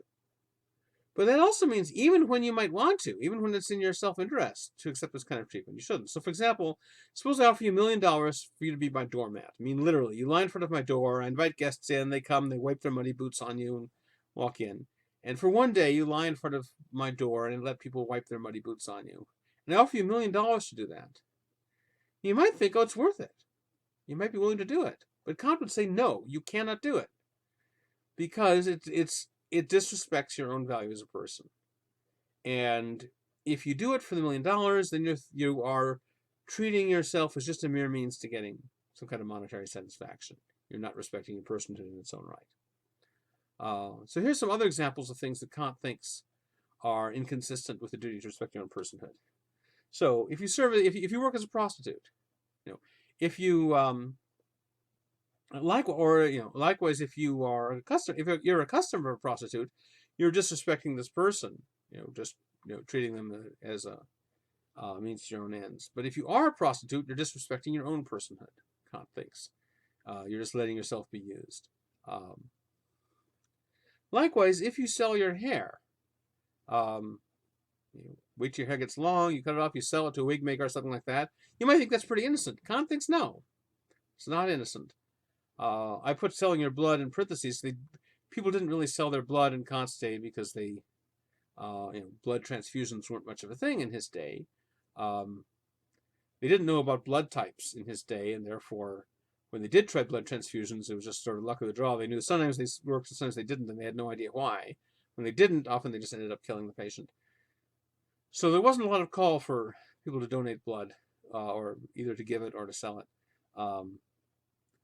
It's not clear what Kant would think about giving your blood away. He doesn't talk about that. But he talks about, or giving your hair away. He doesn't talk about that. He talks about selling your hair. Maybe he'd be against giving your hair away too. I don't know. But if you sell your hair, you're treating yourself as a commodity, as an object, and that violates your respect for your own personhood. Likewise, in his day, it was customary for people to sign their letters, with these very humble things like "Your most obedient and humble servant." And Kant thinks it's disrespectful to yourself to sign it that way. You shouldn't call yourself someone's humble and obedient servant. You could say, well, I don't mean it. But then, of course, you're lying, and that's not going to make them any happier. Well, that's not really a lie because you're not really trying to deceive someone. I mean, no one really thinks that someone signs this. Anyway, but he thinks it's disrespectful to yourself to sign it that way. Another example gives is masturbation. If you masturbate, you are simply using yourself as a means to pleasure. And Kant also thinks that is immoral. Moreover, he says masturbation is worse than suicide. They're both cases of failing to respect your own person, but he says it's at least possible to commit suicide with dignity, whereas you cannot masturbate with dignity, and that means masturbation is worse than suicide. Now, you may be happy to know that you can be a Kantian without agreeing about him on all those things on that list. It's not like being creating a philosophical system isn't like creating your own private universe where just you determine what the rules are. Unicorns all turn blue as soon as they pass this boundary or something. A philosophical system isn't just something where the rules are just whatever the creator says they are. Rather, a philosophical system is a logical structure of ideas that hang together through relations of implication, where some ideas are supposed to support or imply other ideas. And the person who's creating the system is not automatically right about whether, in fact, these ideas really do imply these other ideas. So Kant develops these general principles and he applies them. But you can be a Kantian in thinking that the general system is a good one and the general principles are pretty much right, but you might think he's wrong about the way he applies his. And therefore, there are lots of Kantians who disagree with him on many particular cases. But they agree with the general approach. The general approach that either respect for personhood or universalizing your maxim is some kind of test of morality, but they might think he's wrong about which actions do and which actions don't fall in those categories.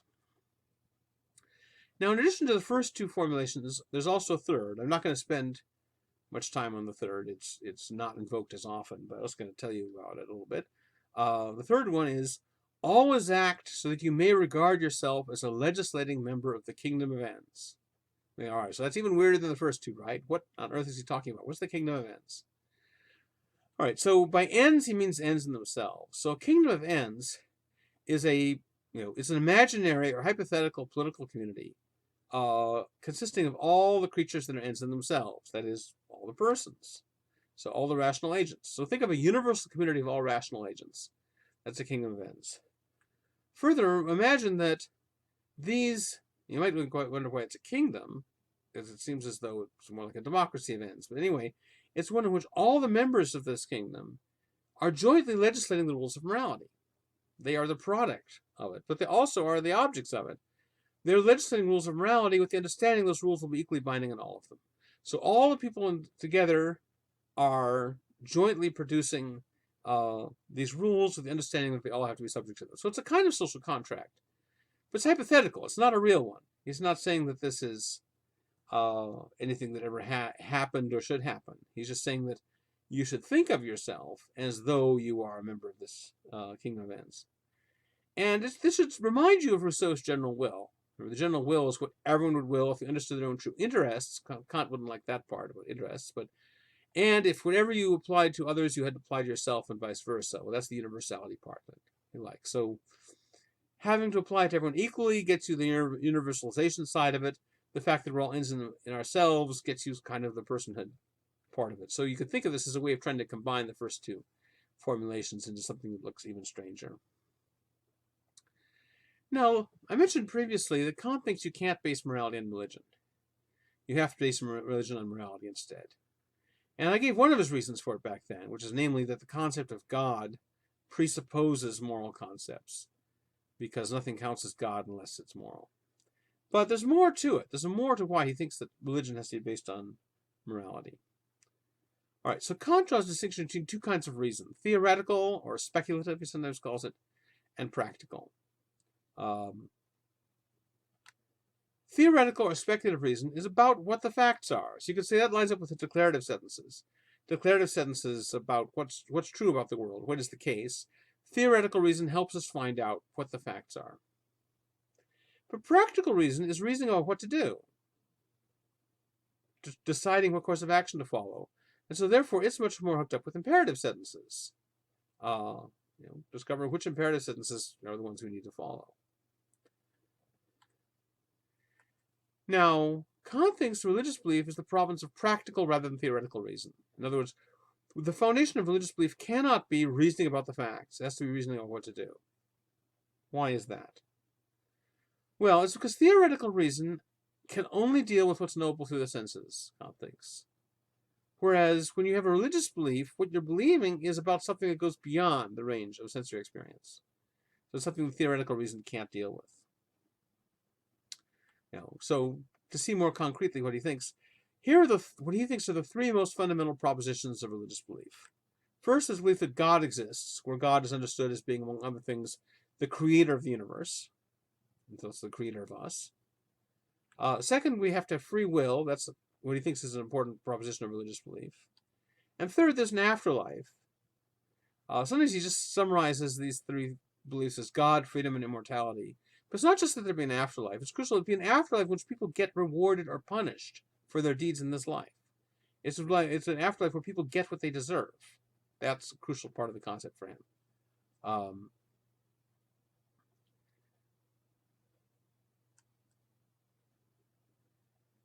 So here's the thing. Here's the reason why we can't know those beliefs by theoretical reason. According to Kant, we can only know reality as it appears to us. We never know as it really is. When you look at something, all the information you have about it is the way that thing is impacting your sense organs and stimulating your optic nerve and so forth. So you know the way that you know things by the way that they impact on you. If you know what they're like in themselves, you only know the way that they appear when filtered through your senses and your mind and so on. So we're only aware of the appearance of external things, not of their real nature. But that's not just true of external things, it's also true internally as well. You might think, well, in introspection, I know myself for sure. Descartes had thought that. Descartes thought, when you look at the outside world, you're not sure if it's real or what the heck it is. When you turn your mind inward in introspection, then you have absolute certainty of your own mental states. But Kant thinks no. All our knowledge is filtered through various kinds of processes and faculties, and therefore, when you think about yourself and turn your mind inward, your knowledge of yourself is also filtered through various kinds of faculties and processes, and therefore you only know yourself as you appear to yourself. You don't know what yourself really is. So that's why I picked that painting by Magritte, where this guy's looking in the mirror, trying to see his own face, but he can't. He can't really see his real nature there.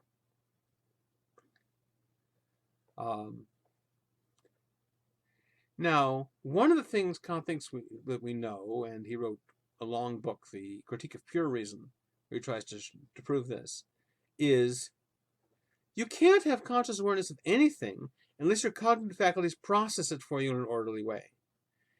If the various things you're aware of didn't hang together in some way, if your awarenesses of them weren't hooked together in some kind of unified system, then they wouldn't all add up to a single unified consciousness. Just like there's be a little consciousness here and consciousness there, but they wouldn't all be consciousnesses belonging to the same mind. In order for all your awareness to be awareness belonging to the same mind, your mind has to take all the data and connect it together. And the way that the mind does this, Kant thinks, or one of the ways it does it, is through cause and effect.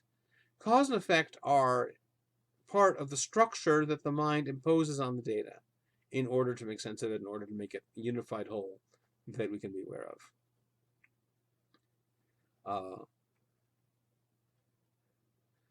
Well, here's the problem. Because our minds necessarily are going to organize reality as it appears to us in causal terms, we can never know whether reality itself is characterized by causal relations or not. So there's a famous analogy, actually this also comes from Bertrand Russell. Suppose you were wearing blue spectacles you could never take off. Then everything would look blue.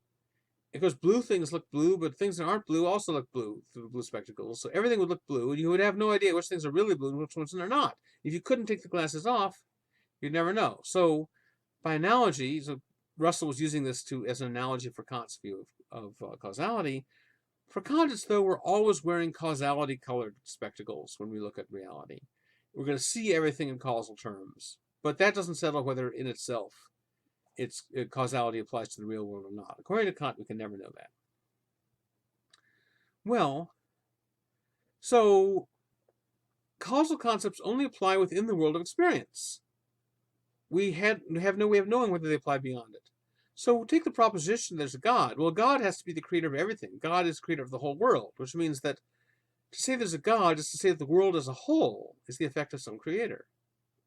But that, if the only causal relationships we can know are relations within the empirical world, it doesn't make any sense for us to assert as knowledge that the whole world of experience itself is an effect relative to God as the cause. That would be trying to apply the category of causality outside the empirical world, whereas it's only within the empirical world that we can be sure it applies. So therefore, you can never know there's a God, because in order to know there's a God, you'd have to be able to apply the concept of causality beyond the world of experience, and we can't justifiably do that through theoretical reason. So also a puzzle when it comes to free will. Kant thinks whenever you deliberate, that is, whenever you go about trying to choose, should I do A or should I do B, you necessarily have to assume both options are open to you. It doesn't make any sense to try to decide between two things if you think it's already settled what you're going to do. You have to think both options are open. Which means you have to think that it's not already predetermined what you're going to do. So deliberation, which is a function of practical reason, reasoning about what to do, practical reason commits us to believing in free will. You have to believe in free will because you have to deliberate about what to do, and you can't deliberate without assuming both options are open. However, theoretical reason tells us that everything in the empirical world is governed by cause and effect. Maybe the real world isn't, but the empirical world is. And so, everything in the empirical world is causally determined. And Kant thinks that means that no empirical being could have free will. So if we were solely empirical beings, we'd have a problem. Theoretical reason would tell us you don't have free will. Practical reason would tell us you do. But there's a solution. Since theoretical reason only applies to the realm of appearances, including not only the realm of external appearances, but the way we appear to ourselves through introspection, then it's open to us to believe that our real self, our self as it is in itself, has free will, even though our empirical self, our self the way it appears to ourselves, is causally determined. Now, you can't prove that your real self has free will, but practical reason gives you an obligation to believe you have free will. And theoretical reason says, well, it can't be your empirical self that has it. And so the only way you can satisfy your practical obligation to believe in free will is to believe that your real self, your true self that you can never be aware of, has free will. What about the afterlife? Well, here Kant introduces the concept of the summum bonum. We've seen this concept before. The Eudaimonist used it, Hobbes uses it, Mill uses it. It means the highest good.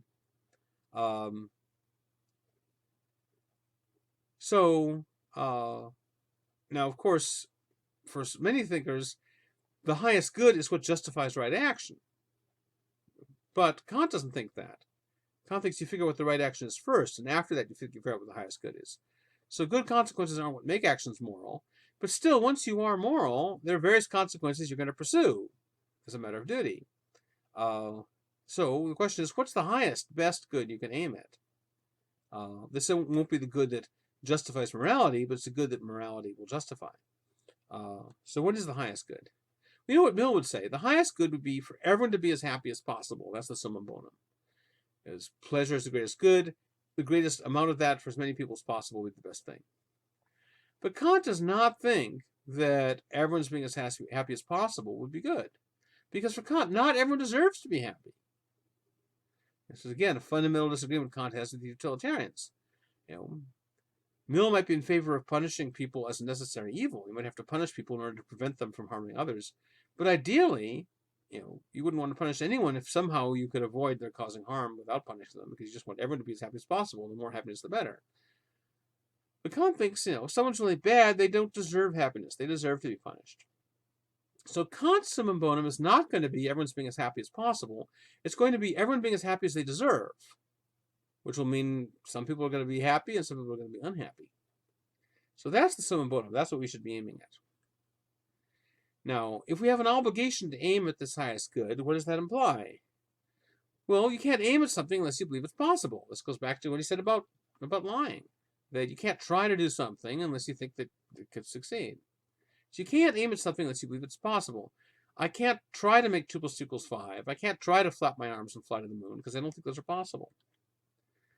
So if you have an obligation to aim at something, but you can't aim at it unless you believe it's possible, then you have an obligation to believe it's possible. If believing it's possible is a precondition for doing it, and you ought to do it, then you better believe it. So we have an obligation to believe the summum bonum is possible. This isn't an obligation arising from theoretical reason. It's not the kind of obligation you should believe this because it's the conclusion of these premises. It's rather showing you have a moral obligation to believe it's possible. However, suppose this life is all there is. There's no afterlife. In that case, the summum bonum is not possible. Because you can see that in this life, people don't get what they deserve many times. And so, if this life is all there is, that means that all the people who've died are never going to have any chance to get what they deserve. So if the summum bonum wouldn't be possible if there were no afterlife, we have an obligation to believe it's possible, then it means we have an obligation to believe in an afterlife. And moreover, an afterlife in which people are going to be rewarded or punished according to what they deserve.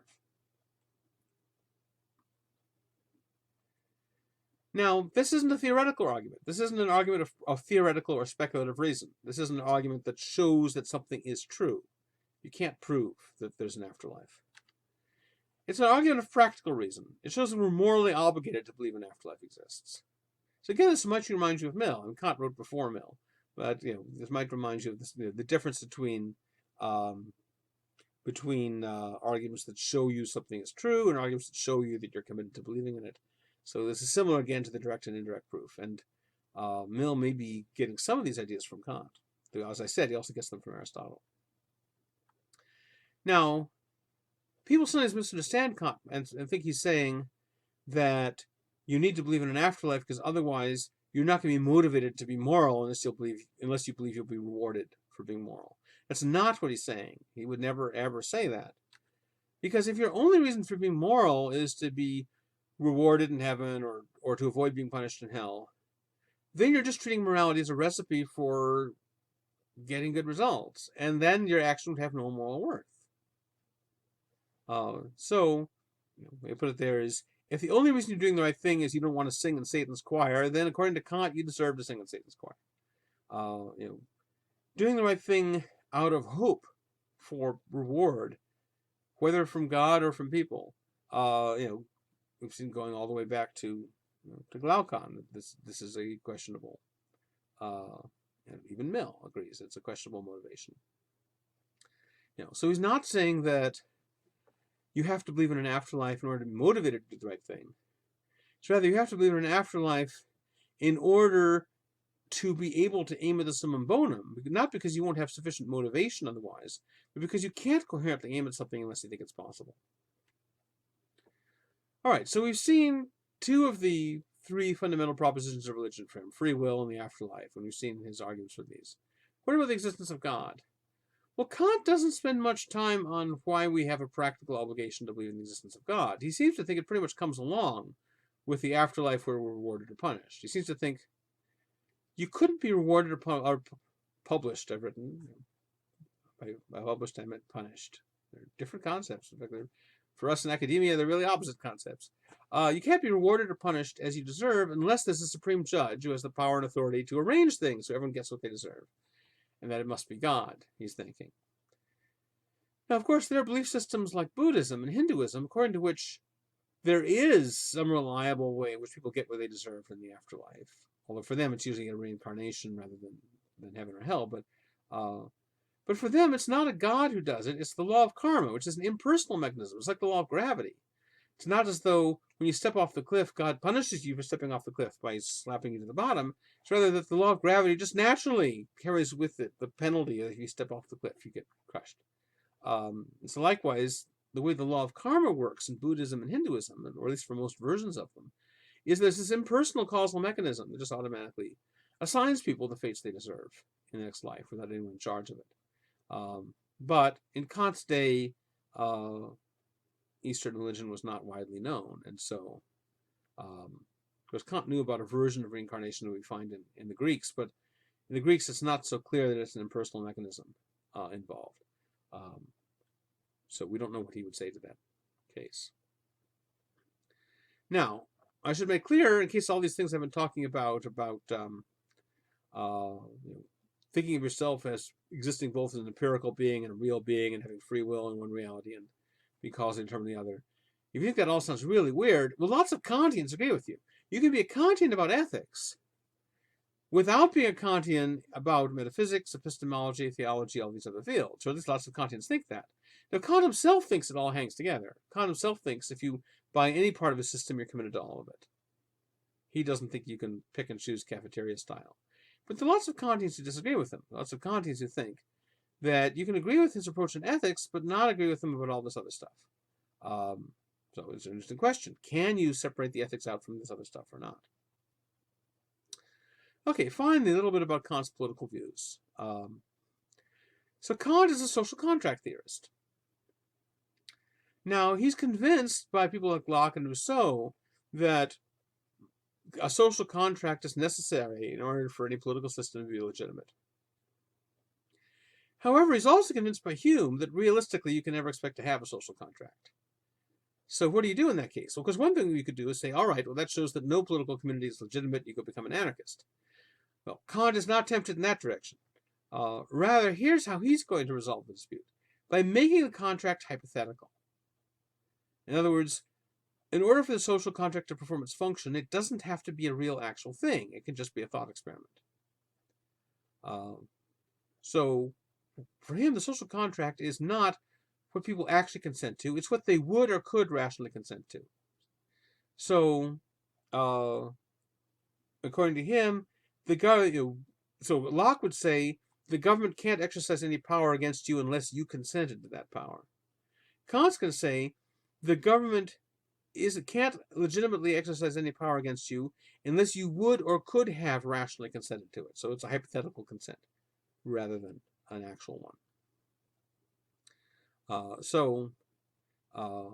When you're a legislator deciding what laws to pass, you have to limit yourself to laws that could have arisen from all the people together acting as joint legislators. So his ideal community does not have to be a democracy. It doesn't have to be that all the people are deciding. You can be a ruler deciding, but you're morally bound to rule in such a way that the people would have agreed to, not necessarily the way they would agree to if they actually went to the polls, but the way they would agree to if they were all rational and all bound to apply the same rules universally. So again, you can see this is like the kingdom of ends idea. It's not that there's ever actually really a kingdom of ends. It's what he calls an idea of reason. It's kind of a thought experiment. Now, this notion of hypothetical consents can be really important in the next module. Next module is when we're getting much more into the nitty-gritty of business ethics and the role of business and commerce in society, ethically and politically. But Kant was a big influence on John Rawls. Interestingly, John Rawls a portrait of John Rawls is found in the men's bathroom in the Hound in Auburn, the restaurant The Hound. I don't know why, but half of you can go look. Well, you can all go look as far as I'm concerned. But if you go into the men's restroom and there's a sad-looking face on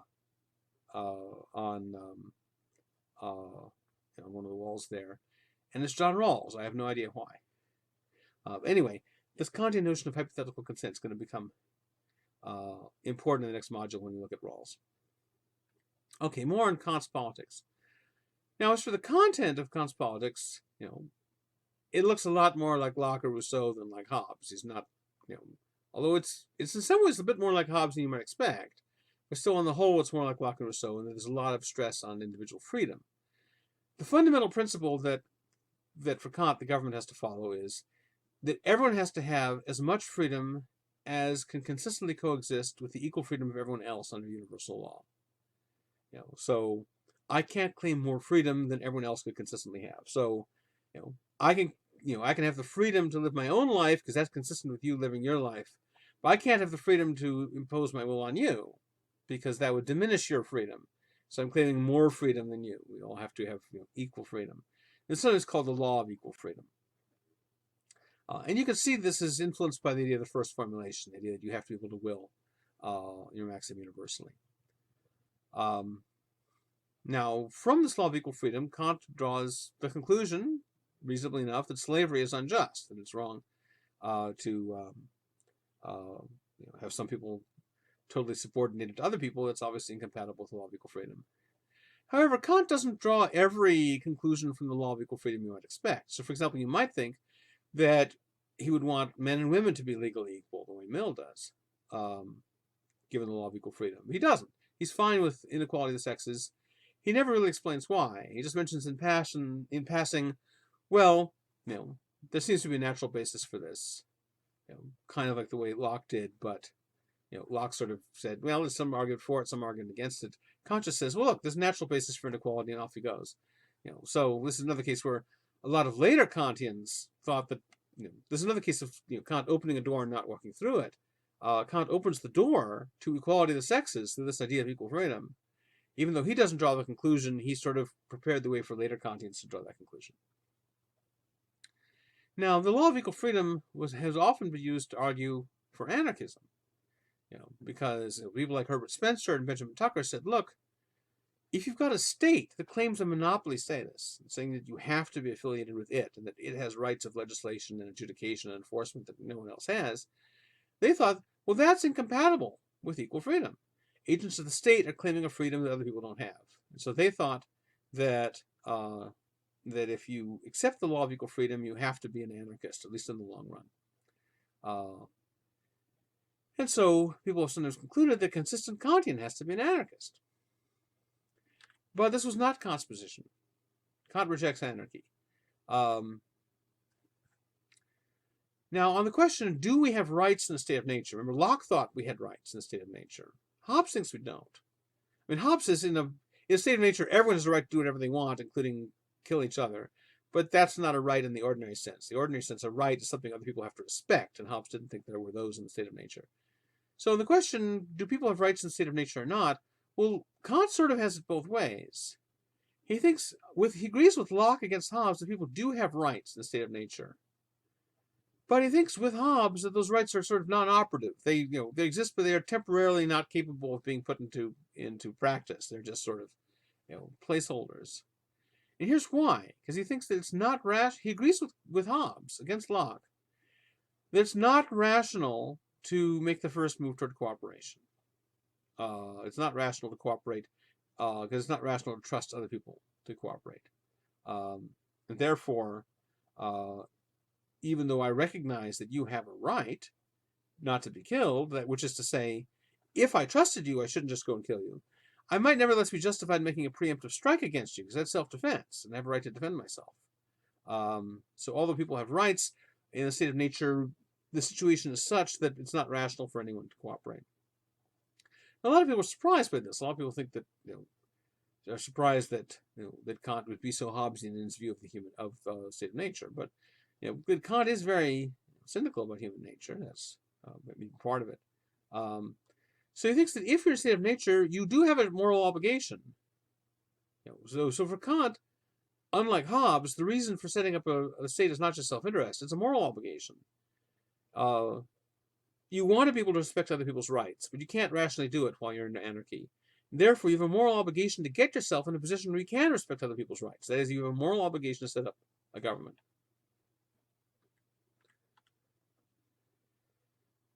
Now, since Kant agrees with Hobbes that social cooperation depends on the state, he also, and this might be especially surprising, he agrees with Hobbes against Locke in order thinking there's no right of revolution. You don't have the right to rebel against the government. Which I think would surprise Locke, because Locke would say, look, the king only has as much authority as it's rational for you to give him. Beyond that, he's still your equal. How can how can you renounce the right to rebel against him? But Kant thinks that because the state is the basis of social cooperation, it's wrong ever to rebel against the king or against the government. At least that's what he says in his writings. Now, there's some evidence in his personal life he was more favorable to the revolution. He seems to have looked kind of favorably at the French Revolution. And then there's this anecdote that in conversation he was once defending the American Revolution.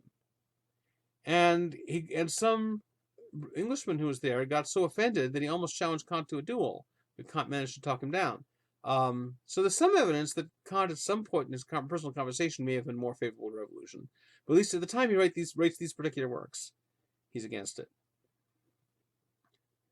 Now, there's another problem. In addition to the problem of cooperation of individuals under anarchy, which is the problem we solve by setting up a government, what about the problem of different states with different governments existing in international relations? They're in a condition of anarchy, a condition of the state of nature as well.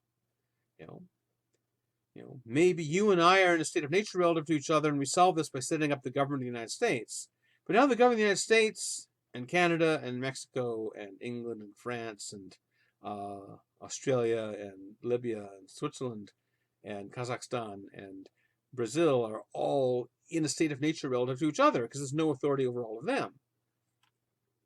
So, for Kant, just as individuals in anarchy have a moral obligation to get together and form a state, so individual states are morally obligated to join together and form up an international federation. However, Kant says this is not an argument for world government. This international federation shouldn't be a full-fledged world government. The individual nations shouldn't sacrifice all their sovereignty to it. They should retain the right to secede from it, and so on. You don't want to nullify individual state sovereignty. A lot of people have been puzzled about this. They said, well, look, according to Kant, the logic of anarchy among individual persons doesn't just lead to a voluntary federation they can pull out of at any time. It leads to a state over them. That's what you have to establish. Yet when it comes to individual states being in anarchy relative to each other, there just a federation of equals is okay. You don't need a state over them. So if you're an anarchist, you think, well, what Kant says about international anarchy is great. Let's apply it to interpersonal anarchy as well. Just as he thinks that states in forming federations with each other shouldn't sacrifice their autonomy and should retain the right to pull out anytime they want. So likewise, whatever relationships individuals form in the state of nature should be just these purely voluntary federations with no coercive authority, and they can pull out any time as well. So they think what Kant says about international anarchy is pretty good, but you should apply it to the interpersonal case. On the other hand, if you're an advocate of world government, you're going to take the opposite approach. You're going to say, what Kant says about interpersonal anarchy is great. He's right that this is a problem that requires an authority over them all to solve. But then the same thing is true of different states. If different people can't successfully cooperate without a government over them, then different states can't successfully cooperate without a government over them, and therefore you need a world government. Anarchists on the one hand and advocates of world government on the other each think that Kant is inconsistent. Okay. And on to the next module.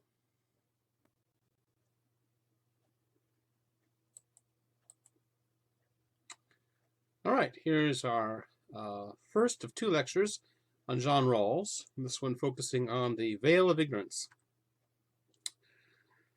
Now, I mentioned last time that there's a painting of Rawls in the men's room at the Hound restaurant in Auburn. That photograph there is pretty clearly the basis of the painting. They based the painting on that photograph. All right, so Rawls was within 20th century Anglophone academia, so given those constraints, he was the most influential moral and political philosopher. He's best known as a theorist about justice rather than morality in general, understanding justice as the branch of morality that's concerned with what rights and duties are legally enforceable. So justice is the branch of morality that basically tells you what it's all right to enforce through law. A lot of his fame came from the way that he both challenged utilitarianism and offered an alternative to it. So during the first half of the 20th century, the most popular ethical theory, again among Anglophone academic philosophers, once you go to philosophers outside of academia or academic philosophers outside of the English-speaking world, things get a little bit different. But in that group, the most popular ethical theory was utilitarianism. And the reasons for that are complicated.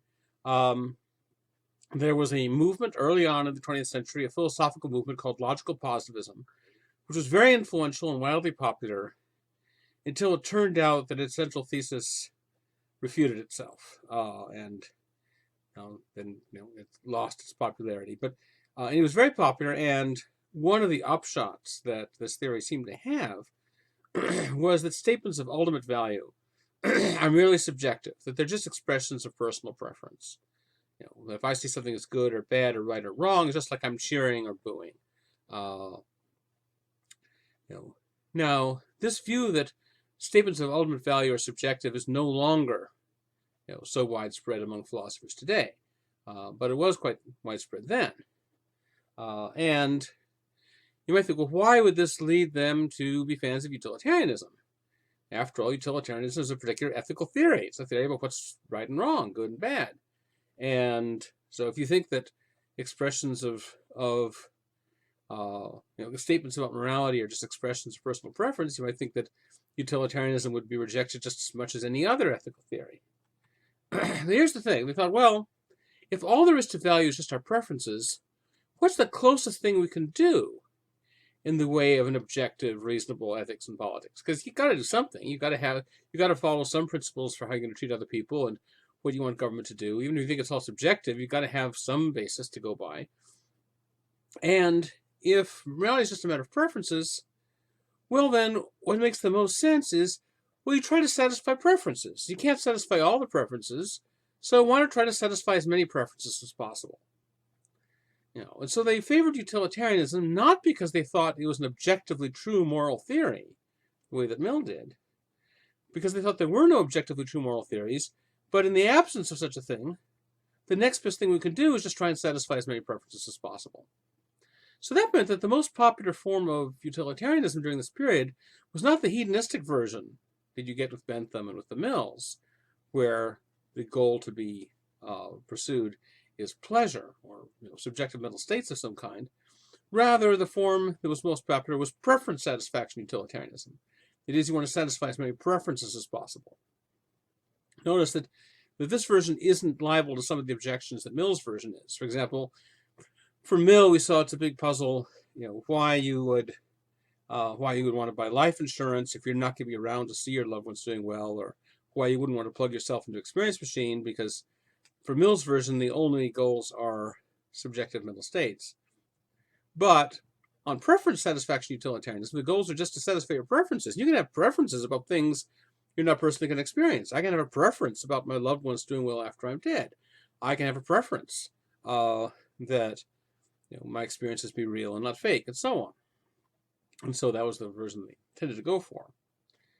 Now, one of the attractions of utilitarianism, particularly in this very minimalist preference satisfying form, was that it didn't seem to rely on any controversial claims in metaphysics or metaethics or anything like that. So think of some of the other theories looked at. So Aristotle's ethical theory, has this controversial idea that human beings have a function. So he has a teleological account of human nature. Human nature has some kind of objective function, which wasn't given to it by God. It wasn't something we chose for ourselves. It's just something that's inherent in human nature. Or look at Locke, whose theory of ethics depends crucially on the claim that God exists and that he has certain intentions for us, and you can figure those intentions out from the way he's designed us. Or look at Kant, who has this division between the real and the empirical self. The idea that your empirical self is merely apparent, and it's causally determined, but your real self has free will, but you can never have direct experience of it. Those are very controversial claims about human nature and about the relationship between human nature and value and so on, and about the nature of the universe. And utilitarianism doesn't seem to take on all that baggage. Utilitarianism just says, look, it's better for preference to be satisfied than not, all other things being equal. And so let's try to satisfy as many preferences as possible. So during a period when philosophers were very metaphysically cautious as a result of logical positivism, among other things, one of the attractions of utilitarianism was it was so minimalist in its basic assumptions.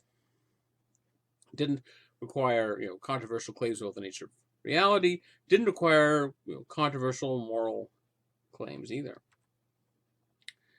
But when Rawls' book, A Theory of Justice, came out in 1971, it helped to turn the tide against utilitarianism in a couple of ways. First, Rawls gives a new objection to utilitarianism that hadn't quite been given before. I mean, it's a variant on an old objection, but the particular twist he gives it is something new. He's offered an interesting challenge to utilitarianism.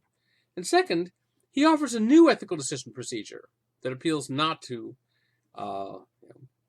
consequences for the greatest number or anything like that, but something else. But it's intended to bypass controversial claims about reality and value and so forth, just as utilitarianism seems to. So he's saying, look, if you want something with a minimalist starting point, with minimal controversial assumptions, you don't have to have utilitarianism. You can have my theory instead, and there's an objection to utilitarianism that doesn't apply to my theory.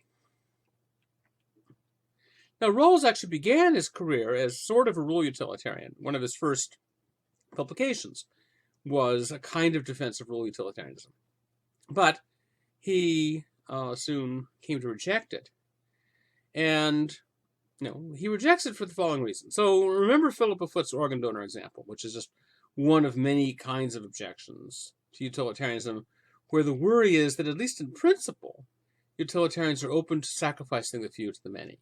Since you want to produce the greatest total amount of benefit, you want to satisfy as many preferences as possible, and sometimes the way you can satisfy a greater number of preferences is by frustrating these people's preferences. The way you can produce the greatest total amount of benefit here is by imposing a cost on the smaller group over there. And so that's a worry that people have had about utilitarianism. It's Rawls' worry too. But Rawls' version of the worry carries a kind of philosophical punch to it that, at least from the standpoint of utilitarians, other versions of the objection didn't so much. So usually, if you give this objection, look, you're advocating, at least in some certain cases, sacrificing the few to the many, and that's immoral. It's always open to the utilitarian to reply, well, you say it's immoral, but what's your argument? What's your evidence? that it's immoral to sacrifice the few to the many. And in this case, we have to choose one or the other. Either the few benefit or the many benefit. You're saying that doing these positive things to the few is wrong, but you don't have any argument for it. You're just appealing to your gut feelings. But lots of theories have been rejected because they went against people's gut feelings, but their gut feelings are just wrong or outdated prejudices. Look, we don't have any basic moral truths. There isn't any such thing as people having inalienable rights or anything like that. All we've got is preferences. Given that all we've got to work with is preferences, it makes sense to satisfy more rather than fewer. And if that means sacrificing the few to the many sometimes, what objection can you give to that?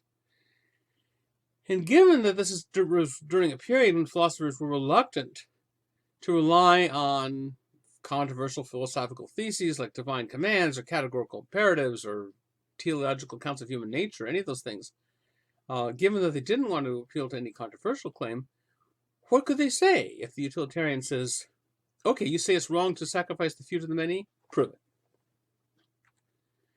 Now, Rawls's answer is to claim that the logic of cost-benefit calculation, although it makes sense when you apply it to an individual, doesn't make sense when you apply it to a group. So think of deciding for yourself as an individual.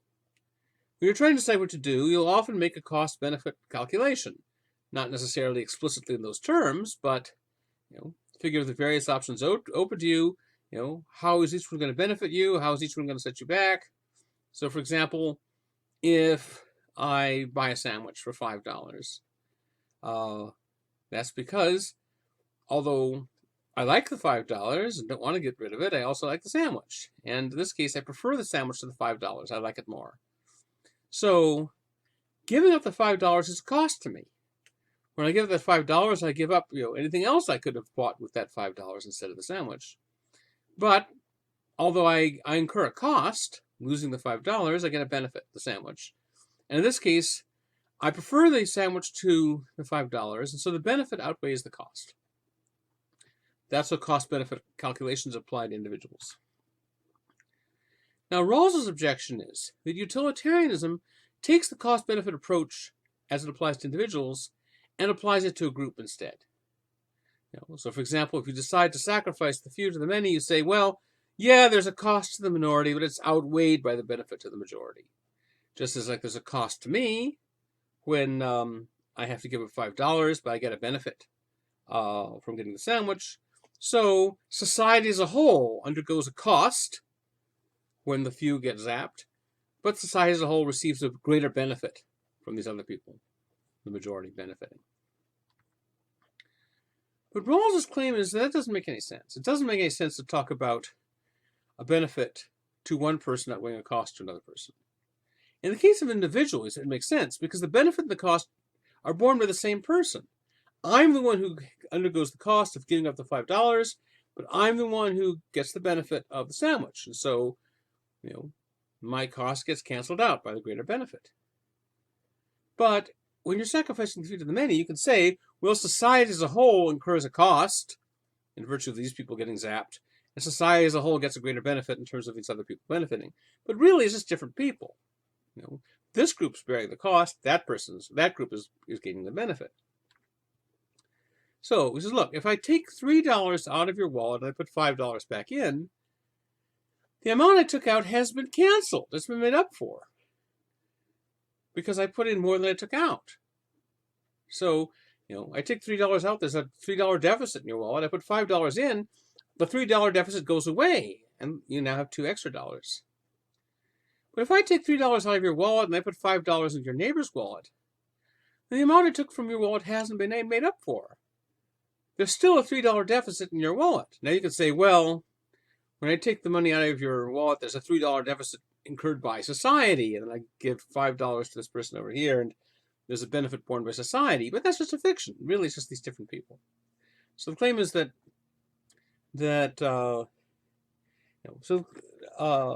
he's not saying that it's wrong so much to sacrifice the few to the many. It's just that it's not doing what you claim it's doing. You're claiming that the benefit to the cost to the few is outweighed by the benefit to the many. But a cost to one person can't be outweighed by benefit to the other person because they're they're happening to different people in different places. So the way that Rawls puts it is utilitarianism ignores the distinctness of persons. That is, it treats all of society as if it were just one big person. So you could do cost-benefit calculations for this big glop we call society. In fact, society is a bunch of individuals with individual preferences and individual goods. Now, this is not supposed to be a strictly moral objection. It's not saying, oh, it's wrong to do sacrifice this way. Rather, it's a conceptual objection. It's saying it doesn't make sense conceptually to talk about benefit to one person outweighing a cost to another. And so it doesn't appeal to some sort of moral value outside of utility. So this is supposed to be a problem that is harder for the utilitarian to dismiss. All right, so what does Rawls offer instead? Well, he's going to offer a new decision procedure. Unlike utilitarianism, it's not a decision procedure for ethics as a whole. It's just a decision procedure for justice. Rawls does have stuff to say about ethics, but he never really develops a full-fledged theory of ethics as a whole. So in that sense, he's more of a political philosopher than a moral one. He's focusing specifically on justice, that is, on what the rights and duties are that can be legitimately enforced by law. And what he's going to be doing is introducing a social contract theory. In particular, it's a hypothetical one. This isn't a social contract that he thinks ever has happened or ever should or could happen. Rather, he's saying that we should act in the way that we would rationally agree to if we were to make certain decisions in a certain context. Clearly, Kant has a big influence on Rawls here. However, remember, Kant has a lot of philosophical baggage. He's got the categorical versus hypothetical imperatives, and your real versus your empirical self, and all this stuff that Rawls doesn't want to carry with him. Rawls wants a streamlined, stripped-down version of Kant, one that doesn't rely on too many controversial assumptions. Now, it's a question of whether he succeeds. As things go along, we find that Rawls ends up having to shoulder at least some controversial claims, but at least not as much as Kant does. All right, so Rawls is interested in the question, how could you get rational agreement on principles of justice? And then he asks, well, why do we have so much trouble agreeing on principles of justice? Why are political disputes so intractable? Why do we have this trouble? And he thinks there's a reason for it. First of all, we all belong to different interest groups. We're different sexes, different races, ages. We're rich or poor. We're healthy or sick, old or young, black or white, male or female, etc. A whole bunch of different interest groups we belong to. That's one thing. Another one is we adhere to different conceptions of the good. That is, we have different religious views, different moral systems, we prefer different lifestyle choices, and so on. And these two facts, our different interest groups and our different conceptions of the good, are going to play a crucial role in explaining why we have trouble agreeing on justice. Now, when he talks about interest groups and conceptions of the good, what's that distinction amount to? What's the difference? Well, the line isn't always sharp. But I think here's at least one way of thinking about it, is in many cases, when we think about a conception of the good that we favor, we don't just think it's good for us. We might very well think it's good for everyone. Now, we might not, but you might. So think about religions. We often think that, if I accept my religion, I think my religion isn't just best for me. I think it would be best for everyone.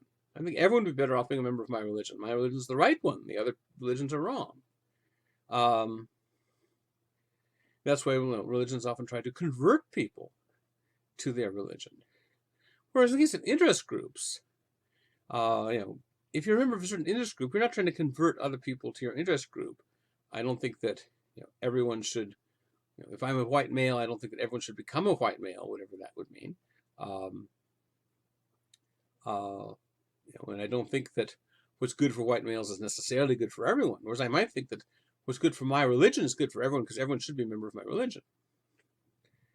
Now again, the distinction isn't hard and fast because there are proselytizing religions that make an effort to convert everyone to the religion. So Christianity and Islam are both examples of religions that put a lot of emphasis on trying to convert people to that religion. So clearly, if you're one of those religions, then you tend to think that everyone would be better off joining a religion. On the other hand, there are religions like Judaism and like most versions of Hinduism where they don't put that much stress on converting people.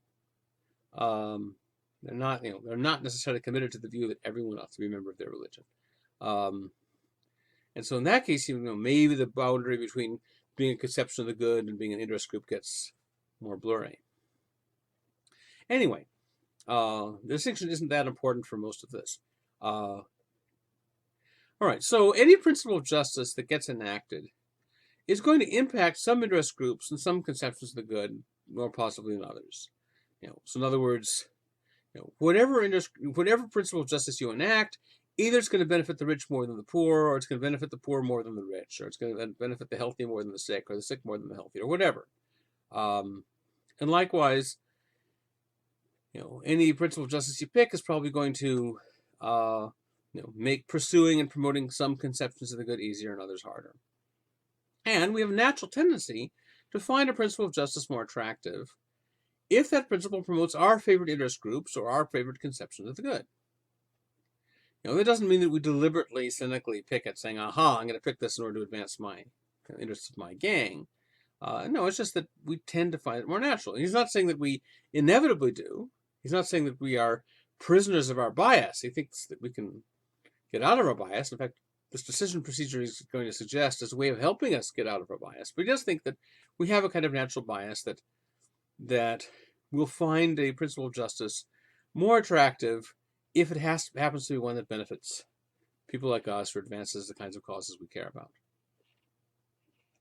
However, Rawls thinks that most people can agree that it's not fair to favor a principle of justice just because it benefits your interest group or your own conception of the good. In other words, if I say, well, why do I favor this principle of justice? Because overweight, middle-aged, white male philosophy professors do really well under it. And that's why it should be enacted by law and imposed on everyone else. Well, it's going to be hard to defend that. There are people who will do it, but most people are going to think, it's not really the fact that something advances the interests of my group or people like me doesn't really seem a good enough reason to impose it by law on everyone.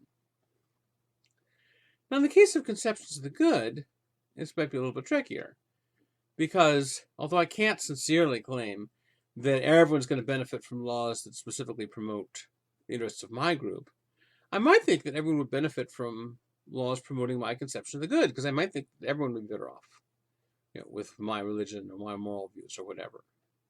However, Rawls thinks that even if I think that everyone would be benefit if they adopted, say, my religion, he thinks that most people will agree that it's unfair for me to force my religion down your throat against your will. Of course, there was a time in history when not many people would have agreed to that. Go back to the 16th century, and it was generally believed that the correct religion, and generally believed in the West, that the correct religion, whatever it was, should be imposed by law on everyone. What they just fought about was which one was correct. Catholics versus Protestants, different flavors of Protestants against each other, and so on. 16th and 17th centuries are periods when there's a lot of religious warfare going on, and precisely that sort of question. But nowadays, most people think that even if your religion is the right one, you shouldn't impose it on other people. At least most people in, let's say, Western liberal democracies think this. And quite a few people outside of Western liberal democracies think this too, although obviously a lot of people don't. Now here's the good news from Rawls' point of view. The very things that tend to make us disagree about principles of justice, namely the fact that we belong to different interest groups and different conceptions of the good, are also the factors that we can agree would be unfair for us to rely on when we're picking principles of justice. So these facts, the recognition of which tends to bias us and make us disagree, are also facts we can agree it would be fair to require us not to rely on when we're picking principles of justice. So that shows us what the best way to pick principles of justice would be, namely in what Rawls calls an original position, which is where we all go behind what he calls a veil of ignorance. That is, we all enter into a position where we are temporarily ignorant of what our own interest group is and what our own conception of the good is. So you temporarily forget what your race and sex and age and income group, etc., are, and also you forget what your religious and moral views are and all that. And thus, for example, you wouldn't want to make Buddhism the official religion because the veil of ignorance might rise and you find out you're not a Buddhist. On the other hand, you wouldn't want to ban Buddhism because the veil might rise and you find out that you are a Buddhist. So, the idea behind the veil of ignorance, it would force you to be fair to all the different groups. You couldn't be biased in favor of any one particular group or any one particular viewpoint because you don't know that that's your group or your viewpoint. Now, the two advantages of this original position with the veil of ignorance are, first, it's an effective way to choose principles of justice. It will actually generate a positive result. Why? Because the knowledge it temporarily suppresses, namely the knowledge of our own interest groups and our own conceptions of the good, that knowledge is the main obstacle to our agreeing. Remember, the idea was that the main reason we have trouble agreeing is we're biased by our information about our interest groups and our conceptions of the good. So if you suppress that information, you get rid of the main thing to stop us from agreeing. And that means that we would probably then agree on principles of justice. Second, it's a fair way to choose principles of justice. Because the information that's being suppressed is information that Rawls thinks we can agree is not fair to rely on in choosing such principles. If it's not fair to pick a principle of justice because you know it's going to benefit your group, then it would be fair to require you not to know which principles are going to benefit your group when you're choosing them.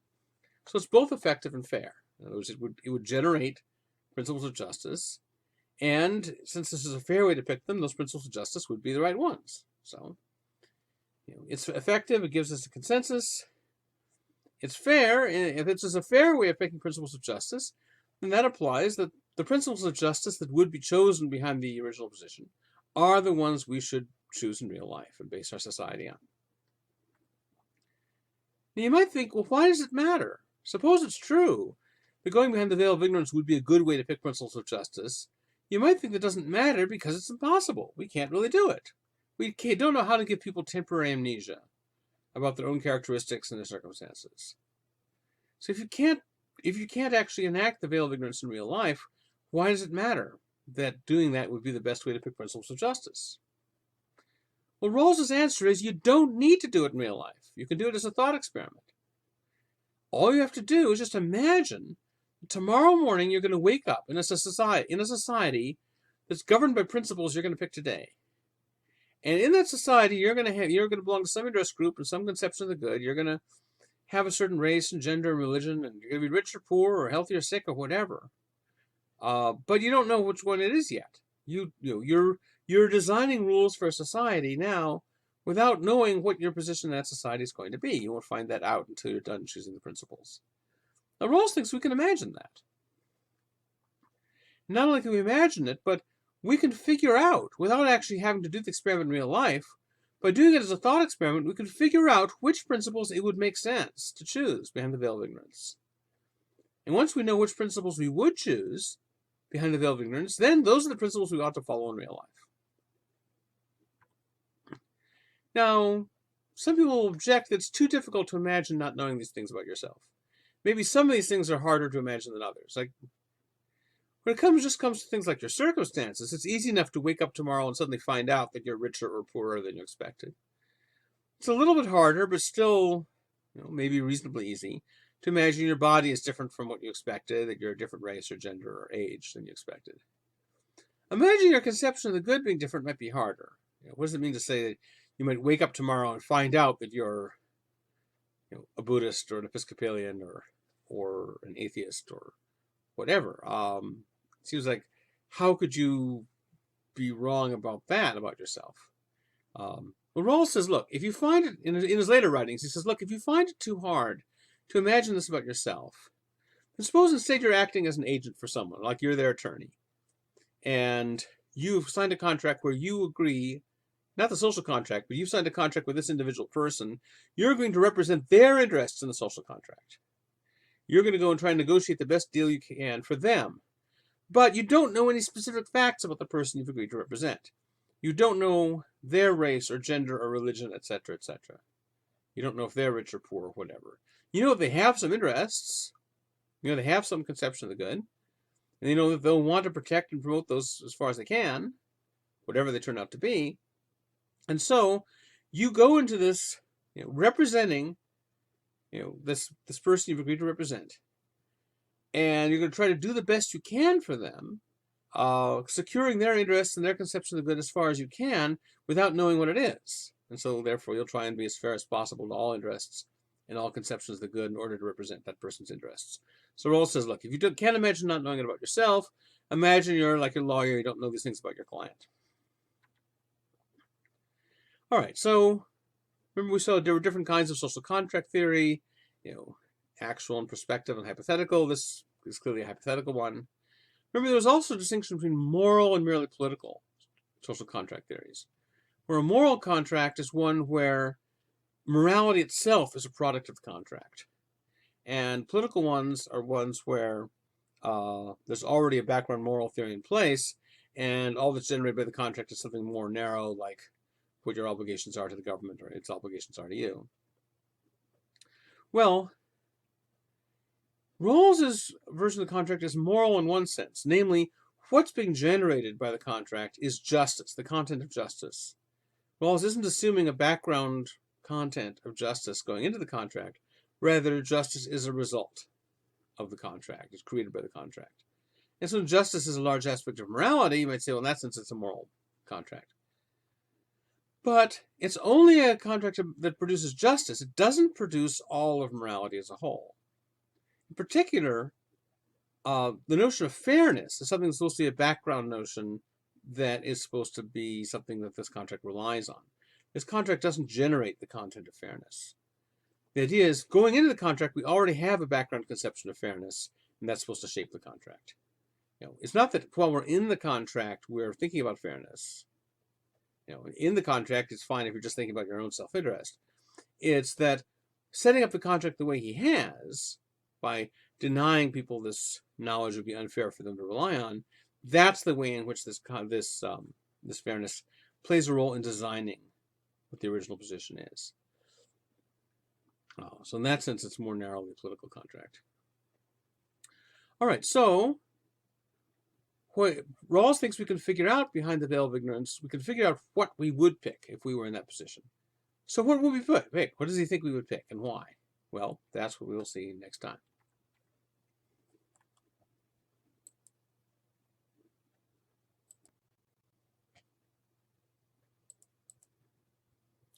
All right, here's the second and last lecture on Rawls, although we'll be mentioning Rawls later on in the Nozick lecture. But in terms of main lectures on Rawls, this is the last, second of two. And this one focusing on his two principles of justice, his argument for them, and then various criticisms of them and possible replies.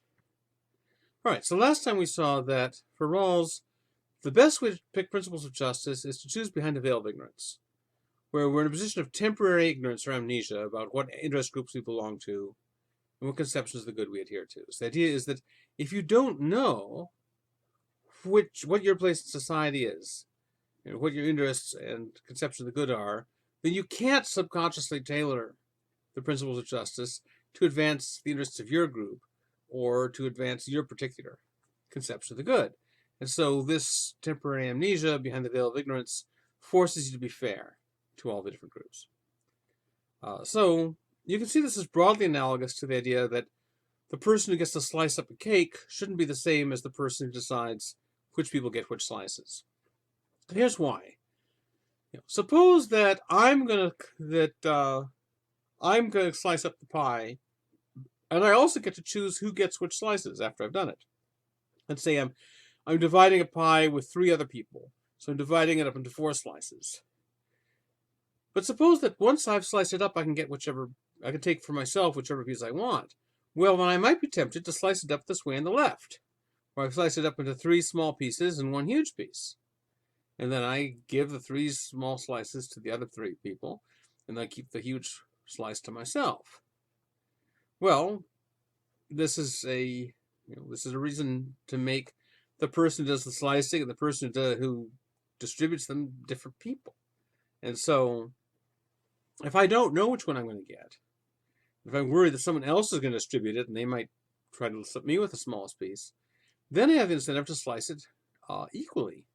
Look at the way it's sliced on the right, If it's sliced the way it is on the left, and I don't get to control it, I might end up with one of those small pieces, including that really tiny piece, there in the upper right-hand part of the circle, and I don't want that. But if I slice it equally, the worst thing that can happen to me is I just get one of those slices the same as anyone else's. And so more likely than to slice it up evenly. Now, although I think that's a good analogy for what's going on with the veil of ignorance, it can be misleading because it might imply that that Rawls is going to say that behind the veil of ignorance, the rational thing to do is to divide all benefits equally. But he doesn't think that's necessarily the case. Sometimes that's the case. It's that's sort of the default presumption. But that presumption can be defeated. There are cases where it's going to be rational for you to divide the pie unequally. Here's why. And this sort of hooks up with what we were talking about with public goods a few lectures ago, back with Hobbes and Axelrod and those guys. Suppose you know that everyone's going to get the same percentage of the total product, regardless of how much effort they personally put into contributing to it. Well, then you're just not going to have as much incentive to contribute to it. You might have some, because after all, the whole pie will be bigger if you contribute more, and then your share will be bigger.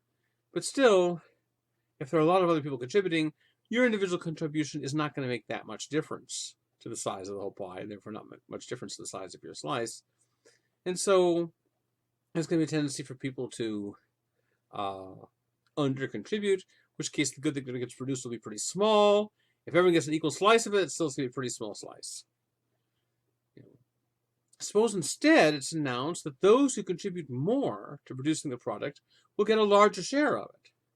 In that case, you have more incentive to contribute. If you have more incentive to contribute, the result might be that the whole pie gets bigger. So announcing that you're going to slice the pie unequally, you're going to give bigger shares to the people who contribute more, that paradoxically actually increases the total size of the pie. Now, you can increase the total size of the pie without increasing the size of the smallest piece. But suppose that, as a matter of fact, not only do you increase the total size of the pie, but this does it in a way that it even increases the size of the smallest piece. Think of this as the rising tide lifts all boats argument. Well, that means that you'll be better off slicing it unequally, because if the smallest piece of the new pie, the new bigger pie, is larger than any of the equal pieces in the old one, then no matter which piece you get from the new pie, you'll be better off. When that happens, rational contractors behind the veil of ignorance, in Rawls's original position, will be in favor of unequal distribution. So look at these two cases. Which one would someone prefer? Well, the worst thing that can happen to you if the right-hand pie gets produced is you get the smallest piece. Which one is the smallest piece? Well, it's the upper right-hand one. Well, the upper right-hand piece, although it's the smallest, is still bigger than any of the pieces on the left-hand side. It's not hugely bigger the way some of the other pieces are, but it is bigger. That means that if you go from that small pie sliced equally to this larger pie sliced unequally, no matter which piece you get, you'll be better off for having made that trade. So the worst off person under this unequal scenario is better off than anyone under the equality scenario in this particular case. When that's the case, it makes sense to choose inequality, because in that case, you're guaranteed to do better off than you would have under equality. Now, Rawls thinks that when we're making these decisions behind the veil of ignorance, we should follow a policy called maximin, which is short for a Latin phrase maximum minimorum, which means the greatest of the least, or the biggest of the smallest, or the best of the worst. And the idea is this: when you're following maximin, what you do is you consider a bunch of different options, and you choose whichever option has a worst-case scenario that's better than the worst-case scenario of any rival option. In other words, you look at each option, you say, what's the worst thing that could happen to me if I choose A? Well, it's this. What's the worst thing that could happen to me if I choose B? Well, it's this, and so forth. Then you compare all the worst-case scenarios, and you pick the least bad worst-case scenario. Or to put it another way, if you're choosing a bunch of pies, you go in assuming that you're going to get the smallest piece. Act as though you're guaranteed to get the smallest piece of whichever pie you pick. Well, then you're going to pick the pie whose smallest piece is bigger than the smallest piece of any of the other pies. You'll pick the biggest, smallest piece. You'll pick the biggest one of all the smallest pieces, the maximum minimorum. This is a very cautious strategy. It's very conservative, very risk-averse. In other words, you, rather than looking for positive benefits, you're just trying to minimize harms to yourself. So you're not willing to take risks. When choosing among pies, you go in assuming you're going to get the smallest piece. Or choosing among different social orders, you assume that you're going to end up in the worst off position. So if you're picking a society where Buddhism is the mandatory religion, you have to assume you're not a Buddhist. If you're picking a society where Buddhism is forbidden, then you should assume you're a Buddhist. In other words, you always assume that you're the person who gets the most shafted in whatever social order you pick. And that way you'll try to minimize anyone's getting shafted. That's a very cautious strategy. Rawls is not saying you should be that cautious all the time. He's not saying that whenever you make a decision, you should always always choose the option whose worst case scenario is least bad. That you'd never take any risks at all if you did that. He's not saying you should be that cautious all the time. He's saying that in this case, when you're picking the very principles that are going to be imposed on you by force of law for the rest of your life in society, then it makes sense to be very cautious. So that's why you should follow maximin behind the veil of ignorance. You shouldn't follow maximin, necessarily when you're planning your next vacation or when you're planning your career or something like that. But there are ways out of those. But this is such a crucial life-defining decision that it makes sense to be very cautious and use maximin. Now, this is one point where Rawls has been criticized. People have said, look, you started off saying you don't want to privilege any one conception of the good. You want to be neutral among these different competing conceptions of the good. But, some people have very cautious attitudes toward life, and other people have sort of gambling, risk-taking attitudes toward life. And you're not being neutral in that case. You're saying that you ought to take the cautious conservative path when you're behind the veil of ignorance.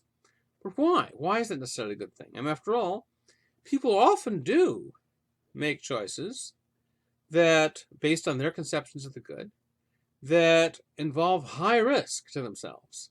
So, in this picture, you've got someone who's doing what's called free solo climbing, which is when you climb up or underneath cliffs and mountains and things without any ropes, without any spikes, without any protective gear, just with your own limbs. That's obviously really dangerous. Just the slightest mistake and you fall and there's no rope to catch you. But people do it. They find it exhilarating. Also, if you're good at it, you can actually climb a lot faster than if you have to fuss with ropes all the time. So people, some people, that's their conception of a good life, is to do some of these exciting things that are really risky. Well then, if some people can reasonably have attitudes like that, why couldn't they reasonably be willing to take a risk behind the veil of ignorance? So when someone says, look, I'm willing to create a society where everyone's a slave to the emperor, and I know maybe the odds are that I'm going to be one of the slaves, but it would be so cool to be the emperor that I'm willing to take that risk. It would be so cool to get that huge piece that I'm willing to take the risk that I'll get one of the little ones. Does Rawls really have an argument for why you shouldn't take a risky position like that behind the veil of ignorance? A lot of people think he doesn't. All right, but suppose he's right about maximin. Suppose that is the right principle to use behind the veil of ignorance in the original position.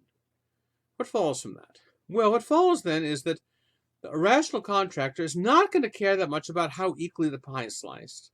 And they're also not going to care about what the size is of the pie overall. Instead, what they're going to care about is the size of the smallest piece. They're choosing among pies, taking those as symbolic of different ways of distributing goods and resources and social positions in society. You want to pick one that has the biggest, smallest piece.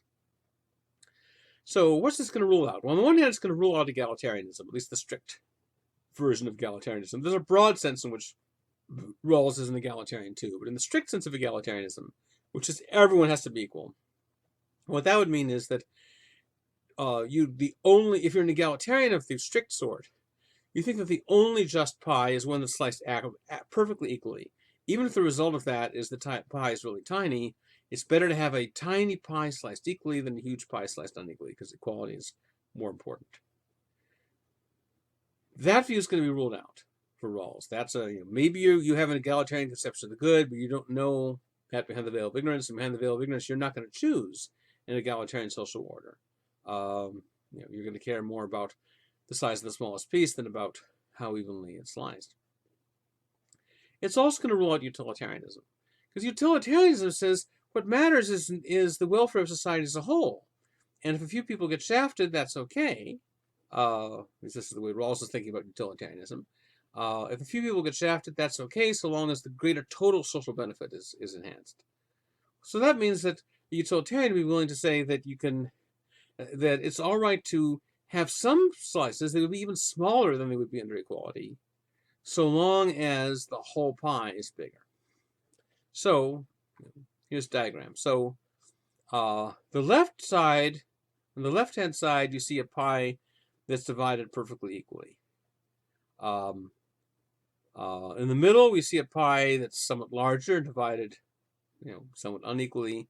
On the right-hand side, we see an even larger pie that's divided even more unequally.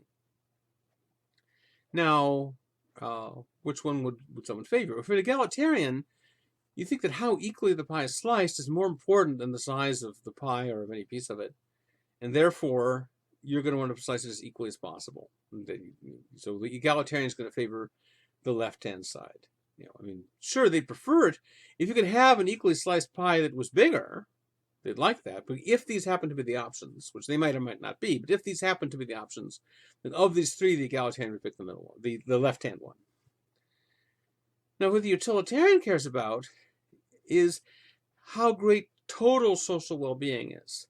So if we take the size of the pie as a whole to indicate total social well-being, then for the utilitarian, the one on the right is going to be the best situation.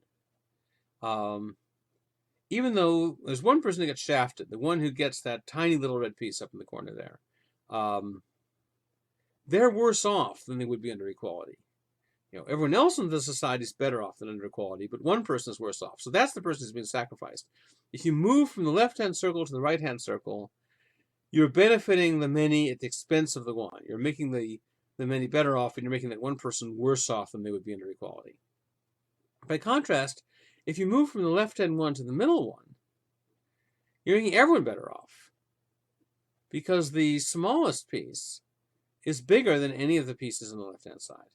So there's no one who gets sacrificed in moving from the left-hand side to the middle, whereas there is someone who gets sacrificed in moving the left hand to the right. So although the utilitarian might be willing to accept the sacrifice and accept the right-hand pie, for the Rawlsian, of these three pies, the middle one is the best one, because it's the biggest one that's consistent with making sure that no one is worse off than they would be under equality. Because the idea is, behind the veil of ignorance, you're choosing these things on the assumption, following Maximin, you're choosing them on the assumption the worst case scenario is going to happen to you. So in each of these cases, the red piece represents the worst thing that can happen, the smallest piece. Now, on the left-hand side, they're all the same size, so any one of them could be the smallest piece. I just picked one.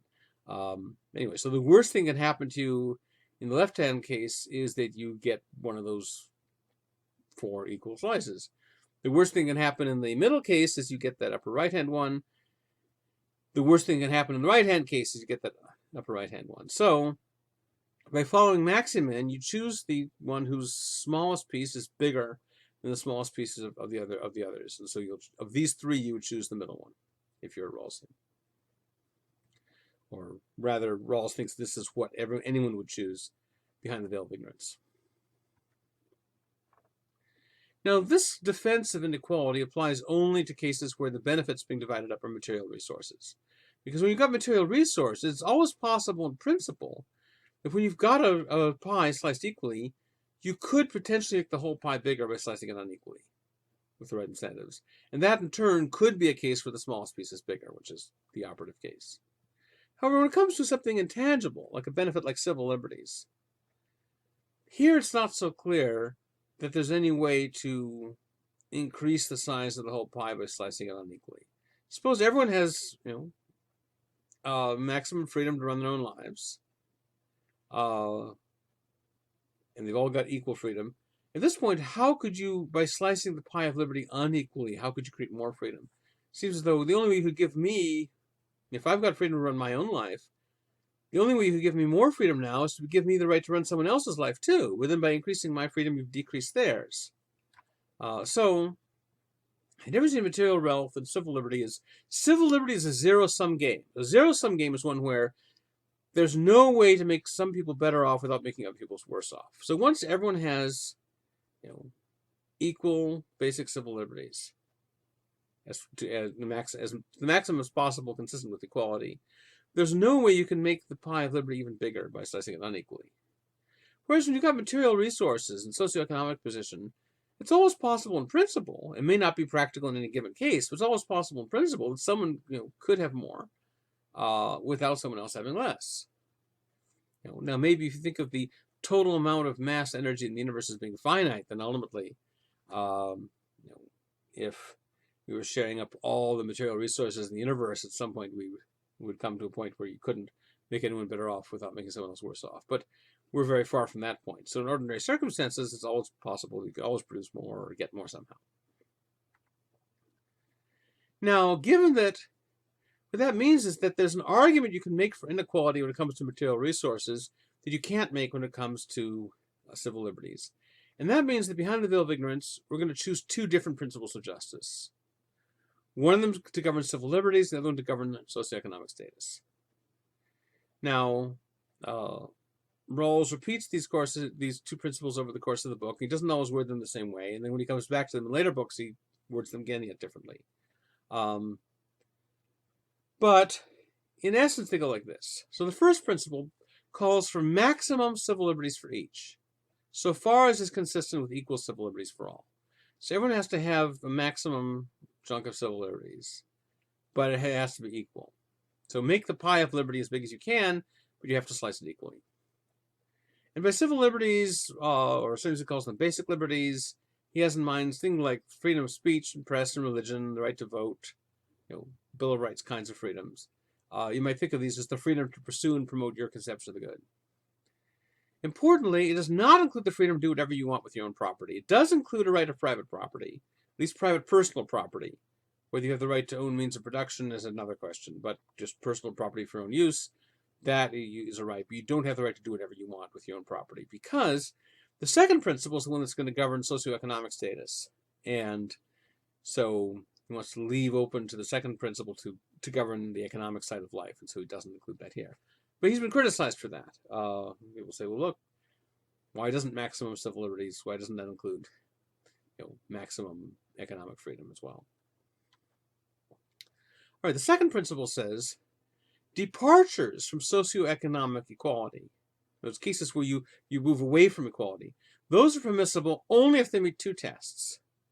First, any inequalities have to be arranged so that they work out to everyone's advantage, or to the advantage of the worst off people. He uses those two lines equivalently, and I'll say why in a minute. And also they have to attach to positions open to all under conditions of equal opportunity. So what this means is you're allowed to slice the socioeconomic pie, and that's supposed to be unequally. Oh, here's a mistake, which I will correct right now. So in other words, it's okay to slice the socioeconomic pie unequally, but only if two conditions are met. First, nobody gets a smaller slice than they would have under equality, which means the smallest piece has to be bigger than others would, and everyone has to have a fair chance to get one of the larger slices. You can't have like a caste system where certain groups are systematically excluded from those. Also, Rawls says that if these two principles, the first and the second, should ever conflict, the first one should win out. He doesn't say as much about why as you might like. He's got many pages about it, but it's usually more just telling us that rather than telling us why. Now, as I just showed you, when the way Rawls states the second principle, sometimes the way he puts it is that you're allowed to depart from equality only if this is to everyone's advantage. And other times he says you're allowed to depart from equality only so long as it's to the advantage of the worst off. So sometimes he says everyone's advantage, sometimes he says the advantage of the worst off. You might think, well, those are different ideas. Why does he treat them interchangeably? Is he confusing these concepts? Well, he's not. It's true that those are different concepts. The advantage of everybody and the advantage of the worst off are different concepts.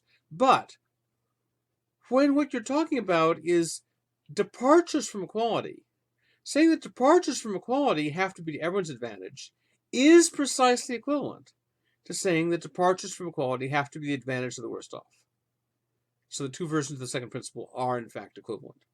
So think of it this way. Any departure from equality that makes the smallest piece bigger has to make all the other pieces bigger too, or at least no smaller.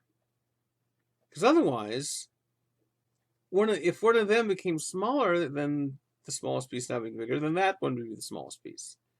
And so it wouldn't be the case that all the pieces got bigger. So making the smallest piece bigger means all the pieces have to be bigger, and vice versa.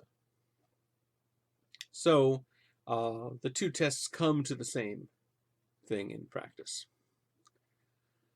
All right, so Rawls is advocating a socioeconomic system where the only inequalities that are allowed are those that work out to the benefit of the worst off people. What kind of economic system is that implying? Is that capitalism, socialism, a welfare state? What? Well, Rawls thinks that answering that question is primarily a task for the economist, not the philosopher. What the philosophy's job is to tell us what criteria an economic system has to meet in order for it to be just. So in this case, the criterion it has to meet is that any inequalities that are allowed have to benefit the worst off.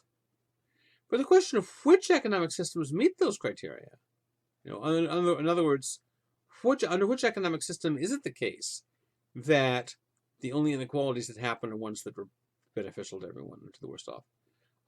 That's a question for economics and social science. It doesn't mean that Rawls doesn't have any opinions about it, but it means that that's not really central to his theory. It's just as it's not part of utilitarianism to be in favor of capitalism or socialism or welfare state or whatever. Utilitarianism is going to say the best economic system is whichever one produces the greatest total amount of social benefit. And it's up to the economist to tell us which one that is. Of course, sometimes the utilitarian is also an economist, as Mill was, and so he might answer the question himself, but he'd answer it with his economist hat on, not his philosopher hat on.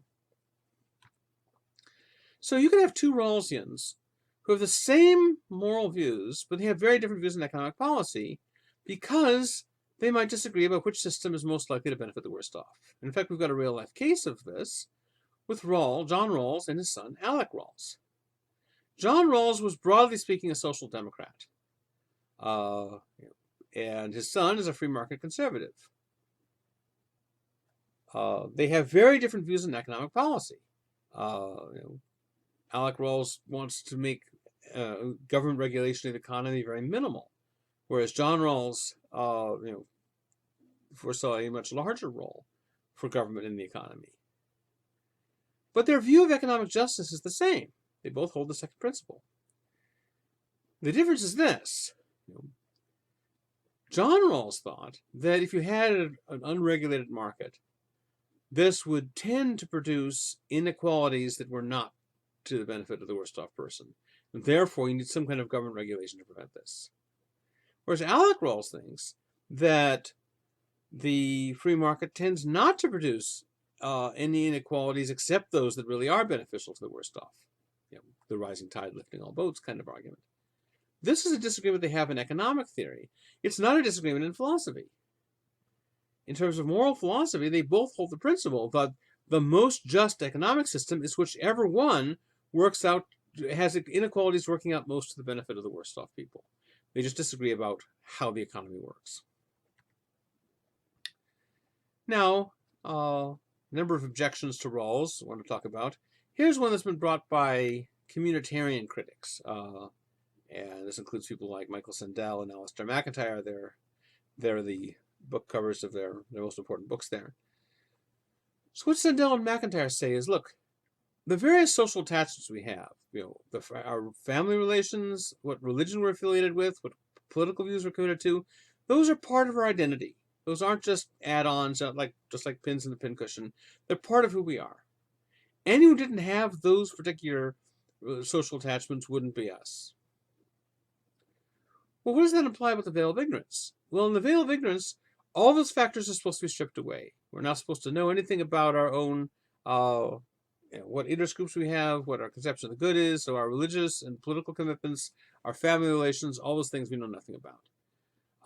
They're stripped away as though they're not important, as if they're merely accidental to who we are, even though, according to people like Sandel and McIntyre, those are actually essential to who we are.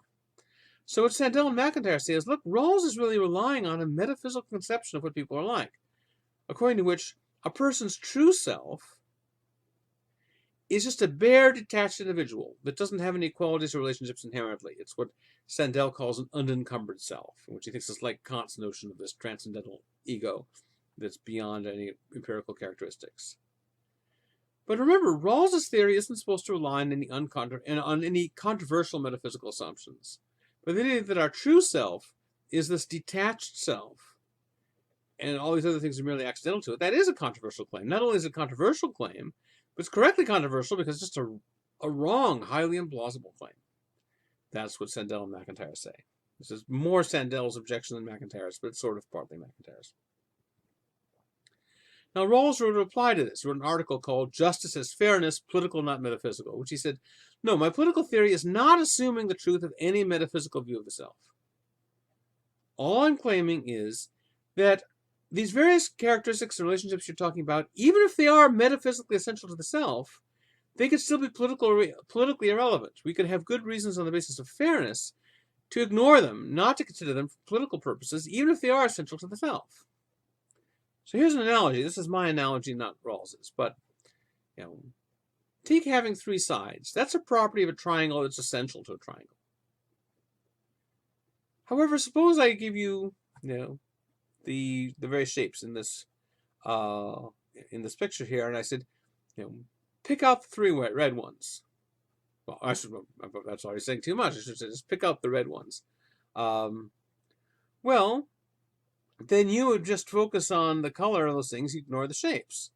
You'd ignore the fact that some of those things have three sides and some don't. You just go by the color. So this is a case where you're ignoring, you're picking out, you'll pick out one triangle, not the other. Spoiler alert. But you are ignoring what the shapes are. You're ignoring the triangles having three sides. You're just focusing on its color.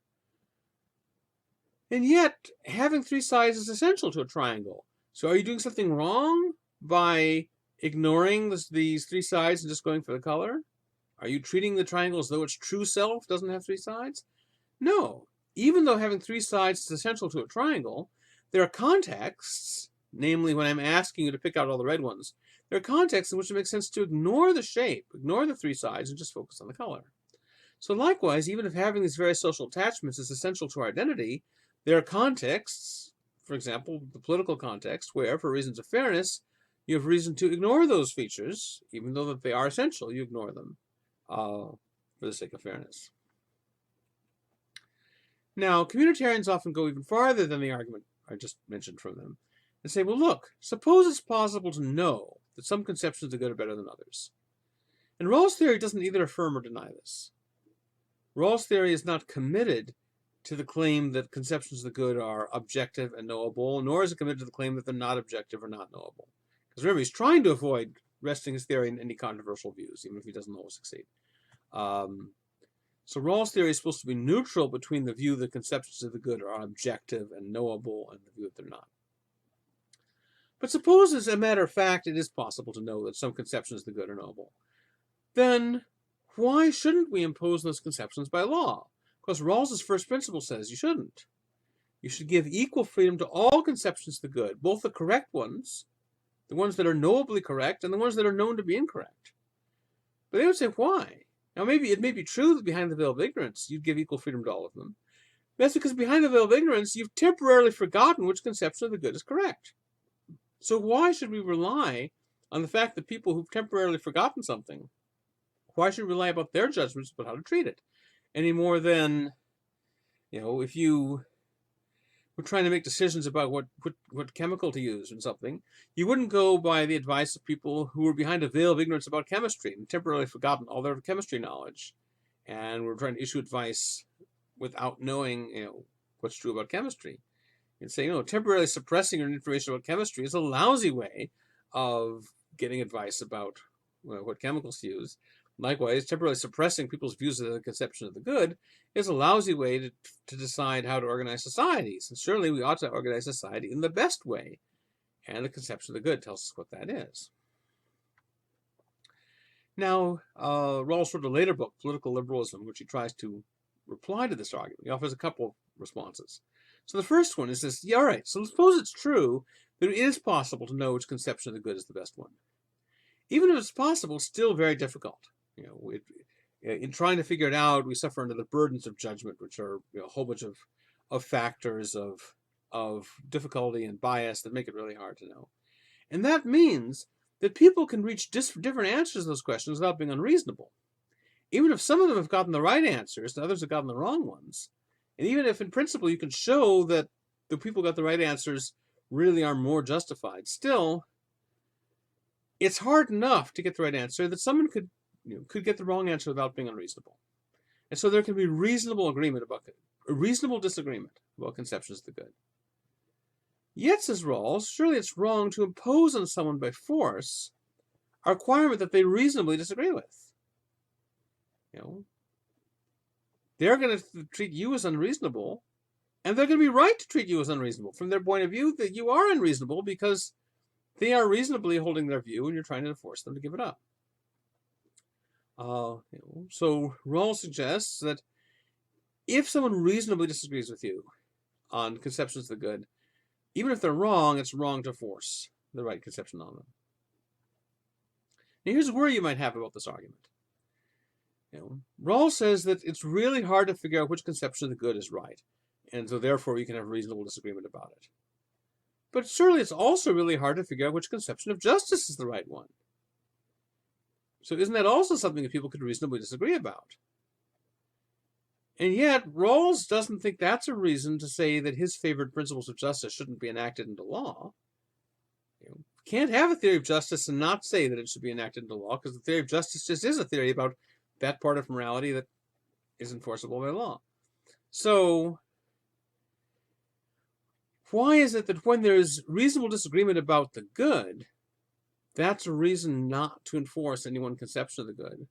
But when there's reasonable disagreement about justice, that's not a reason not to enforce any one conception of justice. Is Rawls inconsistent here? That's a worry people have had. And if he is inconsistent, well, which way should he fix it? Should he take what he says about the good and apply it to justice, or should he take what he says about justice and apply it to the good? Moreover, you might think, is it really true that you shouldn't impose something on someone if they could reasonably reject it? Imagine someone who's been raised into some tribe that has never encountered anyone with views contrary to their tribe, so they've never had their views challenged. They've grown up believing a whole bunch of beliefs that everyone they know has held. So it might be very reasonable, given their limited experience, it might be reasonable for them to believe a lot of stuff that wouldn't be reasonable for someone with a wider experience to believe. So suppose in that culture they believe that when your eldest son turns 12, you have to poke his right eye out, because this is the only way to protect him from evil spirits.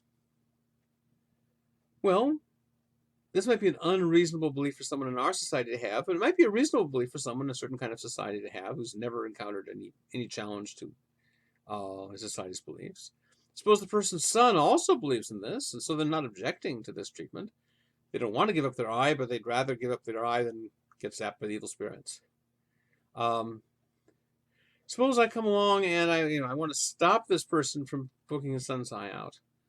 Do I have to not do that? Do I have to let this happen just because the parent is reasonably doing this, the kid, given the parent's beliefs, even though I know those beliefs are false? That's a worry you might have. Well, here's Rawls' second response. Rawls says, look, during the 16th and 17th centuries, Europe was torn apart by the wars of religion, as I mentioned earlier. So during this period, it was just generally assumed that every country had to have an official religion. There'd be an official religion that was imposed on everyone by the state. And as long as it was assumed this was going to be the case, then everyone fights desperately to make sure that it's their religion rather than someone else's. If some religion is going to be imposed on everyone, including you want it to be your religion, not the other guy's, right? And so that's why there was all these massacres and bloodshed, because everyone was fighting. Is it going to be Catholicism or Protestantism that's imposed on everyone? If it's Protestantism, which version of Protestantism is it going to be? You want it to be your version, not the other guy's, etc. And this led to some of the the bloodiest battles in human history. And the violence died down only because people embraced this new idea of religious toleration, the idea that maybe there doesn't have to be a single religion imposed on everyone. Maybe we can let different people have their own religions and not impose one on everyone. And so you can say, well, then this is an example of the bad results of trying to impose conceptions of the good through law. However, Rawls isn't trying to make just the utilitarian point that there are going to be bad results if you try to impose your favorite conception of the good on other people by force of law. He thinks that, but he doesn't want to make his argument rely on that because he's not a utilitarian. Rather, what he says is, if you reflect on the wars of religion, what you'll see is not just, ooh, here's something with bad results, but it's unfair. It was unfair for these people to impose their conception of the good on other people because people's attempt to resist it was reasonable. Rawls thinks the disagreement between Catholics and Protestants, or between different flavors of Protestant, was a reasonable disagreement. That each one was reasonable, not necessarily right. Maybe some of them had better arguments than others, but each one was reasonable in thinking that their own position was better than the other ones. And so it was unfair to try to force them to give it up. And that we'll see that if we think about this case. Of course, it's not clear what Rawls is going to say if you say, all right, I've reflected on it and I don't see it. I might see there were bad results, but I don't see that it was unfair to try to impose the correct religion on the mistaken people. All right, switching from the first principle to the second, here's an objection to Rawls' second principle. It's more likely to be brought by libertarians than by communitarians. Suppose I've got more money than other people. And the reason is I haven't stolen it or cheated anyone out of it. I've worked hard. I provide better goods and services at a lower price to my customers. And so through honesty and hard work, I've gotten this money. However, suppose it also turns out, as it might turn out, that allowing me to keep this extra money I have, more than other people, does not turn out to benefit the worst off as much as would restoring equality by taxing my extra money away from me and giving it to the less affluent, taking us back to a situation of equality. That would make the worst off better off. So we see that the worst off aren't always better off under equality than under inequality, but there's some cases where they will be. And so suppose this is one of those cases. Well, then the second principle is going to say that I shouldn't be allowed to keep the extra money I've made in that case, even though I earned it honestly. But the critic is going to say, look, if I earned it, then I deserve to keep it. And if you deserve to keep something, it's unfair to take it away. So how does Rawls answer to this objection? This is an objection he considers in the original book. And the way he sets out to answer it, he's going to try to argue that nobody can ever deserve to have more money than someone else. Now, it's important not to misunderstand this argument. I know from experience, having taught Rawls many times, students often misunderstand this. So pay attention to this. Don't misunderstand this. Rawls is saying that no one deserves to have more money than anyone else. And it's easy to hear that as saying no one should have more money than anyone else. He's not saying that. Remember, the whole point of the second principle is to show that inequality is sometimes justified. So clearly he's not going to be arguing that no one should have more money than anyone else. Clearly he thinks that sometimes people should have more money than other people, if that works out to the benefit of the worst off. Rather, what he's saying is that no one deserves to have more, which is different from saying no one should have more. There might be a very good reason for you to have more, but it can't be that you deserve it. It must be some other reason. The justification of socioeconomic inequality cannot be based on your deserving it. It can't be based on desert. It can be based on some other reason. So he's not saying everyone should be equal. He's saying if you're going to argue for inequality, it can't be on the basis of what people deserve. It has to be on some other basis. And he's given you the other basis, but you can't have this desert-based basis. So why not? Well, here's Rawls' argument. suppose you do have more money than other people. It's got to be for one or more of the following reasons: either luck, or inborn talents, or conscious effort. Anyone who's richer than other people has it through some combination of one or more of those. So Rawls is going to go through each of these in turn and show that it can't be a basis for deserving anything. So suppose you got it through luck. Suppose you just inherit the money, you didn't do anything to earn it, or suppose you just found it by accident. You're wandering along in the desert, you happen to just come across a gold deposit or diamond mine or something. You didn't do anything to earn it, so you can't claim to deserve something you got by luck. The whole point of luck is you don't do anything to earn it. So if you got it by luck, you can't claim to deserve it. All right, what if it's not luck? What if it's inborn talents? What if you're just born with a natural gift for being a good singer or a sports star or a computer programmer or something?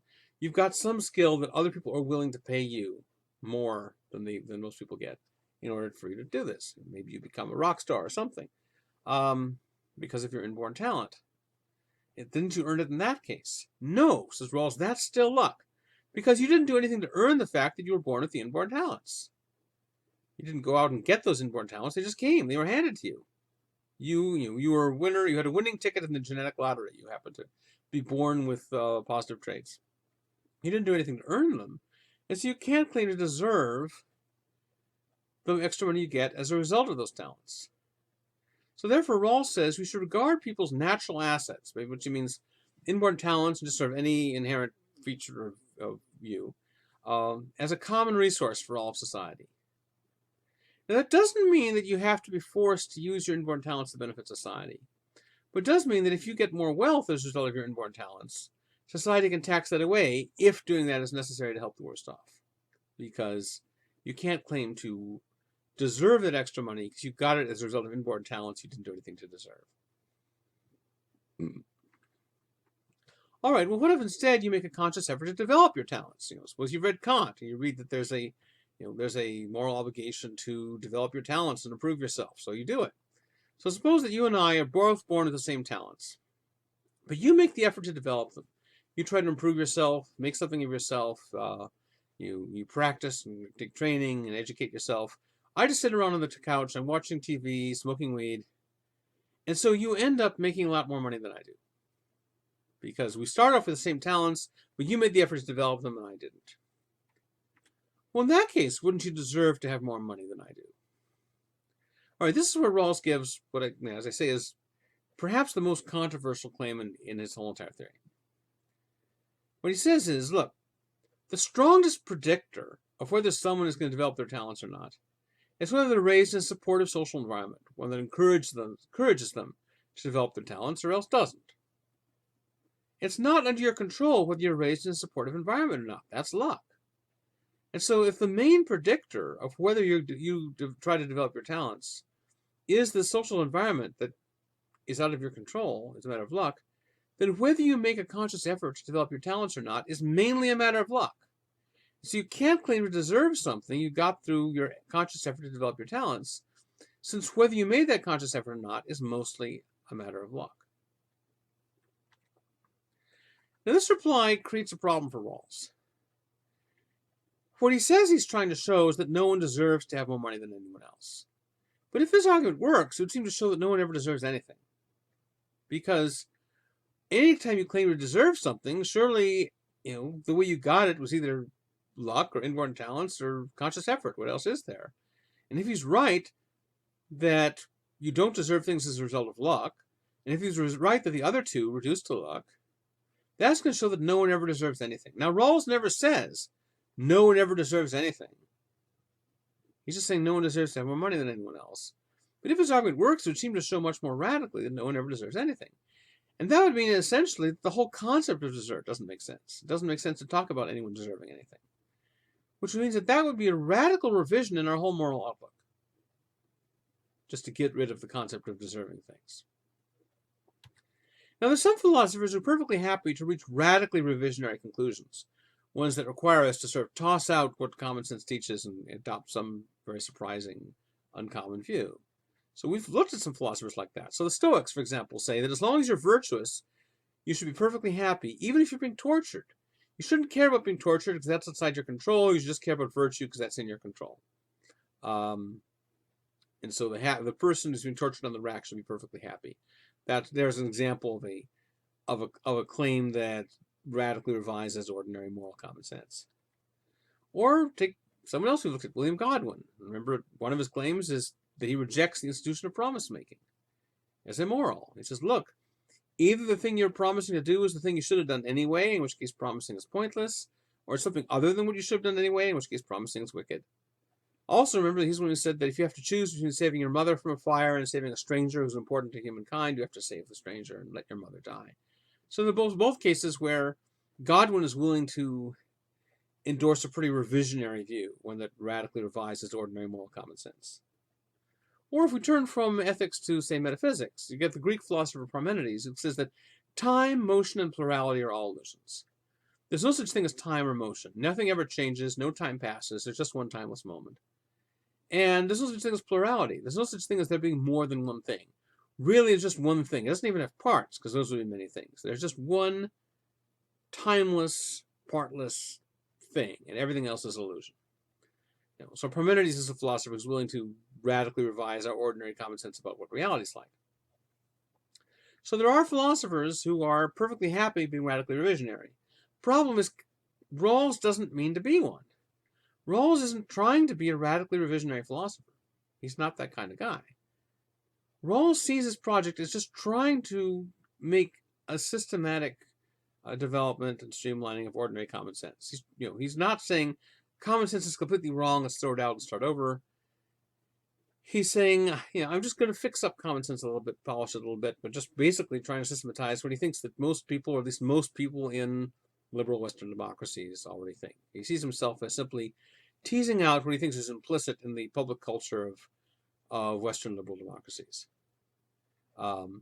So even if it wouldn't be a problem for Godwin, if Godwin found himself embracing the view that no one ever deserves anything, that would be a problem. I don't know if Godwin would hold that or not, but if he found himself doing that, he'd say, all right, I'll follow the argument wherever it leads, even if it leads to surprising places. But Rawls doesn't want to be that kind of philosopher. He doesn't want to radically revise ordinary moral common sense. So if it turns out he's committed to saying that nobody ever deserves anything, that's sort of awkward for Rawls. Now, there's another objection which could be made here too, which is offered by Robert Nozick, the guy we talked about when we talked about the experience machine and the distant porn theater and all those cases, his objections to psychological hedonism. He says, look, there are cases where you don't earn something, and so you don't deserve it, but you're still entitled to it. For example, I didn't do anything to deserve the fact that I'm a human being and not an oak tree.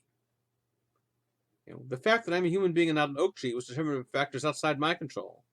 But still, I have a right to object if you try to chop me down the way you would chop an oak tree down, because my human status entitles me to be treated with a certain kind of respect that the oak tree status doesn't.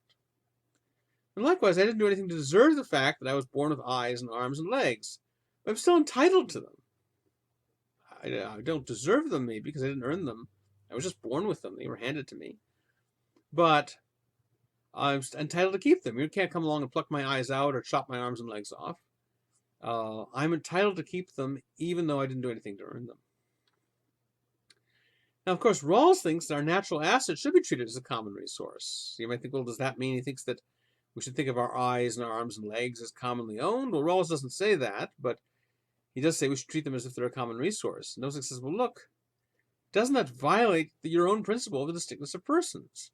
How can you say that my talents internal to me and my natural assets should be treated as some sort of collective good? Moreover, how can you treat persons' natural assets as a resource without treating the person as a resource? If you're treating the person as a resource, aren't you treating them as a mere means, the way Kant rejects, or aren't you treating them as as if they exist for your uses, as Locke would say? Well, Rawls and Nozick are both influenced by Kant enough that they both dislike the idea of treating anyone as a mere means to a further end. And so Nozick is saying, well, look, this view seems to do that. So what Nozick is saying is, look, the possibility you're overlooking, Rawls, is that if I make my money fairly through honest labor and trade, even if you're right that I don't deserve it in your very strict sense of deserve, I might still be entitled to it. It might be, remember Locke says, I own my labor, I mix it with something, therefore I own that. You own your labor because it's the product of your own limbs. You might be entitled to your limbs even if you didn't earn them. So you might be entitled to the fruits of your labor, even if you didn't earn them in this very strict Rawlsian sense of earning something. But they are the extension of something that you're entitled to. Now, in his later writings, Rawls, just as Kant did, tries to extend his political theory to international relations. What he wrote on international relations is at least as controversial and probably less popular than what he wrote on justice within a country. Now, he's like Kant in thinking that a world government is not a good idea. Different societies should try and form some kind of loose federation of relations with one another, but world government Rawls thinks is too dangerous. He tries to model the federation among these different countries on the model of his social contract among individuals. So in this new social contract, this hypothetical contract that takes place internationally, the contractors are not individuals but entire societies. And the principles he thinks we would come up with from such a contract are going to require us to tolerate not only just societies, but also some unjust societies. He draws a distinction between a society being just and a society being decent. A society can fail to be just. For example, it could be internally authoritarian in a way that is unjust. But there are better and worse forms of authoritarianism, and it might be a kind of authoritarianism that gives people a fair bit of freedom and fairly comfortable life, and so it might be a decent society even if it were unjust. And so we don't have to tolerate societies that are actually indecent. It's like Nazi Germany or something, you don't have to tolerate it. But societies that are unjust but decent should be tolerated according to this contract. Now, a lot of people were surprised by this. They thought, why do we have to tolerate unjust societies? We're not supposed to tolerate any domestic injustice, any injustice within the country.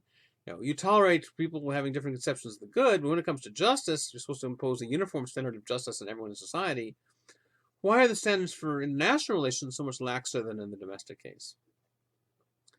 And then, like Kant, he gets attacked from two directions, and that some people think that his proposed federation is going to create too much international intervention. You're going to constantly be intervening against the indecent societies and trying to fix them, and that's going to lead to war. Other people are going to think it doesn't license enough intervention because you're supposed to leave the unjust but decent societies alone. So some people think this gives us too much war, and other people think it doesn't give us enough war.